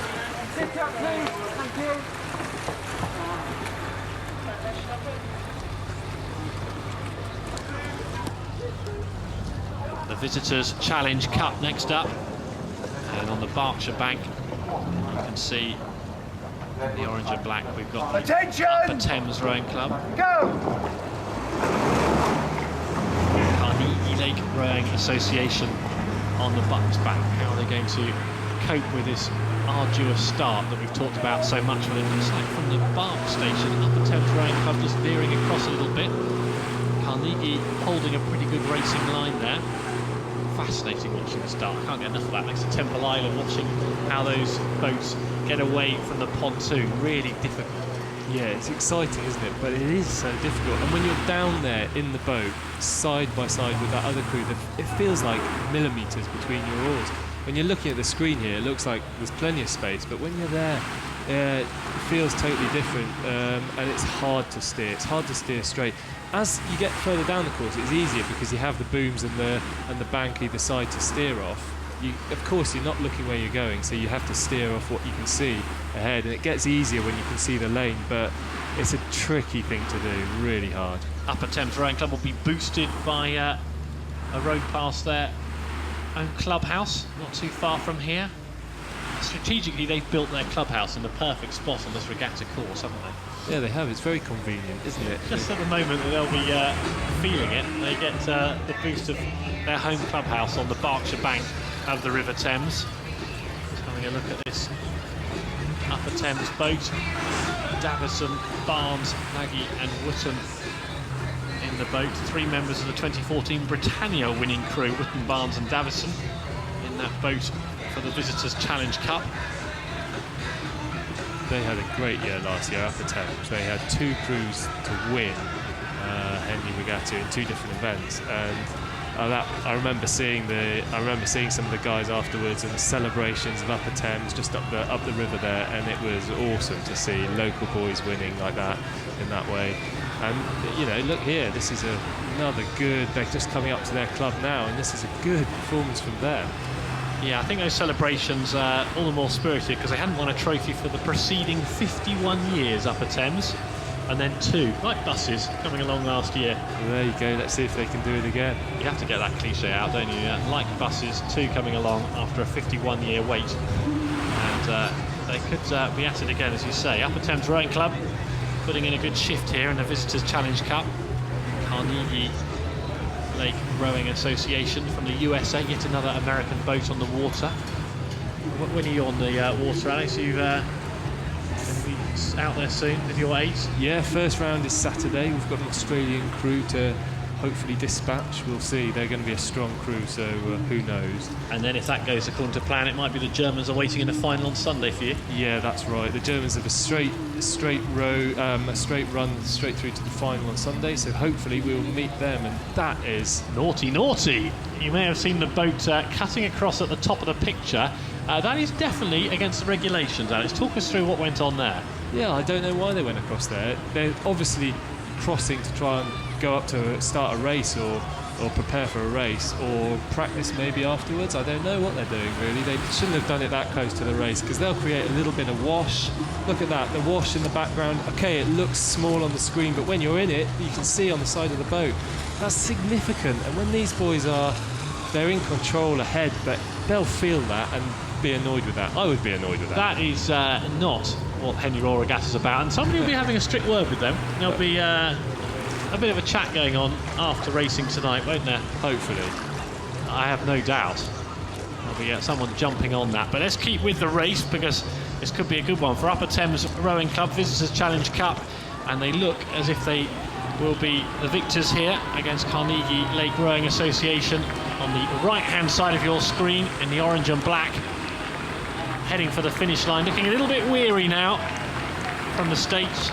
Upper Thames coasting along. They know they've got this one all sorted out, despite the distraction of the other boat, with a couple of 100 metres left into the final few strokes.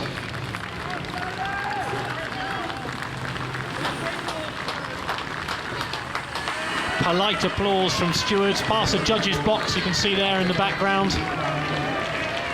And the finish line a couple of strokes away.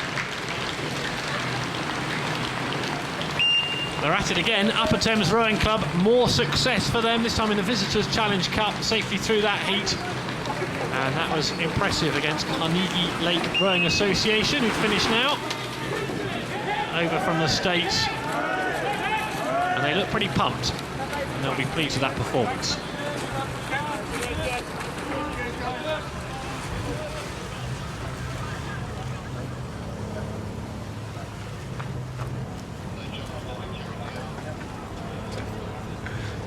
Prince of Wales, Bath University A on the Bark Station, Hamburger and Germania from Germany on the Buck Station.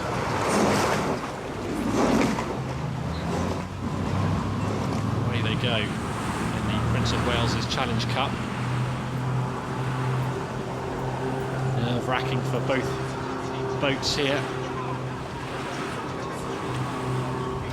Safely navigating through the first few strokes.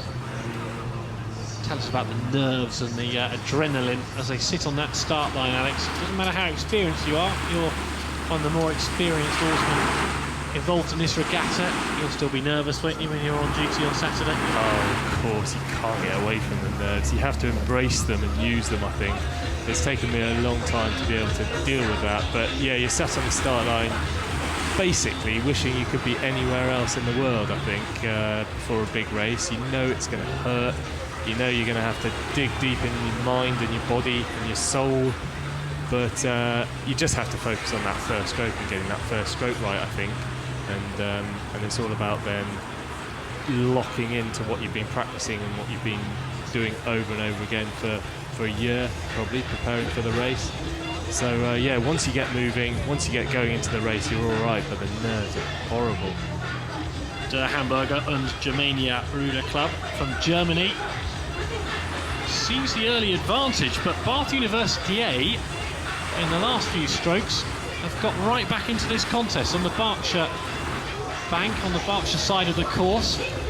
They're still competing here. They looked as if they were just fading off the pace a little bit, Bath University A, but they've got themselves reorganised, regrouped, and got themselves back into the contest, haven't they? And the Prince of Wales Challenge Cup heat here is anyone's as we go past the midway point. Yeah, this Bath Uni crew is quite a bit heavier than the other crew, and it looks like they're leaning on their oars quite well and using their weight to their advantage. I think they're doing quite a good job there. I think the German crew is looking tidy and looking tight, and Germans really do quads very well. They row quads very well. They're one of the leading rowers in the world in quad sculling, so I'd expect them to be tidy, but I think Bath are doing a good job with the way they're rowing there. Savarowski brothers and Heinrich and Skutzbach in the German boat there, looking tidy, but Bath University A, Tom Mapp, Alex Wilding, Nick Bell and Ben Jackson at stroke are right in this race at the moment. Yeah, they're looking like a powerful crew. The size of them, you can tell they're a bit bigger. Their boat looks bigger as well to deal with their weight, and they're dealing with that water. It's looking quite bouncy.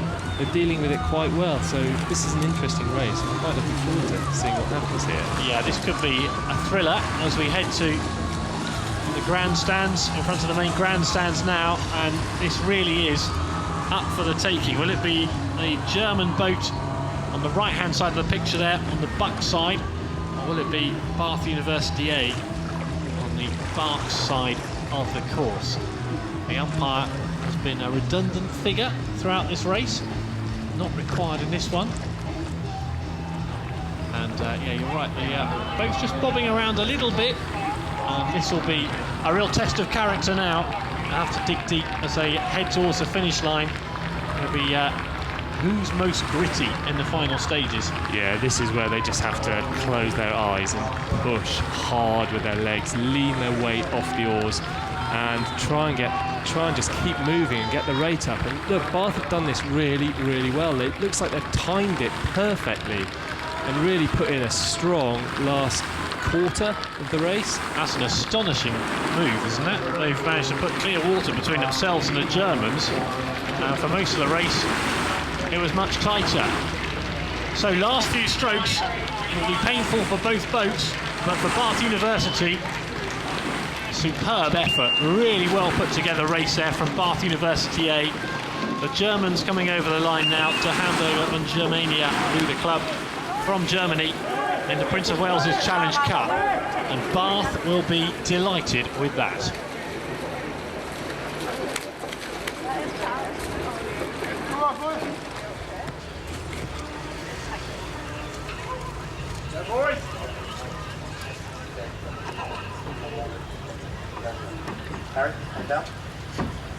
Transatlantic clash here. The USA, Hobart College A in the Prince Albert on the Berkshire Bank.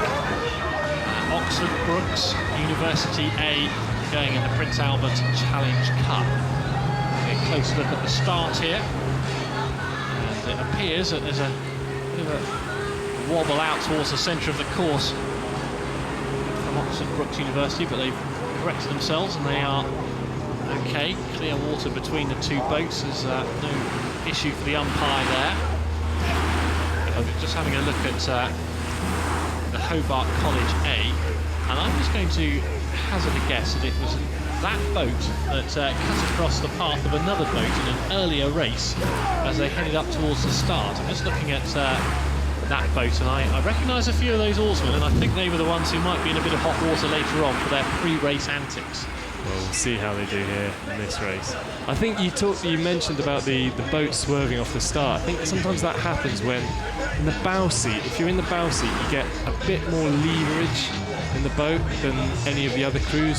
So you really have to balance up your power on that very first stroke. And it's quite a tricky thing. It's important for the bowman to do that. And sometimes you don't quite get it right. So I think that's why some of the swerving happens off the start. Oxford Brookes University have shot out here. Got a bit of a lead on Hobart College A from the States, but the lead is not so significant in such an early stage of the race. I think we're on for another humdinger here. I know, we've had a good finish to the card, haven't we? Still a couple of races to go. And this one, well, there's nothing in it at all, is there? Oxford Brookes University A, absolutely level with Hobart College A. Coxes will be keeping the rowers informed as to what's going on alongside. They're both having a glance across. You can see there the Oxford Brookes Cox, Rory Copus looking across, eyeball to eyeball with Sky Drozek, the Hobart College A Cox, and there you get an idea of how this race is unfolding. Oxford Brookes University, best part of half a length, 3/4 of a length up on Hobart College A. But with so much of the race still to unfold, we'll see what Hobart College A have got left. They're not out of it. No, I know the Oxford Brookes are hard trainers though. Some of the guys I row with now, they come down to Caversham, which is where we train, and they push themselves to absolute tatters. They train really hard out in the river in Oxford, and yeah, I know these are tough guys. They'll have fought for this place, for these places in this boat all year. And this will mean a lot to them to put in a good performance here. They're going to fight to the line, whatever happens. And the line's not too far away now. Oxford Brookes University. Lots of local supporters down to watch these four athletes and their Cox. Lewis Patterson, the bow seat there. Richard Hume, Matthew Enwhite and Barry Van de Gans. Rory Copus bossing the instructions. Will it be motivation or coaching at this stage of the race? At this stage, it'll just be motivation to keep ahead. They've got their bows ahead. He'll be telling the guys that, and he'll be pushing them every stroke forward, making sure they're using their legs low in the stroke, keeping horizontal drive, strong strokes, keeping their length. One of the major things to do in rowing is to keep your length when the rate goes up. Often people shorten up and get a bit stabby with their stroke, and it doesn't create such a well accelerated stroke. So that's one of the main points that the cocks can relay to the crew. Keep long, keep strong. Rory Copus is experienced at this level at Henley Royal Regatta. He cocks a Temple-winning Brooks crew last year, so he knows what it's all about. I think his brother has just won a quad event just now, a few hours ago. So it's in the family there. Yeah, they're having a good Thursday at this Henley Royal Regatta, the Copus family. Heading for the line now. The cheers from the bank suggest it's closer than we thought, but perhaps Hobart College just trying to put in a late burst, a late shift. I don't think they've got enough to do anything about the outcome, but it has been very tight, this one. And here they come now towards the line, and it's Oxford Brooks by a length from Hobart College in one of the more tightly contested races of the day, the Prince Albert Challenge Cup. The heat belonging to the local boat. Oxford Brooks A putting the win against Hobart College A from over in the States. Local celebrations this evening, and you can see how much that's taken out of them. The bowman there slumped over his oars. Lewis Patterson sucking in the breath and trying to recover as quickly as he can. They had to dig deep, but Oxford Brooks winning that one in the Prince Albert Challenge Cup.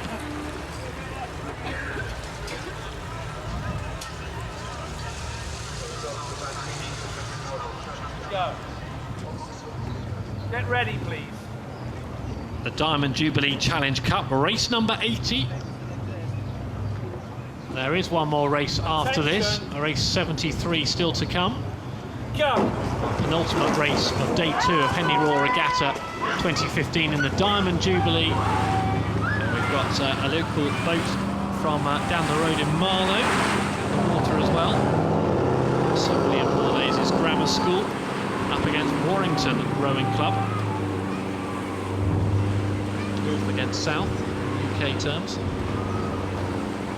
The start clean enough from both boats. Jubilee Challenge Cup. It's the only event open to junior women. 8 boats fighting this one out as of yesterday morning. Fewer now, of course. And just having a look at this in the early stages, it's on the buck side of the course.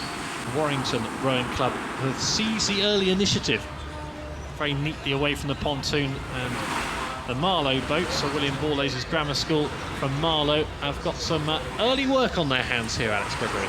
Yeah, they have. The Warrington girls, they're obviously going to be tough northern lasses, and one of my bit of a stereotype there. One of my old mates, Rick Edgington, who I've rowed with for a long time, he's from Warrington, so I know all about him and his club up there. So they put in a good start, I think. He's one of the real characters on the GB rowing scene, former GB rower. Very successful, good lad. He's a really good guy. I really like Rick, so I'm sure he'll be watching. I'm sure he'll be listening to this, won't he? We're going to say nice things about him in that case. So Warrington going well. It's the news, Rick, as we watch this race in the lovely sunshine here. So William Borlase is shifting the boat along pretty efficiently there. Look technically pretty sound, aren't they? Yeah, Borlase have got a really strong squad across the men and the women's side of things. So yeah, again, I think this is going to be another good race. Look at the name of the boat on the Warrington. Smile like you mean it. That's nice, isn't it? I like that. Yeah. Nice little mantra as your body is screaming at you in the final stages of a big race at Henley Royal Regatta. I don't think you'll see too much smiling in a couple of minutes' time from that boat. the Warrington Rowing Club boat. No, there's no relaxing here. These girls will be pushing hard, and it will be hurting. It hurts a lot, and you just have to rely on what you've done on the water over the last year just to get your body through this. You can't really think much. You can't really do much changes to your stroke either. It's just about feel and what you're doing and just keep moving. And well, they're doing a good job. Both crews, actually, to be honest. Warrington still up on Sir William Borlase. How much does the extra 112 metres on a typical international regatta course, how much of a difference does that make? Oh, 112 metres. I don't like that last bit. I'll be quite happy to stop after 2k. But no, it is a little bit extra. But the thing is, we work off distances here at Henley. We work off, markers like Fawley and the Remnant, so which are different distances and different markers. So we just adjust our mindset to the race. So it doesn't really make much difference. It's just a little bit longer. How well's your boat going at the moment? I saw you in action out at Varese. Did really well in Varese in Italy a couple of weekends ago. How fast are you going at the moment? It's going well at the moment. We've been on a few courses to adjust our speed, and we've just been practicing our start particularly.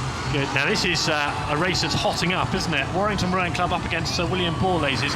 Warrington in the bright yellow boat, and Sir William Borlase is on the Berkshire side of the course, and we've got a few hundred metres remaining, and this could be another great race. Now the steering becomes an issue, doesn't it? And just having a look at Warrington, they had a steering issue for a moment, didn't they? They need to keep racing the fastest line, because Sir William Borlase right in this.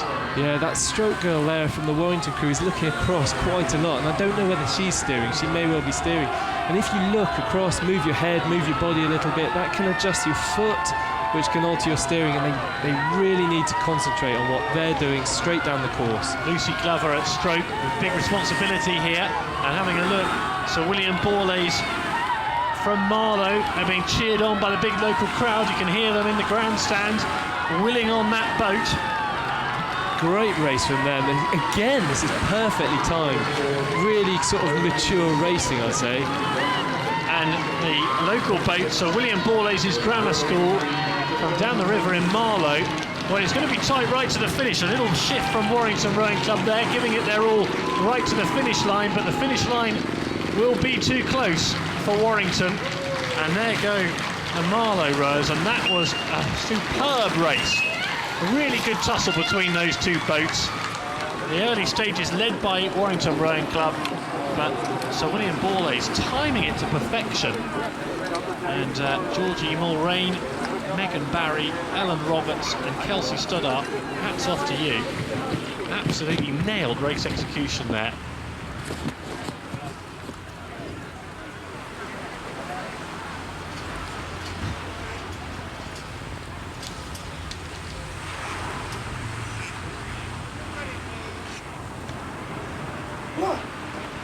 This is the Wyfold Challenge Cup, a race that was delayed from a little bit earlier on. Dresdner Rudolverein of Germany against Nonsuch Boat Club. Wyfold Challenge Cup. So they had a delay. They had an issue with the German boat. It was in the boat tent, getting some repair done to it, and now the boat seems to be fine. Let's see how quickly they can get it down the course. Just having a look at Dresdner, straying into the middle of the course a little bit from Temple Island. A little bit, but not too bad. Sometimes the stream pushes you wide off the island a little bit there, but they've done a good, not too bad a job there. And they're looking tidy, they're looking fast and tidy. And at this point, just after the island, they'll be starting to think about getting into their race rhythm, which will be their most efficient way of rowing. They can relax a little bit more and move out of their start into their main body of the race, which is the most important part. It's obviously the longest part of the race. So this is the last race of the 80 that we've seen today, and as they're heading in, as Alex says, hitting the rhythm of the race. Oh, there's a gentleman enjoying the sunshine there on the bank. He's having a good time for a nap, but he might miss some good rowing here, because Dresdner against Nonsuch is shaping up to be a decent contest. Quite like the way that stroke man moves around the back. He's very smooth and calm, and his oar doesn't stop at his body, which is really good. I like that. I bet he's setting up a really good rhythm for the guys behind, and that's his job as a stroke man. Yannick on the Dresdner boat, the stroke man.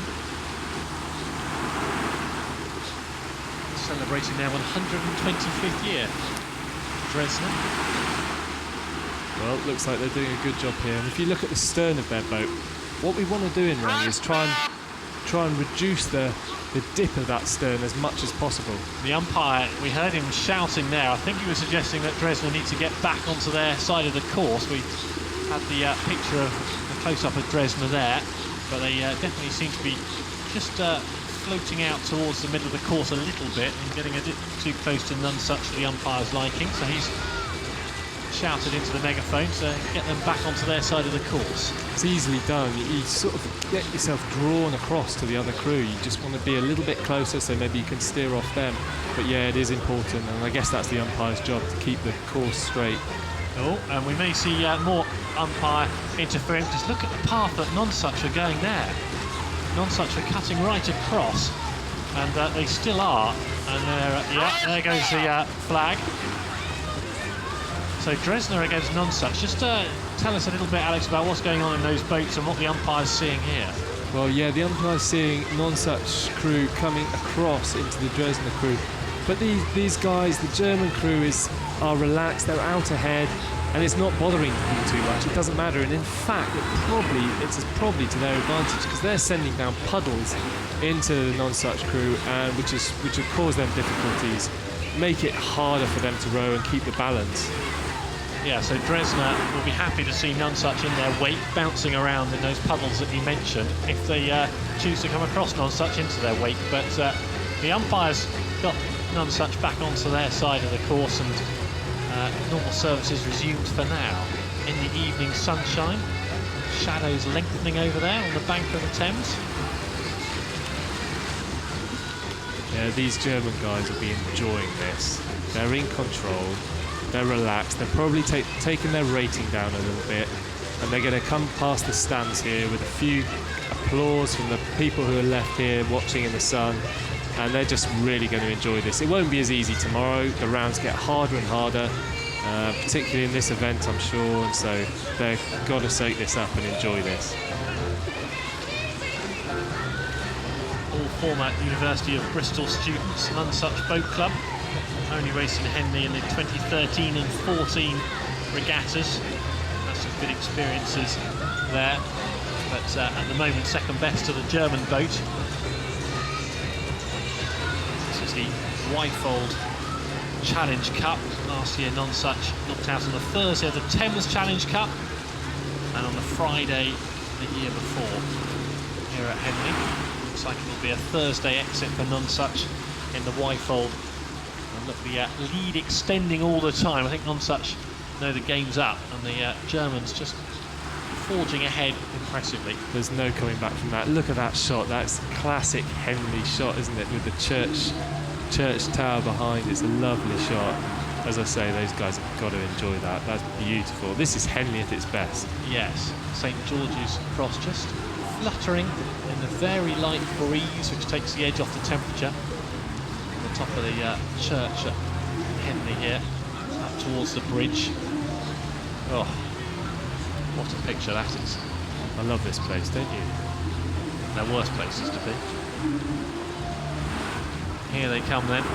Dresdner. I don't think they'll be soaking up the view and the atmosphere quite as much as we are here in the commentary box. They'll be thinking about their race strategy, not just their race strategy, but their regatta strategy, won't they? And they're two different things. Absolutely. They'll still be hurting. This is still hurting, and it's about energy control and conservation. And they'll have a big race tomorrow, so they're just trying to reduce that expenditure of energy as much as they can, while still staying in control of this race. They have got it sewn up at this point, I would say. So, Dresdner towards the finish line. Some of the landmarks of Henley in the background. Some other boats out there for a cool down ahead of strenuous activities coming up in the next few days. You see on both sides of the course. There's the finish line, judges' box. Some of the scribes and the hacks and the journalists up there, keeping an eye on things. They have a lovely loping style. It's quite relaxed. It's quite loose. Fluid. Fluid, yeah. I like the way they row. Here come the Germans then. Dresner safely through the final race of the day, the Wyfold Challenge Cup against Nonsuch Boat Club, who are a couple of lengths back. Final few strokes, last heave for the Germans. Heading to the line now. You like the technique, Alex Gregory? They like the result. Over the line they go. Little punch of the air from Thuringia. Well done, lads. Yeah, that was a pretty well executed race. Here come Nonsuch Boat Club. They can enjoy the rest of the weekend socially, and for the Germans, they've got the small matter of the next round of the Wyfold Challenge Cup to look forward to over the weekend. Jonathan, this is camera 10, does it come in?